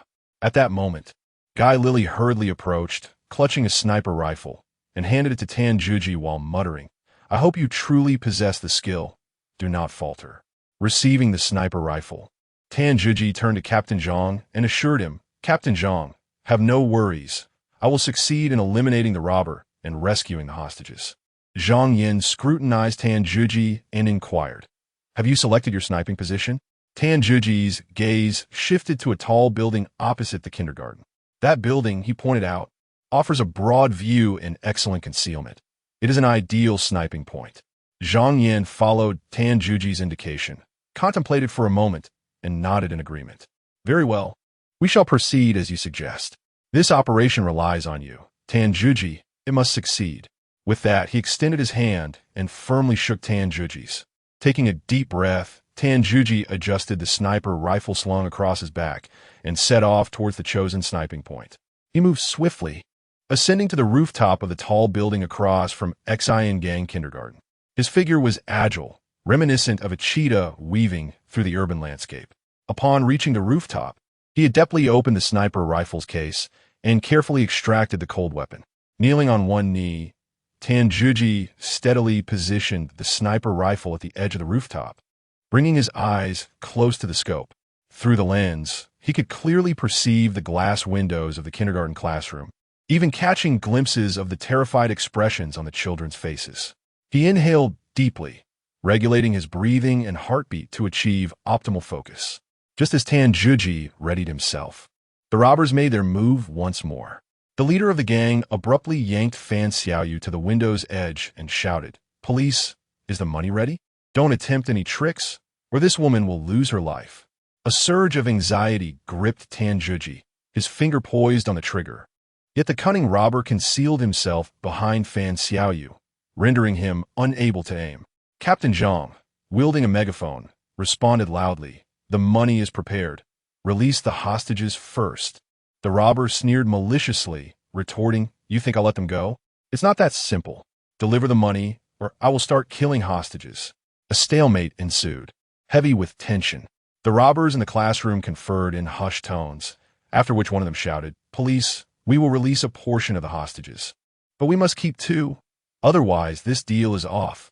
Zhang Yin furrowed his brow, attempting to persuade the robbers, "Release all the hostages, and we promise not to harm you. We will grant you a chance at life." The robber dismissed his words with a roar. "Enough with the nonsense. Follow my orders, or I will kill one right now." Left with no options, Zhang Yin reluctantly acquiesced to the robbers' demands. The robbers opened the classroom door, and a dozen kindergarten students rushed out in tears. The police swiftly moved in, shielding the children and escorting them to safety. Lin Bingbing anxiously searched the crowd for the figure of her beloved Zia Guoguo, her eyes wide, missing no corner.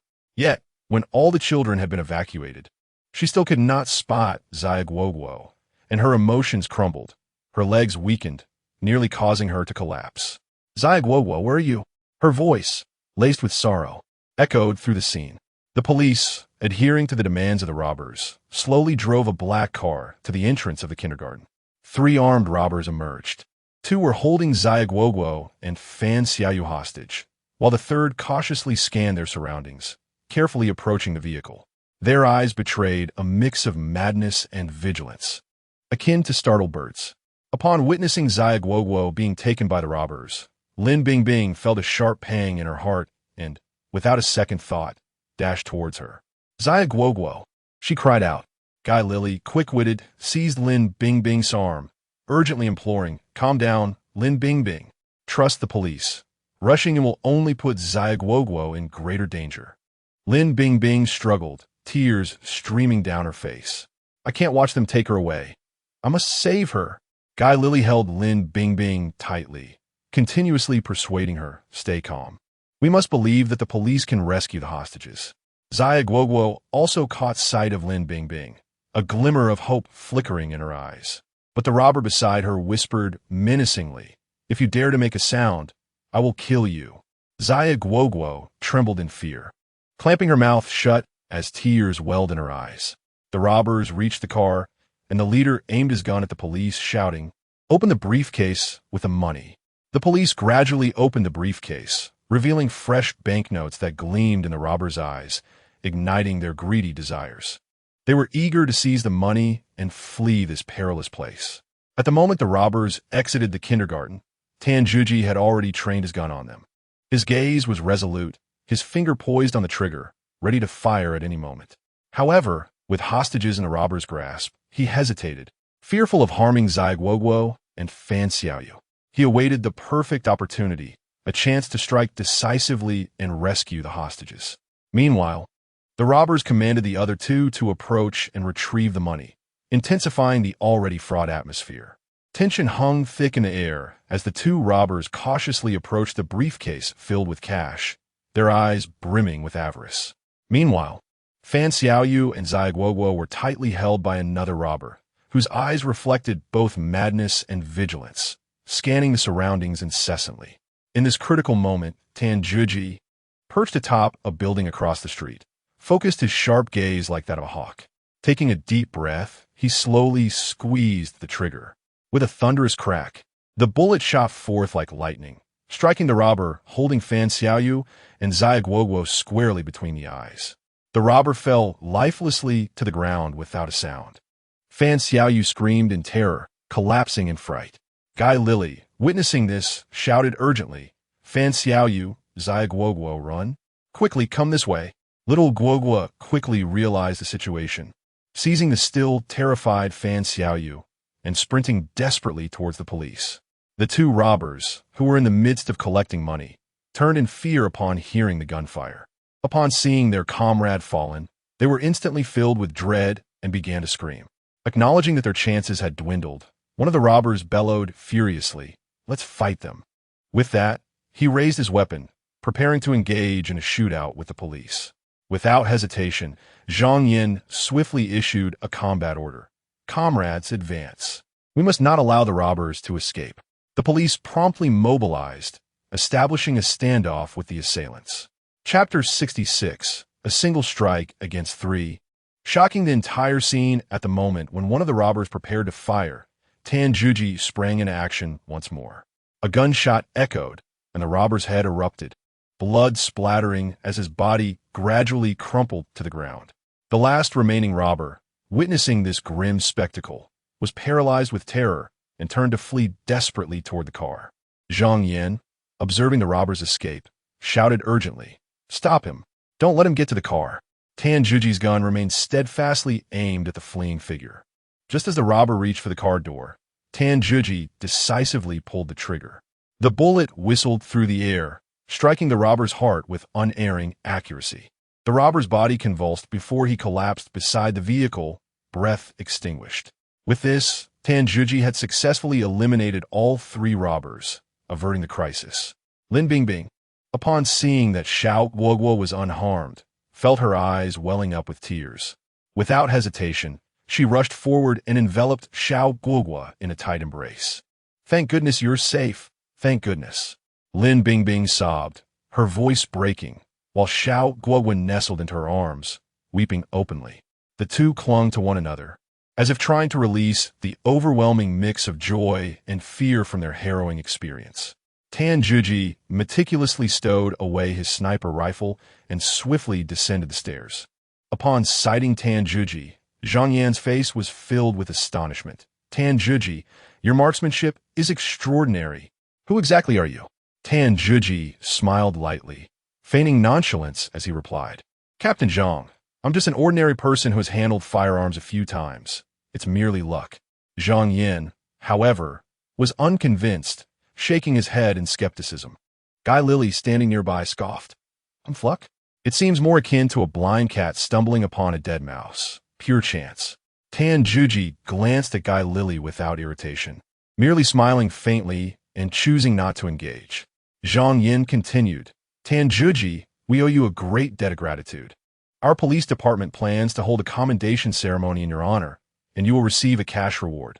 Please be sure to accept it." Tan Juji quickly waved his hand. "Captain Zhang, there is no need for that. I did this not for fame or fortune. The safety of the hostages is what matters." Observing Tan Juji's resolute gaze, Zhang Yin recognized his steadfastness and relented. "Very well, Tan Juji, I respect your decision. I will now attend to the aftermath." With that, Zhang Yin turned with his officers, leaving the scene to gradually return to calm. Yet Guy Lily seemed unwilling to let the matter rest. She quickly stepped in front of Tan Juji, her eyes filled with suspicion. "Tan Juji, what is your true identity? Don't try to mislead me. Your skills today are far beyond those of an ordinary security guard." Tan Juji, already weary of the incessant questioning, furrowed his brow and casually replied, "I'm just an ordinary Dong Darren, as I mentioned before." Guy Lily was not inclined to back down, huffing defiantly, "Humph, keep pretending. I will eventually uncover your true identity." Tan Juji merely smiled faintly, offering no response. He sidestepped Guy Lily and strolled away with a relaxed demeanor, leaving her in a state of exasperation, stamping her foot in frustration. Tan Juji approached Lin Bingbing, observing her weary yet content expression, and gently inquired, "Lin Bingbing, how is Xiao Guo faring?" Lin Bingbing lifted her gaze, her eyes brimming with gratitude as she replied, "Xiao Guo was a bit frightened, but has just fallen asleep." "I truly owe you a great deal, Tan Juji. Had it not been for your assistance today, I shudder to think of the outcome." Tan Juji waved his hand dismissively and earnestly stated, "Please do not mention it. Since I promised to help in retrieving Xiao Guo, it is my responsibility to ensure her safety." Lin Bingbing gazed at him, warmth flooding her heart as she remarked, "Tan Juji, today has been quite exhausting. You must be worn out as well. Why not stay for a meal? I shall cook personally to express my gratitude." Upon hearing this, Tan Juji's eyes brightened, and he quickly countered, "No, Vice President Lin, you have worked hard all day. Allow me to handle the cooking. To be frank, my culinary skills are quite commendable, and I would love for you and Xiao Guoguo to enjoy my cooking today." Lin Bingbing stared at him in astonishment, scrutinizing him from head to toe, skeptically exclaiming, "You can cook? I was completely unaware. Don't boast." Tan Juji smiled confidently, "You will soon find out. I promise to satisfy both you and Xiao Guoguo." He strode into the kitchen, expertly tying on an apron and busily commencing his culinary endeavors. In no time, the air was filled with tantalizing aromas. Unable to quell her curiosity, Lin Bingbing ventured into the kitchen to investigate. There, she witnessed Tan Juji skillfully stir-frying the ingredients with fluid motions, entirely unlike a novice. "Wow, you really can cook," Lin Bingbing exclaimed in surprise. Tan Juji turned, grinning with pride as he plated an enticing dish of stir-fried beef, presenting it to her. "What do you think? It looks quite appetizing, does it not?" Gazing at the beautifully colored and fragrant beef, Lin Bingbing swallowed hard, her intrigue toward Tan Juji growing deeper. The three of them gathered around the dining table, and after a refreshing nap, Xiao Guogua appeared much more spirited.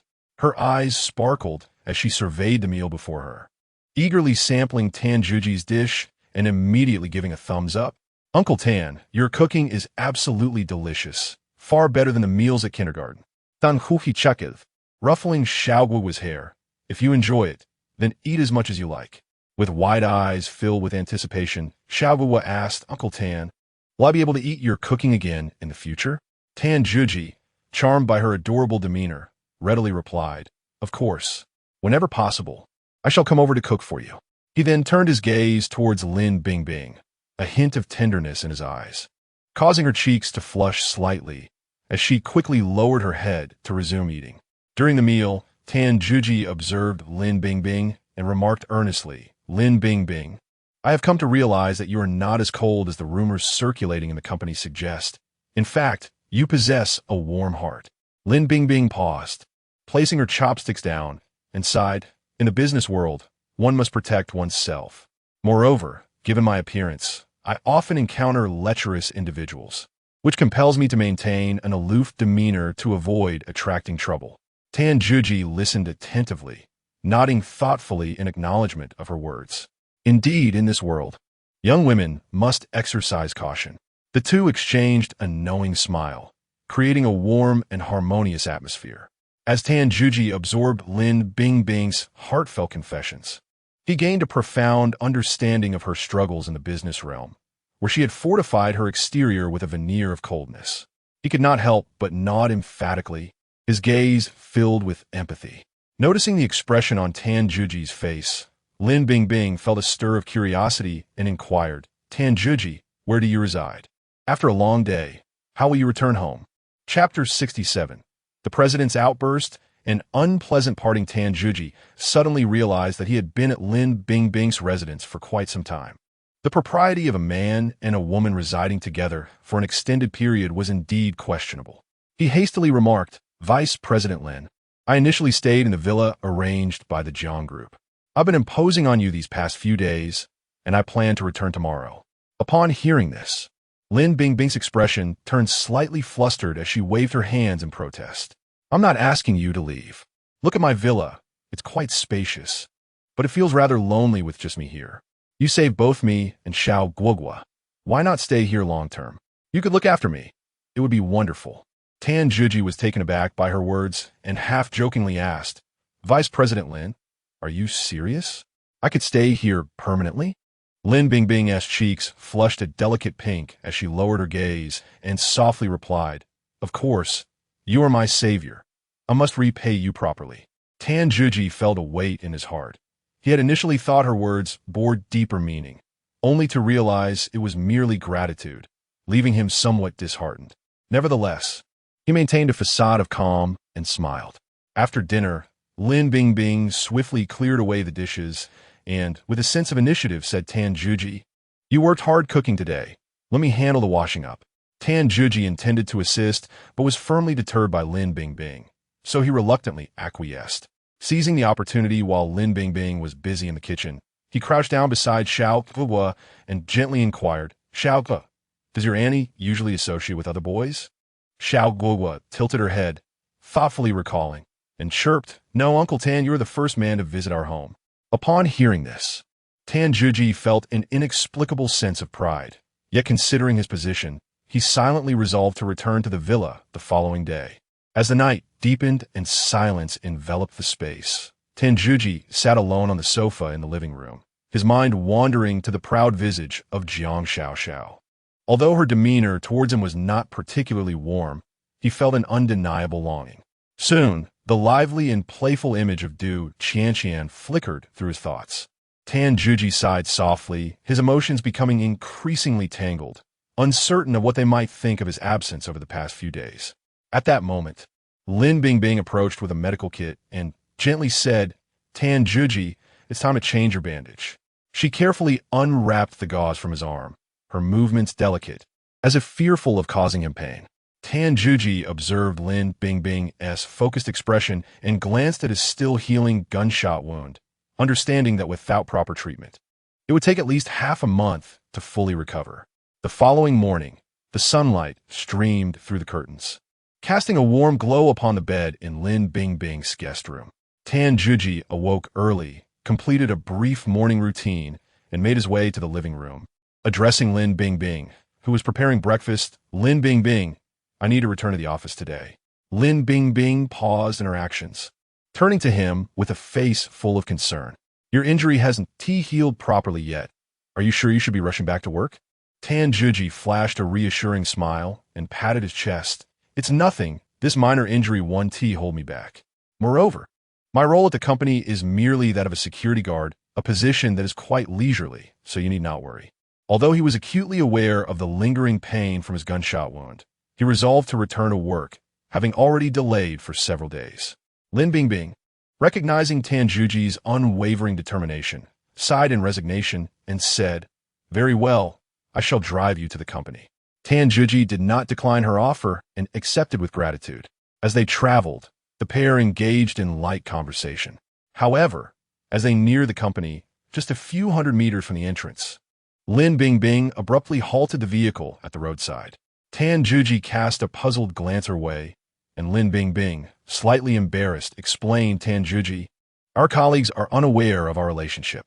If I were to drop you off right at the entrance, it might provoke unnecessary speculation." Upon hearing this, Tan Juji nodded in understanding, acknowledging her thoughtful consideration. After expressing his gratitude, he opened the car door and stepped out, making his way toward the company. Watching Tan Juji's departing figure, Lin Bingbing felt a tinge of reluctance. As he walked, he was suddenly greeted by the familiar roar of an engine. A brand-new Huawei Zunjie S800 glided to a stop beside him. The window rolled down to reveal Du Qianqian's excited face. "Tan Juji, you're finally back to work," she exclaimed. Turning to the passenger seat, she called out to Jiang Xiaoxiao, "Look, Xiaoxiao, Tan Juji has returned." For a fleeting moment, a glimmer of joy crossed Jiang Xiaoxiao's previously composed visage, but it quickly reverted to indifference. She alighted from the vehicle and approached Tan Juji, her expression stern as she coldly inquired, "Tan Juji, where have you been these past few days? Ignoring my calls and vanishing without a trace. Do you still regard me as your superior?"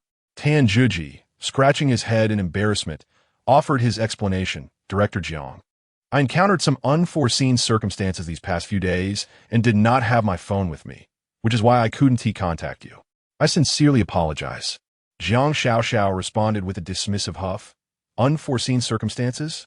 What could possibly justify your absence for several days?" She turned on her heel, refusing to afford him the opportunity to elaborate. At that moment, Du Qianqian cheerfully urged, "Tan Juji, stop dawdling, get in the car, let us head to the company together." Just as Tan Juji prepared to enter the vehicle, Jiang Xiaoxiao suddenly scoffed and slammed on the accelerator, causing the car to speed away, leaving him and Du Qianqian standing in disbelief. Tan Juji stared at the receding vehicle, momentarily stunned, and couldn't help but mutter a curse. This woman, how could she just leave like that? It dawned on him that Jiang Xiaoxiao was genuinely upset, particularly since he had been absent for several days without even informing her.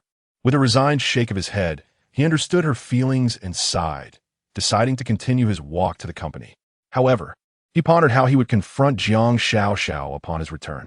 Time slipped away quietly, and before he realized it, midday had arrived. In the office of the Jiang Group's president, Jiang Xiaoxiao remains engrossed in a mountain of documents, her brow furrowed and her expression focused. As the helm of the Jiang Group, she dedicates over 10 hours to work each day, a routine that has long since become a norm. Her indomitable character and unwavering diligence sustained the Jiang Group as it navigates the intricate commercial landscape of the harbor city. Chapter 68, Discovering Scars. Pursuing the truth, a gentle knock echoed on the office door. Without lifting her head, Jiang Xiaoxiao responded casually, "Come in." Du Qianqian entered briskly, holding an exquisite lunchbox. Observing Jiang Xiaoxiao immersed in her work, she felt a pang of sympathy and softly urged, "Cousin, it's already noon. You should have something to eat and take a break. Don't tire yourself out." Only then did Jiang Xiaoxiao cease her tasks, raising her head to accept the lunchbox. In that moment, her peripheral vision caught sight of Tan Juji behind Du Qianqian, and her previously relaxed expression swiftly turned icy once more. "What are you doing here?" she asked, her tone frosty, revealing no hint of her annoyance. She then commanded, "Leave. I don't wish to see you." Tan Juji stepped forward, his face adorned with sincere contrition. "President Jiang, I came specifically to apologize. It was wrong of me to leave home for 2 days without informing you in advance." Jiang Xiaoxiao scoffed derisively, her expression one of disdain. "Apologize? I couldn't care less where you go. Just don't be a nuisance here." The atmosphere in the office became instantly tense, as if the very air had turned to ice. Du Qianqian quickly intervened to ease the tension, smiling as she said, "Cousin, Tan Juji realizes his mistake, and he'll return home tonight." Jiang Xiaoxiao's countenance darkened, and she replied coldly, "Whether he goes home or not is of no concern to me. It would be best if he moved out to spare me any irritation." Once the words escaped her lips, an inexplicable tightness gripped her heart, hinting at a twinge of regret. "Notijin her discomfort. Du vianyan huriedi risusurit tanhudi. Xiao Xiao is just speaking out of anger. Don't take it to heart." Tan Juji shook his head, speaking earnestly, "I want to move out. There are many dangers surrounding President Jiang, and it is my duty to protect her." Upon hearing this, warmth surged within Du Qianqian, and a blush crept onto her cheeks. Jiang Xiaoxiao maintained her icy facade, yet internally she felt a sense of relief, though she stubbornly retorted, "Humph, do as you please." With their verbal sparring temporarily halted, Du Qianqian seized the opportunity to suggest cheerfully, "All right, let us not bicker anymore. Let us have lunch together." Jiang Xiaoxiao was about to refuse, but Du Qianqian persisted with gentle coaxing, "Cousin, do it for my sake. It will be lively if we all eat together." Reluctantly, Jiang Xiaoxiao acquiesced, rising to sit beside them, preparing to share a meal. Tan Juji was genuinely surprised that Jiang Xiaoxiao had agreed to dine together. He was well aware of her stubborn nature. It was a rarity for her to relent so easily, leaving him momentarily bewildered. Thus, the trio, Tan Juji, Jiang Xiaoxiao, and Du Qianqian, gathered around the table to begin their meal. Initially, the atmosphere was somewhat awkward, with each person quietly eating, occasionally exchanging glances that were quickly averted. As they continued their meal, Du Qianqian, ever observant, noticed that Tan Juji was only using his right hand to eat, while his left hand remained motionless beneath the table. Her curiosity piqued. She could not help but inquire, "Tan Juji, why are you only eating with one hand? What is wrong with your left hand?" As she spoke, her gaze fixated on Tan Juji's concealed left hand beneath the table. Tan Juji felt a sudden jolt in his heart, yet he maintained a composed demeanor, nonchalantly smiling as he deflected, "Oh, it's nothing really, just a habit. Eating with one hand is simply more convenient." While speaking, he continued to shovel food into his mouth with his right hand, attempting to mask the truth. However, Du Cece was not one to relent easily. Observing Tan Juji closely, she suddenly noticed a small strip of white gauze peeking from the cuff of his left sleeve. Her curiosity piqued. She reached out to touch his left hand. The moment her fingers made contact, she inadvertently pressed against his wound, causing his face to contort in pain as he gasped sharply. Seeing this, Du Cece became extremely anxious. Exclaiming loudly, "Tan Juji, what on earth is going on? How did you injure your hand?"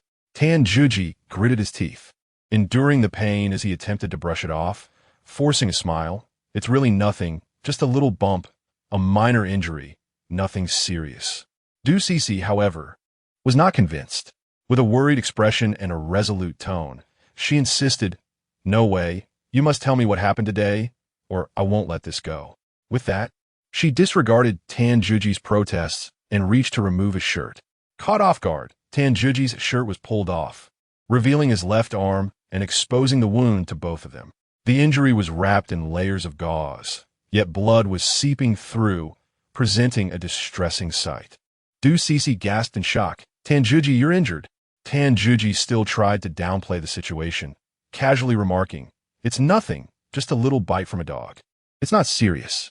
Yet, Jiang Xiaoxiao and Du Cece were not naive. They instantly discerned that this injury was far from a mere dog bite. Exchanging glances, they simultaneously pressed, "Tanjuji, tell us the truth. What really happened?" Realizing he could no longer conceal the truth, Tanjuji sighed in resignation and admitted with a bitter smile, "All right, I won't hide it from you any longer. A couple of days ago, I was shot. This is a gunshot wound." Upon hearing this, both Jiang Xiaoxiao and Du Cece's faces transformed into expressions of astonishment, their disbelief palpable. Du Cece's eyes immediately welled with tears, her shoulders trembling slightly as the gravity of the news struck her. "Tanjuji, how could you be so reckless? You kept such a serious matter hidden from us." She choked out, her voice laden with concern. Jiang Xiaoxiao's brow furrowed even deeper, her eyes reflecting both worry and reproach. "Tanjuji, what on earth happened? Why didn't you tell us sooner about such a grave injury?" Despite the severity of her tone, Tanjuji could discern the underlying care in her words. Hastily, he sought to reassure them. "Oh, please don't worry. Although the wound looks alarming, it's really not that serious. I know what I'm doing." He managed a seemingly relaxed smile, attempting to soothe their anxiety. Du Cece wiped her tears and curiously inquired, "Tanjuji, how did you get shot? What exactly transpired?" Tanjuji let out a slight sigh and began to explain. This story begins with the park explosion incident. "The park explosion incident?" Jiang Xiaoxiao and Du Cece exclaimed in unison, their eyes wide with astonishment. A sudden thought flashed through Du Cece's mind. She widened her eyes and, with a hint of trepidation, inquired, "Tanjuji, could you possibly be the enigmatic man mentioned in the news regarding the explosion in the park?" After a moment of hesitation, he began to recount his experiences during the park explosion incident to Jiang Xiaoxiao and Du Cece. His narration was vivid and engaging, captivating both women as they listened intently, alternating between tension and astonishment. However, Tanjuji deliberately omitted details regarding his association with Lin Bingbing, fully aware that revealing such information could lead to a myriad of complications. Upon concluding his story, Jiang Xiaoxiao furrowed her brow and reproached him. "Tanjuji, why do you take such risks? What if something went awry?" Yet, Tanjuji responded with a cheerful grin, "General Jiang, I am perfectly fine, aren't I? Besides, I'm a former Special Forces soldier. I can handle such minor situations with ease." Chapter 69. Ice's Interrogation. A relationship enshrouded in mystery. Jiang Xiaoxiao gazed at Tanjuji's playful grin, feeling both exasperated and amused, ultimately shaking her head in resignation. Du Qianqian hurriedly stepped in to mediate, saying, all right, Miss Xiaoxiao, at least Tanjuji has returned safely." She then turned to Tanjuji, her voice laced with concern. "Tanjuji, did you go to the hospital after your injury?" Tanjuji scratched his head and replied, "I didn't go to the hospital. I managed the wound myself." Upon hearing this, Du Qianqian's face filled with worry. "Managed it yourself? That's unacceptable. What if it becomes infected?" "No, I must take you to the hospital." Tanjuji quickly waved his hands. No, going to the hospital is too troublesome, and it might attract police investigation. I can handle this injury myself." Seeing Tanjuji's resolute attitude, Du Qianqian pondered for a moment and said, "Then let me take a look at the wound. I studied medical care while studying abroad. I can check for inflammation." Tanjuji looked at Du Qianqian with surprise. "You studied medical care? All right, then I'll trouble you." He understood that Du Qianqian genuinely cared for him, a sentiment he cherished in his heart. Thus, Tanjuji revealed his wound once more, while Jiang Xiaoxiao watched anxiously from the side. Without further ado, Du Qianqian dashed out and soon returned with an array of medical supplies, including pristine medical gauze, antiseptic solution, and some small tweezers. She entered the office with focused determination, carefully beginning to remove the dried, blood-stained gauze from Tan Juji's arm. As the gauze was peeled away, a bullet-sized wound was unveiled, the surrounding skin slightly red and swollen. Though it had begun to heal, faint traces of blood still seeped through, a sight that tugged at the heartstrings. "Bear with it," Du Qianqian whispered softly, then picked up the antiseptic solution, dipping a cotton swab into it before gently cleaning Tan Juji's wound. The moment the antiseptic touched the wound, Tan Juji involuntarily inhaled sharply, his body shuddering slightly. Watching Du Qianqian's meticulous care for Tan Juji, Jiang Xiaoxiao felt an inexplicable discomfort rise within her, her brows furrowing slightly, her gaze flickering with a complex array of emotions. As she cleaned, Du Qianqian couldn't help but praise, "Tan Juji, your bandaging technique is quite commendable. You've managed the wound well." Tan Juji grinned, enduring the pain, and responded proudly, "Of course, it's chaotic abroad. One often encounters armed individuals, and getting injured is common. Over time, I've honed my bandaging skills." After cleansing the wound, Du Qianqian skillfully took fresh gauze and meticulously re-bandaged Tan Juji's injury. Her actions were gentle and earnest, as if tending to an invaluable treasure. Once the wound was properly dressed, the three finally sat down to dinner. At the table, the atmosphere was initially a bit tense, with everyone quietly consuming their meal. After dinner, Jiang Xiaoxiao cleared her throat and, with a serious expression, addressed Tan Juji. "Tan Juji, the company has decided to grant you a leave of absence to recuperate at home. You must not be negligent with this injury." Upon hearing this, Tan Juji quickly waved his hand in refusal, saying, "President Jiang, please, I have no desire for a vacation. You have no idea how dull it is to be home alone. The company is so much better, where I can engage in light-hearted banter with my colleagues. I simply cannot endure the tedium of staying at home." Jiang Xiaoxiao furrowed her brow, attempting to persuade him, "Your injury has yet to heal. A break is for your own good." However, Tan Juji remained resolute, steadfastly refusing to comply. With a sense of helplessness, Jiang Xiaoxiao relented, watching Tan Juji's departing figure from her office, letting out a gentle sigh. Not long after Tan Juji exited Jiang Xiaoxiao's office, he unexpectedly collided with Lin Bingbing. Upon seeing him, Lin Bingbing hesitated for a moment, a flicker of curiosity crossing her eyes. "Tan Juji, did you just come from the president's office?" Tan Juji nodded in affirmation, replying, "Indeed." Lin Bingbing's face displayed a look of surprise.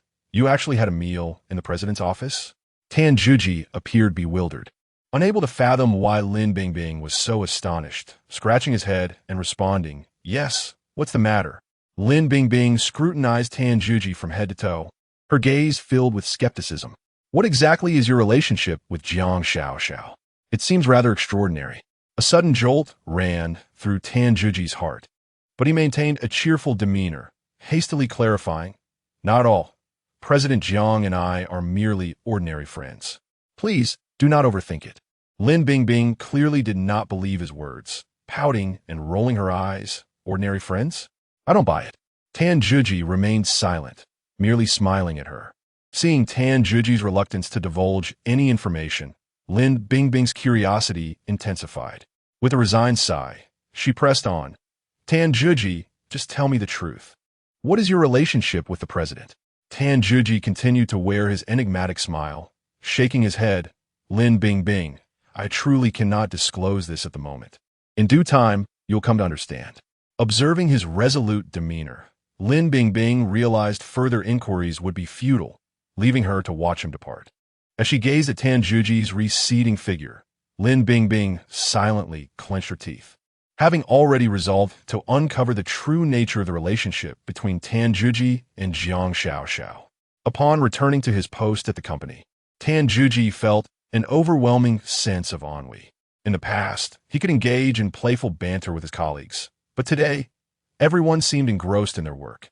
He turned his attention to Fang Yuan, wondering, what is she so busy with today?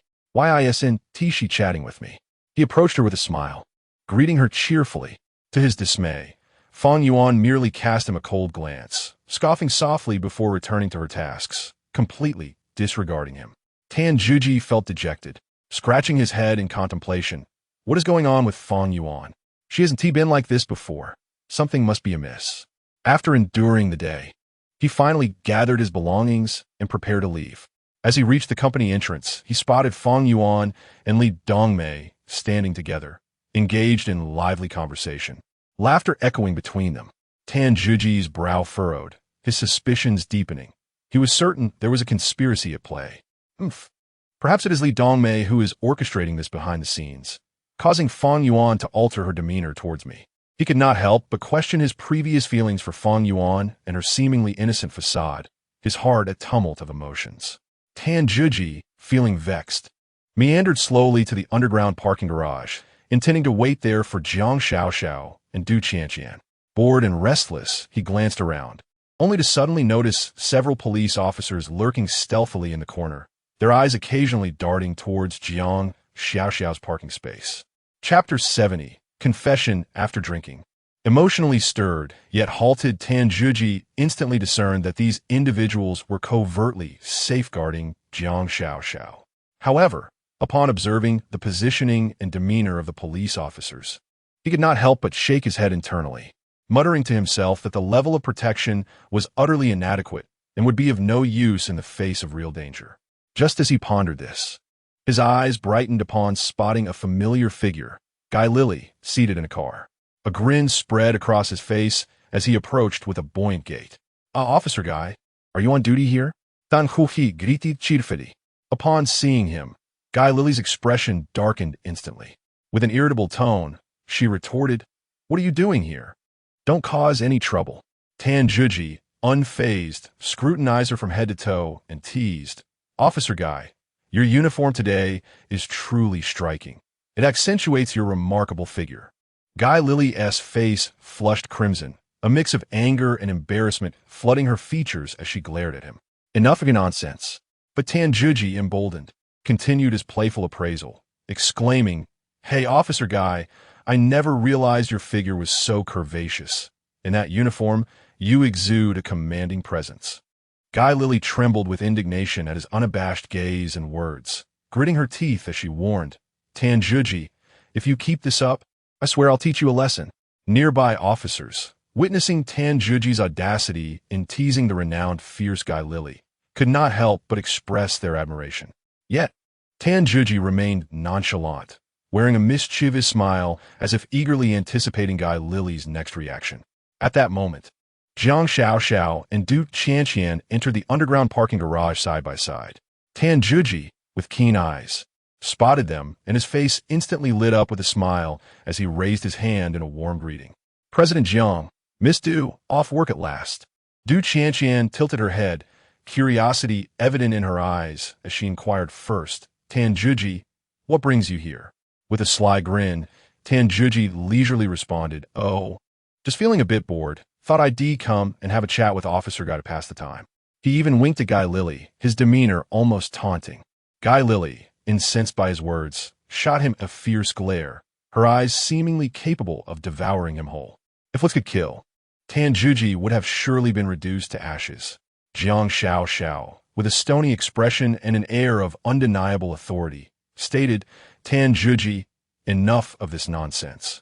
It's time for us to head home." Tan Zhiji shrugged his shoulders, feigning helplessness as he addressed Guy Lilly. "Officer Guy, I'll take my leave now. I'll come by again sometime for a proper chat." Guy Lilly, trembling with rage, spat out a single word, "Scram." Her voice, laced with fury, seemed to be forced through clenched teeth. Yet Tan Zhiji acted as if unperturbed, lingering his gaze on Guy Lilly for a moment as if reluctant to part, dramatically sighing before turning away and striding towards Jiang Xiaoxiao's car. He opened the door, settled into the seat, and appeared utterly satisfied with himself. Guy Lilly gazed at Tan Zhiji's infuriating expression, her anger manifesting in her restless foot-tapping. Yet she found herself helpless, ultimately starting her car and trailing behind Jiang Xiaoxiao. Throughout the journey, Guy Lilly's mind lingered on Tan Zhiji's recent antics, vowing silently that should their paths cross again, she would ensure he received a proper reprimand. The night in Jiangcheng remained vibrant and bustling. Tan Zhiji stood beneath the company building, squinting slightly as he gazed at the distant flickering neon lights. These past few days, he had found a certain comfort in his life. By day at Jiang Group, he idled about, occasionally overhearing hushed whispers from colleagues. Fang Yuan's demeanor towards him remained cool. Yet Tan Zhiji, like an indomitable warrior, persisted in rekindling their once jovial rapport. Upon returning home each evening, Jiang Xiaoxiao would prepare an array of nourishing dishes for him. Watching her bustling figure, a gentle ripple of warmth surged within him, subtly altering his feelings towards her. However, life was not devoid of tribulations. Tan Zhiji harbored a persistent discontent. Despite the beautiful women surrounding him, he found himself unable to engage with them intimately. As a normal man, he felt an overwhelming frustration, a smoldering fire within him growing ever more intense. One evening, as Jiang Xiaoxiao worked late, Tan Zhiji waited nearby for her to finish. As time ticked by, his stomach began to grumble, prompting him to enter a restaurant adjacent to the company, where he ordered several small dishes and sought solace in wine. After a few glasses, a rosy hue crept onto his cheeks, and his spirits lifted considerably. At that moment, a familiar voice broke through his reverie. Tan Zhiji, why are you drinking alone? He looked up to find Fang Yuan standing behind him, her eyes reflecting a hint of concern. He smiled slightly and replied, just bored, waiting for Director Jiang to finish work while enjoying a drink. Fang Yuan took a seat across from him, her voice soft as she said, I recall you mentioning that I owed you a meal the last time we dined together. Are you free this weekend? Tan Huhi posed momentarily, then snapped his fingers in realization, chuckling, oh, right. That day the company issued paychecks. I even asked you why mine hadn't arrived yet. Fang Yuan smiled faintly, a glint of mischief in her gaze. Then this weekend, I shall treat you to dinner and explain the salary situation. Tan Huhi nadid, secretly latif. Fang Yuan's excitement was palpable, her eyes brimming with anticipation. By the way, you haven't gone home yet. Are you waiting for Director Jiang? She inquired curiously. Tan Zhiji smiled subtly, buoyed by the effects of the alcohol, leaning closer to Fang Yuan and whispering, actually, I was waiting for you. Fang Yuan's face flushed instantly, her eyes wide with surprise. Fueled by his inebriation, Tan Zhiji boldly grasped her hand, pulling her into his embrace, whispering in her ear, I like you, Fang Yuan. Fang Yuan trembled slightly, and Tan Zhiji could feel her heart racing. He thought to himself, this girl has been interested in me for quite some time. Unable to resist, he began to caress Fang Yuan's long hair, causing her face to flush deeper, her body becoming rigid. Moments later, she too was moved, her body trembling slightly, her eyes brimming with tenderness. Just as Tan Zhiji was poised to take further action, Fang Yuan suddenly grasped his hand and whispered, we are near the company. It would not be prudent if someone were to see us. Tan Zhiji was momentarily taken aback. Then he realized the folly of his impulsiveness. If this matter were to reach Jiang Xiaoxiao's ears, it could spell trouble. Contemplating this, Tan Zhiji took a deep breath, his rationality gradually returning, and he slowly released Fang Yuan's hand. Chapter 71. Testing the waters. Hidden intrigues at this moment. Fang Yuan's face was flushed, a rosy hue enveloping her features, her eyes betraying a hint of shyness. Tan Zhiji regarded her with an inward sigh, pondering the complexities of women, both troublesome and enchanting. Ultimately, he released Fang Yuan from his grasp. She exhaled softly, yet a pang of disappointment surged within her. Lowering her gaze, she dared not meet Tan Zhiji's eyes and murmured, it's all right, I willingly accept this. Tan Zhiji felt a warmth spread through him, deeply moved by Fang Yuan's words. He gently patted her shoulder, apologizing, I had a bit too much to drink, and I may have made you uncomfortable. Fang Yuan lifted her head, her eyes sparkling with a blend of shyness and defiance. Who made you uncomfortable? It was my choice. Don't shoulder all the blame yourself. Tan Zhiji smiled faintly, thinking to himself, this girl is quite stubborn. He cleared his throat and suggested, how about I give you a ride home? Fang Yuan nodded, a flicker of surprise brightening her eyes. That sounds great. It's on my way. As they exited the restaurant and approached the company entrance, Fang Yuan halted, reminding him once more, don't forget about tomorrow's meal. Tan Zhiji nodded, his gaze resolute. Rest assured, I will be there. With a reluctant glance back at Tan Zhiji, Fang Yuan turned to leave. He watched her retreating figure, determination gleaming in his eyes. He vowed silently, "Next time, I must take a step further." Arriving at the underground parking garage, Tan Juji spotted Jiang Xiaoxiao and Du Qianqian waiting by the car. Jiang Xiaoxiao furrowed her brow upon seeing him, her tone laced with reproach. "Why are you so late getting off work?" Tan Juji approached with a playful grin, casually responding, "There were some matters at the office that delayed me." Jiang Xiaoxiao scoffed, directly calling him out. "Don't try to fool me. I know you were just wandering around the office." Scratching his head, he continued with his jovial demeanor. "Director Jiang, are you genuinely concerned for me?" Jiang Xiaoxiao shot him a scornful glare, teasingly retorting, "Quit pretending. Were you mingling with other women at the office?" Tan Juji quickly waved his hands, adopting a serious expression. "Director Jiang, please don't think that way. I am a man of integrity. I would never engage in such behavior." Jiang Xiaoxiao scrutinized him, her gaze penetrating. Sensing her scrutiny, he resorted to his charm. "Director Jiang, rest assured, I am your security guard, responsible for your safety. How could I possibly do anything else?" Amused, Jiang Xiaoxiao couldn't help but smile slightly, her tone softening. "All right, enough with the flattery. If you dare misbehave, I won't let you off easily." With utmost sincerity, Tan Juji replied, "Director Jiang, I am risking my life to protect you. You must trust me." Jiang Xiaoxiao, bemused by his antics, ultimately climbed into the driver's seat. Tan Juji followed suit, secretly reveling in his role. "This security job has its perks. Not only do I avoid driving, but I also get a ride home. What a delightful arrangement." Meanwhile, not far from the parking lot, Fang Yuan emerged from her hiding place. She had been lurking in the shadows, observing the interaction between Tan Juji and Jiang Xiaoxiao. As Tan Juji boarded Jiang Xiaoxiao's car, their laughter echoed softly, causing a faint blush to bloom in Fang Yuan's eyes. A wave of confusion washed over her as she murmured to herself, "What exactly is the relationship between Tan Juji and President Jiang Xiaoxiao?" As night deepened, the streets of Jiangcheng sparkled with lights. Jiang Xiaoxiao, at the helm of her luxurious vehicle, drove Tan Juji and Du Qianqian back to her opulent villa located in the suburbs. The villa's lights had long been illuminated, and the housekeeper greeted them at the door, her face adorned with a professional smile. "Welcome home, President Jiang, Mr. Tan." Miss Du, the housekeeper, had prepared a sumptuous feast in advance, the enticing aroma wafting through the air. Tan Juji frowned slightly, disliking the feeling of being waited upon, while Jiang Xiaoxiao appeared utterly at ease.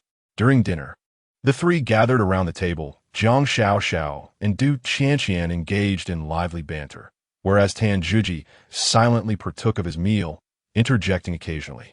After dinner, Jiang Xiaoxiao settled onto the sofa in the living room and picked up the remote to turn on the television. Observing this, Tan Juji attempted to sit beside her, but Jiang Xiaoxiao cast him a frosty glance. "Tan Juji, do not come any closer." Taken aback, Tan Juji managed a resigned smile. "President Jiang, I merely wish to watch television with you." Yet, Jiang Xiaoxiao coldly rebuffed him. "You can sit over there," gesturing towards another sofa nearby. Just as Tan Juji prepared to retort, Du Qianqian intervened. "All right, President Jiang, let him sit here. He is also bored." Jiang Xiaoxiao scoffed, but ultimately fell silent.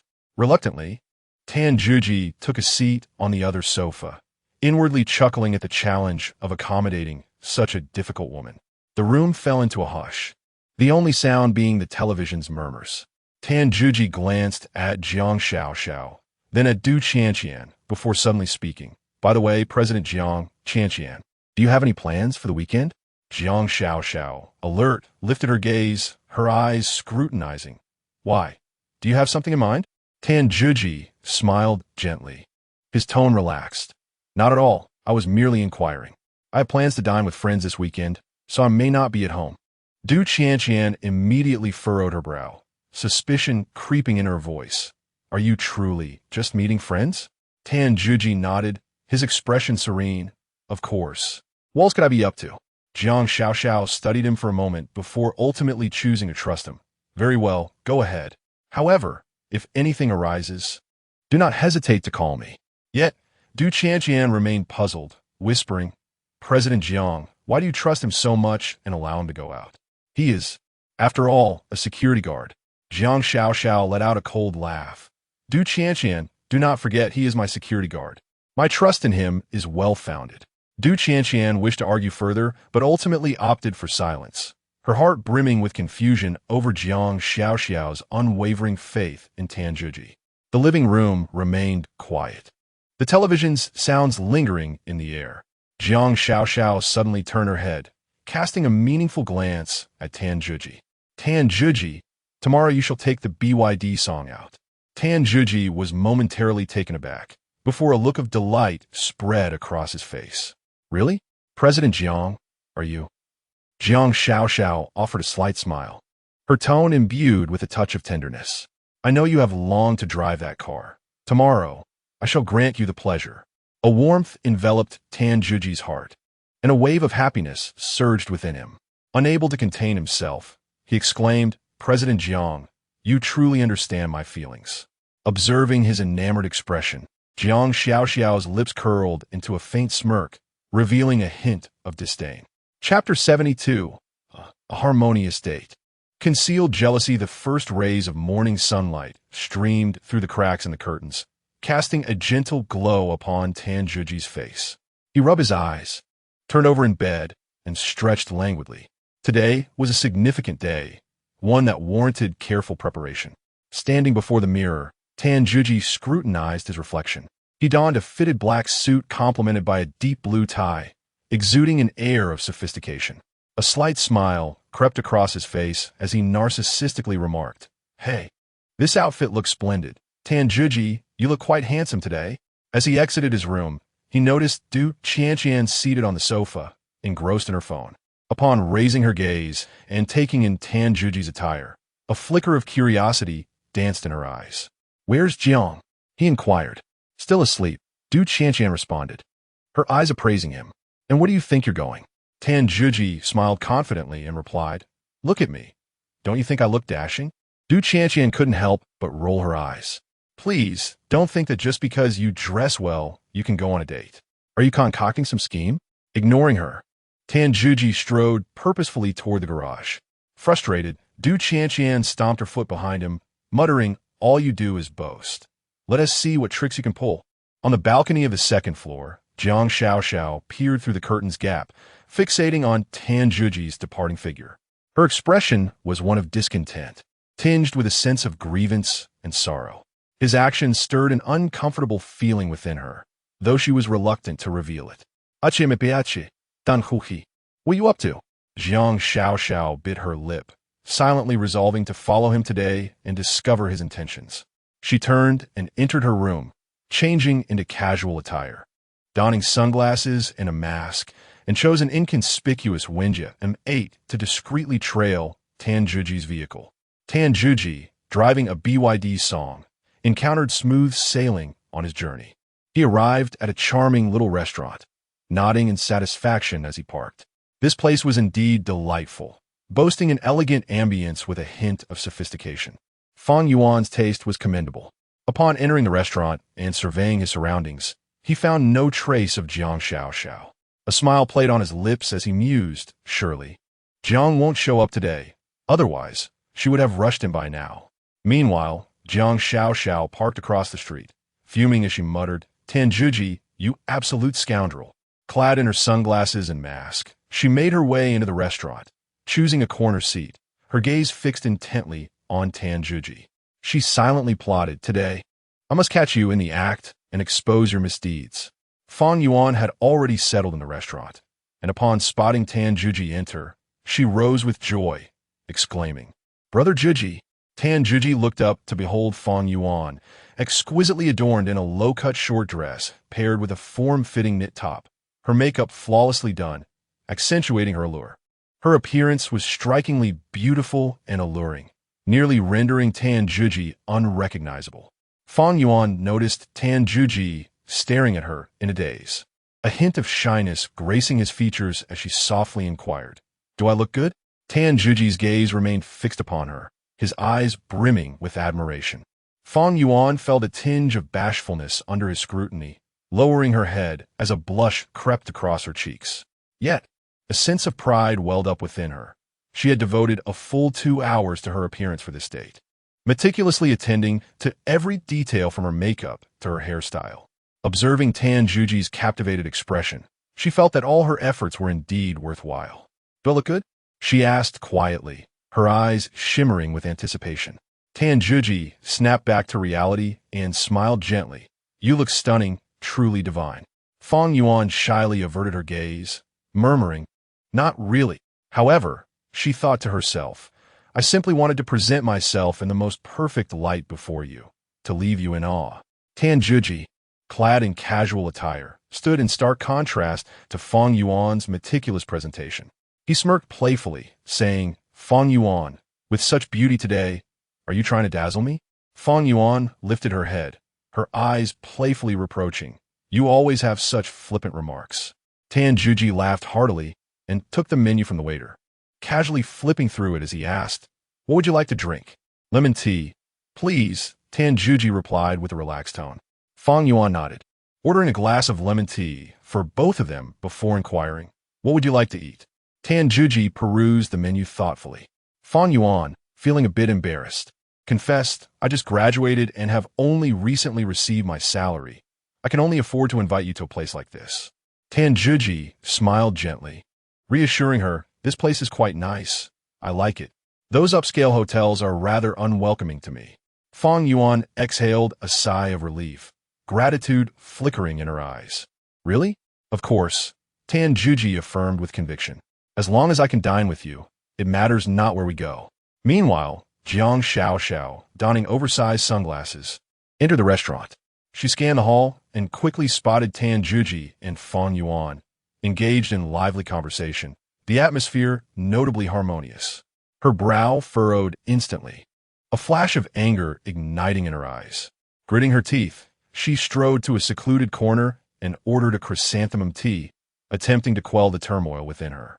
Her gaze remained fixed on Tan Juji and Fang Yuan, her hands gripping the napkin tightly, her nails nearly digging into her palm. She struggled to suppress her rising impulse, reminding herself to refrain from acting rashly, yet the flame of fury within her only intensified. "Tan Juji, you scoundrel!" she silently seethed. The waiter soon brought the lemon tea, and after taking a sip, Tan Juji nodded approvingly and began to order. His selections were all simple, homely dishes, such as stir-fried pork with green peppers, scrambled eggs with tomatoes, and sautéed seasonal vegetables, each dish embodying the quintessential essence of comfort food. Fang Yuan gazed at the menu, feeling a pang of guilt. "Juji, you don't have to economize for me. I can afford this." Tan Juji smiled faintly, his eyes reflecting a hint of affection. "No need for that. I relish all these dishes.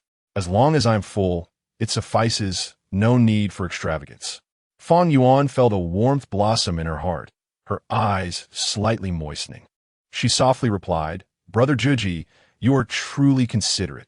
Tan Juji gazed at her with tenderness. "Silly, we are friends, are we not?"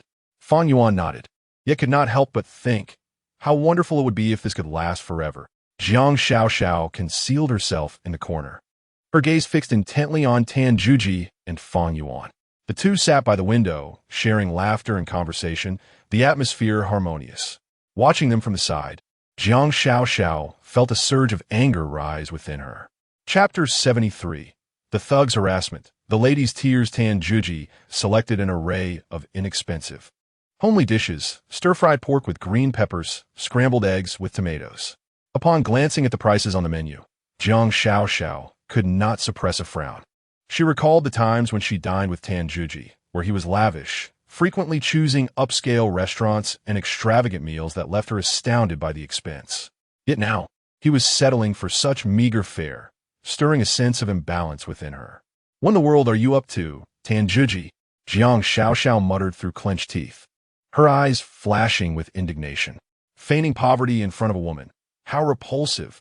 The waitress approached Jiang Xiaoxiao cautiously, inquiring softly, "Miss, may I take your order?"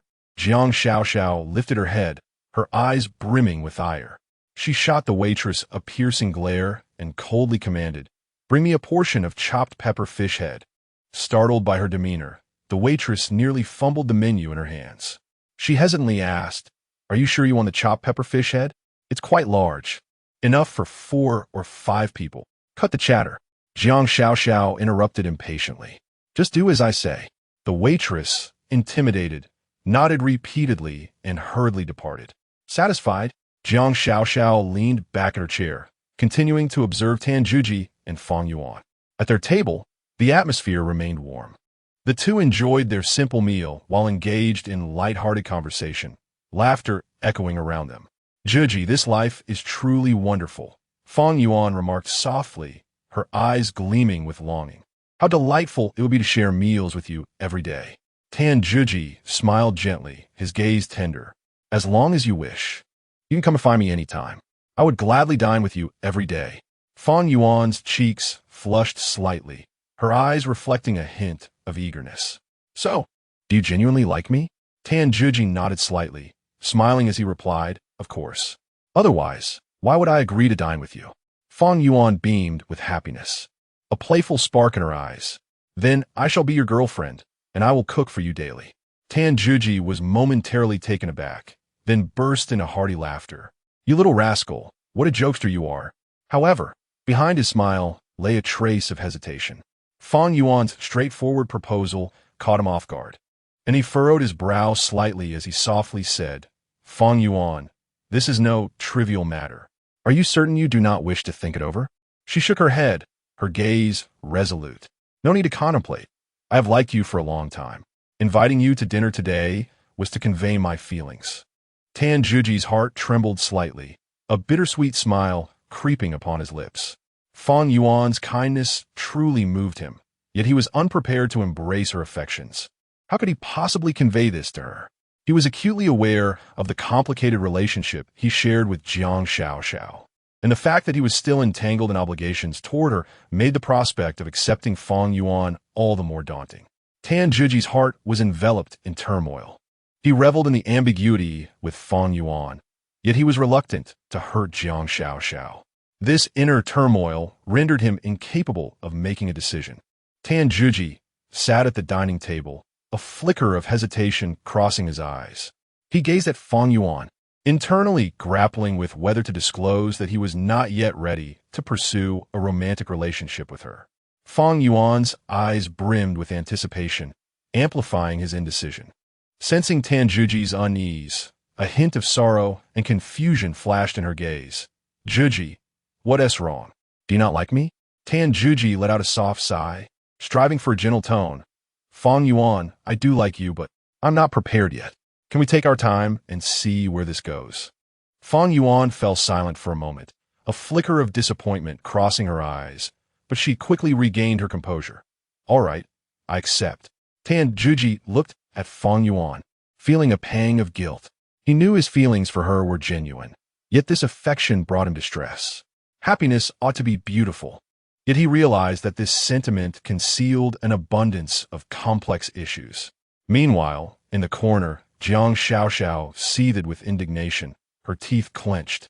A waiter cautiously placed a large plate of spicy fish head before her, the aroma wafting through the air, yet she felt no appetite. Tan Juji, you scoundrel, Jiang Xiaoxiao muttered while picking at the fish head, always playing the victim in front of women, disgusting. The waiter observed Jiang Xiaoxiao's unusual demeanor and speculated silently. Does this young lady have a grudge against that man over there? Not daring to inquire further, he silently retreated. At that moment, the restaurant door was abruptly pushed open, and a group of flamboyantly dressed ruffians swaggered in. They were loud, disregarding the gazes of others and completely ignoring the tranquil atmosphere of the establishment. Hey, boss, bring us a few bottles of beer, one of the ruffians shouted, his tone brash. The surrounding patrons frowned, murmuring their discontent at the ruffian's rudeness. Fang Yuan could not help but mutter quietly, how can these people be so uncouth? No sooner had she spoken than several ruffians turned their attention to her. One of them leered at Fang Yuan with a lewd smile. Well, this little girl is quite a catch. Another ruffian chimed in. Hey, brother, get to know us, and you'll have a good time. Fang Yuan's face drained of color, her body instinctively recoiling. The ruffians, however, pressed closer, emboldened. Tan Juji, upon hearing the ruffian's taunts directed at Fang Yuan, felt his expression harden. A glint of menace flashed in his eyes, as if he were poised to unleash a formidable force at any moment. He slowly rose, positioning himself protectively in front of Fang Yuan, his voice icy. "Get away from her." The ruffians, instead of retreating, only grew bolder, laughing derisively. "Oh, look at him, quite the protector. This doesn't concern you, brother." With that, the ruffians turned their lewd gazes back to Fang Yuan. One of them grinned, revealing a set of yellowed teeth. "Little sister, come share a drink with us, or you'll regret it." Fang Yuan's complexion instantly turned ashen. She clutched Tanjuji's arm tightly, her voice trembling. "I won't go. Stay away from me." Yet the thugs persisted, advancing step by step, taunting, "Hey, don't push your luck." With no retreat left, Fang Yuan gritted her teeth and declared loudly, "If you come any closer, I will call the police." The thugs, however, were unfazed, erupting into raucous laughter. "Call the police? Do you think we fear them? We have connections with the police department. Reporting us will be futile." Fang Yuan's face drained of color as disbelief washed over her. Chapter 74. Stepping forward to rescue. Repelling the thugs, Tanjuji furrowed his brow, pondering to himself that these ruffians must have a powerful backer. Otherwise, they would not display such audacity. The surrounding patrons, witnessing the scene, shook their heads in dismay. Yet none dared to step forward. Standing protectively in front of Fang Yuan, a glint of cold determination flashed in his eyes. He took a deep breath and, with unwavering resolve, proclaimed, "I will say this once more. Get out of my way." The thugs, however, paid him no heed. One of them provocatively taunted, "Oh, quite the protector, aren't you? This isn't over, brothers." Tanjuji merely scoffed, his gaze filled with contempt. "Leave, or do not blame me for being uncivilized." The thugs grew increasingly brazen, with one of them pointing at Tanjuji and declaring, "Who do you think you are, daring to oppose us? You must be seeking death." Tanjuji's cold laugh resonated, his eyes flashing with menace. "It is you who are courting demise." Before the thugs could comprehend his words, Tanjuji sprang into action, lunging at one of the ruffians and delivering a swift, forceful blow to his groin. The assaulted thug let out a wretched scream, clutching his injury and collapsing to the ground, writhing in agony. The other thugs stood frozen in shock, momentarily stunned by the unexpected turn of events. The surrounding patrons gasped in astonishment, some hastily rising to leave the establishment, fearful of becoming embroiled in the unfolding conflict. Soon, the thugs regained their composure, their faces flushed with rage as they hurled curses and charged at Tanjuji. "Brothers, let's take him down." Fang Yuan, witnessing the chaos, could not suppress a cry of alarm. "Juji, be careful." Tanjuji smiled reassuringly. "Do not fear, step aside." In a fluid motion, he evaded the thugs' attacks, his hands moving with the swiftness of lightning, showcasing the ruthless precision of a seasoned soldier. Despite their numerical advantage, the thugs appeared as mere lambs to the slaughter before Tanjuji.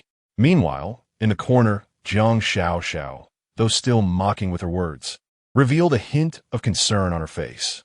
She fixed her gaze on Tanjuji, silently wishing, "Tanjuji, please do not come harm." Standing resolutely before the thugs, Tanjuji regarded them with utter disdain. In his eyes, they were nothing but a troop of insignificant jesters. With a slight smile, he charged into the fray like a tiger descending from the mountain, swiftly seizing one thug by the arm and twisting it violently, eliciting a piercing cry of defeat. In rapid succession, his movements became a blur, executing a sweeping kick that sent two more thugs sprawling to the ground. Agile and precise, he navigated the battlefield like a specter, each action calculated and lethal. Before the thugs could react, they found themselves subdued, groaning on the floor. The patrons, witnessing the spectacle, erupted in applause, cheering for the side of justice. Tanjuji, with a subtle smile, recognized that ordinary individuals often rally behind the righteous in such scenes.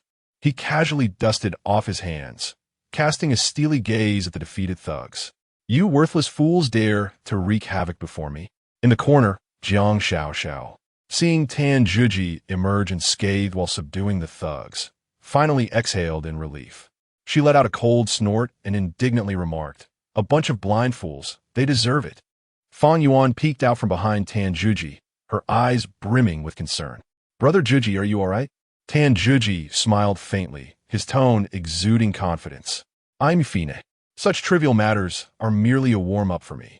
Fang Yuan gazed at Tan Juji with admiration, a dreamy smile gracing her face. "Wow, Brother Juji, you are incredible. You looked so handsome just now." Tan Juji was amused by her flattery, laughing heartily. "All right, enough praise. If you keep it up, I'll start a float." Tan Juji approached a thug, fixing a cold stare upon him. "Tell me, who sent you?" The thug trembled under his icy gaze, but mustered the courage to respond. "Be brother. We were just hired by someone. Please spare us." Tan Juji sneered, a hint of menace in his voice. "Spare you? On what grounds?"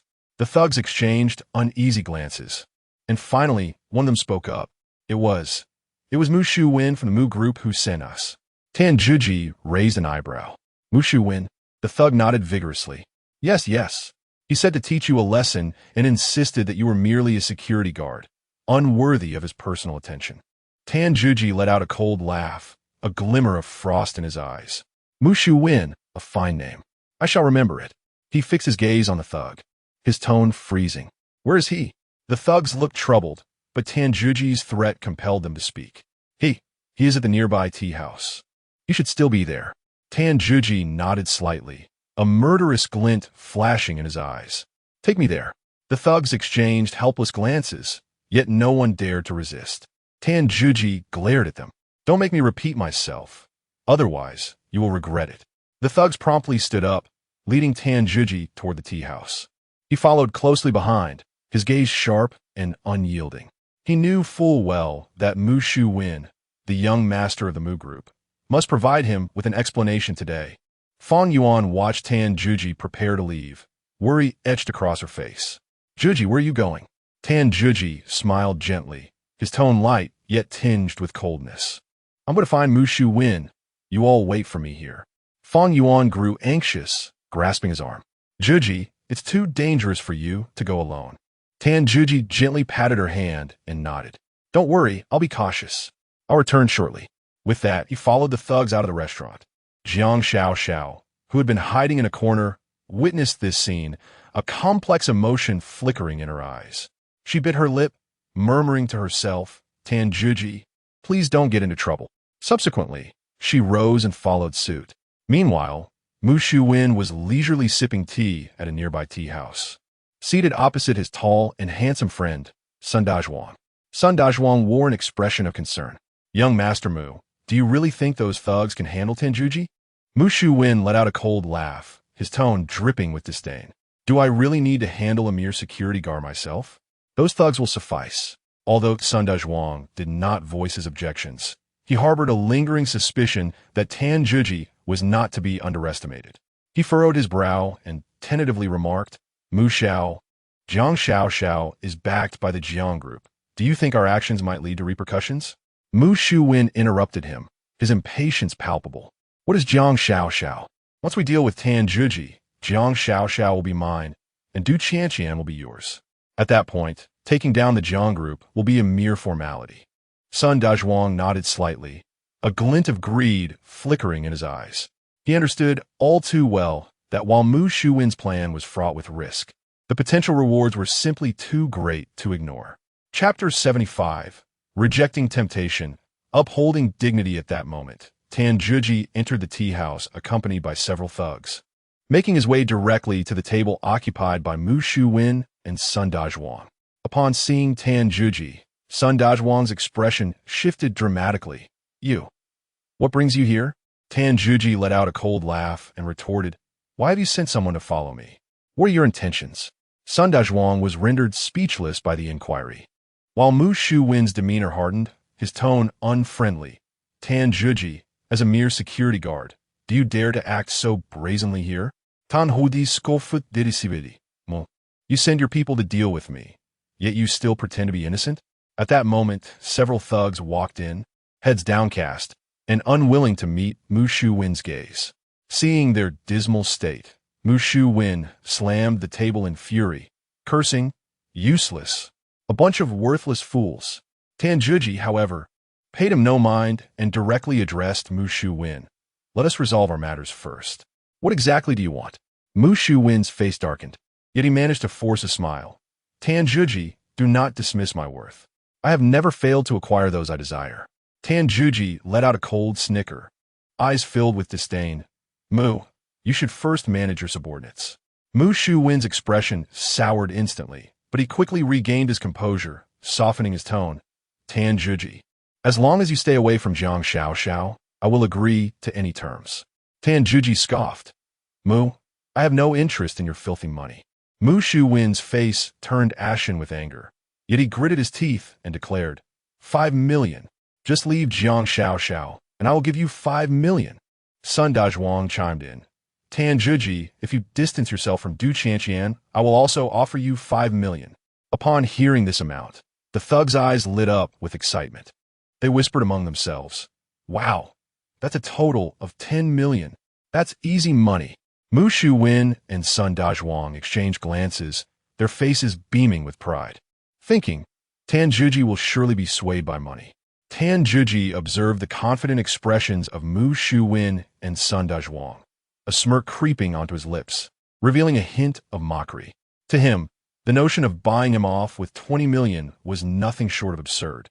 Mu, son, you truly underestimate me, Tan Juji sneered, a tone of disdain lacing his voice. You believe 10 million could persuade me to abandon Jiang Xiao and Du Qianqian? How naive of you. Mu Shu-win's expression darkened further, teeth clenched as he spat. Tan Juji, do not mistake my hospitality for weakness. Tan Juji, however, remained unfazed, retorting mockingly, a frog in a well dares to boast before me? Upon hearing Tan Juji's refusal, Mu Shu-win and Sun Dazhuang's faces turned a ghastly shade. They initially thought that 20 million was a staggering sum, sufficient to tempt anyone, yet Tan Juji had dismissed it with indifference. The thugs were equally bewildered, unable to comprehend Tan Juji's choice. To them, 10 million was enough to last several lifetimes, yet Tan Juji treated it as if it were mere rags. Tan Juji's faint smile concealed a profound understanding within him.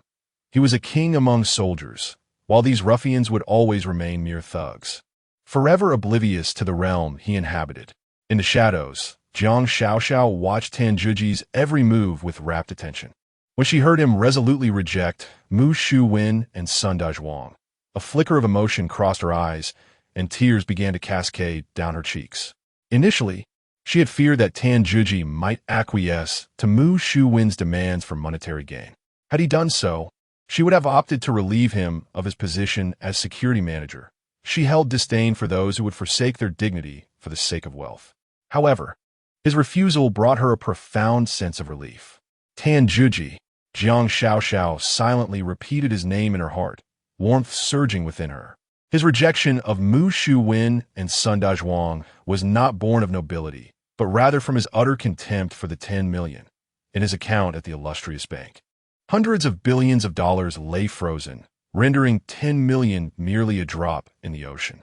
Had Jiang Xiao been privy to Tan Juji's true sentiments, perhaps her emotions would have been less stirred. Yet, Tan Juji understood that certain truths are best kept hidden from others. Enraged into silence, Mu Shu-win clenched his teeth and spat. Tan Juji, do not be so arrogant. The Jiang group will eventually be mine.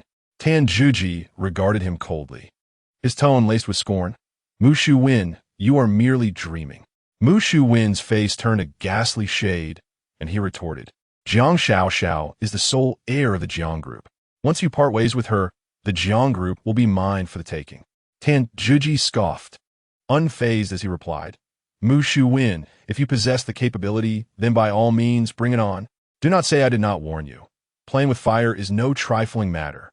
With that, Tan Juji turned and strode away, leaving Mu Shu-win and Sun Dazhuang seething in place.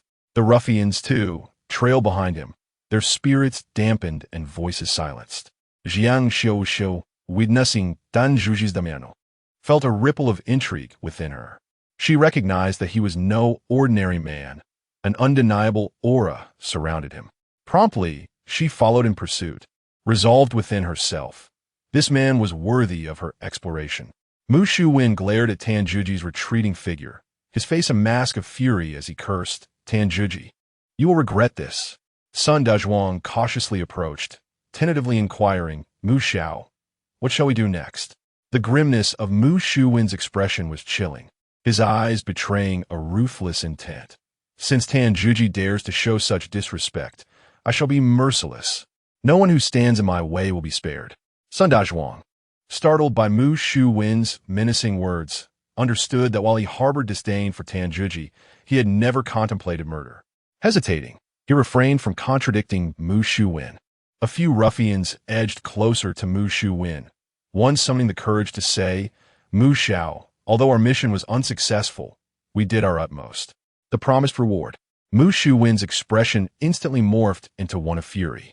He slammed his palm upon the table and bellowed, incompetent in your duties, yet you dare to demand a reward? Get out. Should I see you again, beware, for I shall break your legs. The thugs, terrified, fled the tea house in a disarray, scurrying away without a glance back. Upon Tan Juji's return to the hotel, the atmosphere in the grand hall had transformed entirely. The crowd regarded him with adoration, for he had single-handedly vanquished multiple ruffians, an act of heroism not easily achieved by just anyone. Chapter 76. Awkwardness in the bathroom. A farce in a room. Tan Juji offered a faint smile and self-deprecatingly remarked, just a bunch of petty thugs, nothing to be concerned about. Should I encounter them again, I shall deal with them in the same manner. Fang Yuan was the first to approach, her eyes brimming with excitement. Juji, you were incredible. Those ruffians fled in utter disarray. I truly admire you. Tan Juji teased. Oh, Fang Yuan, are you gazing at me with infatuation? Fang Yuan rolled her eyes, somewhat exasperated. Who is infatuated? I merely find you quite impressive.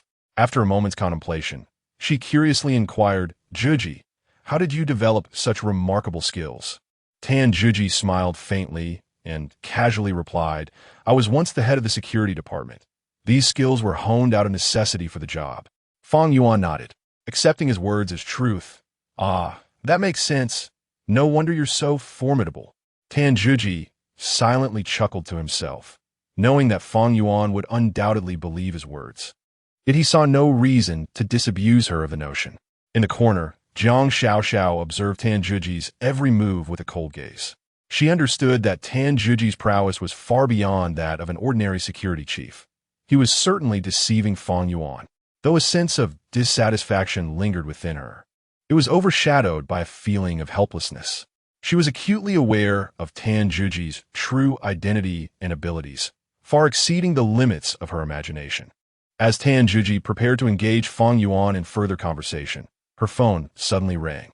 After answering, she spoke for a moment before apologizing. Juji, I have an urgent matter to attend to. I must leave.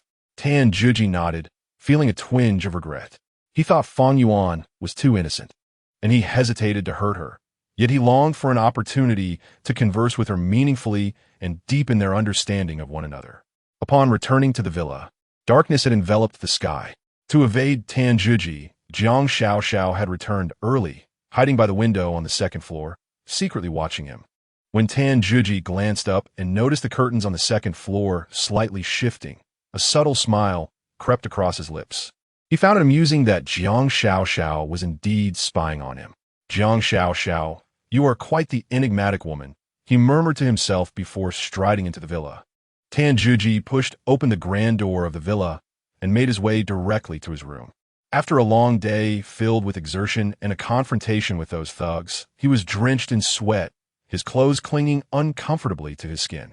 He yearned to take a quick shower, change into clean attire, and unwind. Upon entering his room, Tan Juji casually removed his jacket, intending to change into a pair of shorts before heading to the shower. However, as he opened the bathroom door, he was suddenly met with the sound of rushing water. Stunned, he looked up to see Du Qianqian standing under the shower head, warm water cascading down her body, glistening and translucent. Hearing the door, Du Qianqian turned her head and let out a shriek. Ah!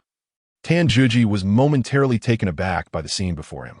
Du Qianqian possessed an alluring figure, her curves exquisite, particularly her mature form, which compelled one to gaze a moment longer. Tan Juji could even feel the blood rushing to his nose. Upon recognizing him, Du Qianqian's scream transformed into a furious roar. Tan Juji, turn around this instant.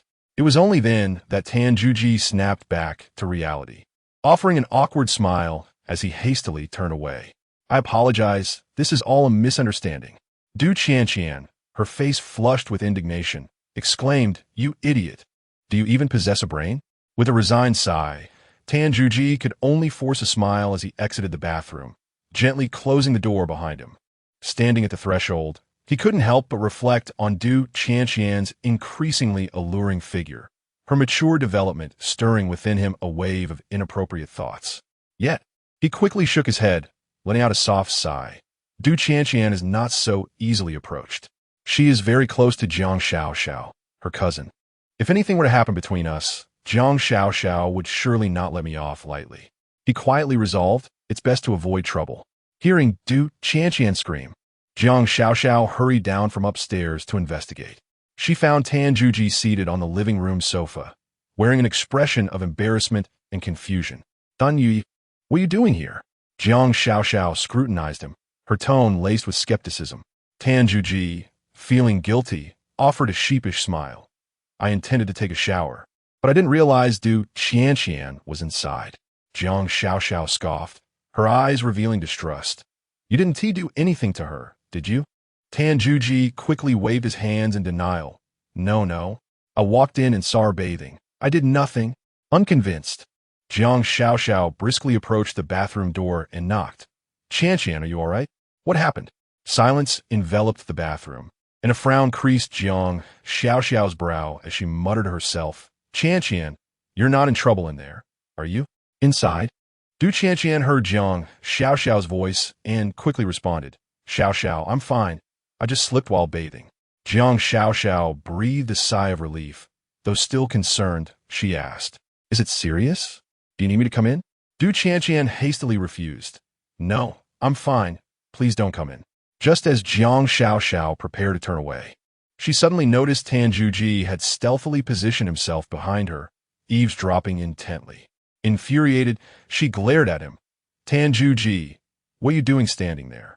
With a rueful smile, he replied, "I was about to shower, and when I heard you talking, I thought I'd just listen in." Jiang Xiaoxiao shot him a fierce look. "You better behave. Don't do anything inappropriate." Tan Juji sighed in frustration. "Jiang Xiaoxiao, what kind of person do you think I am? Am I truly that much of a villain in your eyes?" Jiang Xiaoxiao coldly retorted, "You are indeed a bad person." She then turned to the bathroom door, calling out, "Qianqian, be careful and make sure to keep the door locked so Tan Juji doesn't peek while you bathe." Inside, Du Qianqian couldn't help but stick out her tongue, feeling embarrassed as she wondered if Tan Juji had glimpsed her in her undressed state. Tan Juji couldn't help but mutter an expletive under his breath. "Damn it, is my character truly that wretched?" He sank deeper into the sofa, feeling increasingly despondent, pondering what actions had led Jiang Xiaoxiao to regard him with such disdain. After Jiang Xiaoxiao ascended the stairs, Tan Juji remained in the living room, secretly relieved. Du Qianqian had chosen not to disclose the events that had transpired in the bathroom, which filled him with a sense of gratitude. He understood that Du Qianqian was a kind-hearted girl. Although she could be a bit temperamental at times, her intentions were never malicious. Chapter 77. Cold War at the Dinner Table. Escalating conflict. Tan Juji raised his head and beheld the figure of Jiang Xiaoxiao ascending the staircase, aloof, elegant, yet imbued with an air of unassailable dignity. A surge of impulsive curiosity flickered within him, and with a mischievous grin, he stealthily followed her. As Jiang Xiaoxiao opened her bedroom door, preparing to step inside, Tan Juji swiftly darted forward, squeezing in ahead of her. Upon witnessing Tan Juji's audacious intrusion into her personal sanctuary, Jiang Xiaoxiao's complexion darkened, and she exclaimed in a fit of rage, "Tan Juji, what do you think you're doing in my room?" Yet, Tan Juji feigned ignorance, striding further into the room, surveying the surroundings. Once inside Jiang Xiaoxiao's boudoir, Tan Juji was taken aback by the decor. The walls were painted a soft pink, adorned with posters and photographs of Western celebrities. The bed was piled high with plush pink dolls and teddy bears, enveloping the space in an unmistakable aura of youthful femininity. Unable to suppress a chuckle, he remarked, "President Jiang, this room is utterly incongruous with your usual icy, authoritative demeanor." Jiang Xiaoxiao's face flushed crimson under his scrutiny, and she seethed. "Tan Juji, what on earth do you want? Do you dare challenge me?" However, Tan Juji replied with utmost seriousness, "President Jiang, as your security guard, I have never entered your room before. This seems rather unusual, does it not? I must conduct an inspection to ensure there are no safety hazards." Upon hearing his words, Jiang Xiaoxiao erupted, shouting, "Tan Juji, my room is perfectly safe. Now, get out." Realizing her anger was genuine, Tan Juji hastily turned to leave, muttering under his breath, "Oh, President Jiang, please don't be upset. I was merely joking." Descending the stairs, Tan Juji chanced upon the bathroom door opening, and Du Qianqian's head peeked through the crack. Upon spotting him, her face flushed instantly, and she quickly retreated. Tan Juji, somewhat exasperated, called out, "Qianqian, once you're done, please come out. I need to take a shower too." After a short while, Du Qianqian emerged clad in a pink nightgown, her face a deep shade of crimson. Her hair, still damp and glistening, added to her youthful allure. Tan Juji awkwardly chuckled, clarifying, "Qianqian, I genuinely did not intend to intrude upon your privacy. I assumed the bathroom was unoccupied. Please remember to close the door next time, lest you startle me again." Hearing this, Du Qianqian's face reddened even further as she replied defensively, I thought you had left. Who knew you would return so soon?" Tan Juji couldn't help but laugh, realizing that despite being cousins, Du Qianqian and Jiang Xiaoxiao were as different as night and day. Jiang Xiaoxiao was cold and assertive, while Du Qianqian exuded warmth, kindness, and a hint of bashful girlishness. He shook his head and teased, "Qianqian, your personality is a world apart from President Jiang's." During dinner, the three of them, Tan Juji, Jiang Xiaoxiao, and Du Qianqian, sat around the table, yet the atmosphere was palpably awkward as they buried their heads in their plates. Jiang Xiaoxiao wore an expression like frost, her gaze occasionally darting towards Tan Juji. Clearly still incensed by his clandestine rendezvous with Fang Yuan the previous day and his brazen breach of her private space, Du Qianqian lowered her head, silently consuming her meal. Her complexion occasionally flushed with embarrassment, yet the corners of her mouth curled into a subtle, sweet smile, as if she were concealing something.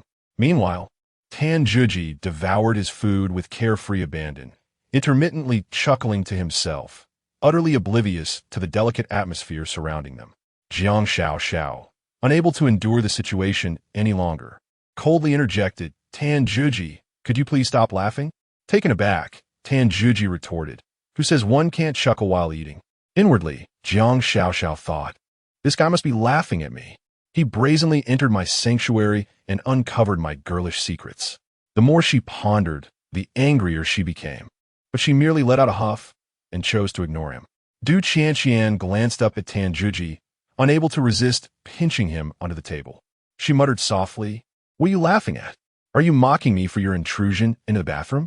Tan Juji, bewildered by her pinch, innocently asked, "Hey, Qianqian, why did you pinch me? What am I laughing at?" Du Qianqian shot him a glare and retorted, "You scoundrel." She then buried her head back into her food, refusing to engage further. Jiang Xiaoxiao, unable to tolerate the atmosphere, abruptly stood up, her face cold as she declared, "Encountering a fool like you has completely ruined my appetite." With that, she turned and walked away, leaving Tan Juji in a state of utter confusion. As he watched Jiang Xiaoxiao's retreating figure, he found himself speechless, pondering, why is this woman so difficult to please? Just as Jiang Xiaoxiao departed, Du Qianqian also stood, casting a disapproving glance at Tan Juji, and declared, "You are such a rogue. I can't stand you." With that, she too turned and left. Tan Juji, left alone, stood in a daze, utterly perplexed by the situation. He scratched his head, feeling frustrated. What did I do to offend them?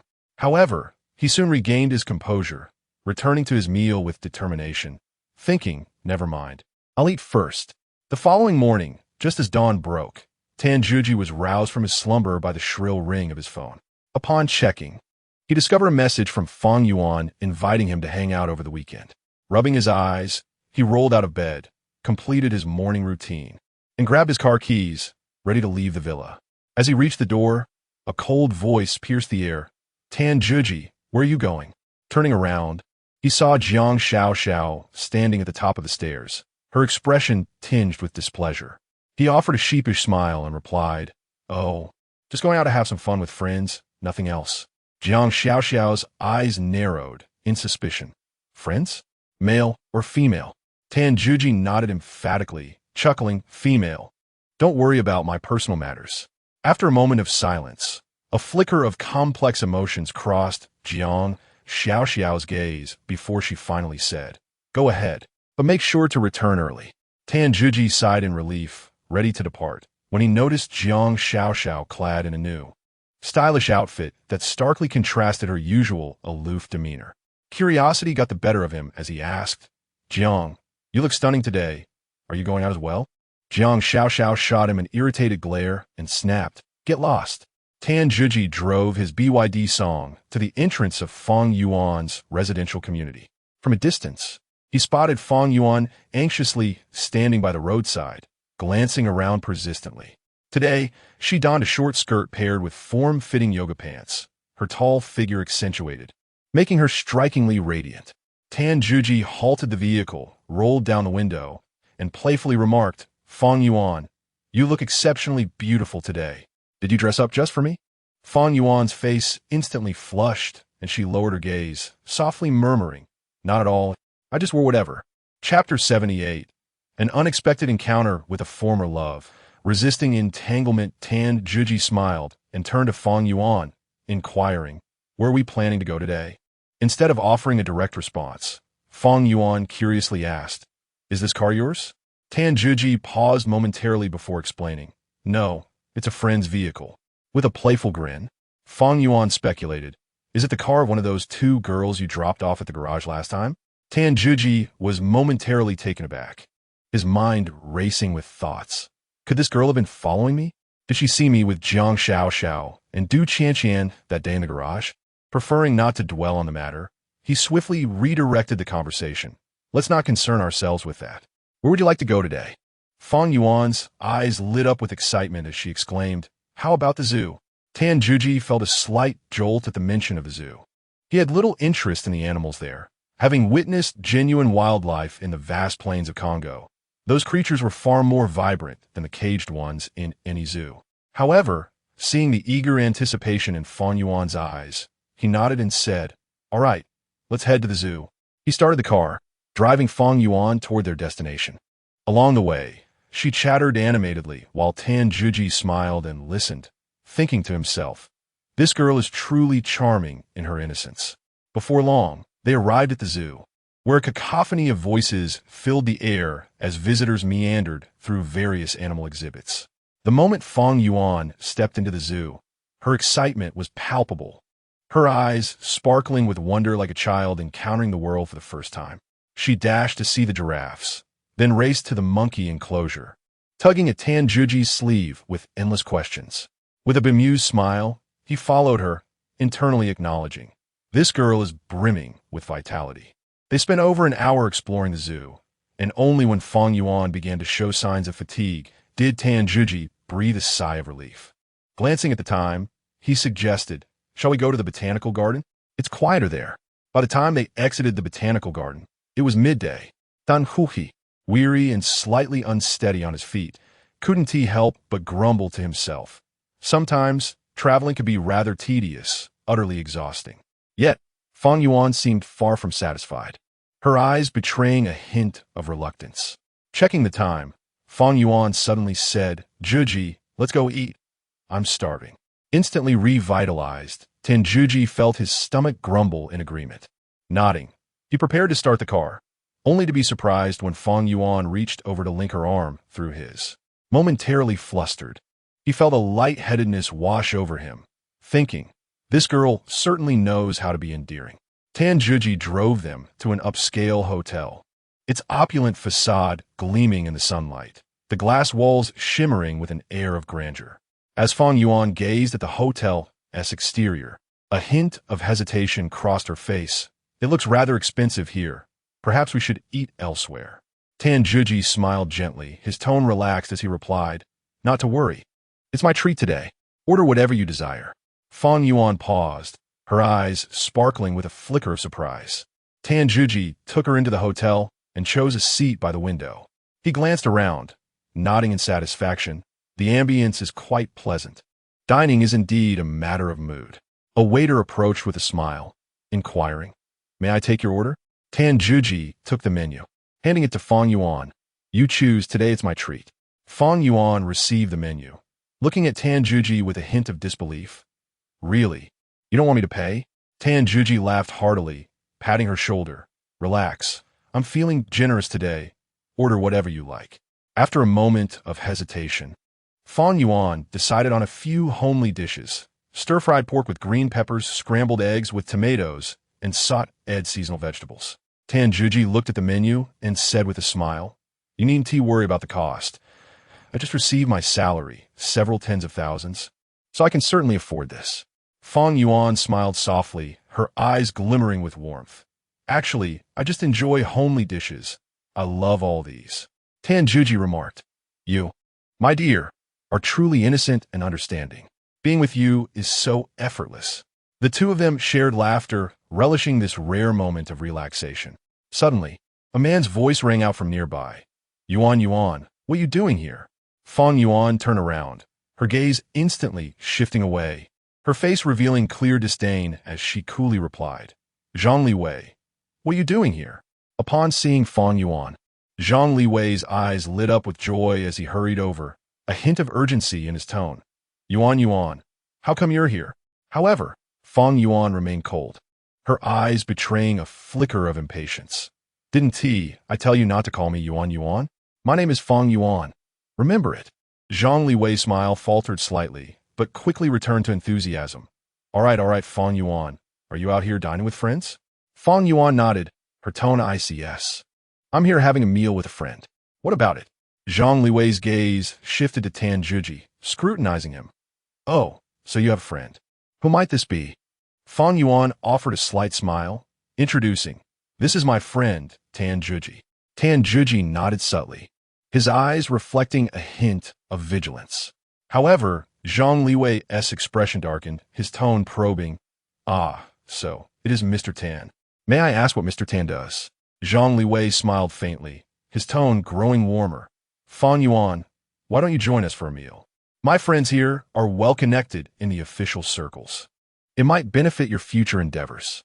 Fang Yuan, however, maintained her cold demeanor, refusing outright. "Thank you, but I prefer dining with Juji. No need for the trouble." Zhang Liwei's expression soured slightly, his tone tinged with reluctance. "Fang Yuan, are you truly this heartless?" Fang Yuan replied coldly, "Zhang Liwei from now on. Just call me by my name. There's nothing left for us to discuss." Zhang Liwei's face instantly turned cold, anger flashing in his eyes. Tan Juji observed the scene quietly, surmising the underlying narrative. Zhang Liwei evidently harbors feelings for Fang Yuan, yet she feels no affection towards him, even exhibiting a degree of aversion. Moreover, Zhang Liwei's demeanor suggests he is likely a second-generation official, as he would not so readily mention acquaintances from the political sphere. Tan Juji mused inwardly. It seems that this girl Fang Yuan possesses an intricate background. Otherwise, how could she attract such attention?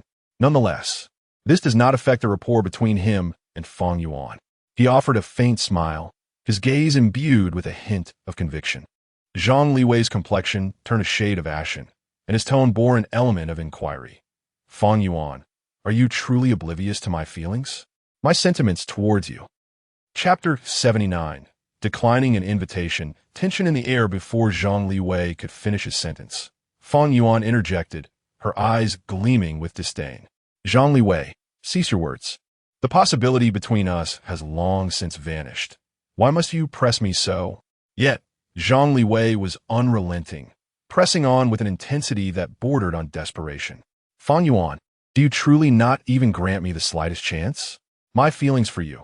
Caught off guard by his persistence, Fang Yuan momentarily faltered, a flicker of panic crossing her gaze. Observing this exchange, Tan Juji felt a chill in the atmosphere and furrowed his brow slightly.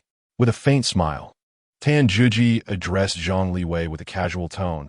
Young Master Zhang, considering your friends are awaiting your return, perhaps you should hasten back and not waste their time. Instantly, Zhang Liwei's demeanor shifted to one of indignation. He glared coldly at Tan Juji, his voice dripping with disdain. And who are you to dictate my actions? Tan Juji's eyes hardened slightly, and he retorted without hesitation, I am Tan Juji, a friend of Fang Yuan. As for your authority here, you ought to recognize that this is not a place for your unruly behavior.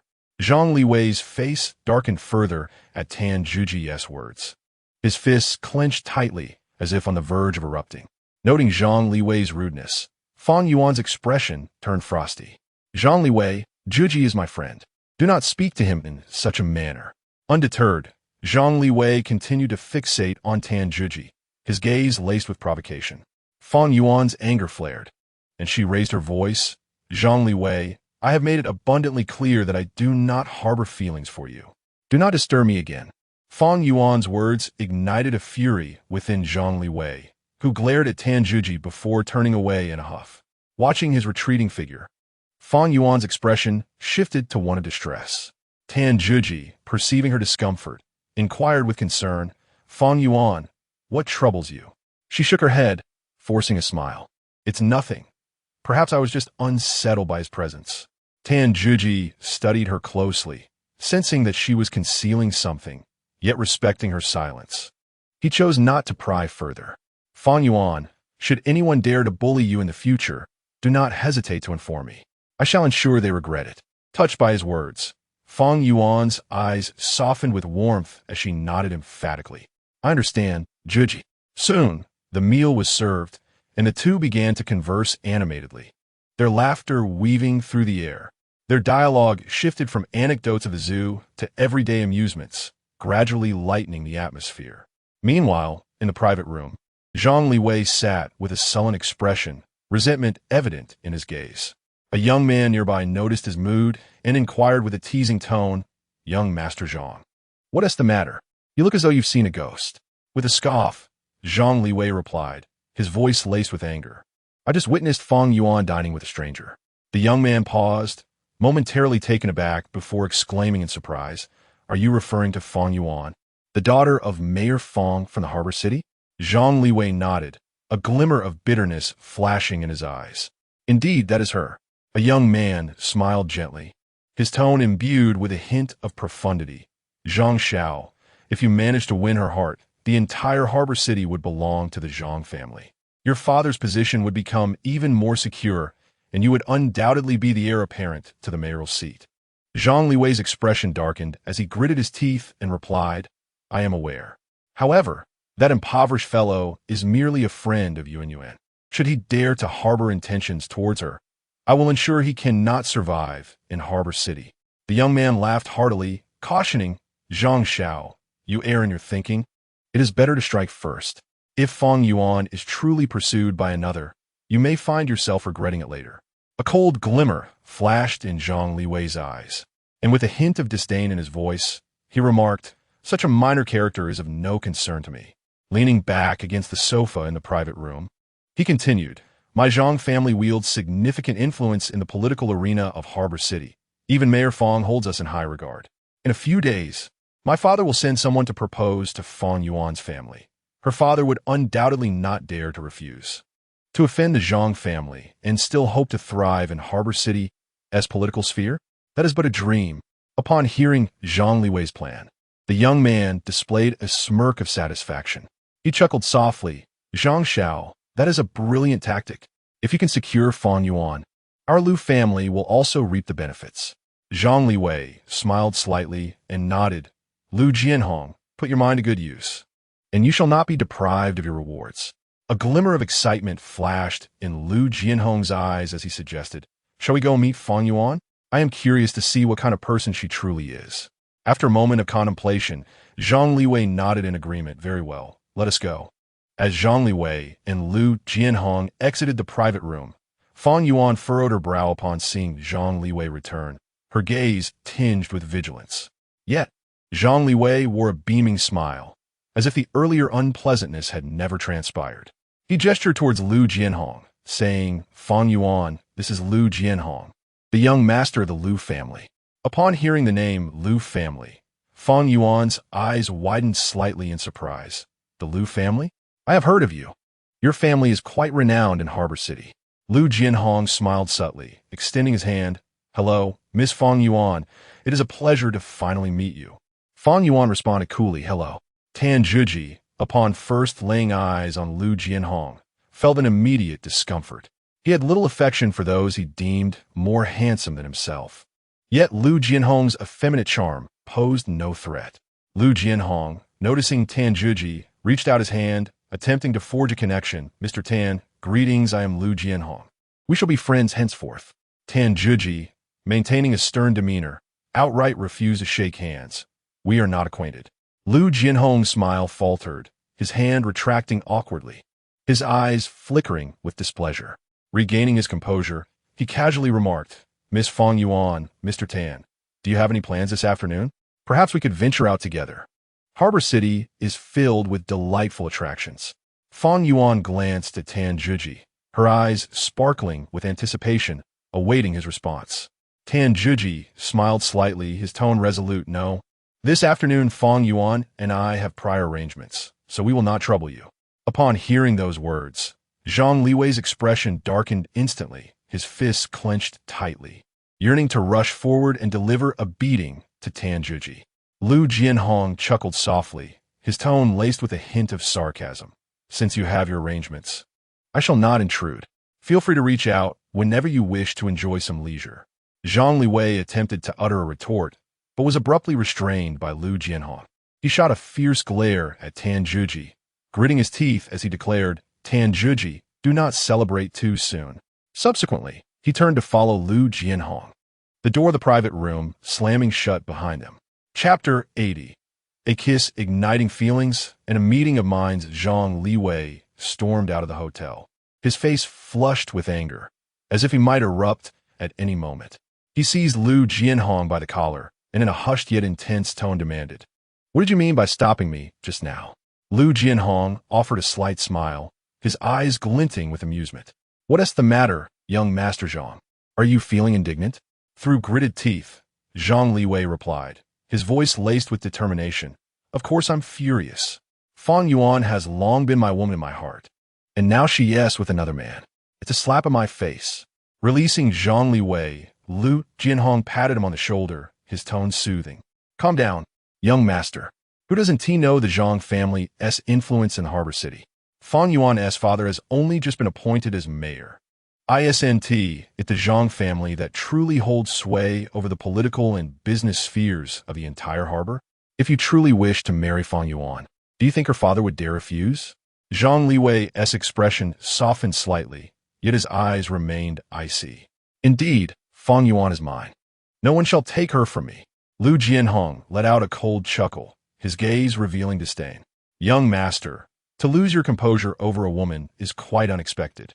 However, let us be frank. Power is the most significant possession for a man. Women?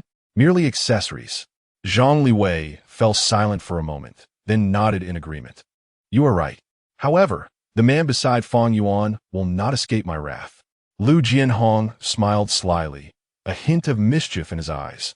Young master, do not underestimate that man. I've heard he is named Tan Zhuji with an unclear background.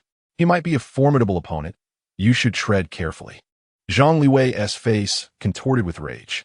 I do not need your warning. I will investigate his background myself. Anyone daring to vie for a woman with me, Zhang Liwei, is courting death.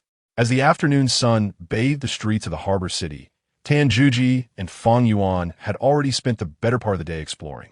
Despite Tan Zhuji's robust physique, he felt the fatigue of his body, with aches in his back and waist. Yet Fang Yuan radiated excitement, her eyes sparkling with enthusiasm. Tan Zhuji, look over there, Fang Yuan exclaimed, pointing to a quaint shop in the distance. Tan Zhuji smiled faintly, rubbing his sore back as he followed her. Although he was a retired Special Forces soldier, the adjustment to civilian life had its challenges.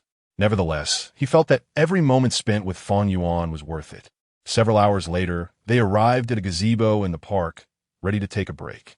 Fang Yuan was covered in sweat, her hair clinging to her face. lending her an enchanting allure. Tanjuji, however, felt little discomfort. He was accustomed to extreme weather, and this minor heat was hardly a concern. Stealing a glance at Fang Yuan, Tanjuji found himself momentarily taken aback. The sweat-soaked fabric clung to her figure, accentuating her curves and nearly causing him to lose composure. He swallowed hard and teased, "Fang Yuan, your figure is truly remarkable. On the battlefield, it would surely send the enemy fleeing in terror." Fang Yuan's face flushed instantly, and she shyly lowered her head, murmuring, "You're terrible, always teasing me." Tanjuji chuckled heartily, his eyes filled with fondness. He suddenly called out, "Fang Yuan." Instinctively, Fang Yuan turned her head, and before she could comprehend the situation, Tanjuji had stepped forward, wrapping his arms tightly around her waist and kissing her. Fang Yuan's eyes widened in shock, her body stiffening instantly, rendered utterly speechless. She never anticipated that Tanjuji would act so impulsively, leaving her mind blank.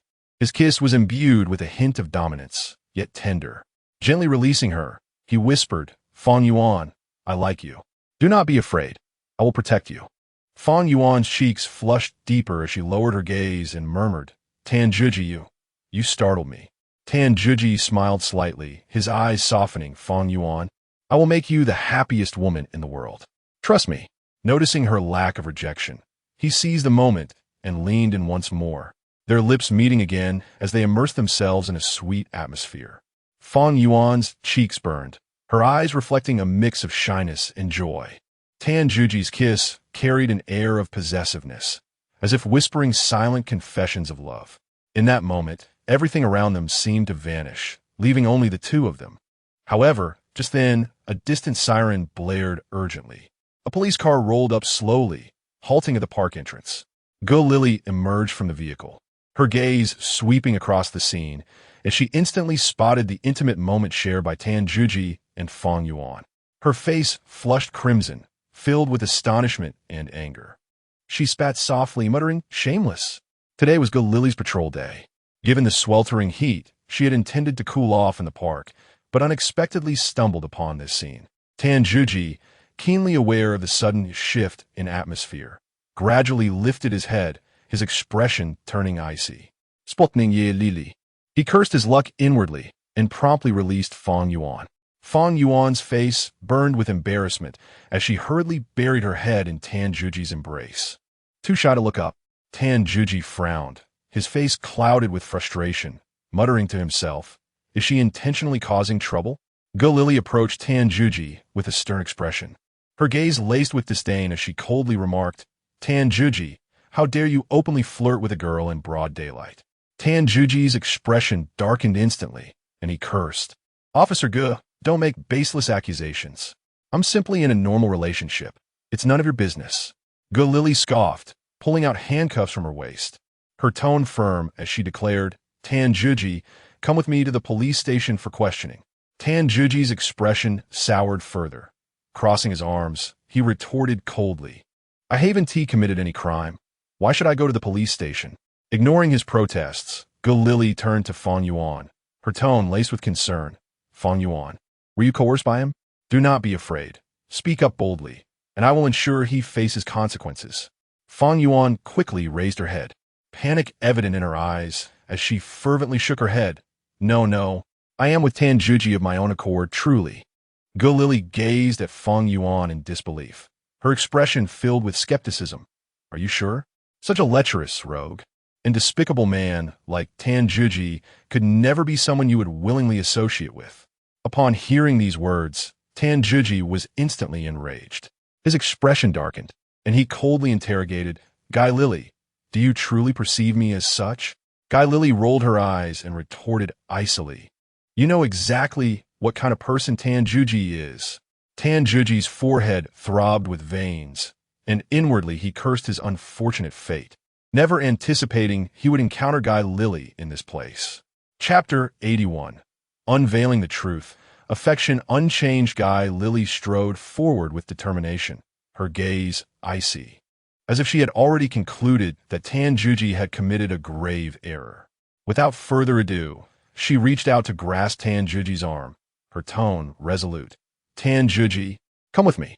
Fang Yuan, witnessing this, quickly lifted her head from Tan Zhuji's embrace, her cheeks flushed and her eyes brimming with urgency. Officer Guy, please do not misunderstand. I am here of my own volition. I care for Brother Zhuji and wish to be with him. As her words trailed off, her face reddened even more. Noticing Guy Lily's furrowed brow directed at her, Fang Yuan took a deep breath, summoning her courage to continue. Officer Guy, mind your own business.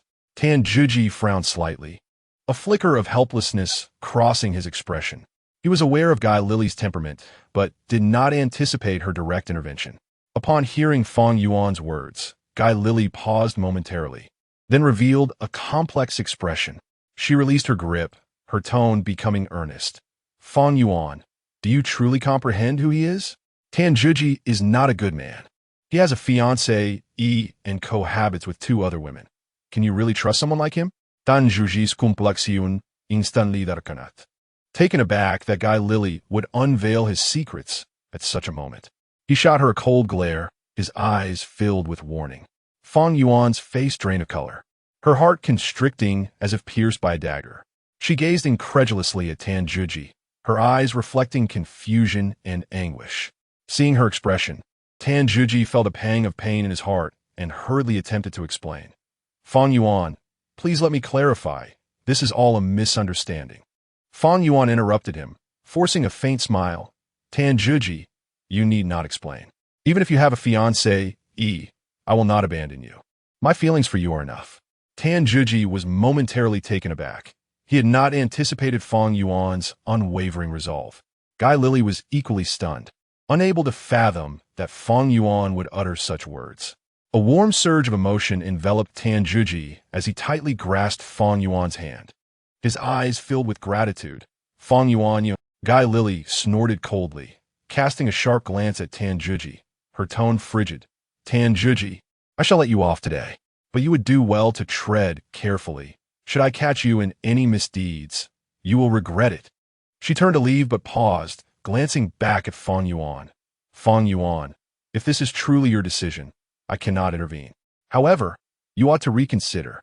Someone like Tan Zhuji is not worth your sacrifices. With that, she turned away, heading towards her police car, starting the engine, preparing to depart. Tan Zhuji watched her retreating figure with discontent, muttering under his breath. If it weren't for that woman suddenly appearing, none of this would have happened.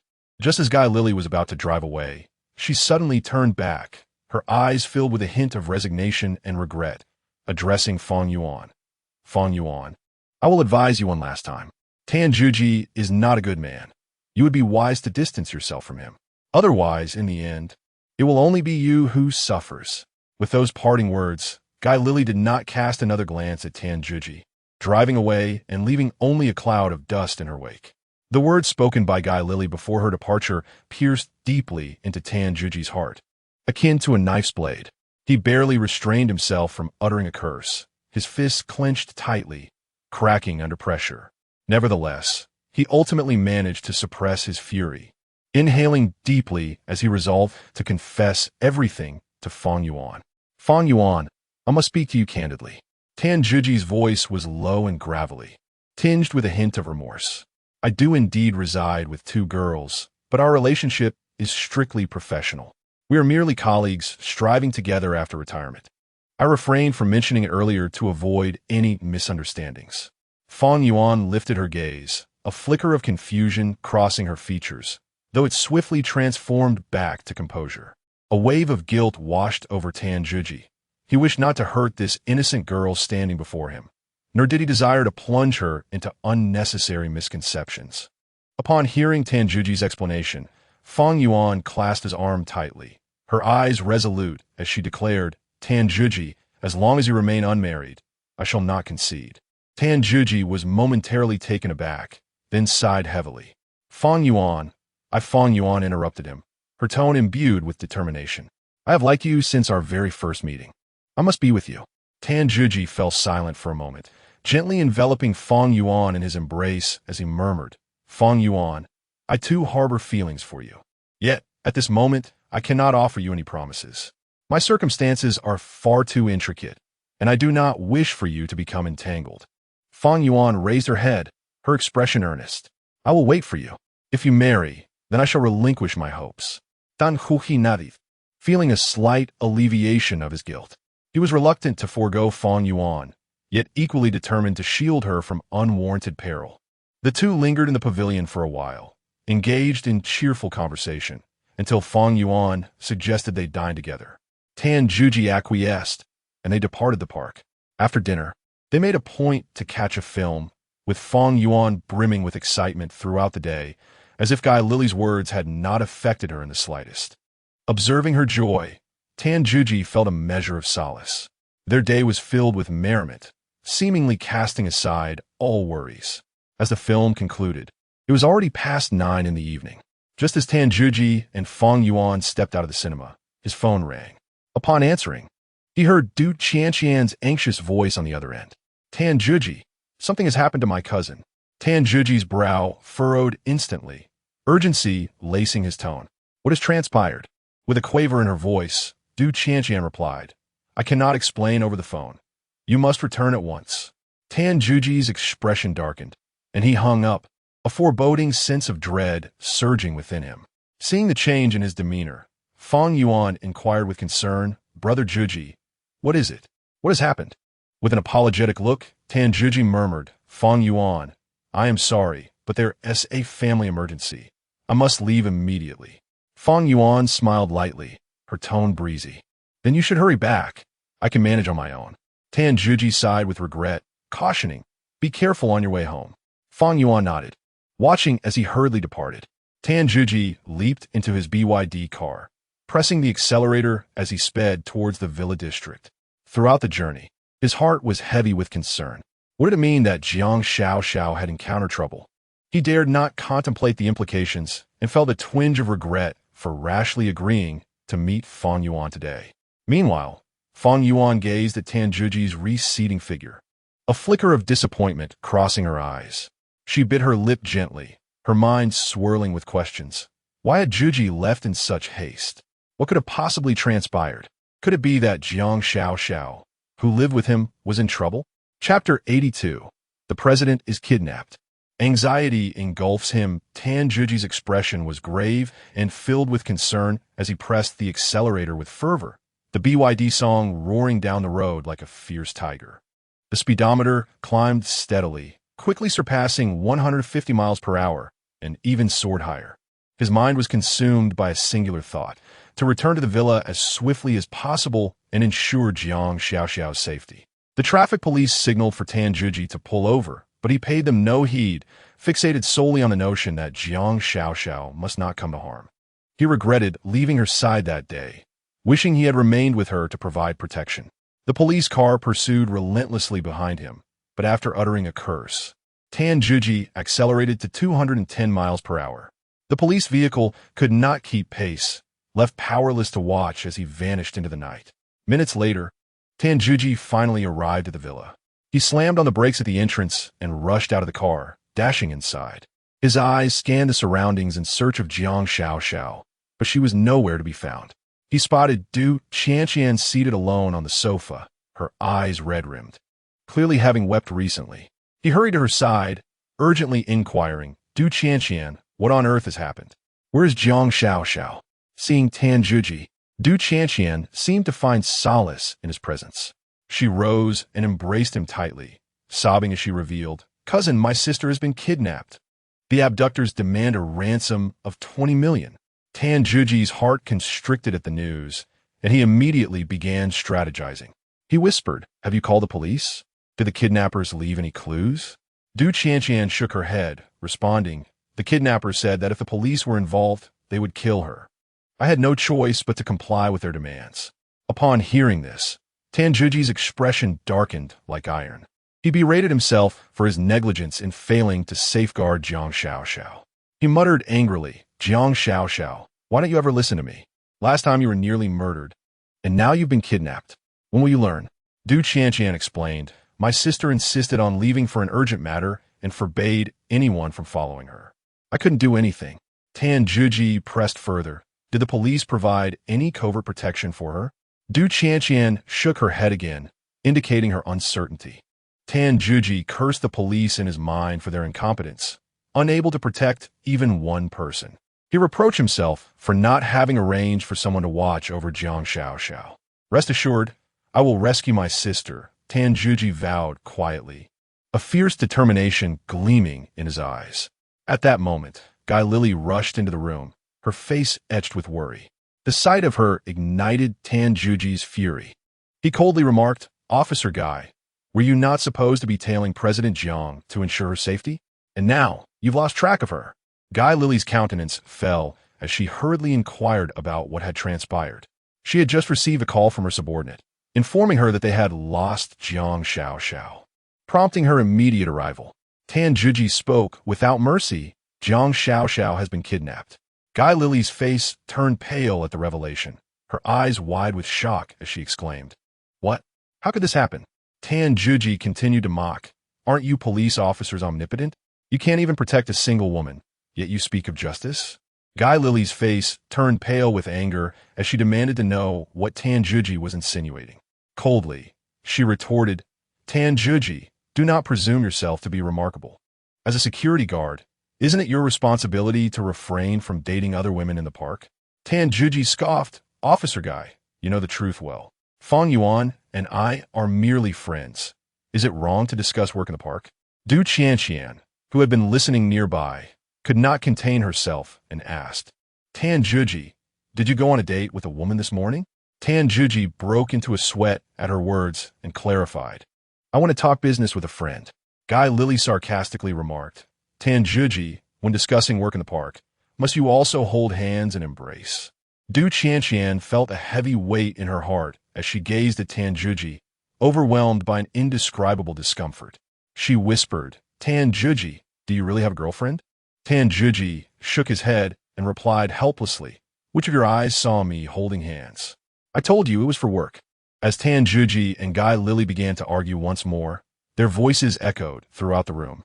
Seeing the imminent confrontation, Du Qianqian quickly intervened, "Stop arguing.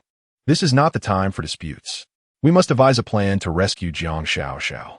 Tan Juji and Guy Lily exchanged glances, both scoffing simultaneously and turning their heads away. The scene shifted to an abandoned factory on the outskirts of the harbor city, where Jiang Xiaoxiao was bound to a chair, her hands tightly restrained and immobile. Her eyes were red and swollen, reflecting a visage of anxiety and fear. Recalling the earlier events, Jiang Xiaoxiao was engulfed by regret.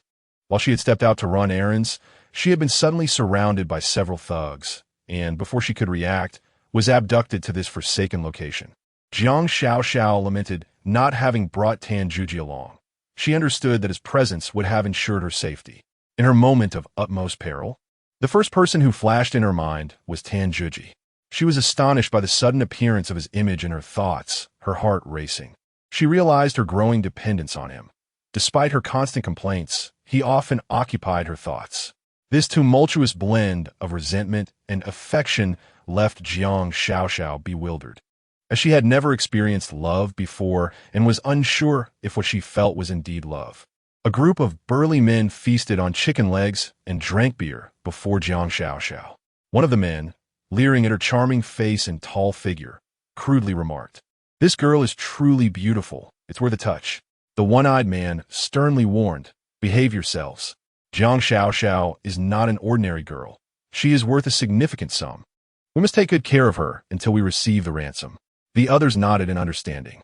The one-eyed man surveyed the group and declared, "If this operation goes smoothly, not only will we secure a ransom of 20 million, but we will also be well compensated. We can all live in ease for the rest of our lives."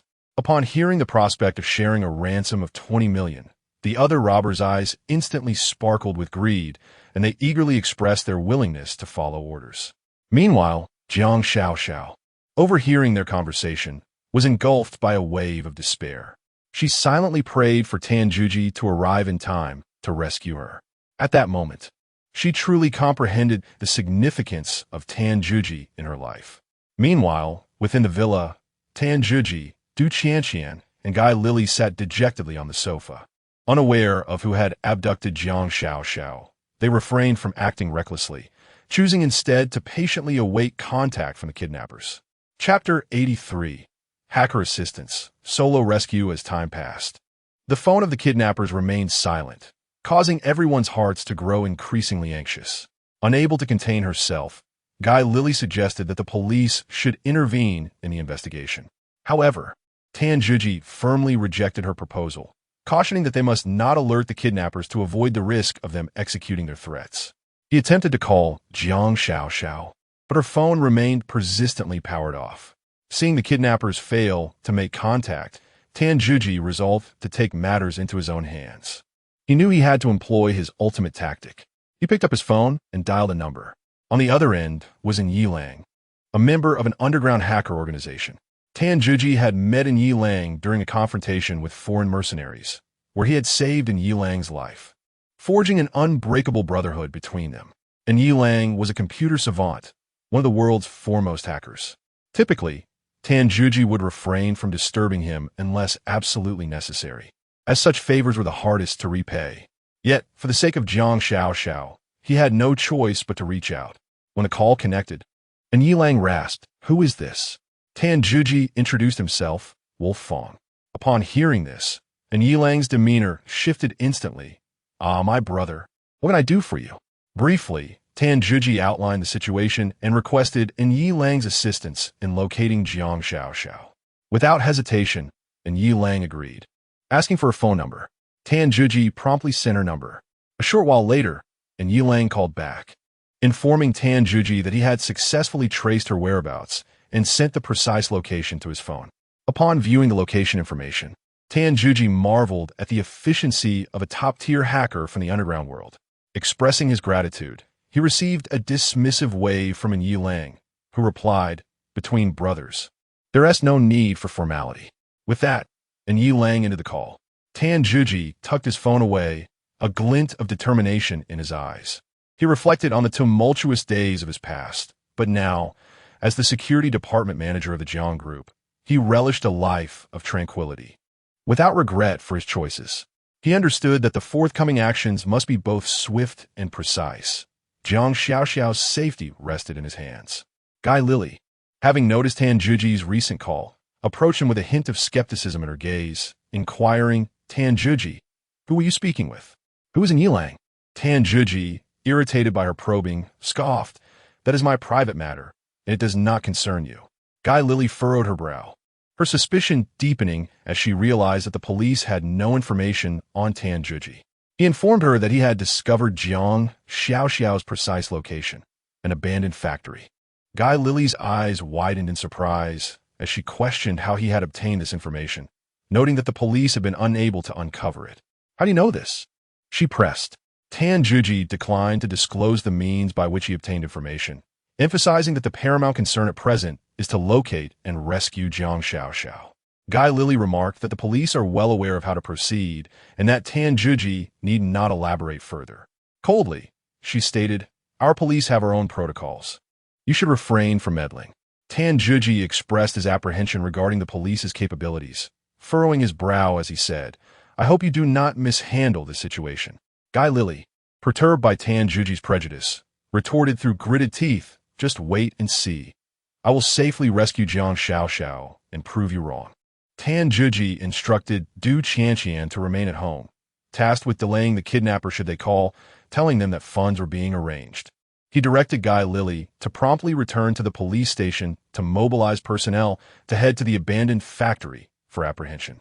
Tan Juji, however, resolved to confront the kidnappers himself, expressing his indignation at their actions. Guy Lily deemed it unsafe for him to go alone, fearing it would alert the perpetrators. "I must go. It is my responsibility," Tan Juji asserted with unwavering determination. Ignoring Guy Lily's counsel, he swiftly departed in his BYD vehicle. Guy Lily shouted after him, unable to catch up, and cursed him as a damned scoundrel. Reluctantly, she hurried back to the police station to gather forces for the abandoned factory, silently vowing to rescue Jiang Xiaoxiao before Tan Juji could, thereby proving herself to him. Tan Juji pressed the accelerator, the BYD song speeding along the suburban roads, its tires producing a dull thud against the uneven pavement. Following the location provided by the Night Wolf, he quickly identified his target. The abandoned factory loomed large, its dilapidated structures exuding an eerie presence under the cloak of night. Furrowing his brow, Tanjuji understood that Jiang Xiaoxiao might be hidden within this desolate expanse. Yet he could not ascertain her precise location. He turned off the engine, opened the door, and silently exited the vehicle to avoid alerting the kidnappers. He had no choice but to search each building methodically. The wind howled, mingling with the scent of rust and dust. Yet Tanjuji moved with remarkable stealth. His gaze was as sharp as that of a hawk, scanning every possible hiding place. Just then, his phone rang unexpectedly. Tanjuji swiftly pressed the answer button, and Du Qianqian's quivering voice came through. "Juji, the kidnappers have called again." "Yes, go ahead." Tanjuji's voice was deep and calm, as though he had everything under control. On the other end, the kidnapper's voice, coarse and distorted by a voice changer, resonated ominously. "Is the money ready?" Du Qianqian took a deep breath, striving to keep her voice steady. "The money is prepared, but I must first hear my cousin Jiang Xiaoxiao's voice." The kidnappers hesitated for a moment, but ultimately acquiesced to Du Qianqian's request. Moments later, Jiang Xiaoxiao's voice came through, albeit tinged with fatigue, yet maintaining a semblance of composure. "Qianqian, I'm fine. Do not worry too much." Du Qianqian's voice caught in her throat, responding with fervor. "Cousin, do not be afraid. We will find a way to rescue you. Just stay safe." As Jiang Xiaoxiao was about to inquire about the whereabouts of Tanjuji, her words were abruptly cut short as the kidnapper seized the phone. "Enough. Listen closely. You have 10 minutes to deliver the money to the pedestrian bridge in central Hong Kong.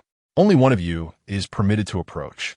Should you encounter any police presence, your president Jiang Xiaoxiao shall not survive to see another day." The menace in the kidnapper's voice was palpable, and the call was swiftly terminated. Du Qianqian's complexion turned ashen in an instant, trembling as she dialed Tanjuji's number, relaying the kidnapper's demands meticulously. After a moment of silence, Tanjuji's voice emerged, imbued with an unmistakable authority. "Qianqian, comply with their instructions, but exercise utmost caution. I will devise a plan from my end." Chapter 84. A Perilous Moment. A heroic rescue. Du Qianqian nodded slightly. Although she was unaware of Tanjuji's whereabouts, she was certain that as long as he was present, Jiang Xiaoxiao would undoubtedly be saved. With this thought in mind, she clenched her teeth, confirmed that she had received Tanjuji's instructions, and hung up the phone. Tanjuji tucked his phone away, a glint of cold determination flashing in his eyes. He realized he had little time to spare. Jiang Xiaoxiao remained in the hands of her captors, and he needed to locate her as swiftly as possible. Taking a deep breath, Tanjuji's figure gradually faded into the night as he ventured deeper into the abandoned factory. Moving stealthily within the shadows of the derelict building, Tanjuji's eyes scanned every corner like a night vision device.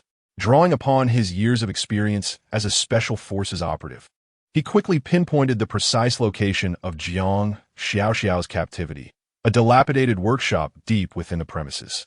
After assessing his surroundings and confirming there were no ambushes, he vanished into the darkness of the factory with a swift motion. Inside the workshop, several kidnappers sat gathered around a table laden with barbecued meat and beer.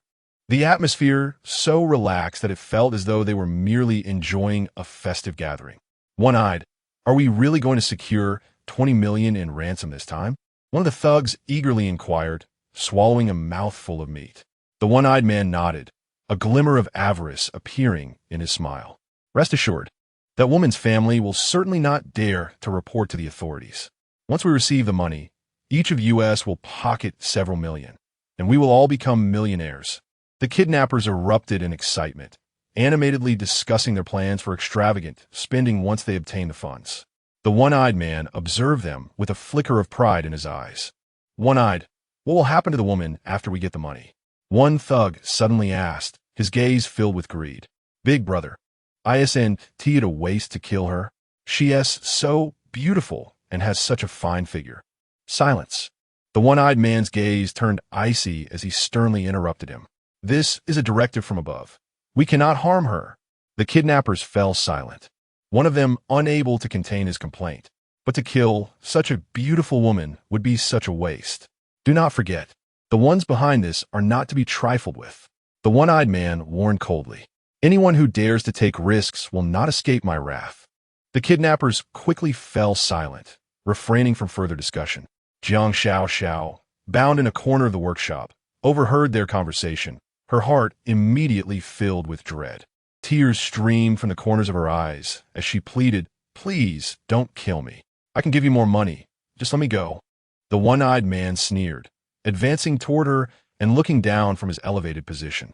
"Miss Jiang, do you truly believe that money can resolve everything? We are acting on someone else's orders.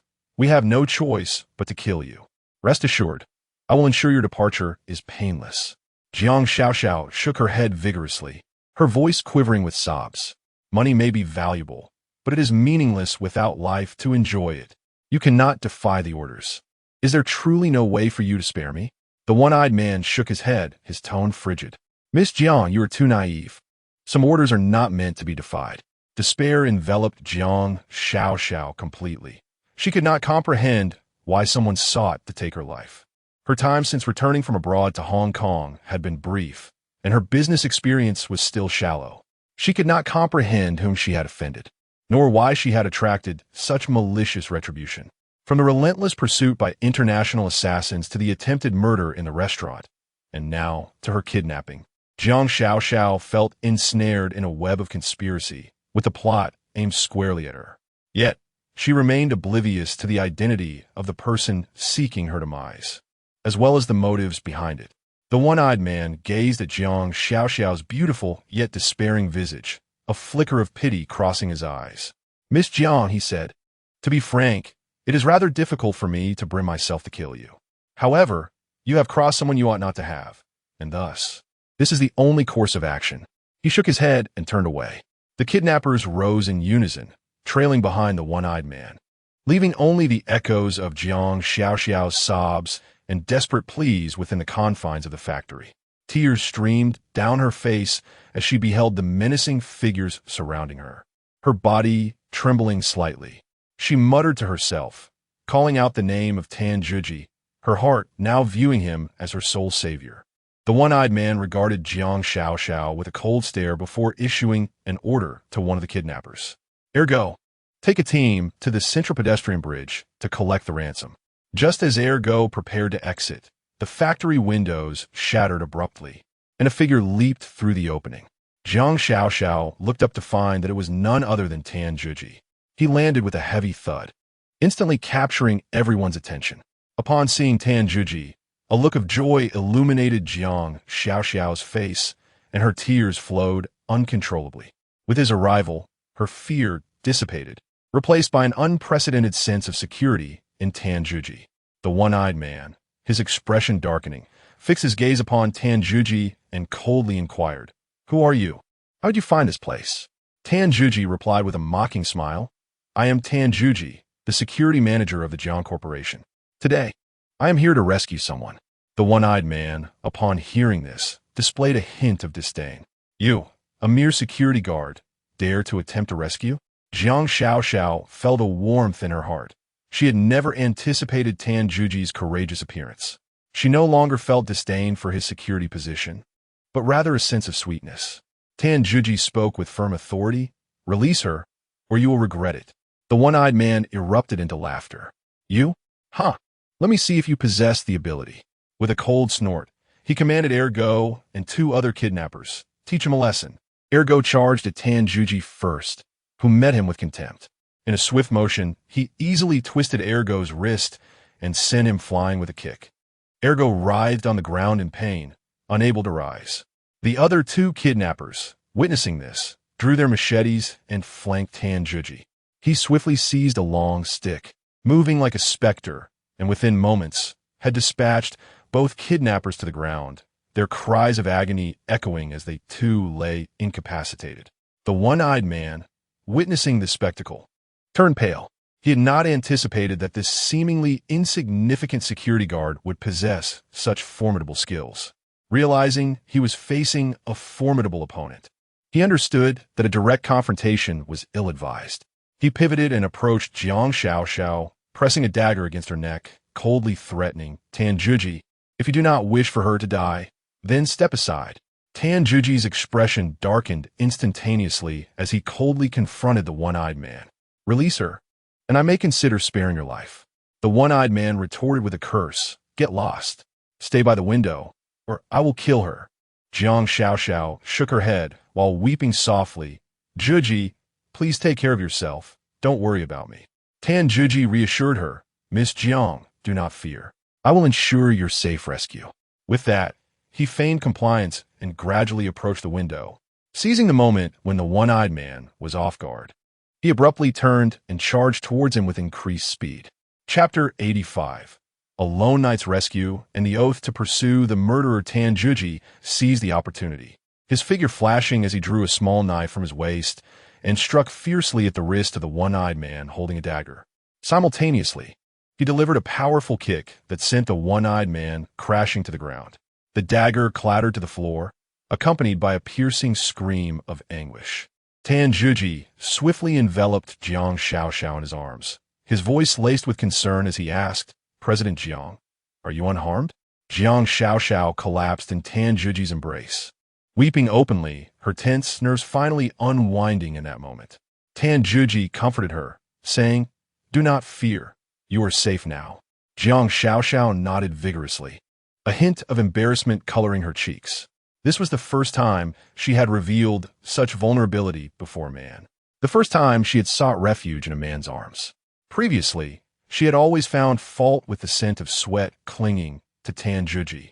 Yet now it felt like a comforting aroma of security. Tanjuji gently stroked Jiang Xiaoxiao's head, speaking softly, Do not worry, it is all over. He proceeded to untie the ropes binding her hands and feet, reassuring her, It is all right, President Jiang. Jiang Xiaoxiao lifted her head, her eyes brimming with gratitude. She understood that she had finally liberated herself from this nightmare. Once Jiang Xiaoxiao was settled, Tanjuji turned his gaze to the one-eyed man sprawled on the ground. The one-eyed man lay there, his wrist pinned beneath Tanjuji's foot, wincing in pain. Tanjuji glared at him coldly, a glimmer of murderous intent in his eyes.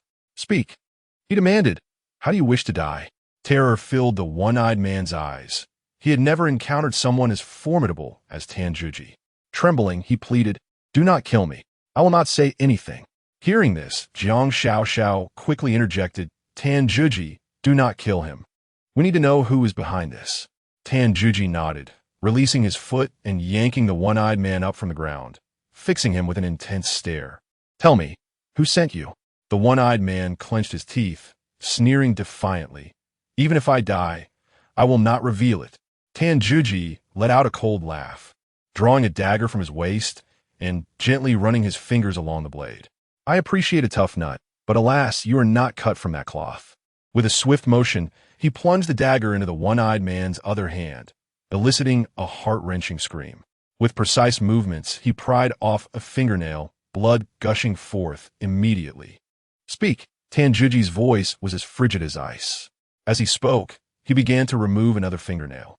The one-eyed man, drenched in sweat from the agony, begged, Do not torment me further. Jiang Xiaoxiao, witnessing this scene, turned pale and averted her gaze, unable to bear the sight. She had never imagined Tanjuji could be so brutal, yet at this moment, her desire to uncover the mastermind outweighed her shock. Tanjuji raised the dagger menacingly, threatening, If you do not speak, I shall start on your toenails. The one-eyed man finally succumbed. Just as he was about to utter a word, a cacophony erupted from outside the factory. Guy Lily arrived with a contingent of police, and upon seeing Tanjuji single-handedly incapacitating the kidnappers, she was left utterly astonished. This marked the third time she had witnessed Tanjuji triumphing over multiple adversaries. To my astonishment, this man possesses remarkable strength. Tanjuji displayed a hint of impatience upon the arrival of the police, exclaiming, Your efficiency leaves much to be desired. Guy Lily, not one to tolerate his demeanor, coldly retorted, Tanjuji, do not obstruct the police in their duties. Handcuff them. The officers swiftly proceeded to restrain the kidnappers. Tanjuji seized the handcuffs of the one-eyed man, halting the police from escorting him away. Wait. I still have questions for him. Guy Lily's gaze turned icy as she warned, Tan Juji, refrain from interrogating the suspect on your own, or you shall find yourself detained as well. Reluctantly, Tan Juji sheathed his dagger and replied coolly, fine, take your time with the interrogation. However, do not let me down. He then turned to Jiang Xiaoxiao and said, let us discuss this further upon our return. Jiang Xiaoxiao nodded, recognizing the truth in Tan Juji's words. The police's efficiency was indeed a concern. As the one-eyed man was taken away, he felt a surge of relief, vowing never to cross paths with Tan Juji again, whom he deemed utterly mad. Once the police had apprehended all the kidnappers, Tan Juji drove back to the villa with a still-shaken Jiang Xiaoxiao by his side. Throughout the journey, Jiang Xiaoxiao leaned against Tan Juji's shoulder, whispering, thank you, Juji. He smiled faintly and patted her shoulder, reassuringly stating, rest assured, with me around, no one can harm you. Jiang Xiaoxiao nodded, her heart brimming with a sense of security. Inside the villa, Du Qianqian paced apprehensively in the living room, her gaze frequently darting towards the door. Anxiety etched across her face. Clenching her phone tightly, her fingers trembled involuntarily as she silently prayed, cousin, please come back safely. Time seemed to stretch interminably, each second feeling like an eternity. Beads of sweat formed on Du Qianqian's forehead as she bit her lip, her eyes filled with concern. Suddenly, a dull thud echoed as the door swung open, followed by Tan Juji's calm and deep voice. Qianqian, do not worry. We have returned. Du Qianqian lifted her head sharply, and there stood Jiang Xiaoxiao, supported by Tan Juji as she entered the living room. Her face lit up with excitement as she cried out, cousin. She rushed forward, enveloping Jiang Xiaoxiao in a tight embrace, tears streaming down her face. You scared me to death. Jiang Xiaoxiao gently patted Du Qianqian's shoulder, her voice soft yet resolute. Do not fear, I am fine now. It is all behind us. Du Qianqian halted her tears and looked up, her eyes brimming with questions. Cousin, how did you escape? Jiang Xiaoxiao glanced at Tan Juji, a flicker of complex emotion crossing her face, as she softly replied, it was Juji who saved me. What? Du Qianqian exclaimed, her disbelief palpable as she turned to Tan Juji. Brother Juji, is this true? Tan Juji smiled slightly, his tone calm, yet imbued with an undeniable authority. Indeed, it is true. Ms. Jiang is my superior, and as her security, it is my duty to ensure her safety. Hearing these words, a smile of happiness graced Jiang Xiaoxiao's lips. For the first time, she perceived Tan Juji not just as a man of few words, but as someone quite endearing in many respects. After finishing her bath, Jiang Xiaoxiao returned to her room, utterly exhausted, and collapsed on her bed. That night, she slept exceptionally deeply, as if seeking to dispel the fright and fatigue accumulated over the past few days. Du Qianqian descended the stairs and found Tan Juji seated on the sofa, his gaze penetratingly fixed on the window. She spoke softly, Brother Juji, cousin is asleep. She has been greatly frightened. Tan Juji nodded slightly, a flicker of cold light passing through his eyes. I know, he replied, with a deep sigh. His voice resonated with gravity. This incident will forever be etched in Zhang's memory. I vow to uncover the mastermind behind this and ensure they face the consequences. Chapter 86. Unspoken Affections, Unavoidably Concealed in the Heart. Du Qianqian gazed at Tan Juji, her eyes brimming with gratitude. Brother Juji, if it weren't for you, I truly wouldn't know what to do. Tan Juji offered a faint smile, his tone resolute. Rest assured, Qianqian, I will protect you from now on. Du Qianqian nodded, a surge of inexplicable safety swelling within her. Having just emerged from the bath, Du Qianqian appeared in a delicate sheer nightgown, the fabric lightly revealing her silhouette under the soft glow of the lights, exuding a faint scent of body wash. Tan Juji could not help but swallow hard, his gaze inadvertently drifting over Du Qianqian's nightgown before swiftly averting. Noticing his reaction, Du Qianqian's cheeks flushed a deep crimson, and she shyly inquired, Brother Juji, what are you looking at? Tan Juji cleared his throat awkwardly, attempting to mask his embarrassment. I'm tired and will take a shower. Du Qianqian lowered her head and softly replied, Then I shall rest too. Good night. Tan Juji nodded, watching her ascend the stairs, a complex emotion flickering in his eyes. As the night deepened, the villa settled into an eerie tranquility. Tan Juji stood there, his gaze fixed on Du Qianqian's receding figure, a medley of emotions swirling within him. And he could not help but let out a quiet sigh. Despite his background as a modern special forces soldier who had faced countless battles without flinching, the sight of Du Qianqian stirred tumultuous waves within his heart. Her alluring, statuesque form seemed to possess an invisible magnetism whenever she entered his line of sight. His gaze was as if anchored, unable to waver. The thought of Du Qianqian becoming another man's bride pierced his heart like an invisible hand, causing a sharp pang of anguish to spread through him. Yet, reality loomed like an insurmountable wall before him. Jiang Xiaoxiao, Du Qianqian's cousin and the formidable president of Jiang Group, where Tan Juji currently served, enforced strict regulations upon him. Within this intricate web of relationships, Tan Juji understood that his feelings for Du Qianqian must remain buried deep within his heart. Even as turmoil raged within, he dared not exhibit any signs of crossing boundaries. In the stillness of the night, having just bathed and enveloped in a mist of humidity, Tan Juji was preparing to lie down for a well-deserved rest when suddenly his phone rang, its shrill tone shattering the silence.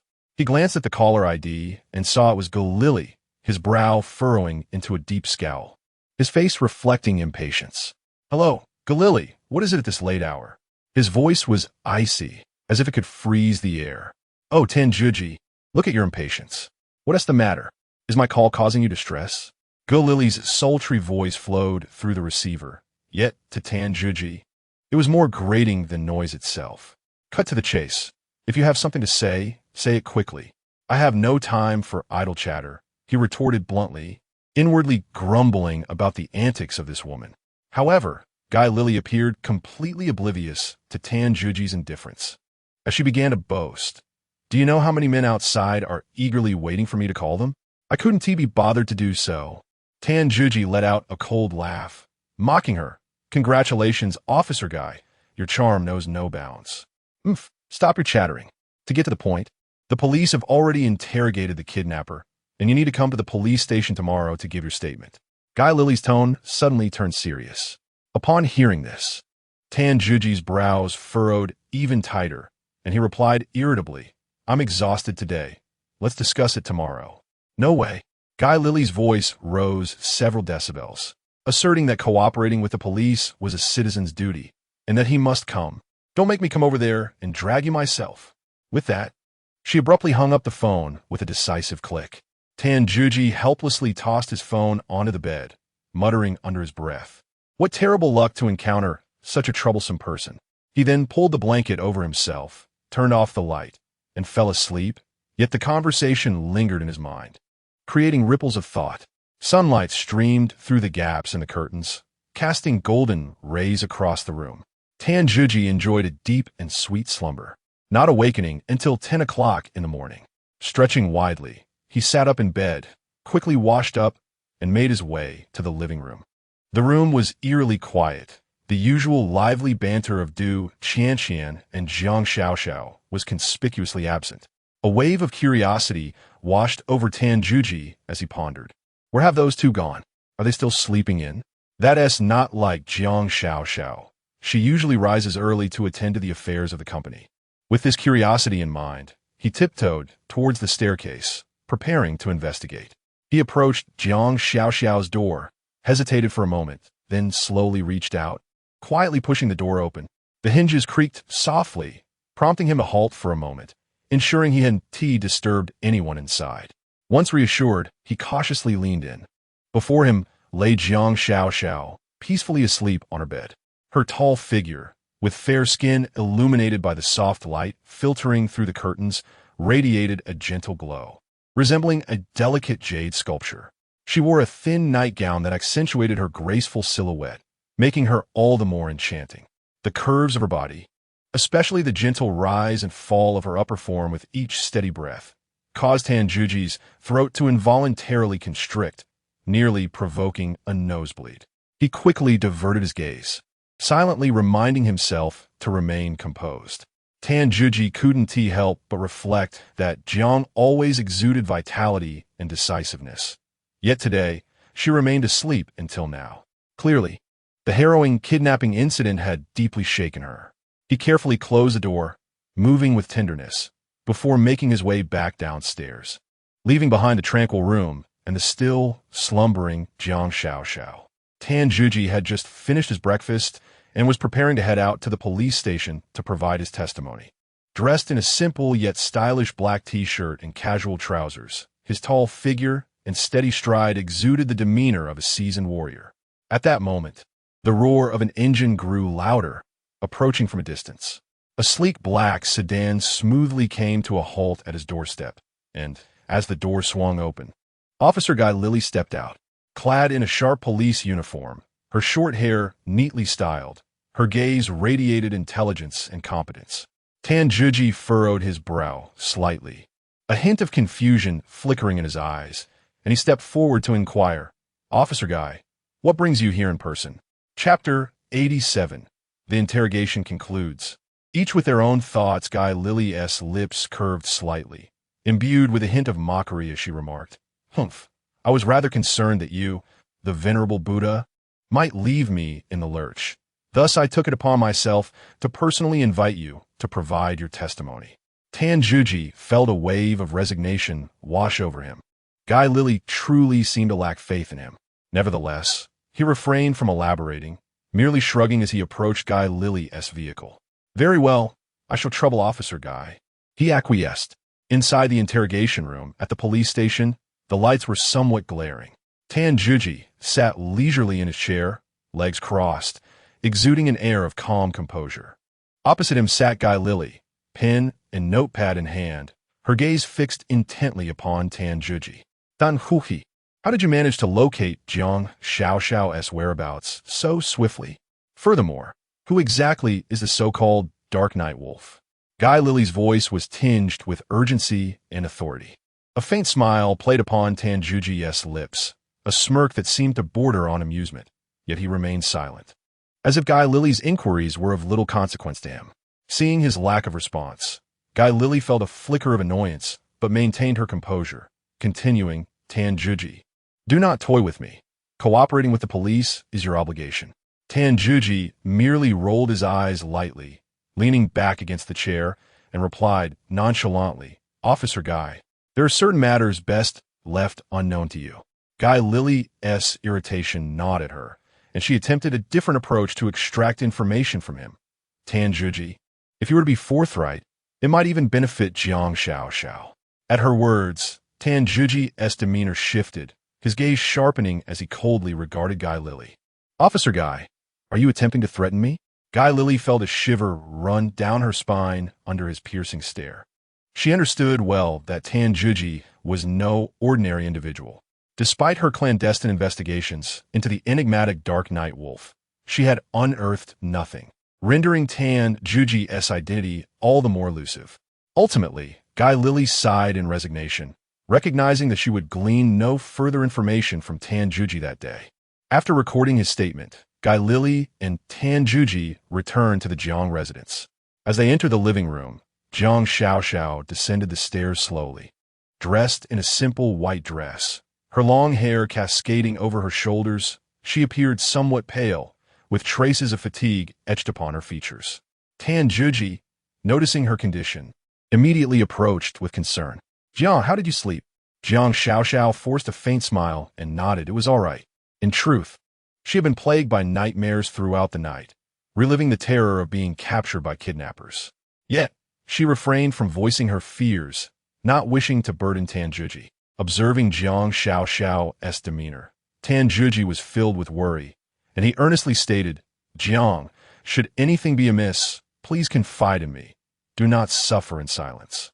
Jiang Xiaoxiao gently patted Tan Juji's arm, smiling as she reassured him, "Rest assured, I am truly fine now."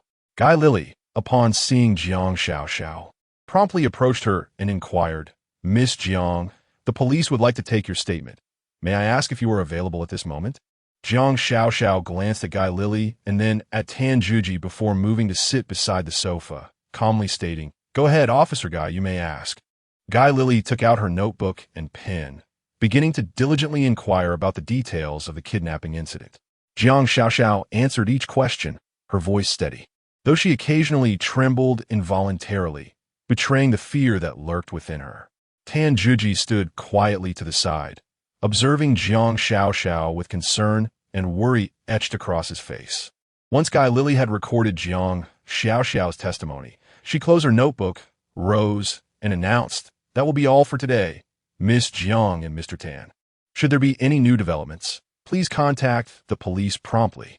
With that, Guy Lily turned and walked toward the door. Noticing Guy Lily's cheerful demeanor, Tan Juji jested, "Oh, Officer Guy, did the sun rise in the west today? With a mood like yours, you might just take flight." Guy Lily shot him a glance, her pride barely concealed as she retorted, "Of course. I've recently solved several major cases, and the higher-ups are taking note. I've heard that Captain Zhang Yin is about to be promoted to Deputy Chief of Police, and I may very well succeed him as the head of the Criminal Investigation Division."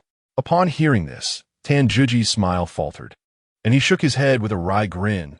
"Well, with your promotion, I fear my days ahead might not be so easy." Guy Lily crossed her arms, reveling in her triumph. "You'd better pray you don't land in my hands. Otherwise, you will have a hard time." Tan Juji, feeling helpless, silently complained to himself, "What have I done to deserve this? Why is Officer Guy fixated on me?" Guy Lily paid no mind to Tan Juji's troubled expression, laughing heartily as she turned and briskly made her way to the exit. Upon reaching the door, she suddenly paused, casting a lingering glance back at Tan Juji, pondering inwardly. What secrets does Tan Juji still harbor? One day, I shall uncover the truth. She then entered her car, started the engine, and drove away. In the Jiang household's living room, Tan Juji and Jiang Xiaoxiao sat in silence, the atmosphere thick with tension. After a day of rest, Jiang Xiaoxiao had regained some of her vigor. A natural workaholic, the mountain of tasks awaiting her at the company had her anxious. After a brief tidying up, she hurriedly prepared to head to the office. Tan Juji watched her frantic movements and sighed helplessly. "Miss Jiang, your relentless drive is truly admirable. After just experiencing a kidnapping, shouldn't you take a little more time to recuperate?"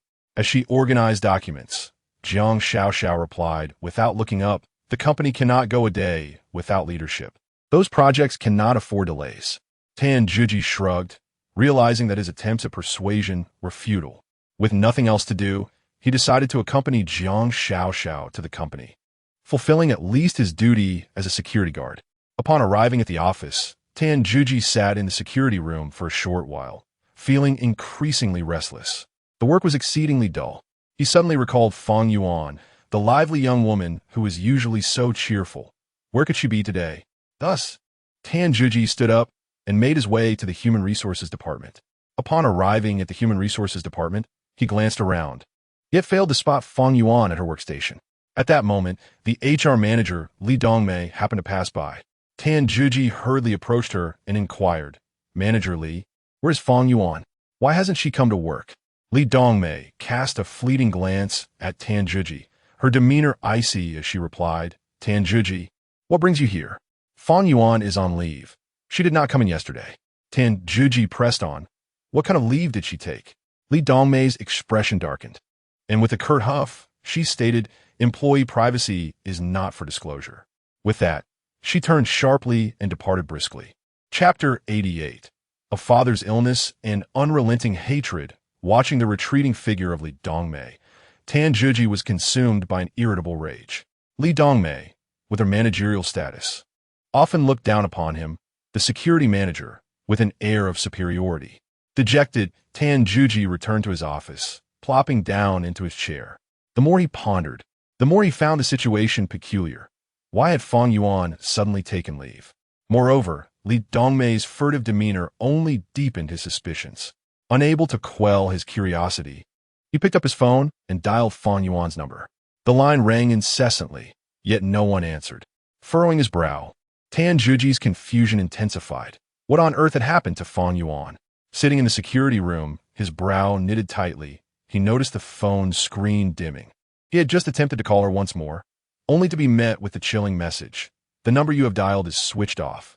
Frustrated, he tossed the phone onto the desk, a foreboding sense of dread surging within him. What could be wrong with her? Why was she unreachable? Tan Juji murmured to himself, his expression laden with worry. Fang Yuan had always maintained a good rapport with him. Her sudden disappearance left him in a state of frantic anxiety. He paced back and forth in the cramped security room, contemplating his next steps. After a moment, he gritted his teeth, resolute. No matter what, he would seek her out after work and uncover the truth of her predicament. He understood all too well that beneath the seemingly tranquil surface of the city, tumultuous currents flowed, and no one could predict the fate that awaited them. Meanwhile, in the executive office area, Lin Bingbing was diligently engrossed in her paperwork. Clad in a sharp business attire, her meticulously applied makeup accentuated her cold and resolute gaze. Suddenly, a gentle knock echoed against the office door. Without looking up, Lin Bingbing coldly commanded, "Enter." The door creaked open, revealing a man in a black suit who entered with an upright posture and a serious demeanor. He bowed slightly, addressing her with utmost respect. "Miss Lin, the master wishes to see you." At this, Lin Bingbing paused, her pen hovering mid-air before she lifted her gaze. A flicker of disdain crossing her features as she retorted, "I have no desire to see him. He should abandon that hope." The suited man frowned slightly, visibly troubled. Yet he pressed on, "Miss Lin, the master's insistence is unwavering. He claims to have something of great importance to convey to you. Additionally, he is unwell, and his condition is grave. He hopes you will return to visit him." Upon hearing the word ill, a cold smile crept across Lin Bingbing's face. "Ill? He can fall ill too. When he passes, I shall naturally pay him a visit." Her eyes turned frosty, and her thoughts involuntarily drifted back to the past. The visage of her mother emerged before her, her gentle smile, her unwavering care, all shattered by her father's own hand. The death of her mother weighed heavily upon her heart, instilling within her an unquenchable hatred for her father. The suited gentleman gazed at Lin Bingbing's resolute demeanor and sighed inwardly. Having served his master for many years, he was acutely aware of the master's lingering guilt and longing for Lin Bingbing, as well as her fiery temperament. Nonetheless, he persisted in his attempts to persuade her, saying, "Miss Lin, your father is currently bedridden and his time is limited. For the sake of your bond as father and daughter, I implore you to return and see him one last time." "Enough!" Lin Bingbing suddenly screamed in a fit of hysteria. Did he ever consider my mother and me when he made those choices? Now that he is ill, he wishes to see me. It cannot be so simple. The gentleman shook his head helplessly and replied, "Miss Lin, this is your father's command, and I must escort you back." Lin Bingbing bit her lip. Her eyes filled with inner turmoil. The news of her father's dwindling days tugged at her heart, and despite her lingering resentment, the bond of blood stirred a ripple of emotion deep within her. After a long hesitation, she took a deep breath and said slowly, "Very well. I will return with you, but I will not forgive him." Rising from her seat, she adjusted her appearance and exited the office, making her way toward Jiang Xiaoxiao's office to request leave. Throughout her journey, Lin Bingbing felt an overwhelming weight on her heart. She was uncertain of the scenes she would encounter upon her return, or whether she could truly set aside her hatred. Yet at this moment, she could only move forward step by step to confront the father she both despised and loved. The suited man watched Lin Bingbing's retreating figure with a resigned smile. Reflecting on her stubbornness, she was as obstinate as a mule, unchanged after all these years. He understood that bringing Lin Bingbing back would surely unleash a storm. But the master's orders were as unyielding as a mountain, and he had no choice but to press on. In the bustling metropolis of Gongdu, renowned as a first-tier city in the country, the rapid economic development showcased a facade of modern prosperity. However, beneath this glamorous exterior lay a complex web of underground forces. With the swift evolution of the city, these illicit powers grew like weeds. Numerous gangs proliferated within Gongdu, numbering in the dozens. Among them, the four major gangs stood as towering mountains, firmly controlling 90% of the underground influence in the city. Their tendrils reached into every shadowy corner. from entertainment venues to smuggling operations, gambling dens, the sex industry, and even the most lucrative and nefarious drug trade, all under their stringent control. The entire underground world of Gongdu exuded an aura of decay and malevolence under their manipulation. The Qinglong Gang was one of these four major organizations, holding a significant position in the city's underbelly. Half of the underground casinos in Gongdu were under its dominion, and a quarter of the entertainment establishments fell into its grasp. The gang leader, Lin Zhenglan, nearing 50, bore the sharpness and composure of one seasoned in the ways of the world. With nearly 1,000 subordinates at his command, the mere mention of the Qinglong Gang's name on the streets of Gongdu ensured that no one dared to provoke them lightly. Yet, this formidable figure who commands respect in the world of martial arts harbors an ineffable regret. He has no sons, only a daughter, Lin Bingbing. Yet, fate has played a cruel hand. The bond between father and daughter has long since been severed, irreparably shattered.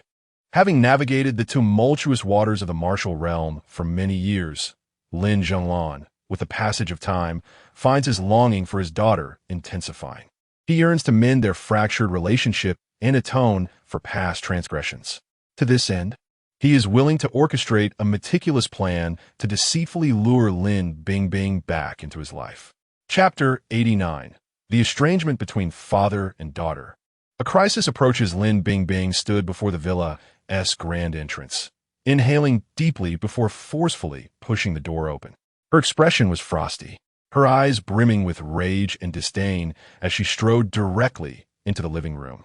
Lin Zhenglan had been awaiting her arrival, and upon seeing his daughter, a complex mix of joy and guilt flickered across his face. Lin Zhenglan, why did you send someone to deceive me into coming back? Lin Bingbing demanded coldly, her tone devoid of emotion, akin to a soulless machine. As she advanced towards Lin Zhenglan, the fire in her eyes intensified. You're not ill at all, yet you had someone misinform me that your end was near. What are your true intentions? With a sneer full of derision and loathing, she continued, a man like you, who has committed countless misdeeds, cannot possibly die so easily. The disdain in her voice was palpable as she uttered the word father. From the day my mother died, I have no father. At her words, Lin Zhenglan closed his eyes in anguish, as if pierced by a dagger to the heart. Bingbing, do you still harbor hatred for me? After all these years, your father acknowledges his mistakes. Please forgive me. His voice trembled with emotion. Lin Bingbing could no longer contain her sorrow. Tears streamed down her cheeks as she cried out, You killed my mother. For years, I have been haunted by nightmares, tormented by the despair in her eyes. Give me back my mother. Restore my family as it once was. As she spoke, her composure shattered, and she collapsed to the floor. Lin Zhenglan remained rooted in place, absorbing the heart-wrenching accusations from his daughter, each word a piercing arrow that flooded him with remorse. Tears, large and uncontrollable, cascaded down his weathered cheeks, his body trembling as if, in that moment, all his bravado had been obliterated. Slowly, he crouched down, yearning to embrace his daughter, yet hesitated, allowing tears to pool in his eyes. At that moment, the formidable figure he had been in the underworld was reduced to a pitiable father bereft of his daughter's trust and love. His thoughts drifted back over a decade, to a time when he was ambitious, struggling to make his mark in the underbelly of the bustling port city and founding the now infamous Qinglong Gang.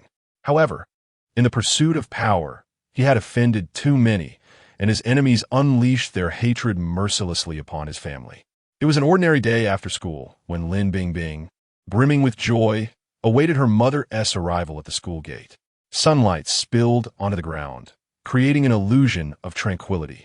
Yet, the arrival of unwelcome intruders shattered that peace. Armed with knives, the assailants charged towards Lin Bingbing's mother with murderous intent. Lin Bingbing's eyes widened in terror as she witnessed her mother fall before her, blood rapidly staining the ground. In that moment, her world crumbled, and the profound blow left her soul trembling. From that day forward, Lin Bingbing underwent a seismic transformation. The once vivacious and radiant girl has vanished, replaced by a reticent and frigid young woman who keeps the world at bay. The sparkle that once graced her eyes has been extinguished, leaving only an abyss of unending resentment directed solely at her father, Lin Zhenglan. After graduating from high school, she resolutely departed from the home laden with painful memories, never to return. Lin Zhenglan lifted his gaze, his eyes filled with anguish and remorse, his voice trembling as he uttered, "Bing Bing, this is all my fault. I caused your mother's demise. I regret it deeply, my insides twisted with sorrow." He slammed his fist onto the nearby table, causing its ornaments to tremble. Following his wife's death, Lin Zhenglan descended into madness, leveraging the power of the Qinglong gang to hunt down those responsible for her murder, leaving no one alive. Yet, even this could not resurrect his beloved wife. To prevent a similar tragedy from befalling his daughter, Lin Zhenglan discreetly arranged for his subordinates to monitor Lin Bingbing's every move, silently protecting her from the shadows. Unbeknownst to him, Lin Bingbing remained consumed by her hatred for her father. Upon hearing Lin Zhenglan's words, her expression remained impassive as she coldly replied, "What use is there in saying this now? From the moment my mother died, I vowed never to forgive you." With that, she turned and strode decisively toward the door. Lin Zhenglan watched his daughter's retreating figure, a helpless sigh escaping his lips, resonating with infinite weariness and desolation. His heart ached with profound solitude. His wife was gone, and his daughter rejected him. The once lively home was now but an empty shell, with only him guarding the desolate villa, burdened by remorse and isolation. Meanwhile, the underground world of Gang City was anything but tranquil. Foreign forces, akin to ravenous wolves, had begun to encroach upon this territory, their arrival heightening an already intricate and tense situation. These entities seemed to be in pursuit of a mysterious and perilous figure, whose rumors circulated wildly in the underground realm. Yet none knew his true identity. As the foremost gang in Gang City, the Qinglong gang felt the oppressive atmosphere that presaged an impending storm. Lin Zhenglan sat in the gang's conference hall, his brow furrowed, acutely aware that a monumental crisis loomed on the horizon. Amidst all his concerns, Lin Zhenglan was most troubled by the safety of his daughter, Lin Bingbing. Fearing that these foreign powers might target her, he devised a plan to deceive her into returning, hoping to keep her close for protection. However, Lin Bingbing showed no gratitude and left without a backward glance, intensifying Lin Zhenglan's anxiety. He found himself at a loss, uncertain of how to safeguard his daughter and provide her with a secure haven amidst the brewing tempest. As night enveloped Lin Zhenglan's opulent villa, the dim lights cast a somber ambience. Seated on the spacious leather sofa, he furrowed his brow, his eyes betraying a profound sense of worry. Suddenly, he felt a sharp pang of anguish in his heart, as if an invisible hand were fiercely clutching it. His complexion turned as pale as parchment, beads of perspiration trickling down his forehead, and instinctively, he pressed his hand tightly against his chest. At that moment, a Chong, a man in a suit, entered the living room. Upon seeing Lin Zhenglan in such a state, he hurried over and with genuine concern asked, "Brother Lan, what has happened to you?" Lin Zhenglan gritted his teeth and with great difficulty shook his head, responding weakly, "It's nothing, just an old ailment flaring up. I just need a moment to recover." Chapter 90. A Call for Help. Swift assistance. A Chong was filled with confusion as he trailed closely behind Lin Zhenglan, acutely aware that his leader's health had significantly deteriorated. Yet he could not comprehend why Lin Zhenglan steadfastly refrained from disclosing his heart condition to Lin Bingbing. After repeated inquiries, Lin Zhenglan sighed deeply and spoke slowly, "A Chong, my heart condition is quite serious. I recently underwent bypass surgery, yet the pain still grips me intermittently. The doctor has indicated that my time is limited." His eyes were filled with a sense of helplessness and sorrow. "Then why do you not inform Miss Bingbing? Surely, if she knew, she would return to care for you." A Chong asked, perplexed. Lin Zhenglan managed a bitter smile and shook his head. "I do not wish to burden her with worry. Throughout my life, I have caused her and her mother too much distress. In these final days, I only hope to earn her forgiveness, not to distract her with my illness." Leaning back against the sofa, Lin Zhenglan's gaze became vacant as he murmured, "Bingbing is no longer a child. Yet as her father, I have failed to properly attend to her future. I fear she may struggle to find a suitable companion and live a solitary life.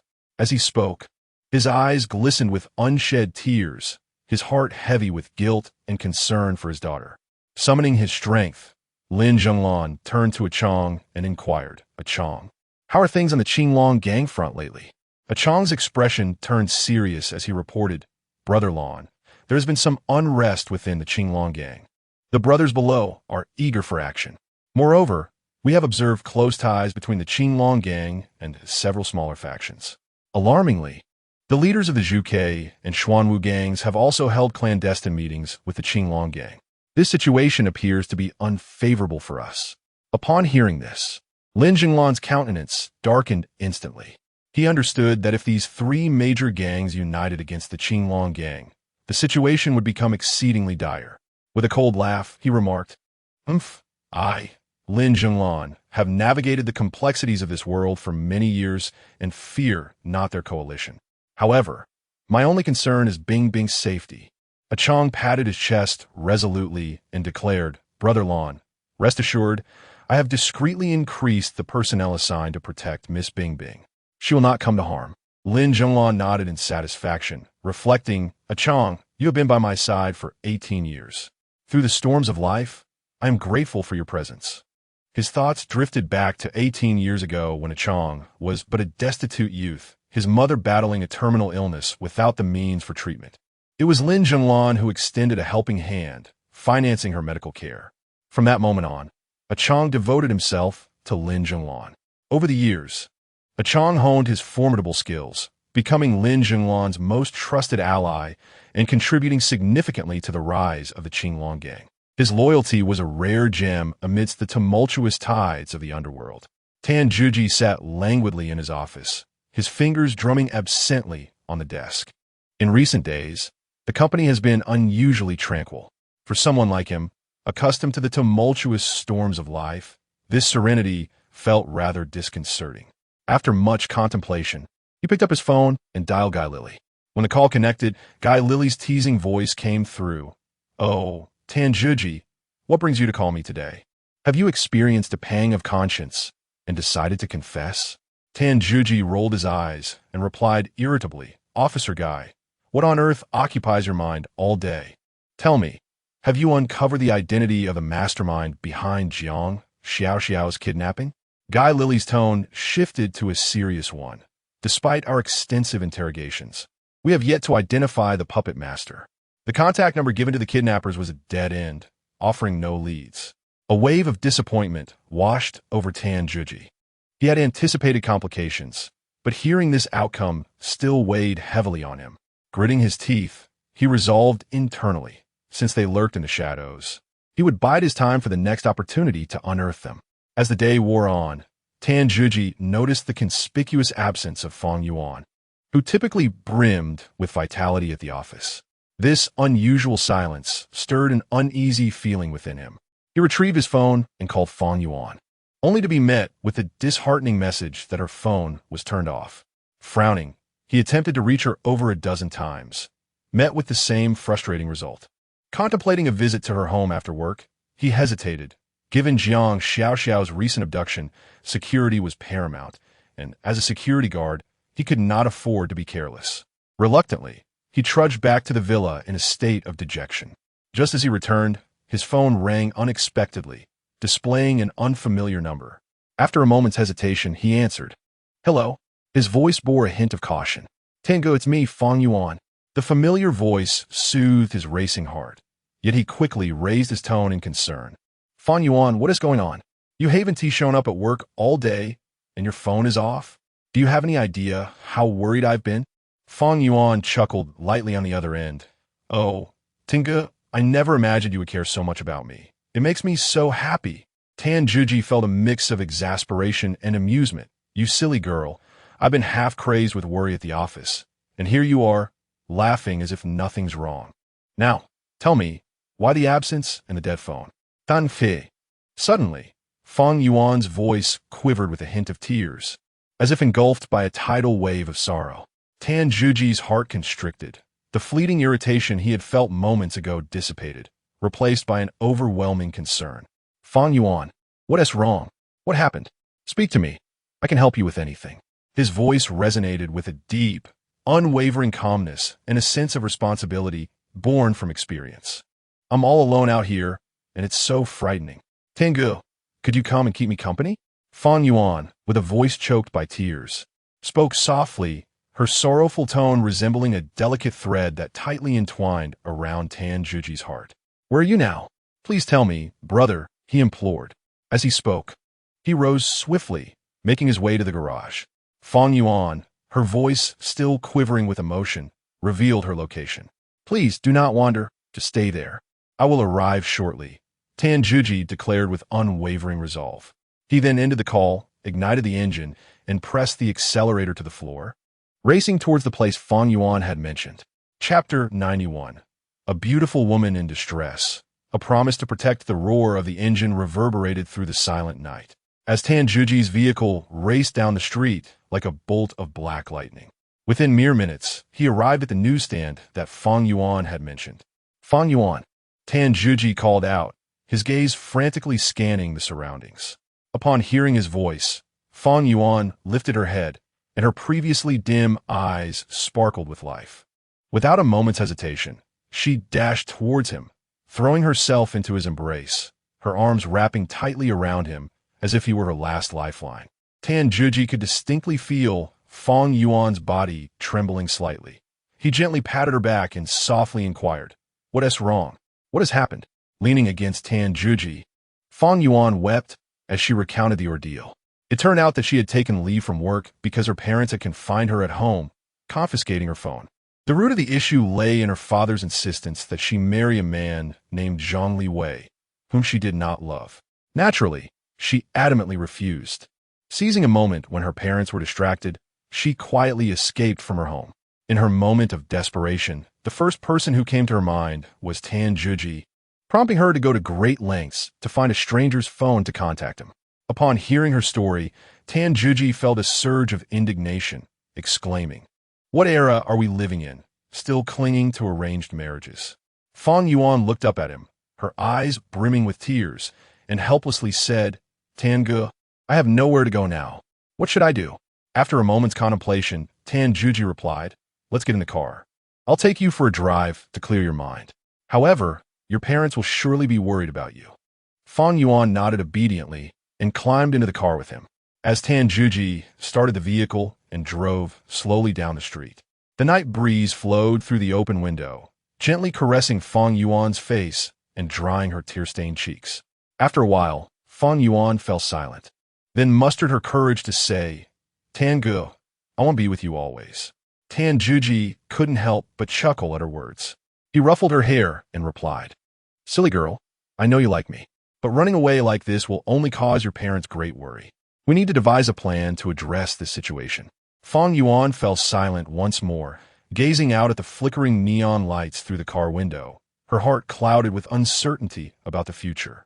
Yet in that moment, simply being by Tan Juji's side brought her a measure of solace.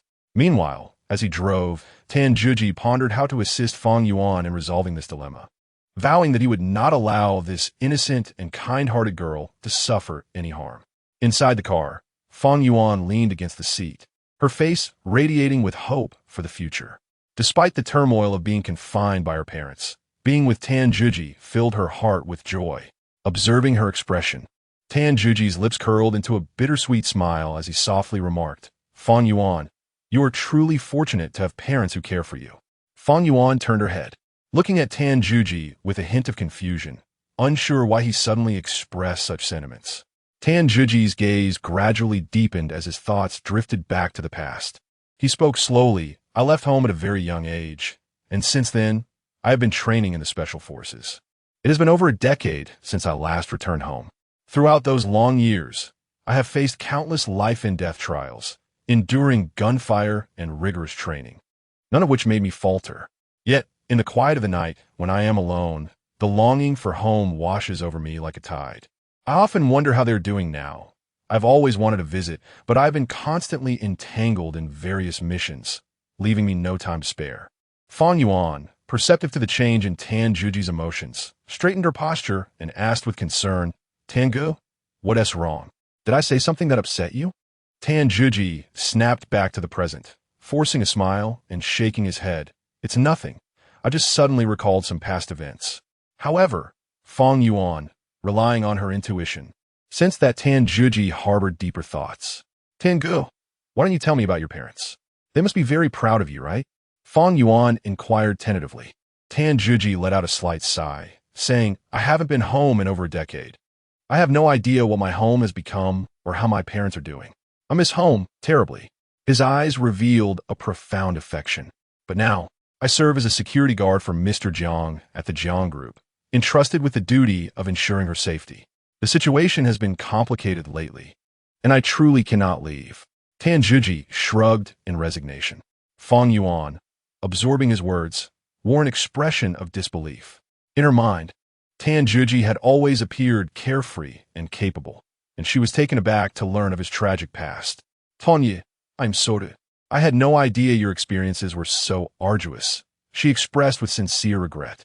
Tan Zhuji smiled gently, waving his hand dismissively. It's all in the past. I have grown accustomed to it. Yet, Fang Yuan perceived a hint of melancholy in his smile, stirring a wave of compassion within her. It dawned on her that this seemingly strong man also possessed an undisclosed fragility. She realized that Tan Zhuji was not always the jovial figure he portrayed. Beneath his sturdy exterior lay a heart yearning for the warmth of home. After a moment of silence, Tan Zhuji broke the stillness, saying, Fang Yuan, I know you have conflicts with your parents, but they're your parents after all. They only want what's best for you. You should go home and not let them worry too much. Fang Yuan hesitated, recalling her parents' stern demeanor, which filled her with apprehension. However, upon meeting Tan Zhuji's sincere gaze, she nodded and replied, All right, Tangu, I will listen to you. Tan Zhuji started the car, driving towards Fang Yuan's neighborhood. Throughout the journey, both remained silent, lost in their thoughts. Soon, the car stopped at the entrance of the community. Tan Zhuji unfastened his seatbelt, preparing to exit. Fang Yuan, noticing this, anxiously asked Tangu, Are you really going to meet my parents? Tan Zhuji smiled and nodded, saying, Of course, I fear you might be confined at home again. I shall have a proper discussion with them to convey your thoughts. Upon hearing that Tan Zhuji was to meet her parents, Fang Yuan's face instantly flushed with a rosy hue, and she bashfully lowered her gaze. After all, Tan Zhuji was the first male companion she had brought home, stirring within her a blend of anxiety and anticipation. Observing Fang Yuan's endearing demeanor, Tan Zhuji felt a peculiar flutter in his heart. Taking a deep breath, he opened the car door and strode purposefully toward her home. Chapter 92, Refusal of Marriage. The young master S. Fury Tan Zhuji and Fang Yuan walked side by side toward her home, a mixture of anxiety and anticipation swirling in Fang Yuan's heart. For this was her first time introducing Tan Zhuji to her parents. Tan Zhuji, as composed as ever, moved with steady strides and a resolute gaze, wholly focused on resolving the discord between Fang Yuan and her parents. Just as they were about to step through the community gate, the deafening roar of a sports car approached rapidly. A fiery red Ferrari sped towards them like a bolt of lightning, screeching to a halt right before them. The car door swung open, and Zhang Liwei emerged, clad in an expensive custom suit, his hair slicked back to a glossy perfection, and a self-satisfied grin plastered on his face. Upon seeing Fang Yuan, his eyes lit up with delight as he eagerly approached her. Yet, the moment Fang Yuan laid eyes on Zhang Liwei, her previously expectant expression turned icy.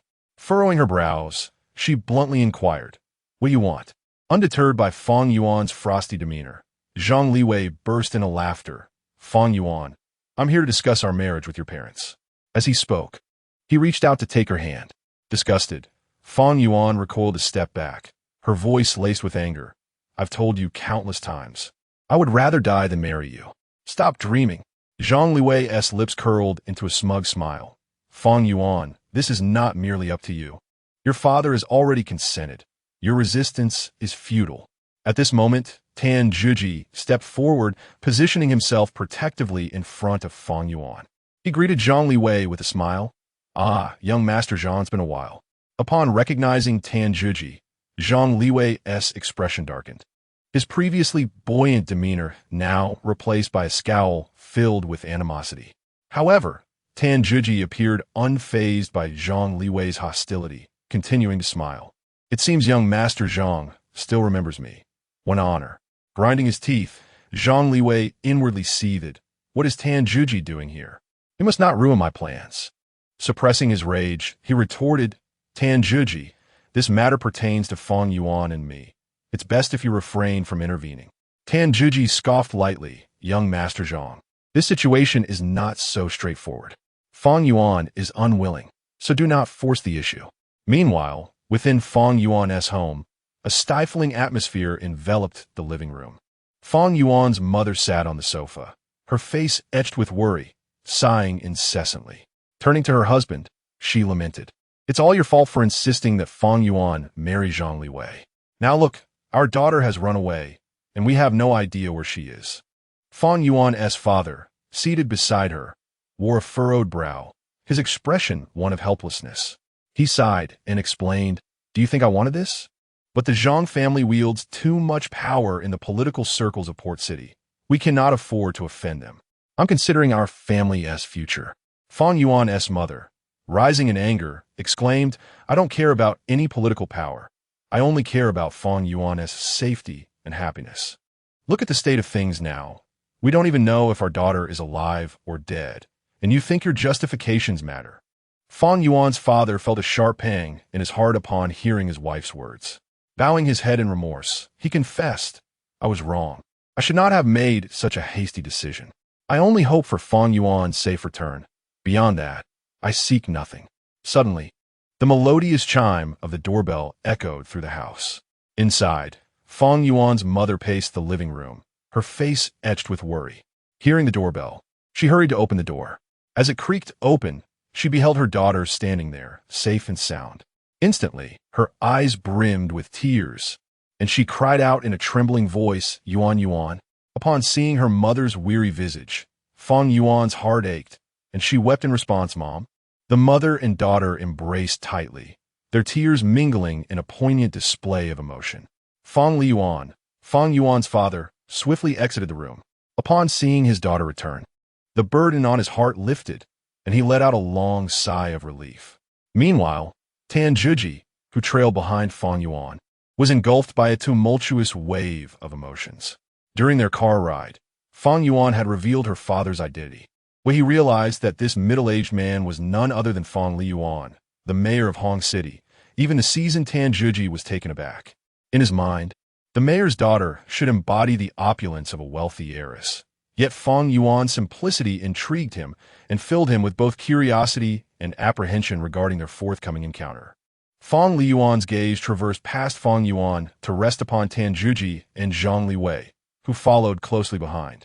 Zhang Liwei wore a forced smile as he hurried inside, sycophantically declaring, Uncle Fang, I heard Fang Yuan was back, so I came to see you. His voice dripped with insincerity, yet there was a barely perceptible glimmer of triumph in his eyes. Fang Yuan merely nodded in acknowledgement of Fang Yuan, harboring an aversion towards Zhang Liwei. Having navigated the treacherous waters of the political arena for years, he was well acquainted with the Zhang family's reputation.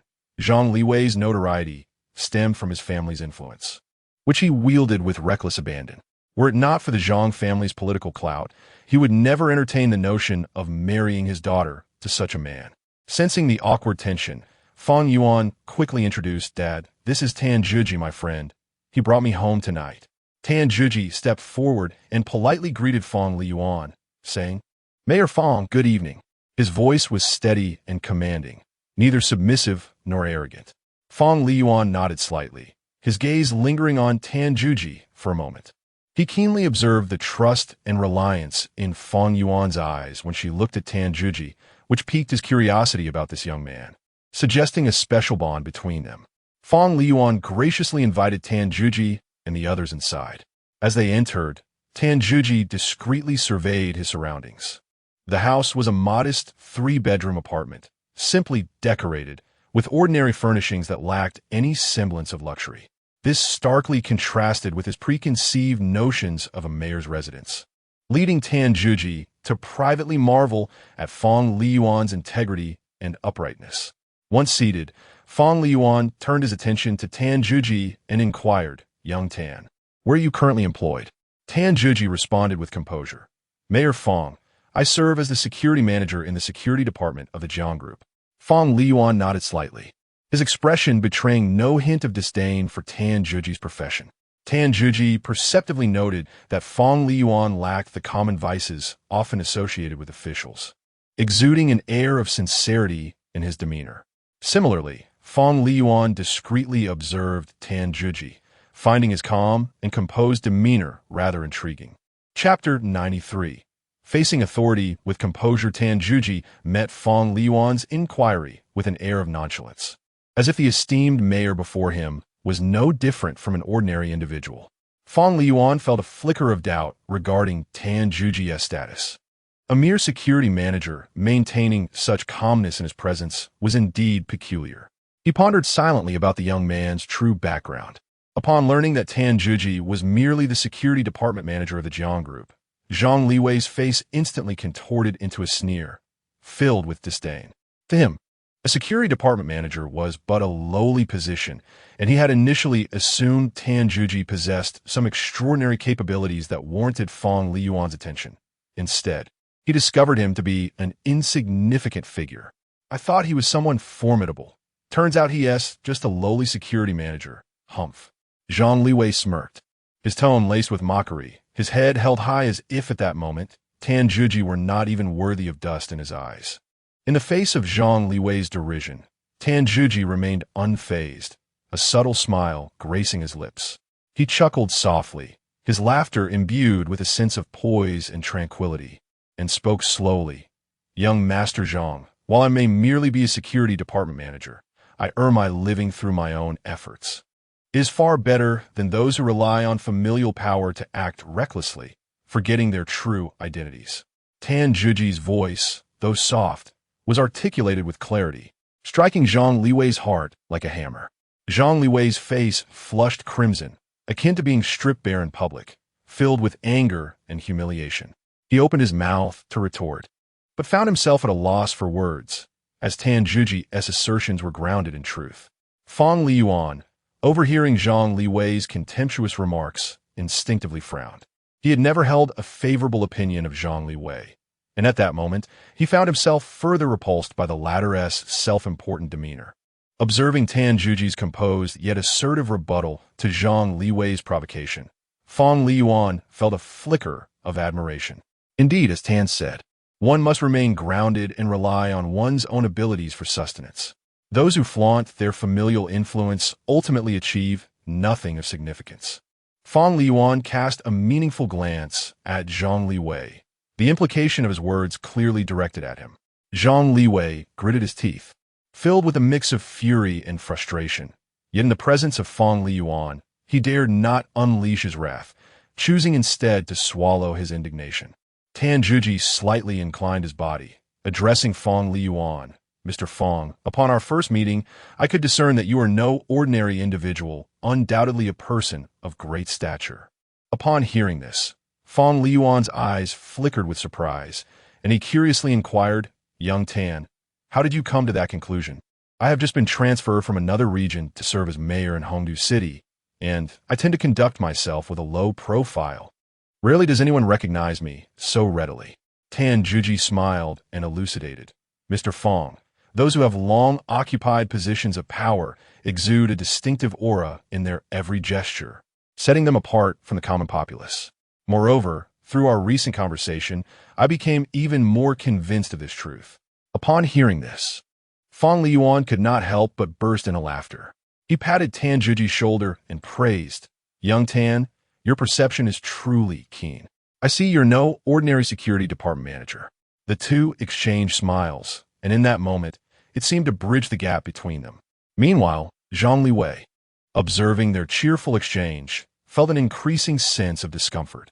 Witnessing Tan Juji and Fang Liyuan engaged in such lively conversation ignited a burning jealousy within Zhang Liwei. Prompting him to taunt Tan Juji, do you even know who Uncle Fang is? He is the mayor of the bustling port city. Someone like you probably has never encountered such a high-ranking official in your life.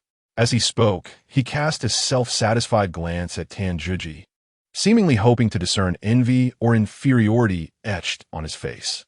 Tan Juji maintained a calm demeanor, offering a faint smile as he replied, "What young Master Zhang says is indeed correct. I have never met a mayor before." Nevertheless, his eyes betrayed no hint of panic or discomfort. In truth, when Fang Yuan had informed him of her father's identity in the car, he had indeed been taken aback momentarily. However, the composure honed over years of being a special forces soldier allowed him to swiftly regain his tranquility. He had never imagined that Fang Yuan was the daughter of a government official. Yet at this moment, he had no intention of revealing his true thoughts in front of Zhang Liwei.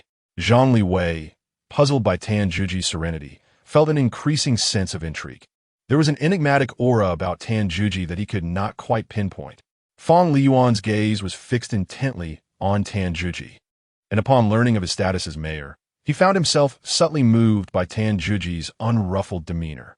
After years of navigating the political landscape, he had encountered countless individuals who fawned or faltered upon discovering his identity. Yet, Tan Juji appeared as a refreshing stream, remarkably composed. Fang Liyuan resolved to seek out Fang Yuan at an opportune moment to inquire about the true origins of Tan Juji.